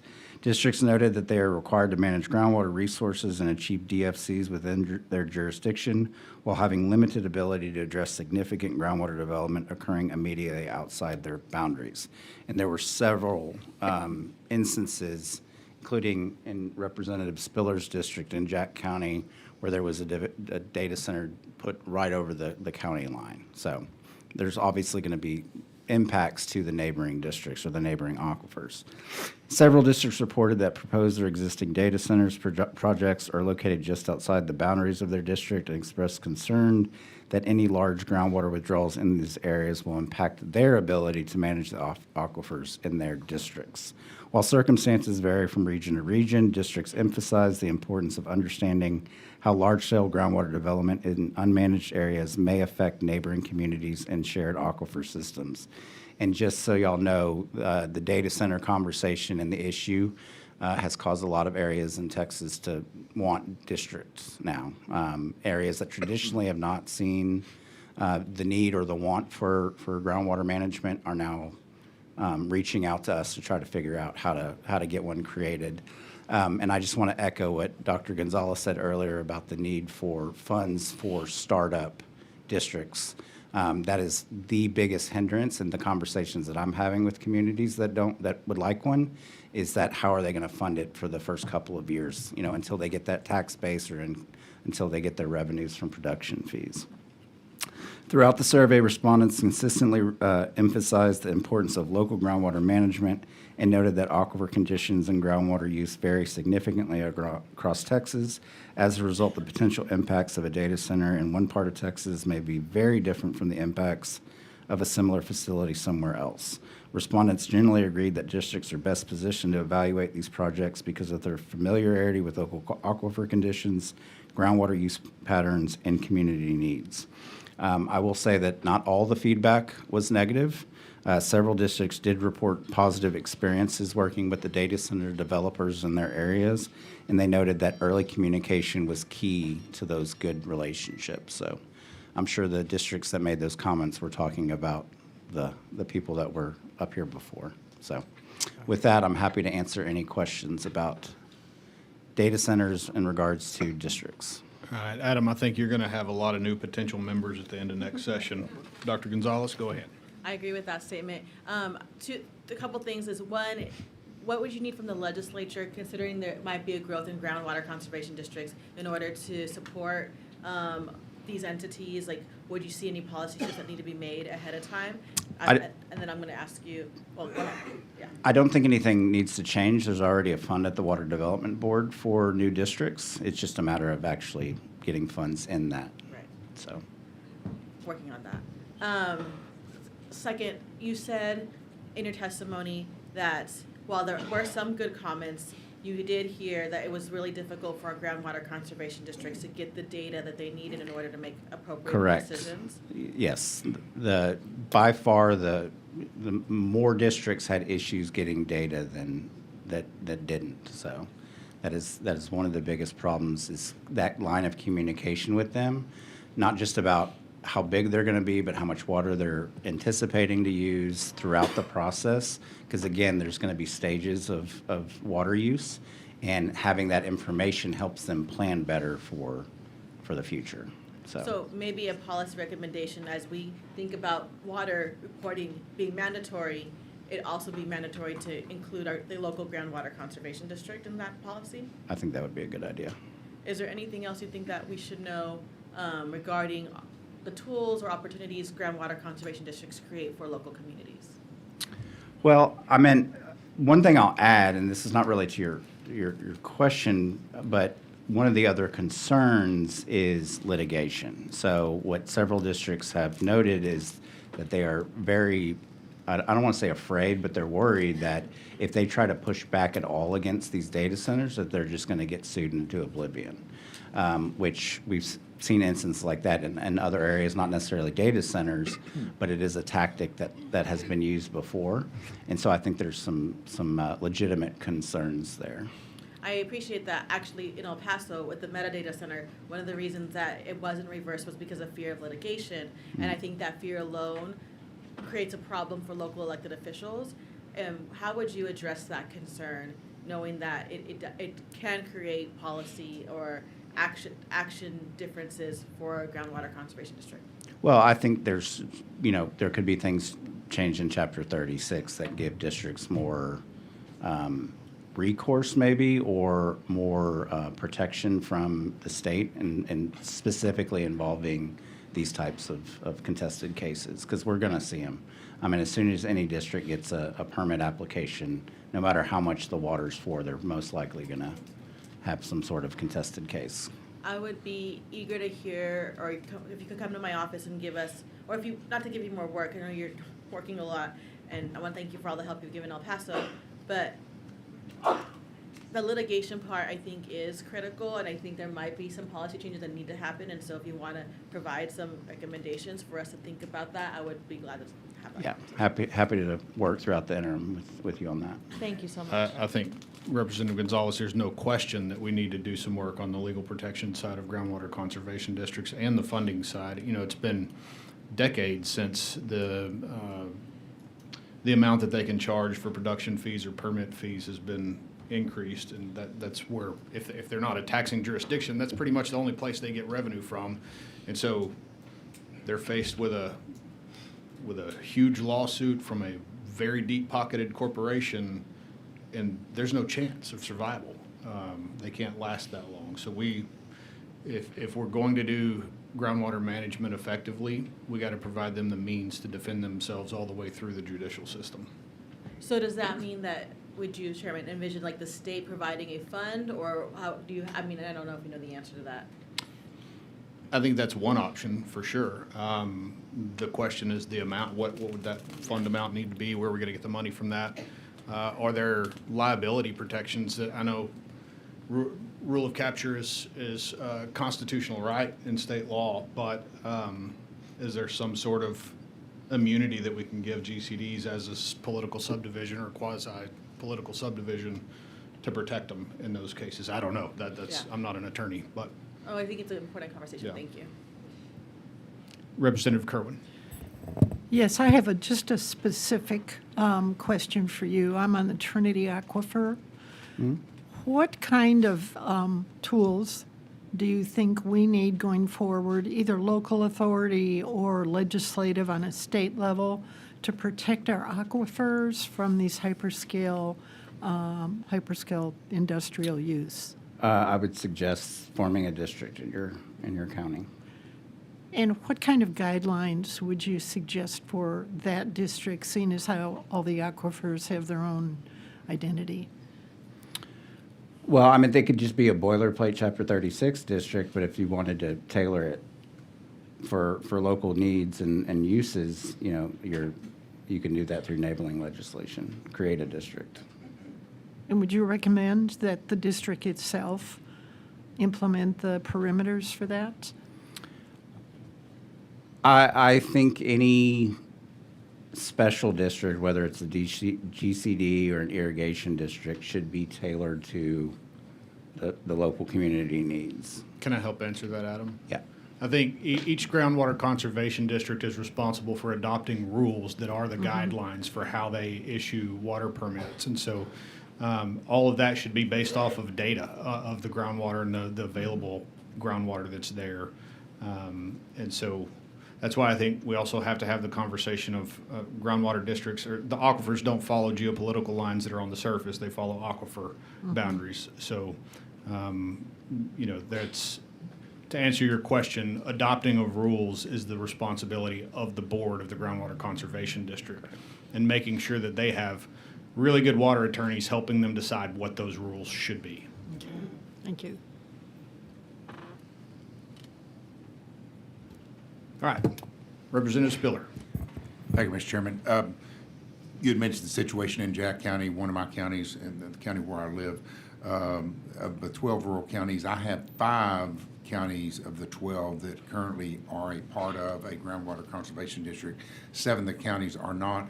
And after Chairman Harris led the way in the House for water help this last session, when we finished the session, it was very clear to me that I wanted to provide an opportunity, at least for the counties that didn't have one, just for general groundwater protections and conservation and the other things that go with water and the situation with water in the state of Texas that this committee understands very, very well. And so it became apparent to me that rather than create a new district, and it might not be cost efficient to do just one per each county, however they want to do it, is to do it together. And also appeared to be the easiest way, maybe most cost efficient and quickest to be able to implement those policies and procedures that would be adopted under Chapter 36 locally, would be to, if you were allowed, if counties, if you had an existing district that would take in one or more counties. And so, and I don't know if that's your belief or your thought. What are your thoughts on that? Well, it depends. I mean, every area of the state, every community is different, but annexation is an option. The only issue with annexation is the receiving district, their board has to agree. Correct. On taking on the additional territory and how they're going to fund those additional operations. So it just depends on the area and the district. Okay. But it is certainly an option for the areas that don't have a groundwater district currently. All right. And I've tried to find a home, irrespective of data centers. That's now exacerbated the issue. But tried to find a home for each of my counties that aren't participating in a groundwater conservation district, to find a place for them to join or partake.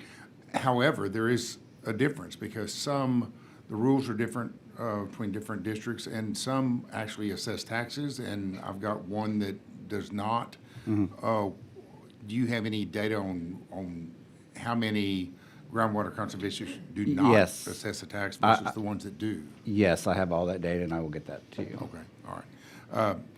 And I don't know that I just need it per se, because I've got a pretty good idea of when you go online, you look it up and you talk to the different managers of the districts. But it's a concern, and I don't know, my county judge was here shortly a bit ago, and I don't know what they may want to do. I think the option is there if they want to do it, and they'll probably do it, if they do it, subject to, although it could be done legislatively, subject to a vote of the county after that's passed to see if they want to do that. Yeah. Don't know if they'll do that or not, but certainly providing that opportunity. Absolutely. Okay, thank you. Any other questions for this witness? Thank you, Adam. Oh, Representative Orr, did you have one? No. Okay. Adam, thank you. Judge Zeller. Good afternoon, Mr. Chairman and members. My name is Ben Zeller. I serve as the elected Victoria County Judge, a role that I've held since 2015.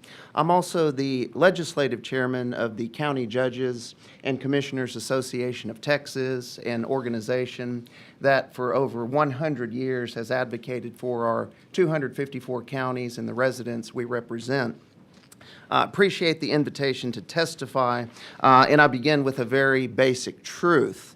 Texas counties support economic growth. Commissioners' courts and county judges all across the state work every day to build our local economies, provide public safety, emergency management, and a wide array of necessary public services. We don't oppose data centers. To the contrary, we recognize them as a necessary part of the digital economy. Indeed, much of the Texas miracle has been possible because local communities, including counties, have welcomed growth and helped make that growth possible. We want Texas to continue to lead. But our success requires that economic development and the projects we welcome today don't jeopardize the resources that future generations will depend on tomorrow. That's our goal, not choosing between economic growth and preservation of resources and water, but insisting on both. Indeed, unless we can commit to both, it's unlikely we will sustain either one in the long term. Our association has some specific targeted requests to help achieve that goal. We heard a lot of testimony throughout the day. I've scratched many points off my list that I know you've all heard many, many times. But some of them I do want to reiterate, particularly the fact that the water consumption on site at a data center doesn't paint the full picture. The electricity generates a lot of water demand, and both the indirect as well as direct demands need to be accounted for, as well as the source of the water, the condition of the aquifer, and the effect on surrounding communities. I think this gentleman here stated a moment ago, alluding to the fact that projects using the same amount of water could be workable in one community but devastating in another community, depending on where that's located. Acknowledging that reality is not anti-business, it's part of basic responsible planning.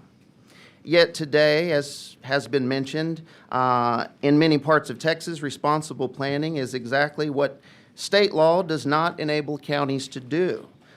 Texas counties, as has been discussed, don't have zoning authority. We currently don't have the ability to require buffers from homes and schools and neighborhoods. We can't even require public hearings just because a project is of a massive scale, and currently can't require water impact analyses before a project moves forward. One of the primary tools and few tools counties do have are local groundwater districts. But like it's been noted, about 100 counties or portions of counties don't have groundwater districts. And in those areas, the aquifers are extremely difficult to safeguard. And it's that gap that we're asking the legislature to help fill. There's obviously big incentives for data centers currently in the state, sales tax-wise, to come into a community. They benefit from that incentive. But the current state law really doesn't give local communities a voice when they do show up. And so that's what we're asking for. Our association, the County Judges and Commissioners Association of Texas, is asking for 3 specific things. 2 of our regional associations have formally passed resolutions asking for these. Our 3rd association next month will be doing that at the state conference. Our asks are, number 1, not particularly related to water, but we're asking for reasonable buffer zones and noise mitigation standards for large-scale data facilities that are located near homes or schools or neighborhoods or agricultural operations. Secondly, counties should have the authority to require a certified water impact statement and an environmental safety plan for large-scale industrial users, including both data centers and battery energy storage facilities. Thirdly, we're asking for mandatory public hearings as part of the process for projects exceeding a defined megawatt threshold so that residents, first responders, water providers, and other county officials can fully understand these projects before the key decisions have already been made. Protecting water, like has been discussed today, is one of the most basic responsibility of all public officials, and Texans understand that water is not just another commodity. Water is life, and that's why this isn't a partisan issue. In fact, in my 12 years as county judge, this is the most bipartisan and intense public issue I've seen.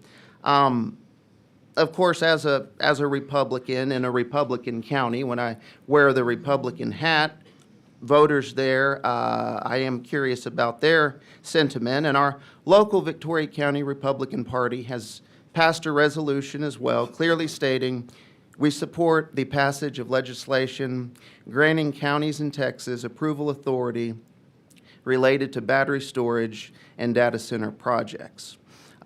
Every one of my Democrat friends, though, in Victoria supports that same idea, that same concept, making it truly a bipartisan issue and a bipartisan need. So Texans, we believe, can continue as a state to lead the world in economic development while also safeguarding our water and the way of life that Texans and many folks in the rural communities treasure. So we ask to be partners in that effort and are making those 3 requests today. I appreciate again the invitation to testify and welcome any feedback or discussion you may have. Thank you, Judge. Before we go to questions, I'm going to let your compadre testify Sure. as well so that we can ask questions of both of you. Yes, sir. I'd like to thank the committee for having me here today. I feel like this day's been a long time coming from guys on my side over here. My name is Sean Nanny.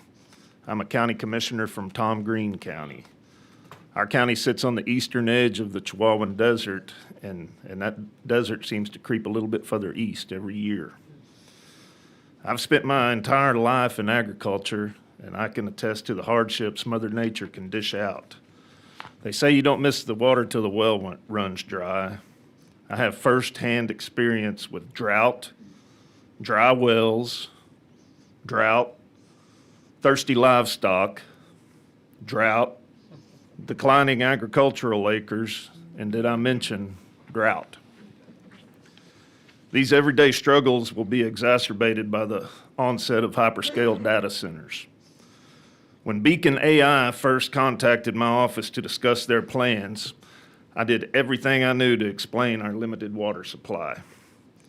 The company rep informed me that they wouldn't use much water and that he wanted to support the community with very large financial gifts. He asked what the community needed or wanted, and I hit him with a list totaling roughly about $600 million.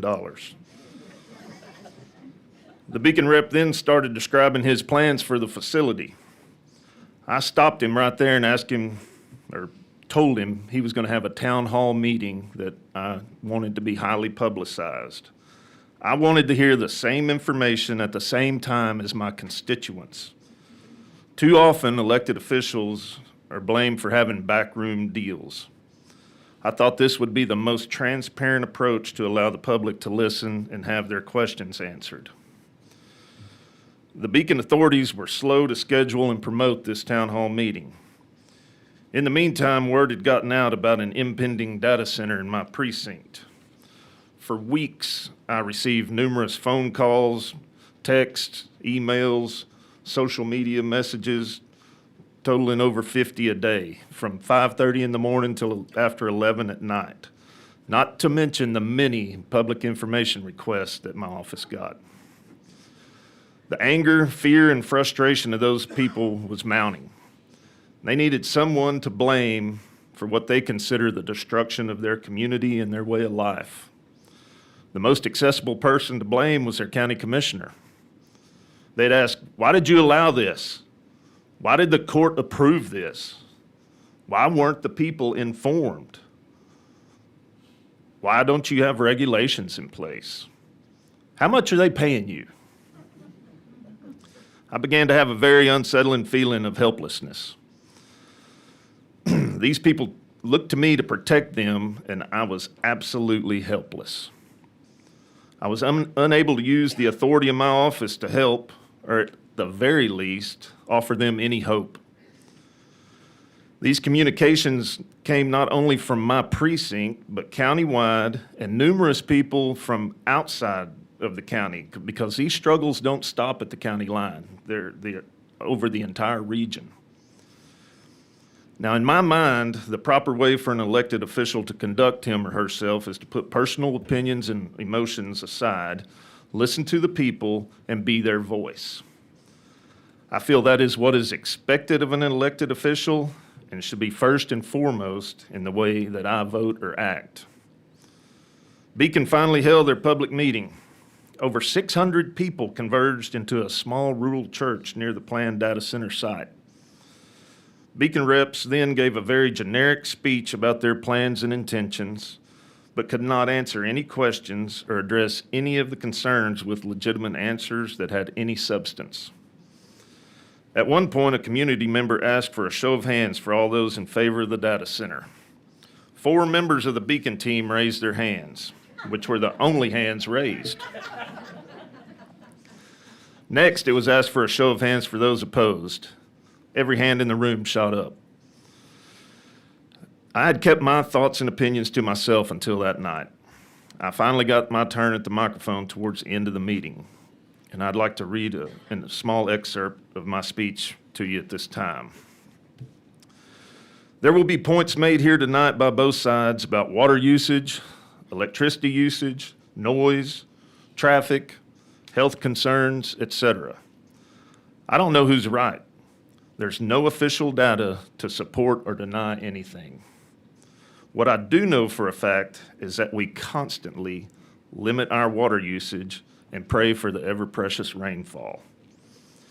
Most anybody would say that water is our most precious and valuable resource, but I disagree.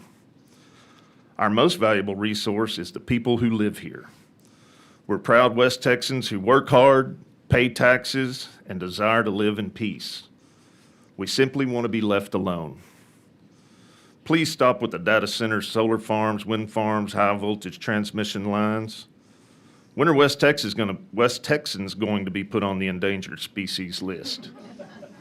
Don't we matter? Is everything about money? I've heard it said that data centers are a matter of national security. What about the security of our homes, families, livelihoods, and our safety? I'm told that this is the future. A future for what? Developers' pocketbooks and our demise? I'm a huge proponent for private property rights, but where's the balance? Where do one person's rights end and the others begin? The people have stood by idly for far too long. They've slowly watched this state be consumed by things that negatively affect them and their families. You're witnessing an uprising of the people who are fed up with it. People who want to take their state back and put it on the right path. At that point, my speech concluded. But when I mention these people starting to uprise, what I mean is that they are organized and driven. In my precinct alone, there are about 500 registered members of the Anti-Data Center organization, and that's growing daily. And I don't mean bots or radicals who blow up social media every day. I'm talking about real, everyday people who are willing to stand up for their rights, freedom, and way of life. They meet weekly, and they constantly research ways to protect their community. Today, I speak on their behalf. Please put some parameters in place on hyperscale data center construction. Allow elected local officials the authority to properly represent our constituents. Please allow us to protect and keep the safety of our families, our way of life, our heritage, but most of all, our God-given rights as Texans. Please help us to leave this state to the next generation better than we found it. Thank you for allowing me to speak.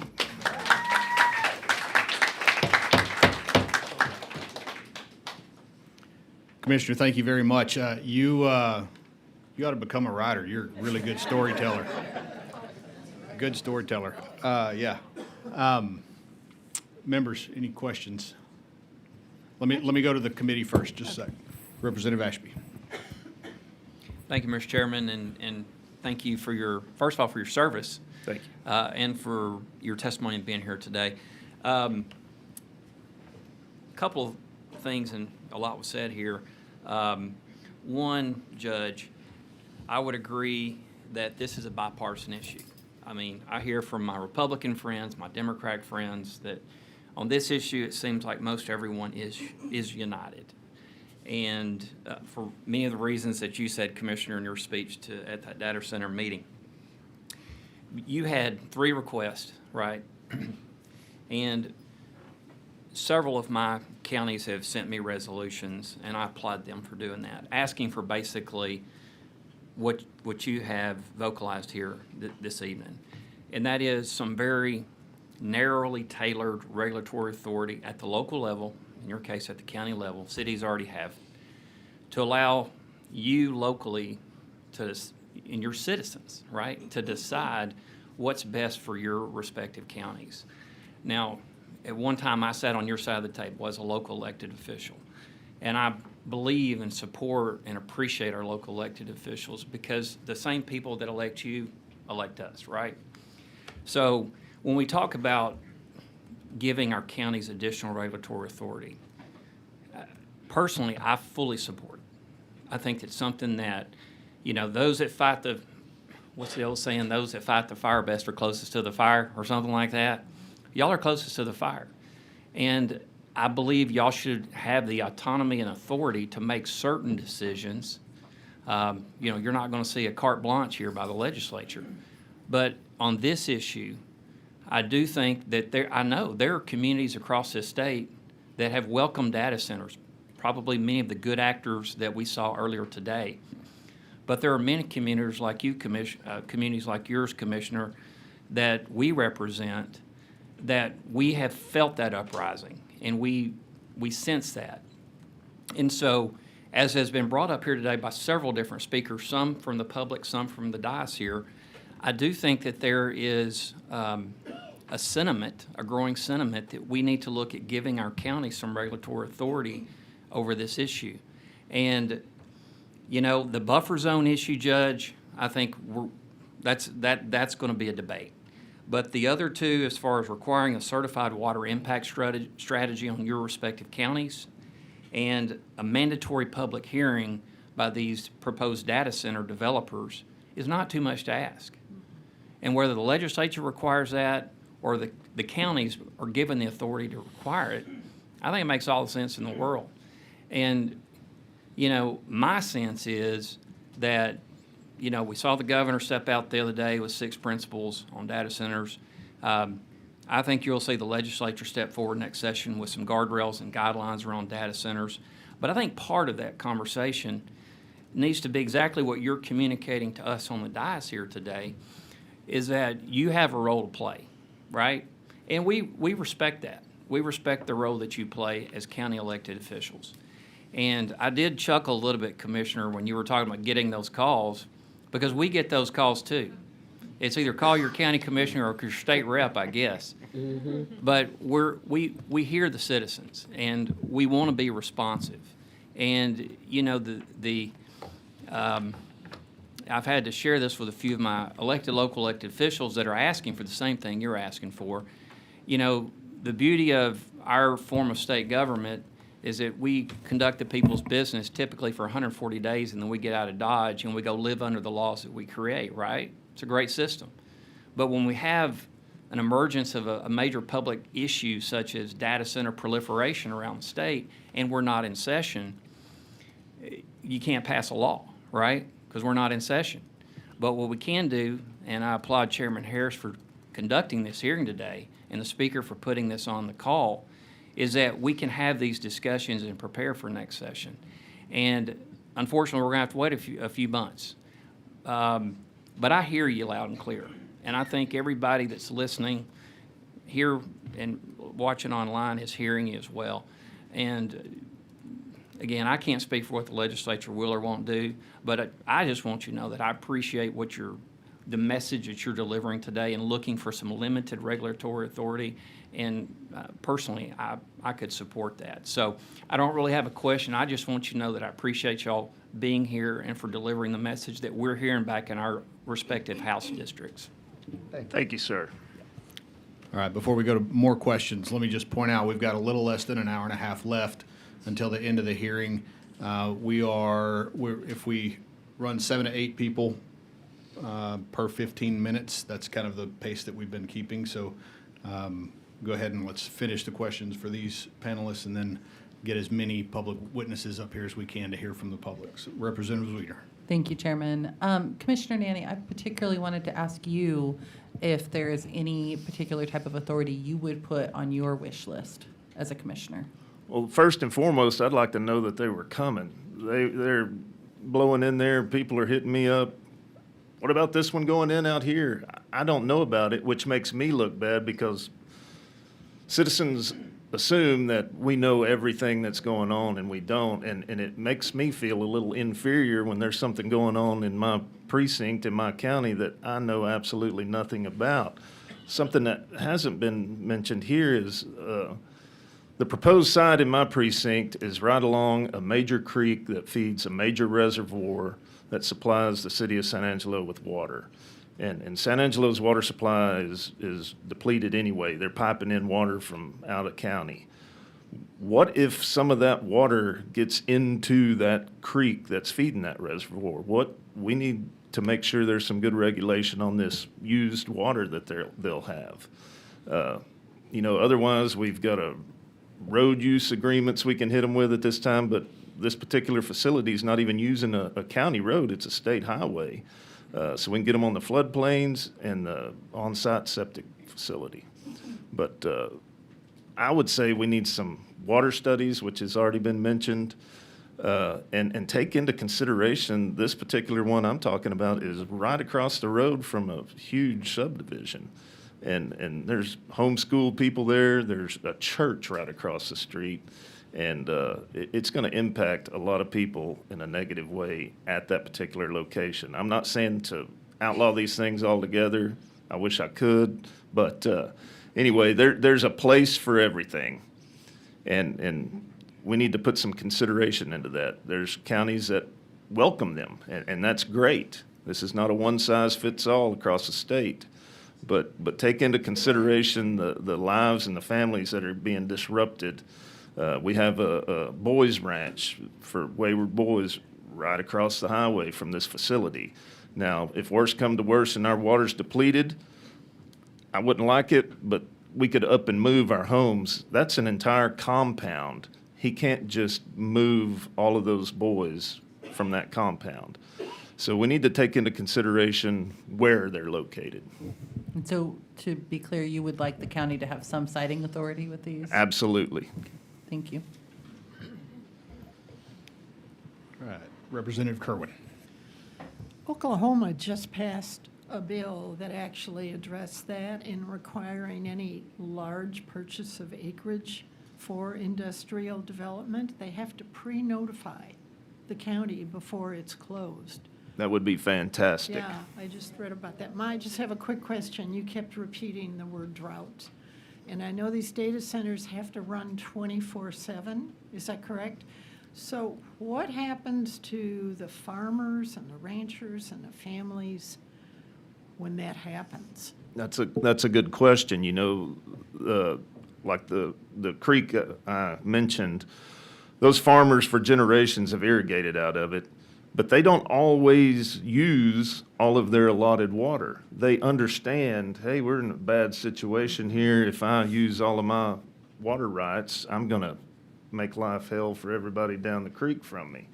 So there was a sense of responsibility and a duty to your neighbor. I'm not satisfied that these large industrial type projects will be that way. They're after money, and at what cost to the people that live there? All right, panelists, thank y'all so much for being here. Appreciate your testimony today. Thank y'all.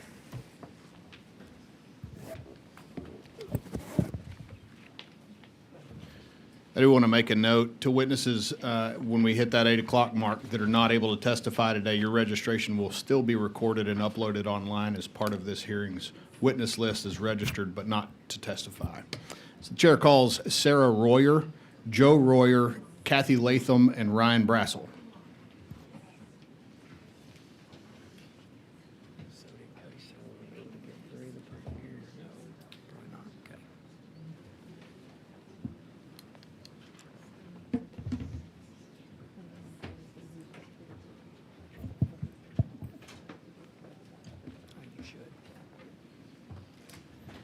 All right, Ms. Royer, if you would state your name, who you represent, and you may proceed with testimony. Oh, Lord, my glasses. Okay. All right. Chairman, committee members, my representative Hicklin, thank you for coming and showing up. I know you didn't have to be here, so thank you. It means a lot to us, honestly. I'm Sarah Royer. I'm representing Temple Stands Together. We're 10,000 plus Texans demanding immediate leadership. It's time to decide what we actually value in this state. Is it a quick buck, or is it our livelihoods and the future of an independent Texas? Let's not mince words. Texas is currently in a water emergency. You've heard that our state faces a staggering $174 billion price tag just to keep the taps on. That's over $5,300 for every man, woman, and child in Texas that we don't have. Here's what's truly terrifying. That math does not include data centers, and it won't until 2032. But guess what, y'all? 2032 is too late. By then, in my county of Bell County, in our county, we'll already be experiencing shortages. My small city of Temple, we have thousands of people already fighting to keep nearly a dozen data centers from coming in. Out of all the data centers in the U.S., Texas has less than 10% of them. And we still have more than the entire country of China. So this is not national security. And if you were asking us to do this for our government, we would gladly. But you're asking us to do this for private companies that have more money than most nations. The real security risk happens in my county. Fort Hood is the largest military, one of the largest military bases in our country, and they will have shortages of water in less than a decade. This is negligence. Our communities face shortages while we roll out the red carpet for tech giants with zero regulation and total secrecy. We asked our city, Meta, and Rowan how much water they were really using in this closed-loop system, and this is what we received. Complete redaction. This is not open conversation. This is not progress. This is a failure of our governance. My Choctaw ancestors taught me that we do not inherit this land from our parents. We borrow it from our children. And Chairman, Texas is defaulting on that loan. We demand an immediate emergency halt moratorium on all these permits, the builds, and total transparency, and strict statewide conservation mandates that you guys can actually implement. Thank you, Ms. Royer. Time's up. The eyes of Texas are on you. Do better and make this stop now. Mr. Royer.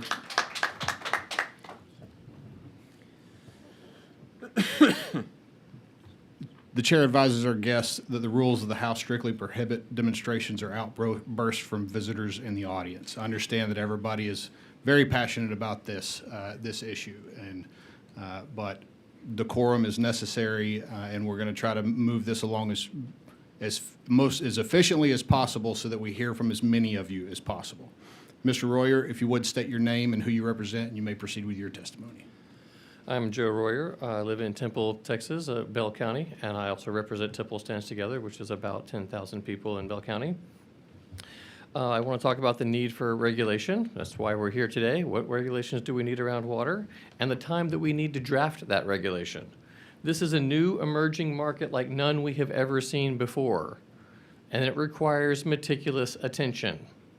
We should not be approving any data center construction, no new permits. We honestly need to halt everything that's currently under construction until we take the time to find this data.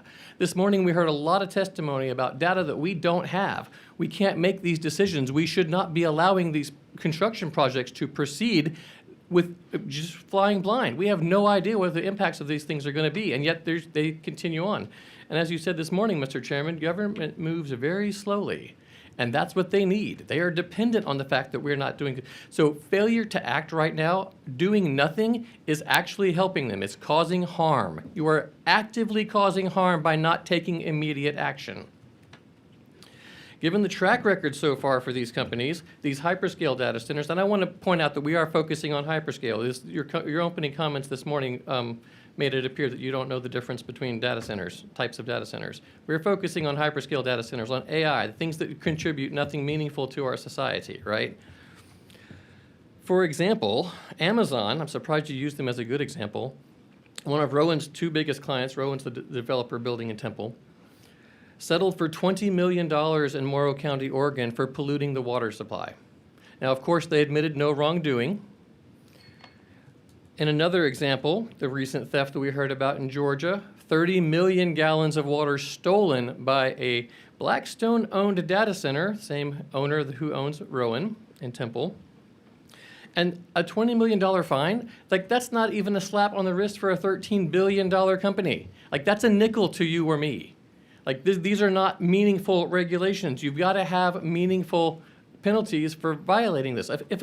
If a private citizen committed a crime of this magnitude, he would be in jail for the rest of his life. So a corporation committing a crime of this magnitude, that corporation needs to be dissolved. There is no reason for a corporation to have the same rights as a living person.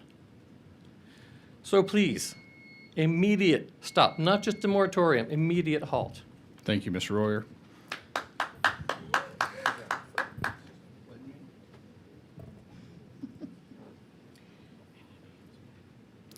Again, the chair advises our guests that the rules of the House strictly prohibit demonstrations or outbursts from visitors in the audience. Ms. Latham, please state your name, who you represent, and proceed with your testimony. My name is Kathy Latham, and I'm the State Director for Humans First. But I come before you today as a resident of McKinnon County and as a fifth-generation Texan who loves this state and fears what we are losing. While families in rural Texas haul water in trucks, residents in Marlin, Texas face multiple boil water notices, or farmers watch their wells run dry. Massive data centers owned by some of the world's richest corporations are quietly consuming tens of billions of gallons of our water every year, just to keep servers cool for AI, cloud computing, and social media that serve the entire planet. And it's not just our water that's disappearing. Over 1,000 acres a day are disappearing of Texas land due to development, solar farms, and data centers. How will you explain to your grandchildren that you allowed our water to run out? That our farmers and our ranchers do not have enough water? How are you going to explain to your grandchildren that you reserved our water first for corporate servers instead of for our future? Big tech has choices. Don't be fooled by their testimony today. They lied to you. They are racing to Texas because it's easy and it's cheap for them. I urge this committee to require full transparency on water and energy use. They need to fill out those surveys. I would have failed them in class for an 18% rate. Mandate efficient cooling technologies and make sure these facilities pay the true cost without raising bills for Texas families. And put the water needs of our people and our farms and our ranches and our future first. Texas cannot afford to let its water and its land resources run out. Thank you very much. Mr. Brassel. Thank you for having me here. My name is Vernon Purcell. I am I represent myself, and I'm from Parker County. I'm a retired Air Force firefighter, and one thing we did mention at 8 hours and a half was one fire department question. I just want to say that fire extinguishment, NFPA requires a minimum of 45,000 gallons of water. The United States has had 4 major fire explosions of data centers, requiring well over 1 million gallons of water. We talked about cooling is 1 million gallons of water. A fire extinguishment is going to be close to 1 million with these large data centers. Not even talking about the contaminated water that was mentioned earlier. Also, in my limited time, I want to tell you that these comes from the NFPA guidelines, so that's just not making up numbers here. Parker County is 10,000 acre feet short of water due to growth, but now we're talking about cooling, million, water extinguishment, fire extinguishment, another million. When you're 10,000 short acre feet, now you need more water. So if you can't come up with some water, where are you going to get all the water? So I just want to bring that to your attention since fire extinguishment hasn't been mentioned, and it's near and dear to my heart. Thank you very Thanks. much. Members, any questions for any of these witnesses? Representative Garcia. Real quick.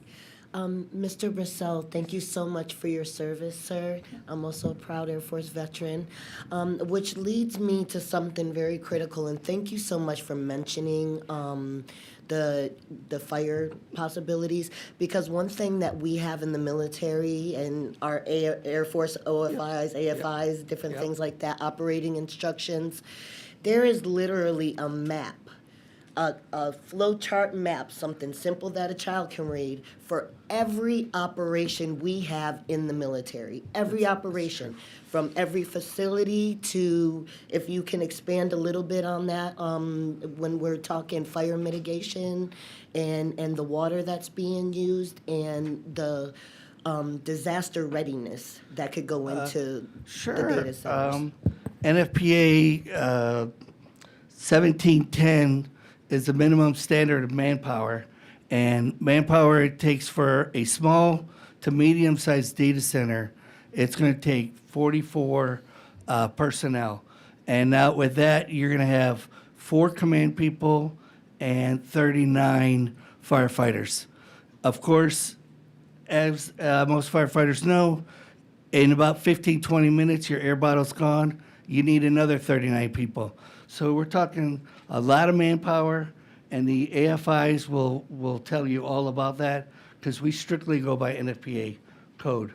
And so I could go on all day, and I know it's near and dear to my heart, but I know it's a lot of information for you. So Thank you for I'll keep bringing it up. up, sir. I appreciate that. Thank you. Thank you. Thank you guys all for being here today and providing testimony. Appreciate y'all's time. That's not a commercial for data centers. The chair calls Marilee Keller, Roger Browning, Elena Voitko, and Chip Jocelyn.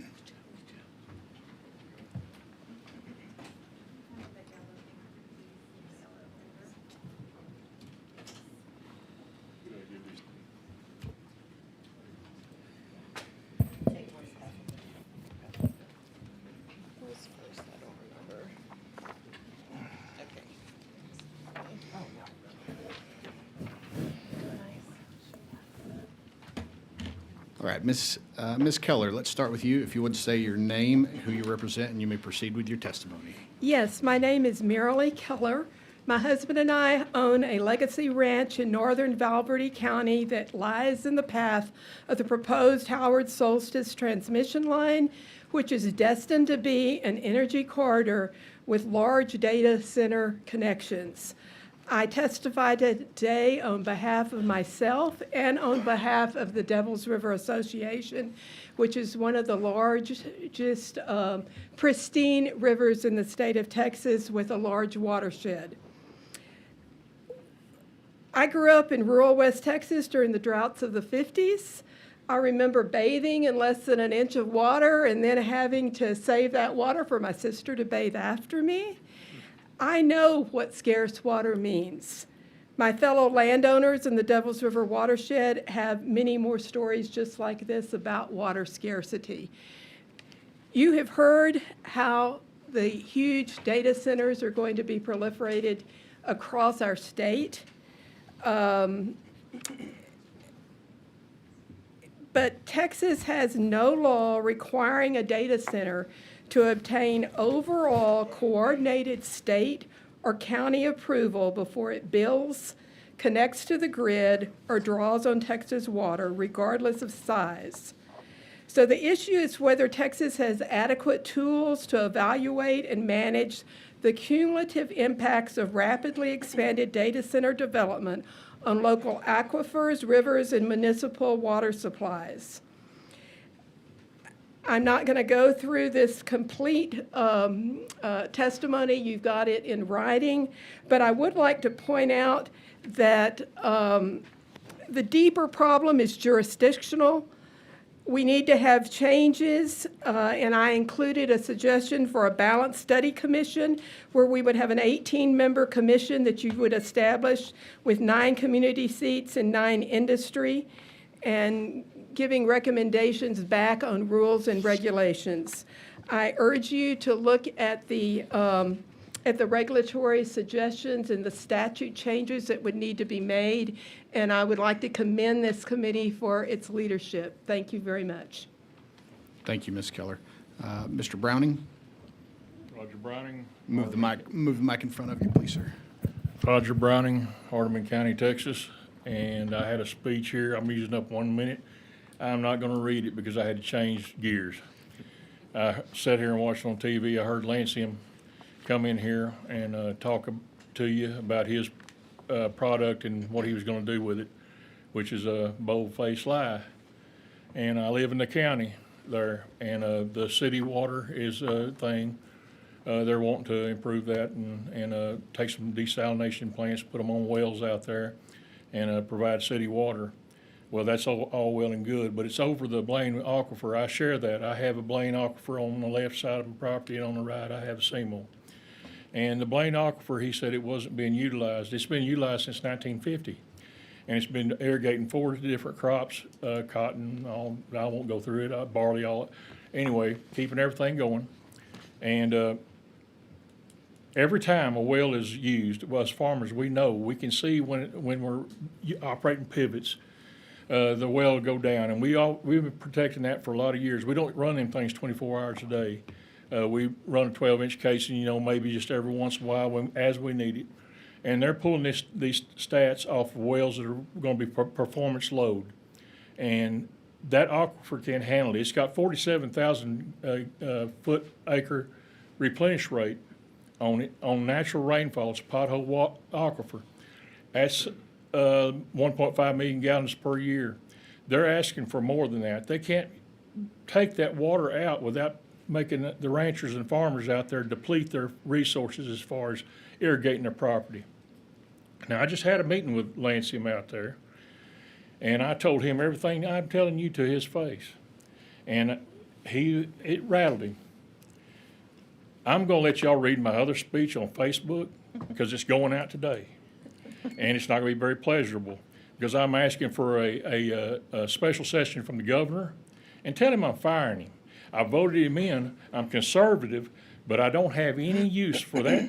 Anybody that has a plus on these data centers, let me tell you, I'm coming for anybody who is a proponent to data centers, and that's all. All right, thank you very much, sir. Ms. Voitko? Yes. Did I get it right? Yes, you got it right. Can y'all hear me? Oh, well, first it was good morning, now good afternoon, now it's good evening. Greetings, members of the committee. My name is Elena Voitko, and I'm with Temple Stands Together. I live in Bell County, and I do represent over 10,000 citizens who signed a petition to recall our city mayor and council members who have not been honest and accurate about information concerning our our water resources or non-disclosure agreements. I am here to ask for an immediate moratorium on data center projects. I was planning on talking to Brad Buckley, but he's not here. I'm going to just make it work somehow. Brad Buckley and we had an in-person conversation about data centers, and he stated that data centers are fairly new, and y'all are working on legislation. Next year, legislation is too late. A special session is in order.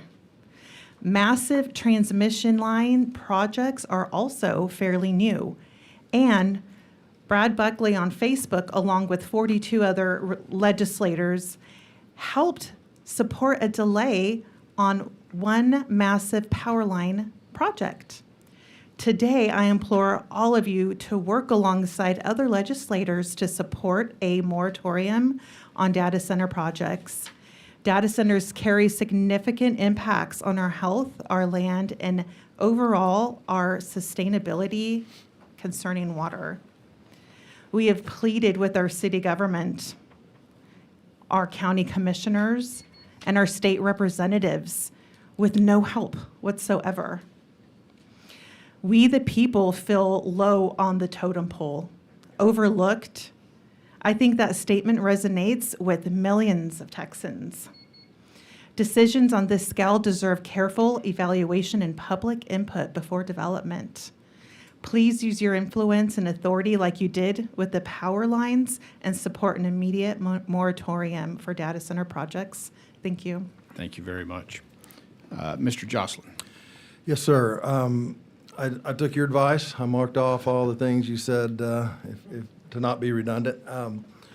Thank you so much for letting me speak today, and the committee as well, and my favorite representative, Helen Kerwin.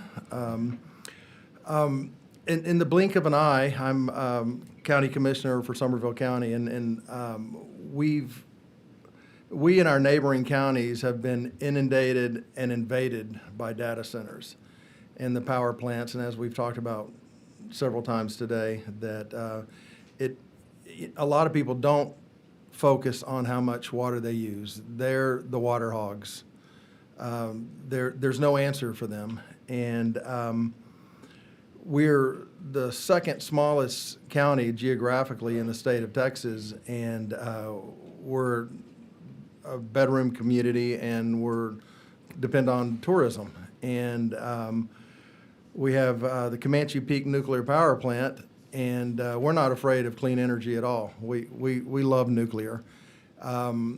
Like you, Chairman Harris, not a fan of solar. Not a fan of the windmills, and I'm skipping 4 pages. We're on the same page on a lot of things, I think. A couple of things that I rewrote my talking points, but there is a huge secret society and a lack of transparency. Up until we've had multiple meetings with multiple different data centers, and just like some other people talked, we don't know about a lot of them that are coming on, but we want answers, and they won't meet with us. And when I ask them directly, how many gallons of water are you going to use, they say, oh, well, that's stuff that the nerds need to tell you. Well, just like some of the guys here today, we're the nerds. I mean, the guys that were supposed to be the experts for the data centers said, well, we'll get back to you. Well, bring those people to the meeting that can give us the answers. But I just wholeheartedly believe that the only AI that we really need right now is actual intelligence. And I just feel like that's something we're missing. And I appreciate what y'all have done today. I've learned a lot, and you've helped me immensely. So thank you very much for your time. Members, any questions for this panel? Representative Kerwin. I just want to take a second to thank Commissioner Joslin. Comanche Peak was, of course, the very first AIs just flocked, and we're a small community, and he single-handedly took this on and led the charge. So, Chip, thank you Thank for you. coming down today. Thank you very much. Thank y'all very Representative. much for taking the time to come today and provide your testimony to the committee. Chair calls Ronald Fitzgerald, Danae Delaney, Laura Lanford, and Tom Keller.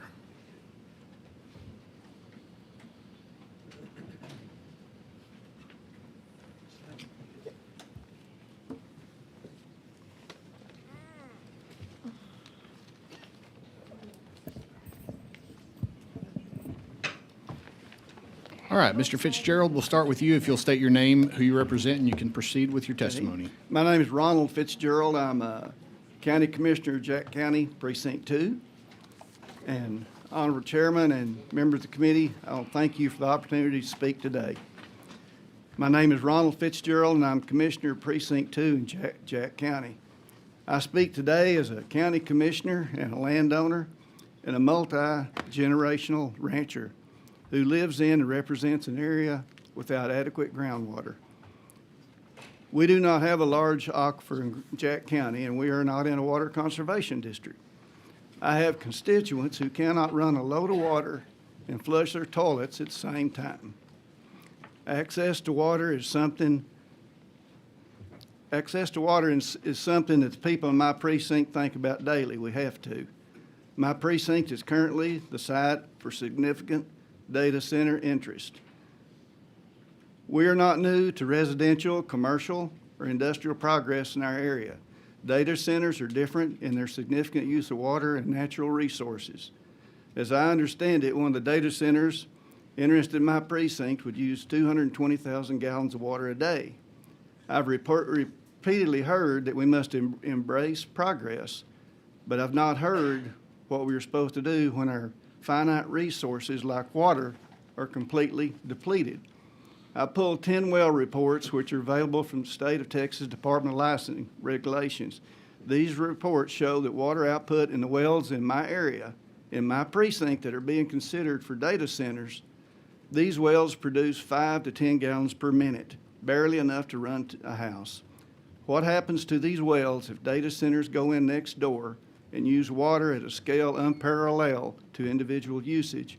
What will happen to the people who've made this place their home and make Jack County the best place to live? It's not about if, but it's about when we run out of water if data centers are allowed to deplete our natural resources. I'm submitting my letter along with letters from 2 highly reputable long-term water well drillers in Jack County. I appreciate your immediate attention to these dire needs of rural Texas, and I want to thank you. And I'm not sure what we need to do until legislature meets, but we need help now. Thank you all very much. Thank you very much, sir. Ms. Delaney? Good evening. Thank you for having me here. Texas is facing a historic moment of growth, data center, and industrial expansion with recurring drought. Growth is not going to stop. High-quality drinking water assets should be protected and reserved for the highest value use, our people. Treated wastewater could be viewed as a reusable resource rather than a disposal problem. Reuse every drop. With impeccable planning, billions of gallons of reused wastewater, it's about on average 2 billion gallons per day, could become millions of gallons of reused water for just data centers. And then we could also we could stop watering grass with tap water. That would be great too. We need purple pipe water reuse infrastructure now, not later. If we wait until later, we're going to keep saying it's cost prohibitive, cost prohibitive. The data centers, I mean, it is a trade-off, and we do need to decide where these data centers can go with the least effect on humans. So I was taught in the U.S. Forest Service to not complain, have a solution. So I'm going to start thinking of solutions for the lighting.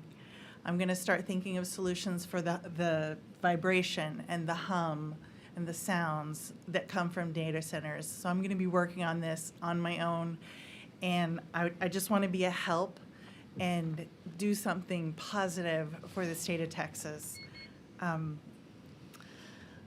Let's require consistent statewide protection for all watersheds. I do stand up a lot for Canyon Lake, and there are 122 other lakes that are not protected with the Highland Lakes protections, and we could really take this moment and reuse all of the discharge water and put it towards data centers, irrigation, and other industrial uses. Thank you. Thank you very much. Mr. Keller?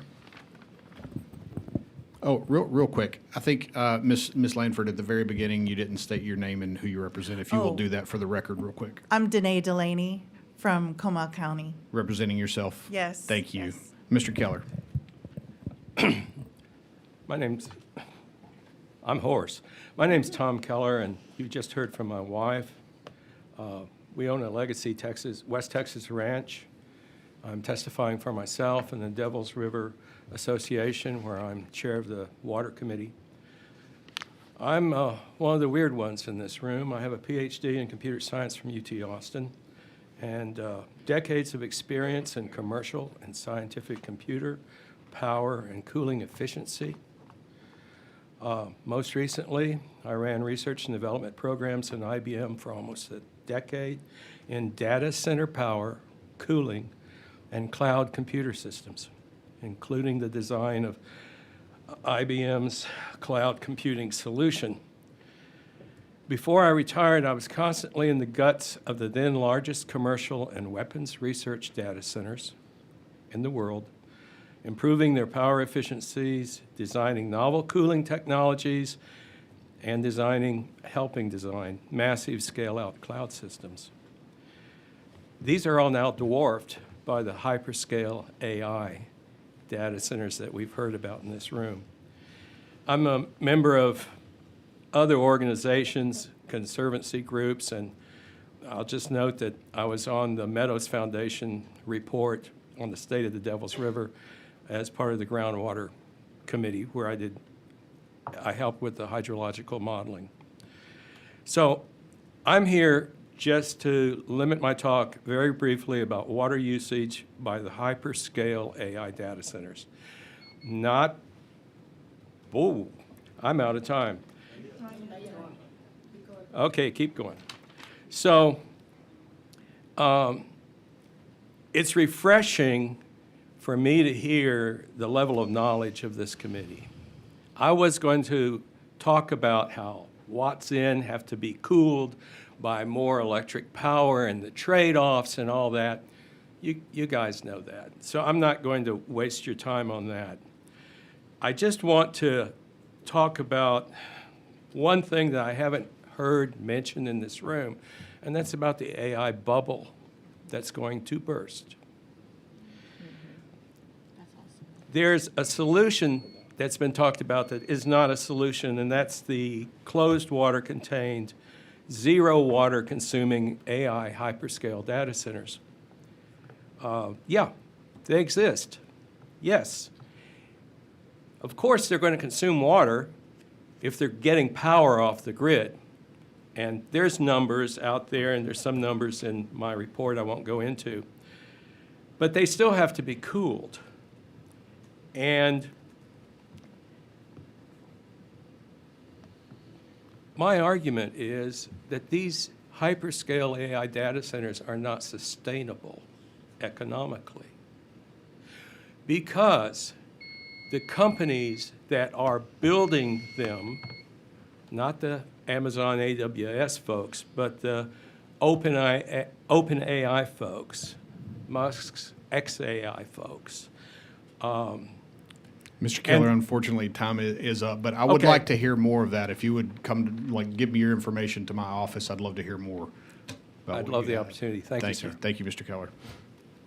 Yeah, let me do all of the, that was it. You're right, that was it. Representative Gonzalez, No, Laura hasn't gone. Laura Lanford, I'm sorry. Thank you. Ms. Lanford, you're recognized. My name is Laura Lanford. I am a resident of Temple, Texas, where we have 11 hyperscale data centers coming to our city of 100,000 people. Before I read anything that I wrote, I'm wondering if you can feel the palpable anger in this room that we, the people, are last, that the data center representatives droned on with no limit on how long they spoke, and we, the people who are suffering the consequences of the data centers in our backyard, get a strict 2-minute limit. Do you know how many people filled the rooms, the overflow rooms, who drove here from Lubbock, from Amarillo, from far away places just to share for 2 minutes, only to turn around and drive back home? Do you know how much money they spent on gas and hotels just for 2 minutes of your time? Why do we get the end of the day? I'm a counselor. I look at your faces. You're exhausted. You're zoned out. I don't blame you. We are too.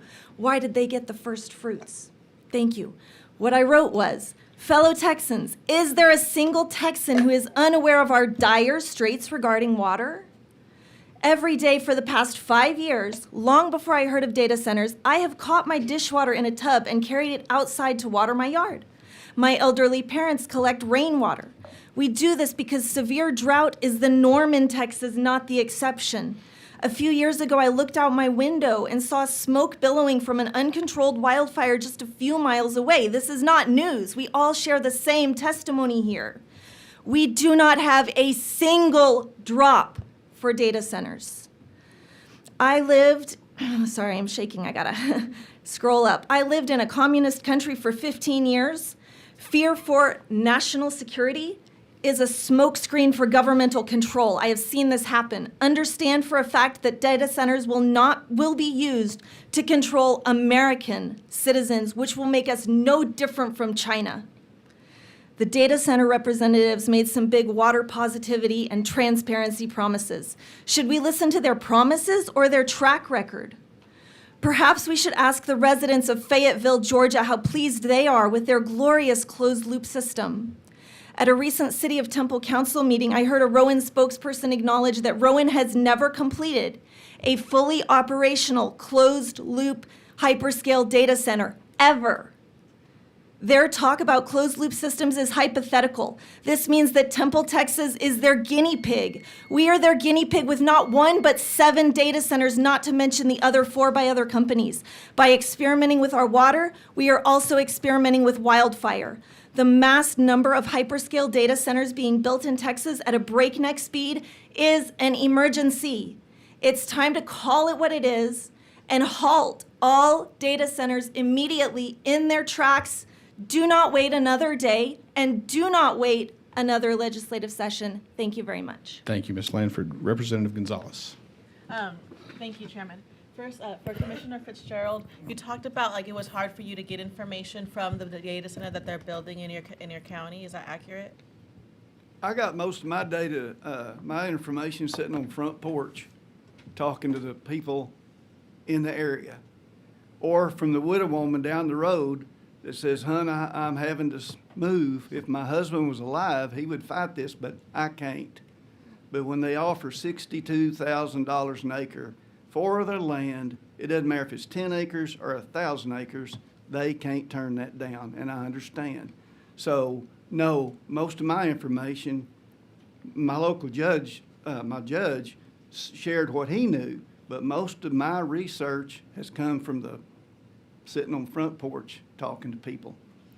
Well, and I think one of the things we agree on is trying to give the locals as much information. So as we go through that, I hope that you will continue to talk to us. So I appreciate that. I will. Laura, I hear your passion, and I want to say thank you. I think there's lots of struggles when trying to handle a state. I want to ease a little bit of people's anxieties. Like, I live in El Paso. I live very far. I have people who came in too. I'm not flying out till tomorrow. I will stay in my office until whenever. So I have coffee and lots of Red Bull, and I'll be there after 8 o'clock to talk to whoever. And so if you don't get to talk to us here, with the chairman's perfect, and I love him, and he's doing a good job, and so, but I'll be here. And so for those of you who don't get to talk, don't feel anxious. I'll still be here. And I'm just Mary Gonzalez, but I'm here. So, okay. And Dr. Keller, I agree with you on the AI burst. So I think that we're not talking about that enough. And what happens when we have facilities that have been created and then it bursts, and then because there's a competition game right now, and then someone's going to win, and then we have these facilities and we didn't think about it. And I'd love to talk to you about that later. Okay, thank you. I'm done. All right, thank you guys very much. I appreciate your time. The chair calls Lori Combs, Gary Oldham, Luann Duffy, and Carol Phillipson.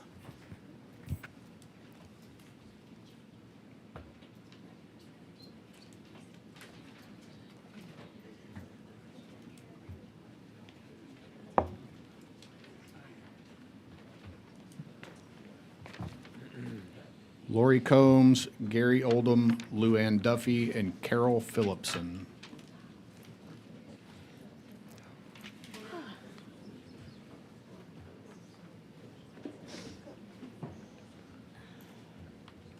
All right, thank you all for being here. Ms. Combs?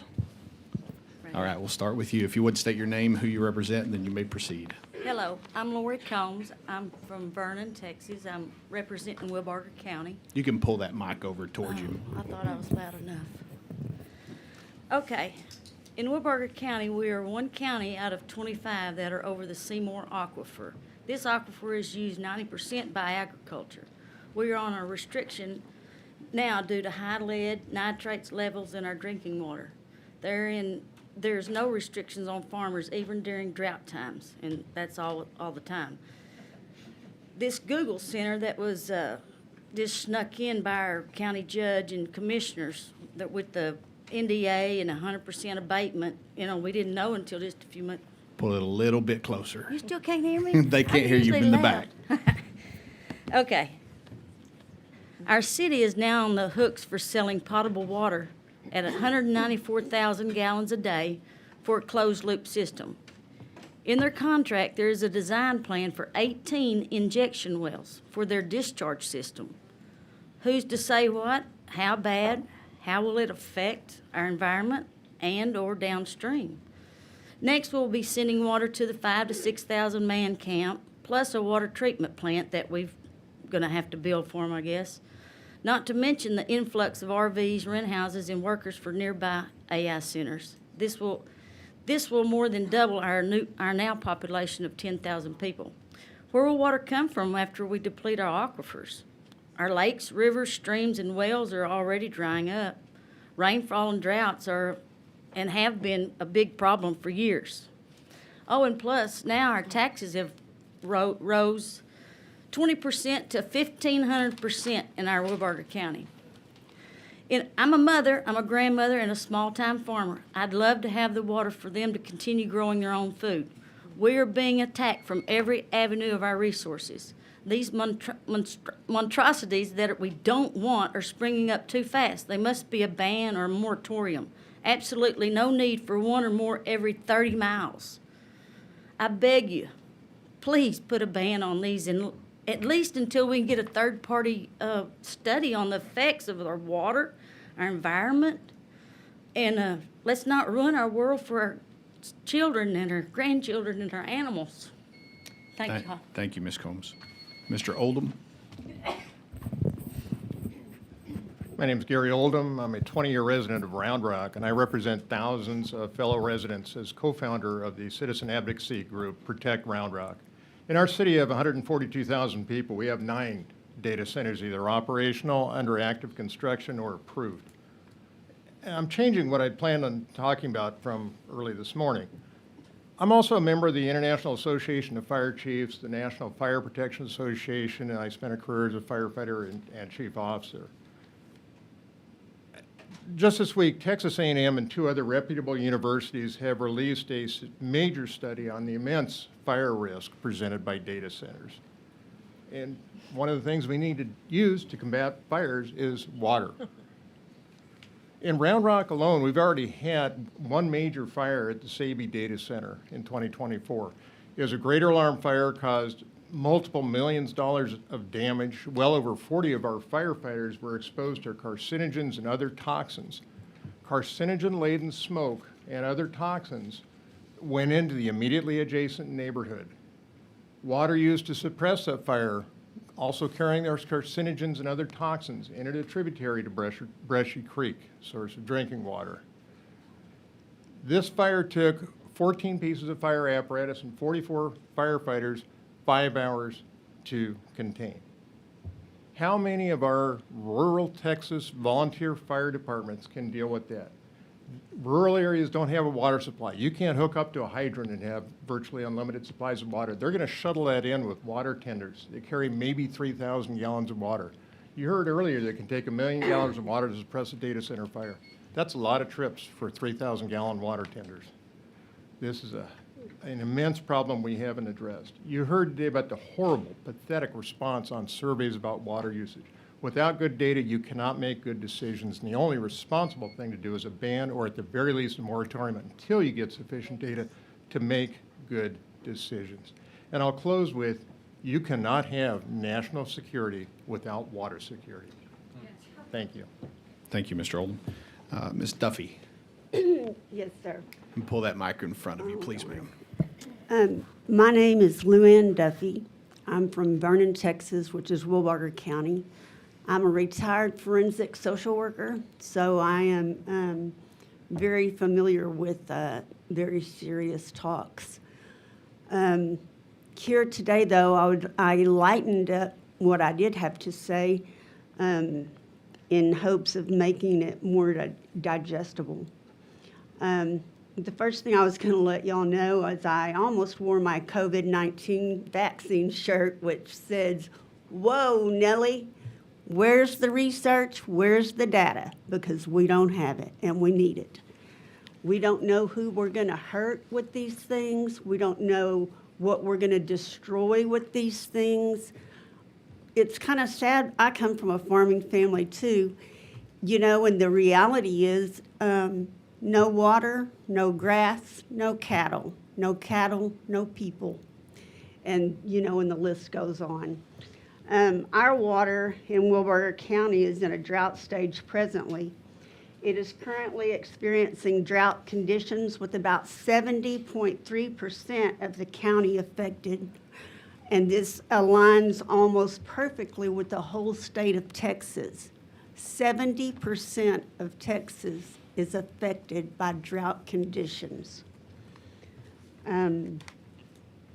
Varying drought conditions which require voluntary water restrictions, such as boil bans, which indicate boiling water before you use it for anything.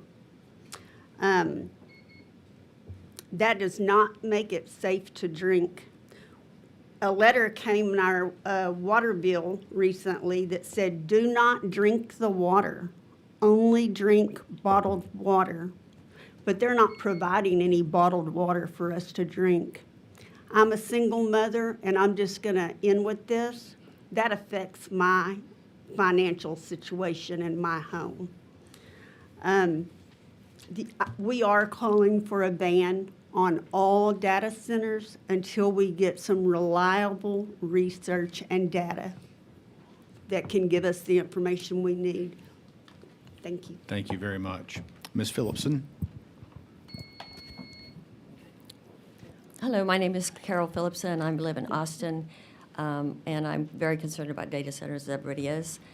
So when local cities, counties, and unincorporated communities want to slow down techno-plague to learn all the facts, AI developers threaten them with mega lawsuits.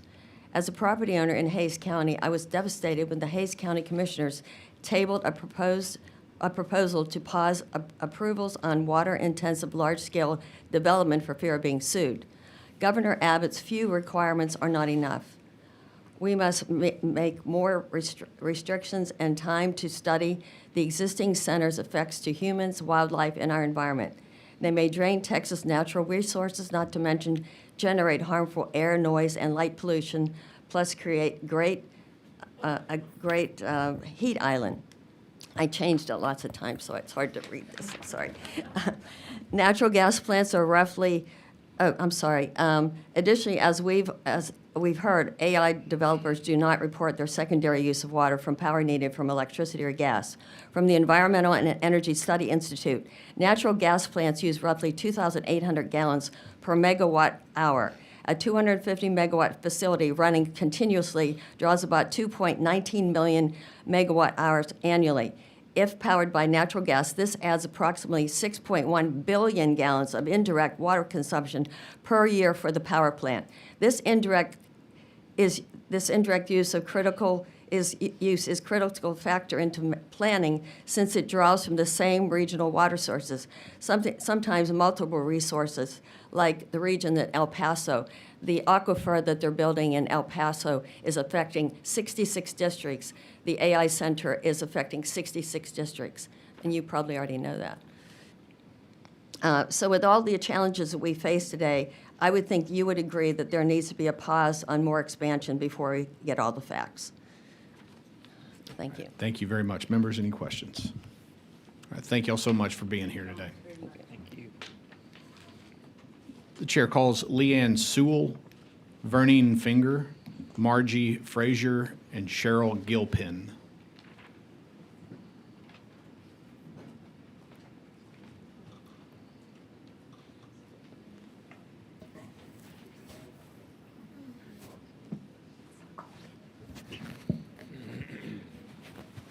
All right, we only got, there we go, we got 3. Okay. I'll go ahead and start. Let me say them one more time in case they were outside and didn't hear. We're missing one. Leanne Sewell, Vernon Finger, Margie Frazier, and Cheryl Gilpin. Leanne's left. Thank you. Nancy Neal.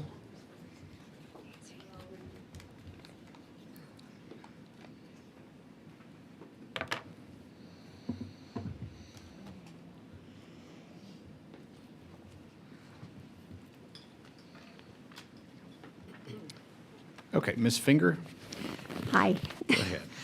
I'm a retired teacher, 30 years, so thank me for my service. Thank you very much. Taught math and science.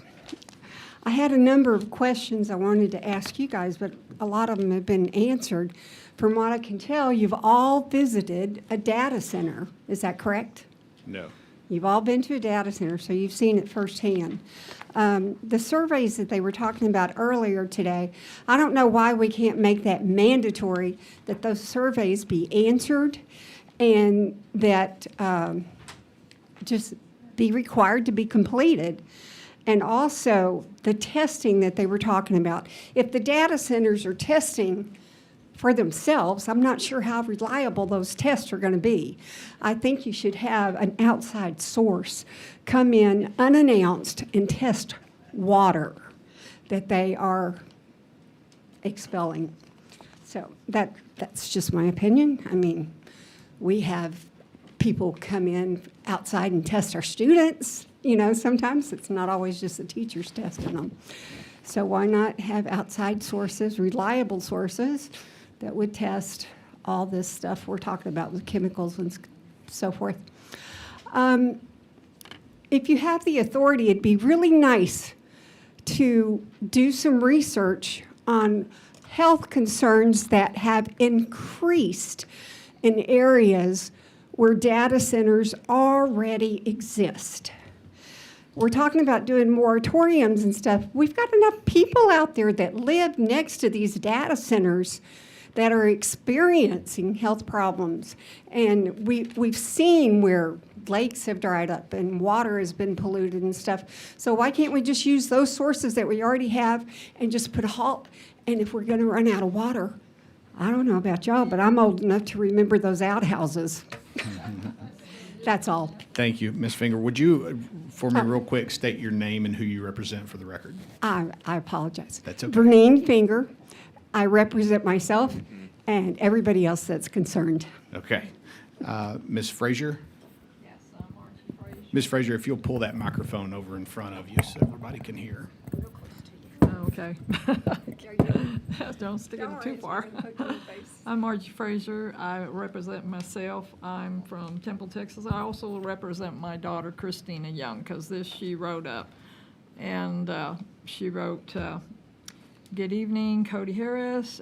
This was originally for our Bell County reps. Esteemed representatives of the state of Texas, I hope each of you is well and continues to work for your constituents in an honest and forthcoming manner. This evening I received, this was what happened to us, a concerning alert from our water supply company, Little Elm Valley Water Supply. The alert is similar to alerts I receive at least 1 to 3 times each year, typically in the late dry summer months for our property in Bell County, East Temple agriculture side. I live there also in that area. I have been asked to move to drought stage 4 water restrictions, not due to drought at this time. That will probably be the August-September time frame.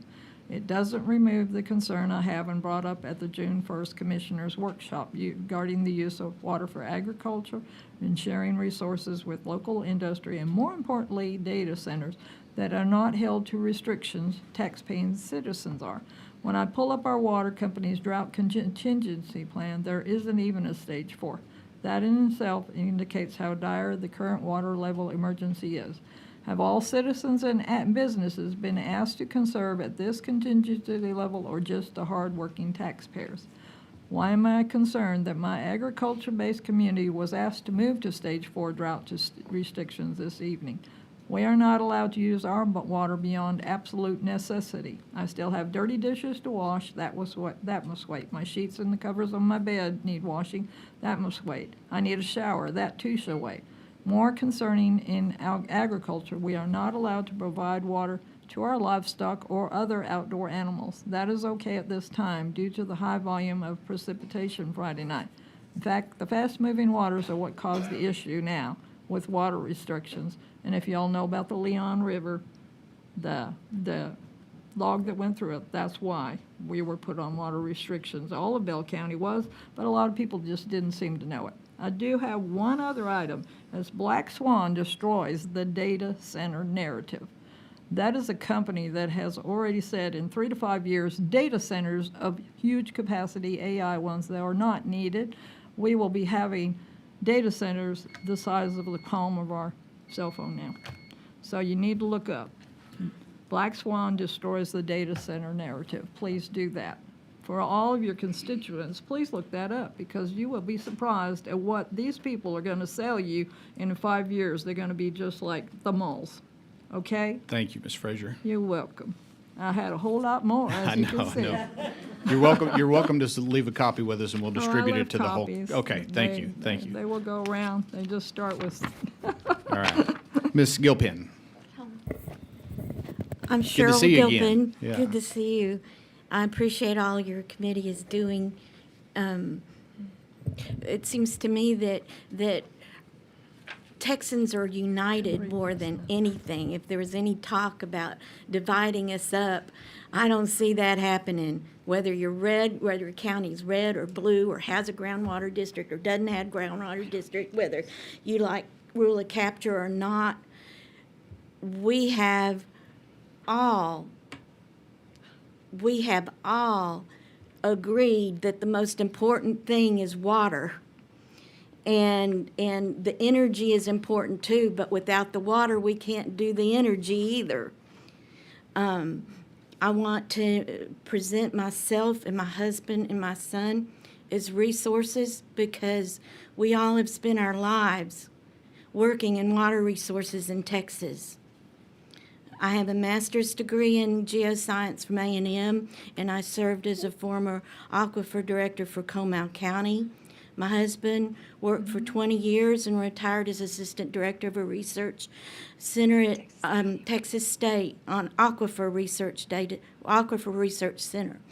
And my son served as an historian for a big stakeholder group that lasted 5 years before the coming up of the plan for the stakeholders on how they're going to use our water resources in the Edwards Aquifer region.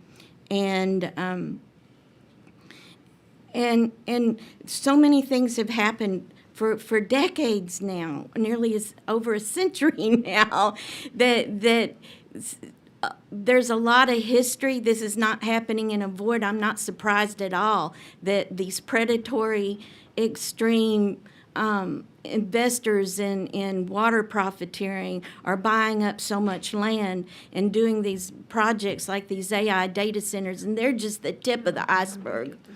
And so I would like to see this moratorium also, and I also would like to talk to y'all about what we've seen over the decades and things that have gone on way before y'all were on the legislature, and things that have already been tried to fix and didn't stay fixed, and what we need to look at. But I know I just had 2 minutes, but sometime we'd like to come meet with y'all, with all of y'all, when we can get a chance. Yes, ma'am. Thank you so much, Ms. Gilpin. I appreciate it. And I do want to, okay, but I do want to comment about things that were asked about. What about in the construction of these? And these are huge construction projects involving lots of concrete. And what is concrete? It's mostly water. And what is the limestone base of that concrete?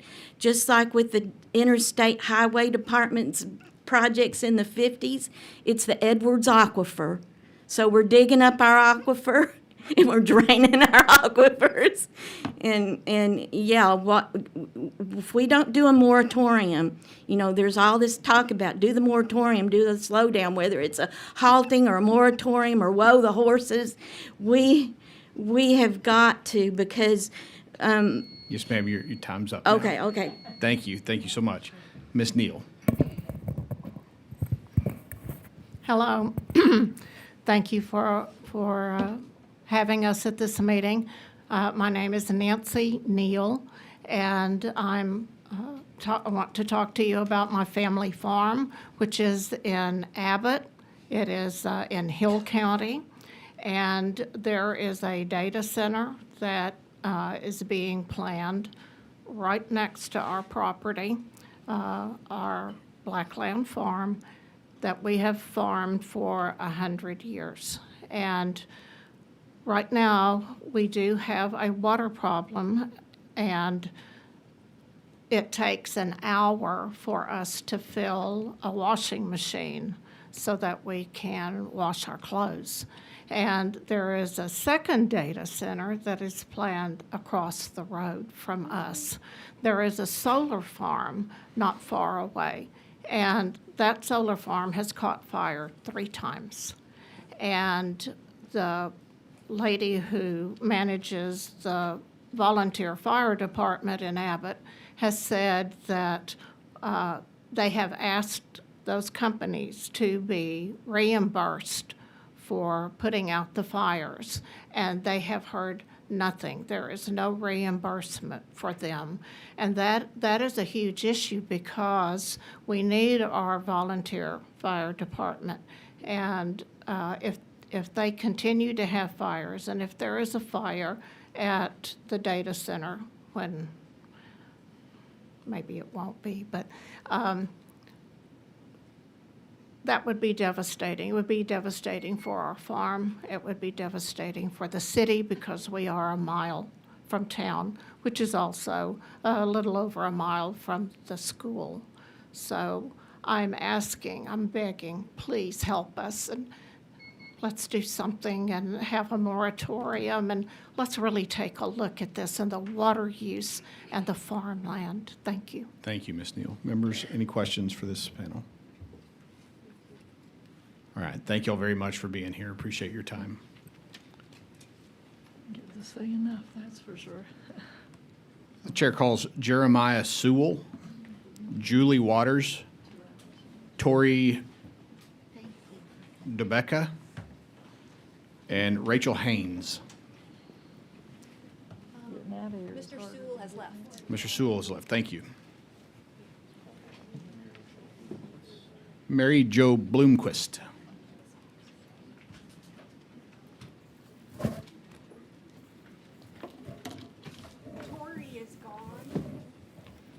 Tori DeBecca's gone? Yes. Okay, thank you. She was for Ross, and by Lacey Lakeview so that they can get all the benefits of data. Thank you very much. Patty Donaldson.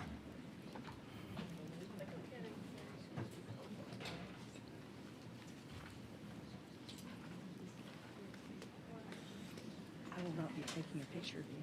I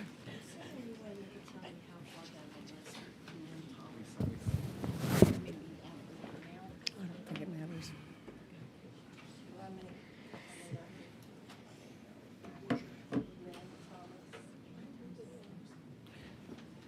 Okay, let's start with Ms. Waters. My name is Julie Waters. I am an attorney, and I also represent Texans United Against Data Centers. And I would like to thank Representative Gonzalez for asking that this hearing continue so that the remaining Texans that have come and spoken today can be heard. And so I respectfully ask that Chairman Harris consider that. And if not, I am currently live streaming this from my Facebook page, and I will continue the live stream on the Capitol steps on the south side for any Texan who has not been able to be heard today. Because so far, we have only gotten through 1/3 of the 115 people that are here today. So I'm here representing Ford County. That's where I was born, where I was born and raised. Crowell is under stage 4 water restrictions. We are in a drought. Our water comes from Greenbelt Lake, which Lancium was here to talk about today. Greenbelt is at 6.2% capacity out of 100%. 6.2 is awfully close to 0%. So Crowell is having to fight for that last 6.2% of water. Is that water going to go to residents, or is it going to the hyperscale data center that's taking up 1,500 acres 4 miles south of town? Lancium is not building those wells for the people of Crowell or Childress. Lancium is building the wells for itself to run its own data centers. And so if having more water means it comes with data centers, I say no thank you. I want to talk about water during construction.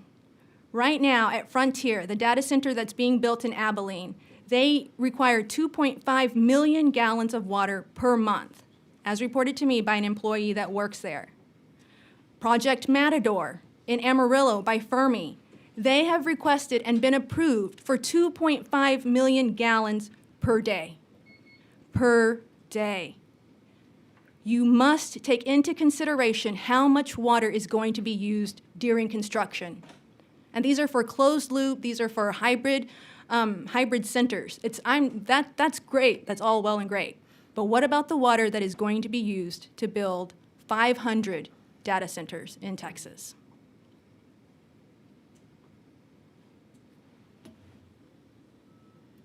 Is my time not up? Oh, and NDAs, okay. Red River Water Authority, they have signed it, they were created by the state legislature. Their general manager has signed an NDA.